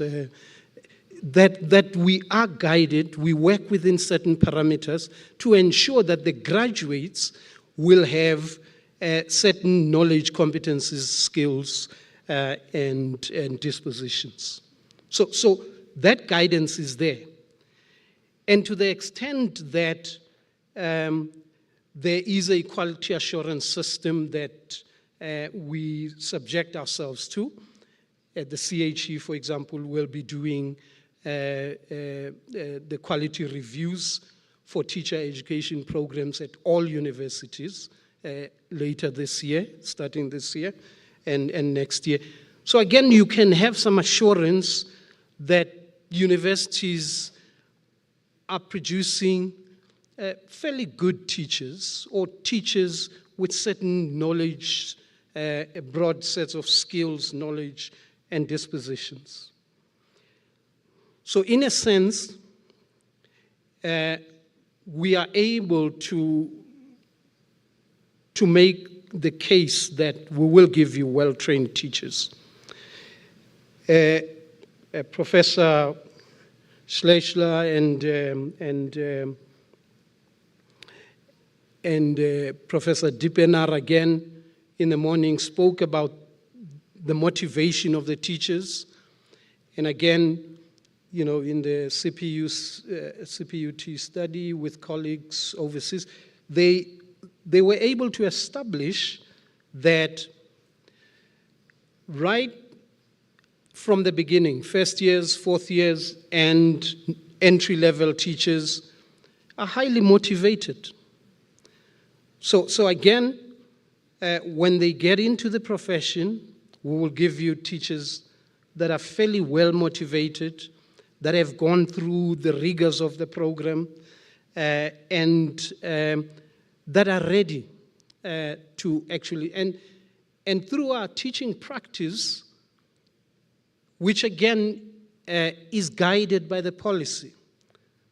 So I think universities have to do between 18 and 23 weeks, nothing less. We do the maximum. So the students have to spend those weeks in school. So again, they get the know-how of how schools function. They're able to plan lessons. They're able to deliver to support student learning. So at the point at which they graduate,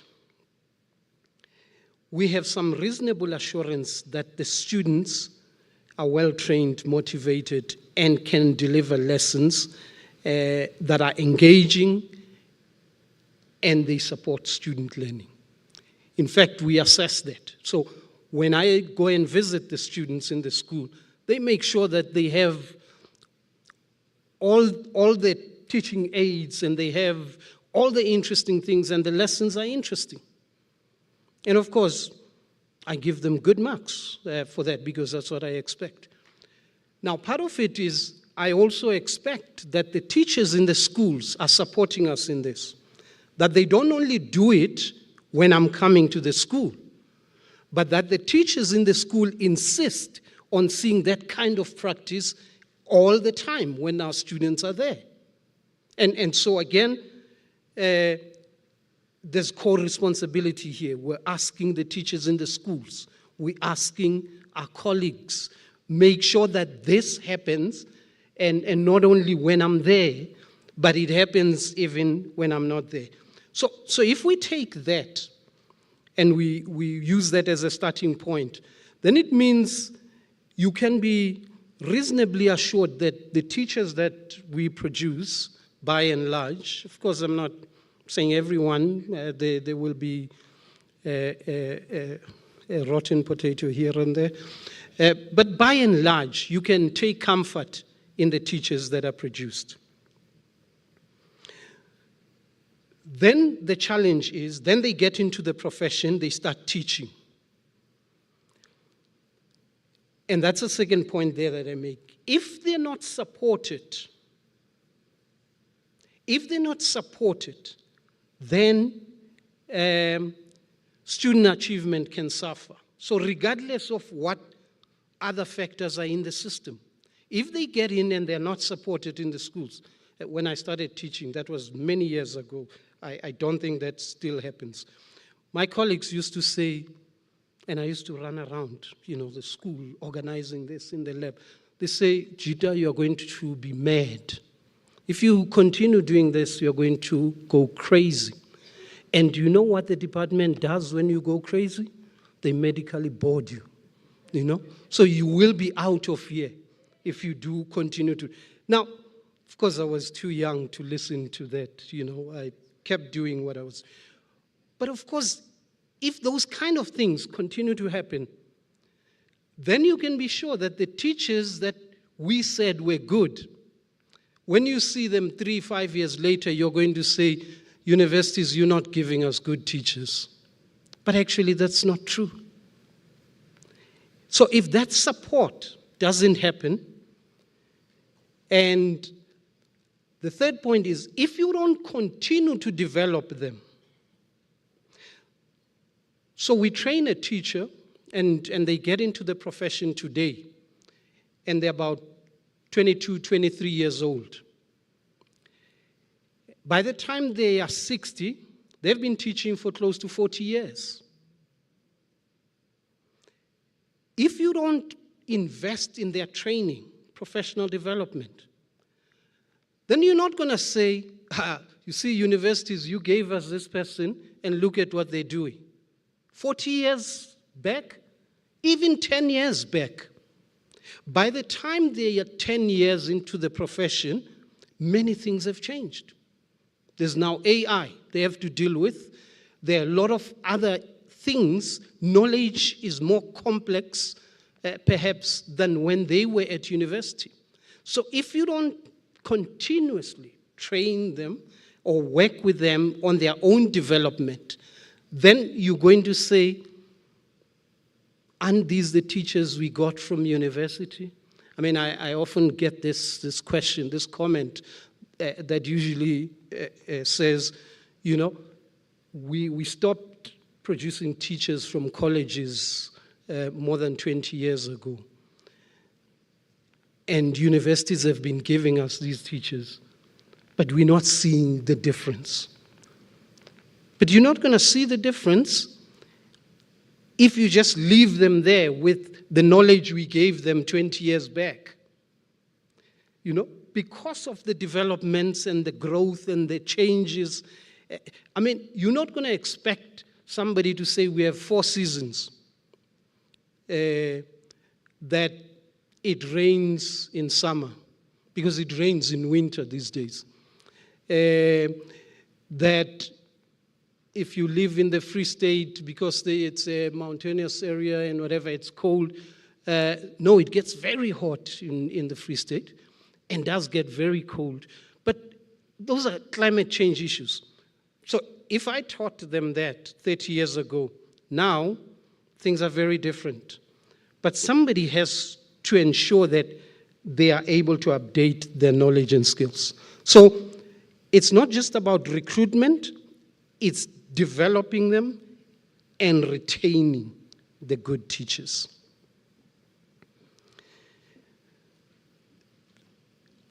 Teacher development and teachers and teaching ranks, it's actually the highest and the most impactful of the in-school factors that affect student achievement. If you get teachers teaching and good teaching, you are likely to get good student outcomes. You can get good leadership, but leadership operates through teachers and teaching. And so it will always come second. So I want to focus a little more on professional development because I want you to buy into the argument that the teachers that come into the profession are fairly well prepared. So once they are in the profession, how do we ensure that they remain strong? And of course, as a professor, I've got to refer you to a number of articles to read. And please go and read these articles. They are in the exam.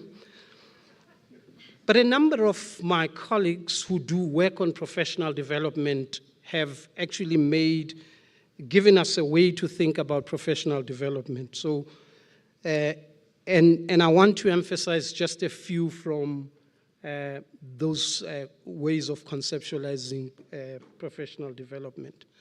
So if you take Gasky, the emphasis is again at the processes and activities that are designed to enhance professional knowledge, skills, and attitude of educators so that they might in turn empower, improve the learning of students. And I think I want to emphasize the point that it's not just the attendance. So we don't just show up in a professional development workshop, but it's so that we can do something. And that's usually missing in the way we think about professional development. We normally look at it as if it's for its own sake. In other words, let's empower teachers. For what? To do what? And that's important. So, and do we actually follow up to say, yes, we are working with you in order for you to do this. And of course, let's go all the way. Once you've come here, then let's follow up to see that now you are able to do the rest or to support the improvement of learning for the student. Decimal, Laura, of course, speaks about the same thing. The emphasis is in improving their instructional practices and student learning outcomes. So again, we have to see that you've been to this professional development session. And how do we see? We must look at what happens in your class, that your instructional practices have changed. So it's not just about recording the points. That 12 points, I went to this workshop.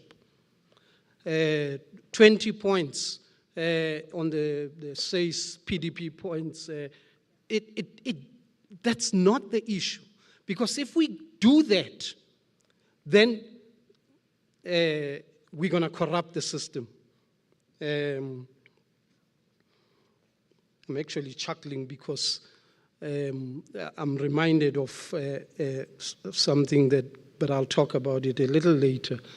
Many years ago, we did work in Mpumalanga, and we worked with teachers to form what they call teacher clusters, and they would, 410, you remember that?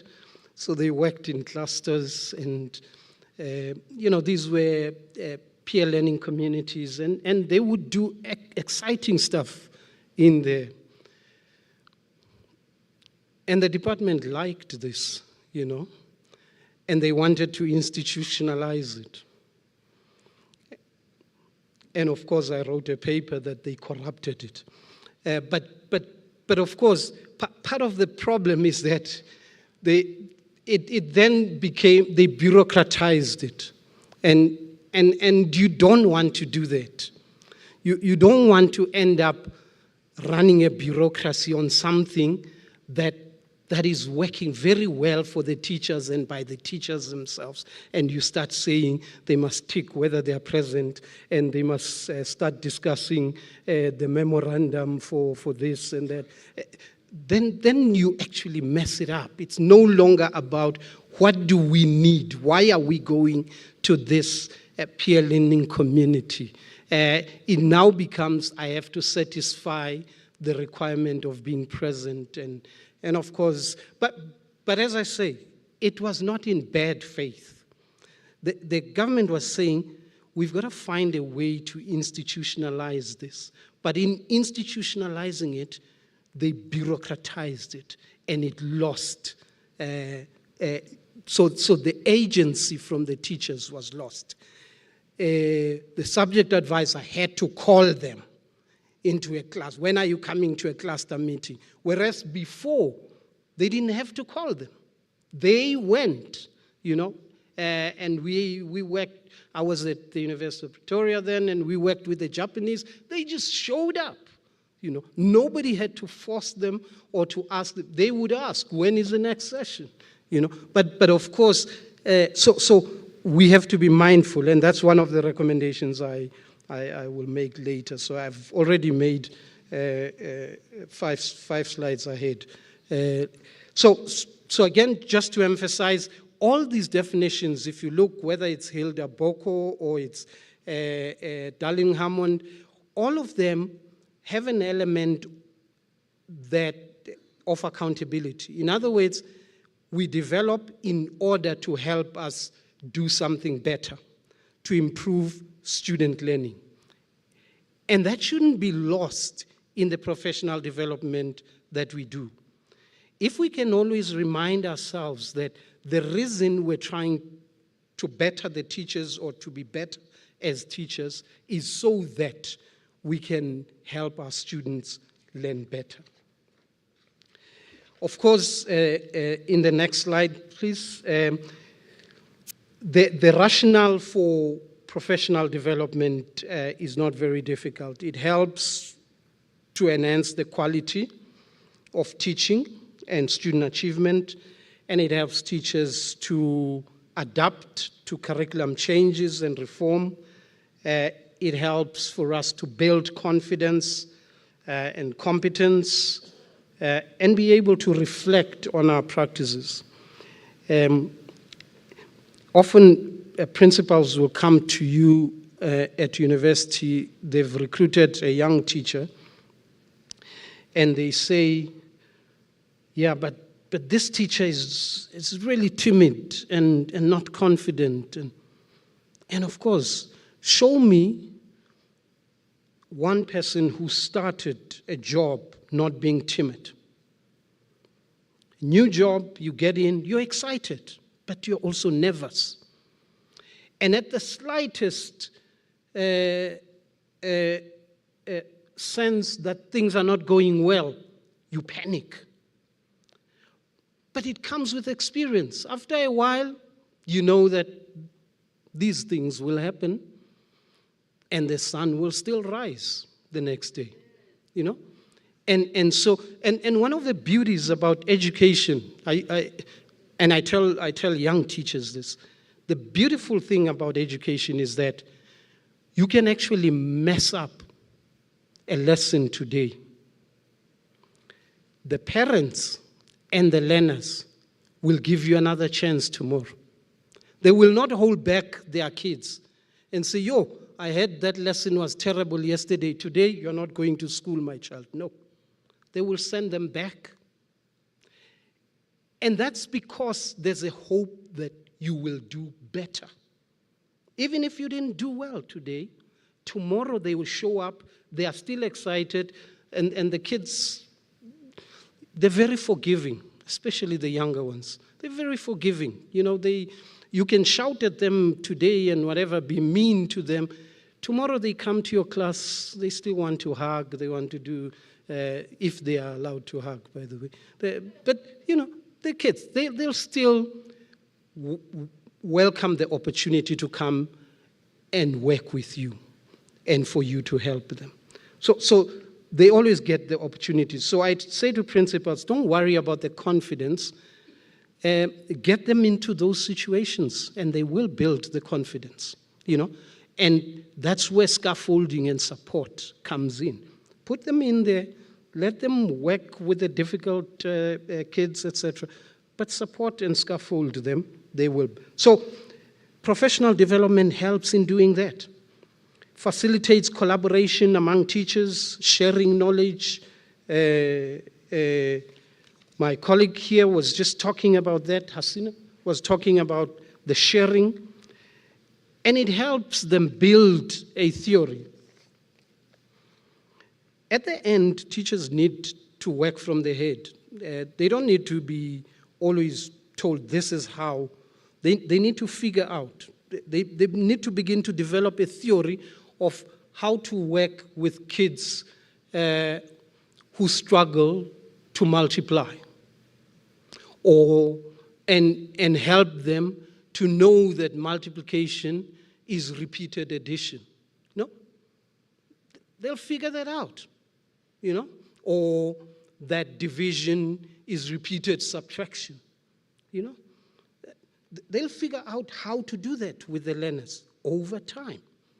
And that's what we want. We don't want to always be telling them, to say, teacher, when you teach multiplication, start with addition. And then once you do addition, show them that it's repeated. No. We want them to figure out that, you know, with this group of learners, this is how I'm going to organize it, and it's going to work.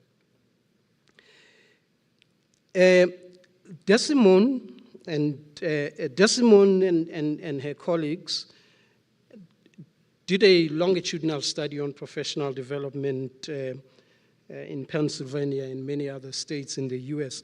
And they came up with a number of features which we now consider to be key in effective professional development. The focus on content. It's very important when you work with maths teachers that they focus on the mathematics. When you work with science teachers, they focus on the science. That content focus is very helpful because that's first and foremost how they define themselves, how they see themselves. I'm a science teacher. Okay, good. Let's start from there. Active learning. Now, we can't do a professional development with teachers sitting like you are sitting here. It's not going to work. It has to be hands-on learning. And I remember we did we ran a workshop with teachers in the Free State, and we usually ask. So we ask teachers. We do a lesson study workshop. We ask teachers to plan together a lesson, and we nominate one of them to actually teach the lesson. And now a few years back, we actually would have school kids come into the university, and they would have to teach that lesson, and their colleagues would be watching them. And we had one teacher who simply broke down and cried and said, Prof is picking up on me, and went, of course, to report me to the provincial officials, say she wants out of that workshop because Prof is picking up. And I'm saying, picking up? No, he said, I must teach, be the one teacher, and people must watch me. And I said, yeah, but what's wrong with that? especially because your colleagues have helped you plan that lesson, you know. So you're not sitting in the corner planning and it's your field. This is your field. But she just couldn't. And all she wanted was to sit and do like this, you know, and for me to deliver. You see, this is how you teach this lesson.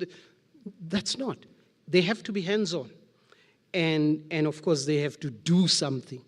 And so one of the challenges with professional development often is that we don't give vision or live example to what we are talking about. So when we said teachers must work with groups of kids, organize groups into peer groups and sit together in a table, 5 kids sitting. The teachers had never seen how that works. Many of them sat in straight rows like me in class, and the teacher would always say, shh, when you try to talk to someone, shh, you know, you're not allowed, you just do your own independent work. And we say the world is different. Kids have to, part of the skills they need to have is the ability to work with others and to talk about the subject matter and not just write, but talk and articulate themselves. And of course, what teachers did, and these are documented in studies during the OBE, was organized. So you would go to class, you would find learners are sitting in groups, but they're working individually. The learner is doing this and working, but they're sitting in a table with 4 or 5 other kids, but there's no collaboration there. But it's because, in part, the teachers had also never seen.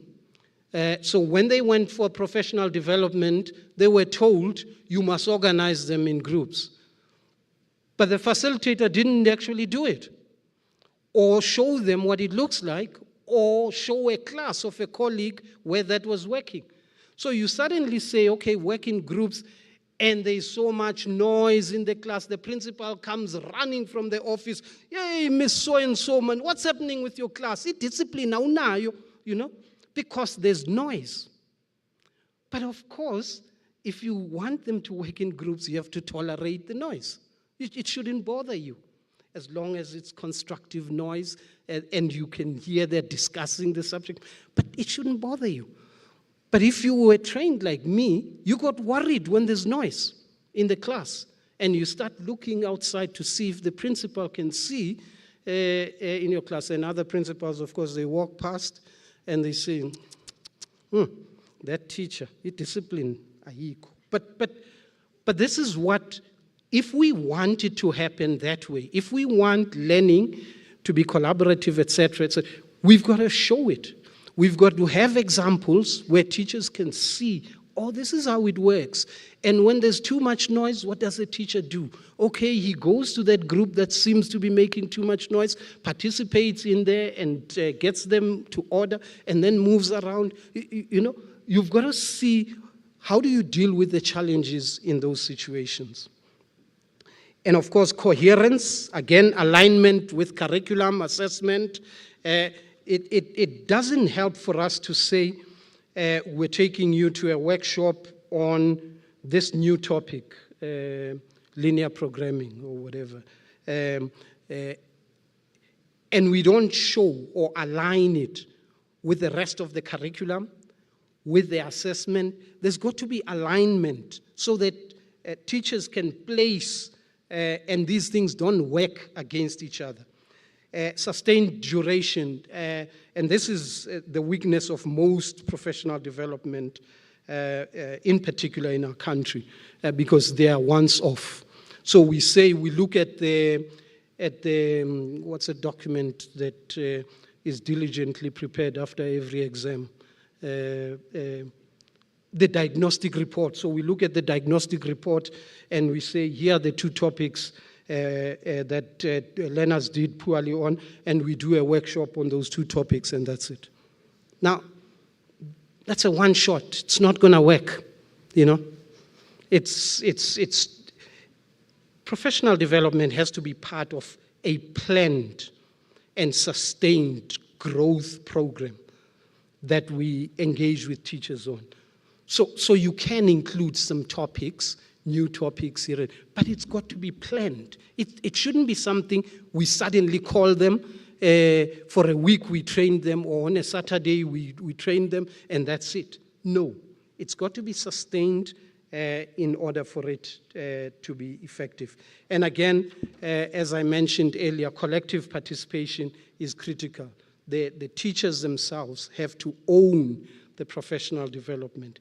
You can start it, you can initiate, you can assist and support it, but at some point hand it over, so that when I used to do work in professional development, I used to say, you've got to work yourself out of the job. In other words, you've got to work, and so, of course it will never happen, but you work yourself such that you become less and less important, that the teachers can actually run. So if you're a subject advisor, you initiate, you support, but you phase out so that the teachers take over, If you always want to be the one who's doing the thing, then you're going to end up with a lot of work, because you're going to have to do it all the time, and you're going to have to force people to come into it. I want to quickly go into the features of high-quality professional development: content focus, active learning, coherence with policies, long-term duration, and again, the idea of collectivism. If we can move to the next slide. So, key issues that I want us to look at. Let's skip that. We've talked about that. So you're 5 slides behind. Okay, next one, please. So the key issues: the inequitable access to high-quality professional development. And this is the challenge, I think, that was raised earlier here in the discussion, that the ones who need the most are usually the ones who don't want to attend. So the ones with the weakest, let's say, subject knowledge, and the example I was giving, the teacher who actually doesn't want to stand up and present, is actually the teacher who needs that support the most. But those are the ones who would usually bail out. And the teachers who are stronger always tend to look forward to more opportunities to engage, to grow, and so this is one of the key issues we have to find a way to address. The mismatch between the design and the teacher's needs. Again, so if there's been this diagnostic thing that says learners did poorly here, we take all accounting teachers and say balance sheet. Now, we're not making any differentiation on whether this particular teacher actually knows how to teach the balance sheet and is fine. We just said, no. Nationally, the students perform poorly on this, so all of you, we're going to do a workshop on this, and we tick. Now, that creates a mismatch. And if it becomes irrelevant to some, then they detest having to go there because it becomes a waste of their time. Short-termism, it's easy to do short-term stuff, because you just say we did 20 workshops, all different things. No coordination, like to say, this is where we started, this is where we are going. You don't need to plan them, you just need to organize them, and that's a problem. Lack of integration with broader education reforms. Again, we always have to bear in mind, where are we going as a system? What do we want our classrooms to look like? And factor that into all the professional development that we do. And then insufficient policy mandates and funding. I mean, the worst thing you can hear is for us to say we don't have money to do professional development, and yet all employers pay money to a skills levy and have the ability to actually get all that money back if they actually do the professional development. So unfortunately, in South Africa, we actually spend quite generously on professional development. We have the money, although my colleagues from the Free State always tell me they don't have the money. They always tell me they don't have a prof, can you help us? Okay, I say, no, I'm willing to help. What are you putting on the prof? We don't have the money. You know, treasury and, you know. But we'll always help as far as we can. But when you do have the money, do come back to us as well. So the money is there. We can mobilize resources, but it's how we use the resources in such a way that they are mutually reinforcing. So what are some of the recommendations? In the next slide, please.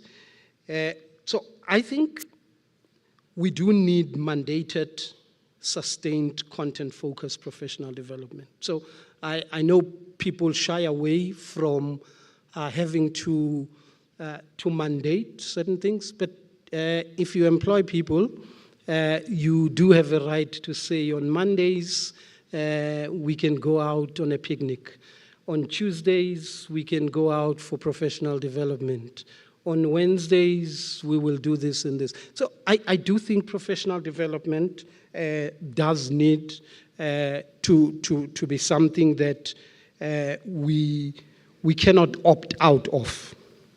What's important is how we structure it and how the mandate is communicated. So it would be wrong for Pretoria, DBE sitting here, to say all teachers need to attend this workshop and that and that.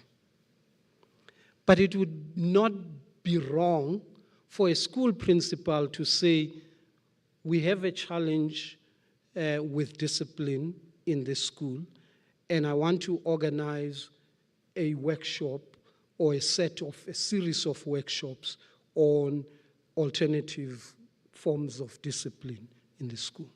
That can be done. And that will be relevant. And that's important, because if you communicate it from Pretoria and say every school shall, then it's actually an awkward mandate. It's not going to work. You know, it's going to breed resistance. But if you say schools that experience these challenges, we can provide this kind of support, and we want the principals to take up this, and the principal takes up that with his or her staff, then it's going to work. Target teachers who need professional development the most. And the way you do that, again, is to work collaboratively with teachers. I mean, in the situation I was describing, we put a teacher to work with others, and then we realized this teacher is actually scared to teach that part of the content. That means we've identified an area of need. Of course, we did let her out at that time. But that's where the subject advisors then have to do a follow-up with that teacher. And of course they did, and found she was actually teaching out of her subject competence. So she was teaching something she wasn't trained to do. But that's what's important. You then target those who need it the most and provide it. Integrate professional development into school and district reform efforts. So when schools sit and plan for themselves what they want to do, professional development should be part of those plans. And of course, it feeds into the district's plans, etc. So if it's coordinated in that way, it's not too difficult to motivate people. Provide long-term funding and support. And again, while funding cannot always be guaranteed, as I said, for as long as we still have the skills Levy Act, you should be guaranteed of some money as an employer. And if you at least use that as a basis to say, I want to plan professional development over a period of time, and this is how I'm going to fund it. If additional funding comes, great. But at least you know what funding might be available for you. Eliminate ineffective professional development modules. Generic workshops are not very helpful. They just help us tick the book. That we did a workshop, there were 3,000 teachers, they gained nothing from that. 3,000? No ways. It's not going to work. So we avoid generic workshops. They're easy to manage, especially if you want to reach 27,000 teachers. But you better make the trade-off. Is it better for me to reach 3,000 this year rather than the 27,000, and then maybe next year I go for another 3,000? Those are the trade-offs we need to make. In the next slide, we look at science in particular. Now, the challenges that present themselves in science, for one, and I'm hearing this less and less, and I'm hoping I never get to hear it on TV, where a student comes and says, I got a distinction for science, and my school didn't have a laboratory. I mean, it's so embarrassing. A student gets a distinction, they don't know what a test tube looks like. They've never held a test tube. They've never had a pipette, a burette. They don't know that, but they got a distinction in science. I hope I never hear that on TV, because the journalists pick up on that and say, whoa, from a very disadvantaged school, we got that shouldn't be something that we are proud of. We can't. We can't. So, because this is part of what happens then with the students that we then get to be teachers. They studied in a school without a laboratory. They never did these experiments in the school. And their content knowledge is not as strong as it's supposed. Yes, they pass, but their content and the conceptualization remains weak. And this is why you then end up with students who come back and they can't explain the concepts. So when a student says they don't understand, what's a maths problem? Division with dividing with a fraction. Teachers would usually say, you invert and then multiply the denominator by the numerator. And the students become adept at doing that. But when you ask, why are you doing that? They don't understand. They don't know. They can't explain it. And the teacher can't explain. Teacher knows the method, Mr. Smith, may his soul rest in peace. You divide, you subtract, you do that, and everybody ends up knowing those steps, but not the concept. Why are we doing this? And that's the kind of weakness that gets brought into science, and that's something that makes our work even harder, to say we need to develop that deep content knowledge among the learners. Challenges of inquiry-based and hands-on, as I've said, a student becomes an expert without, or a distinction candidate without ever setting foot in a lab. Reluctance of teachers with weak knowledge base, and again, the role of post-secondary institutions in shaping the students' conceptions. Now, Professor Angela James, you will remember that a group of science educators and maths educators came together nationally from all the universities and said, this is how science education should be taught. Oh. Just going to check if you've got an opportunity to wrap up. Yes. That's very polite of you. An opportunity to wrap up. That's very polite. Thank you. Let me get to the next slide. Direction for policy and practice. Ensure content-specific and sustained professional development. Encourage participation among teachers, especially those with weaker subject knowledge. Integrate inquiry-based learning into the profession. This is particularly for science. And of course, strengthen our partnerships with universities. Let me go to 2 more slides.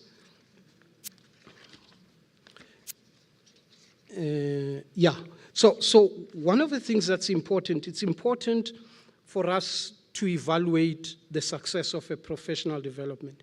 And this should not only be qualitative, but also quantitative. In other words, we've got to be able to see what's the difference. Is the teacher, for example, after the professional development, able to make students have learning gains? And are we able to see or to have some form of measure of the learning gains? And tracking the growth, teacher growth, the improvements, that's also important. I mean, you have teachers who go to workshops year in and year out for 20 years, and we don't have a sense whether they are growing or not. And so it's important to be able to track that. Of course, these are some of the mechanisms in terms of sustainability. To the last slide, a call to action. In conclusion, effective professional development should not be an optional add-on, but should be a fundamental necessity for education transformation.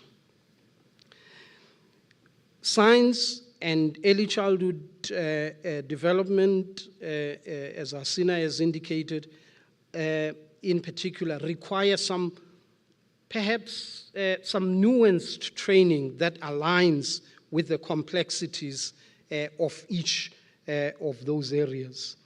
For professional development to be truly impactful, again.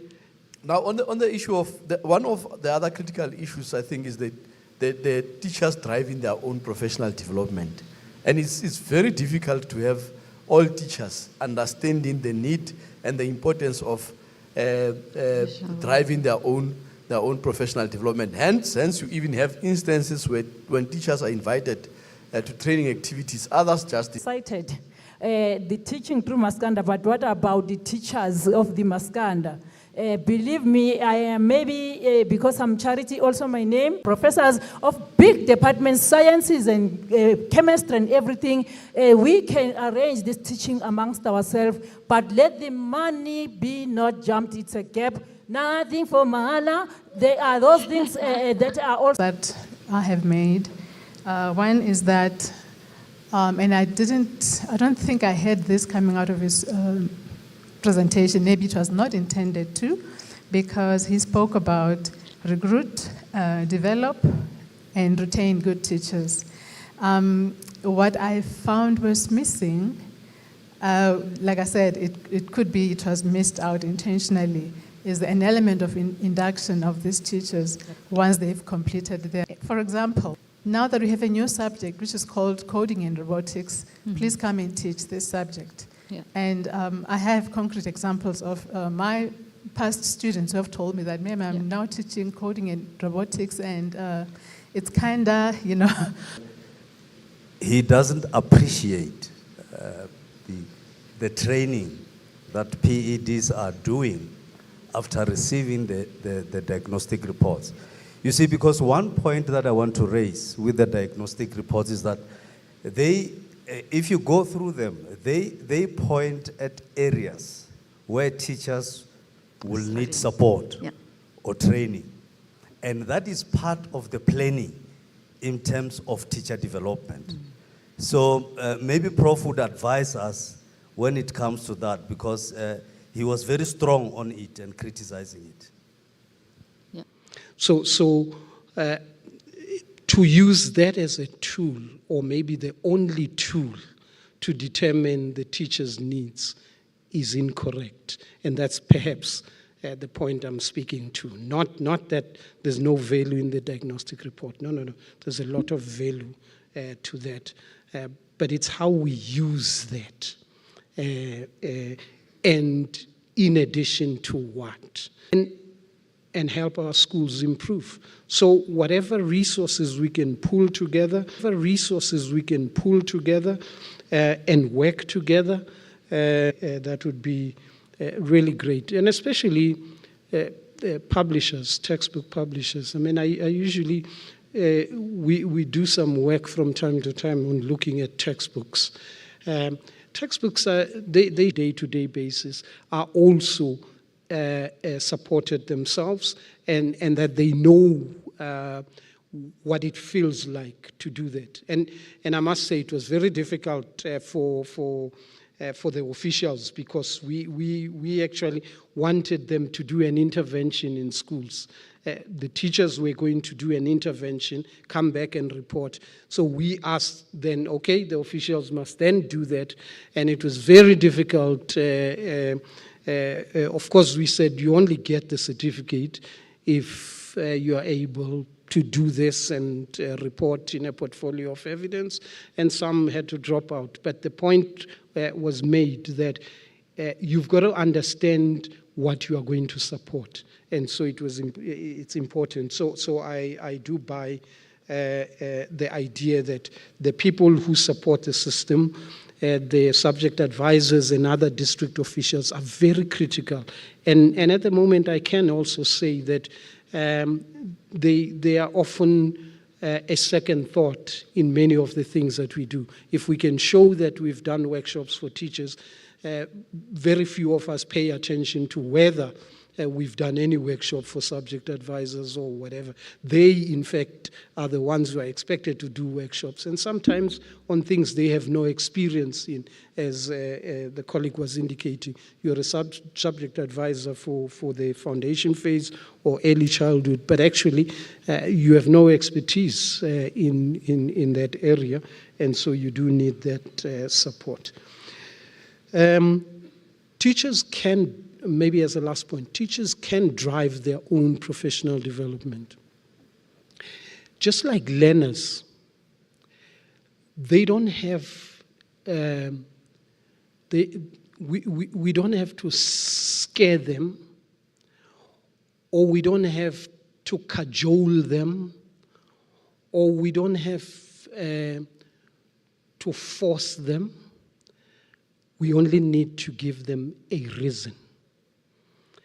And if the reason is sound and resonates with them, they will buy into it.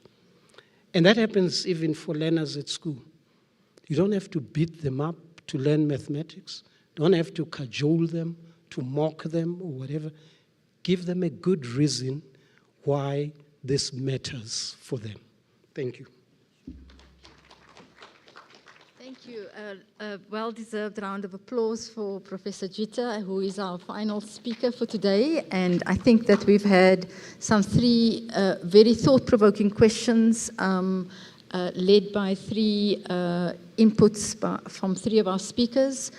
I think the process now is that the rapporteurs would be submitting all the comments and questions that were raised, and there'll be a report from this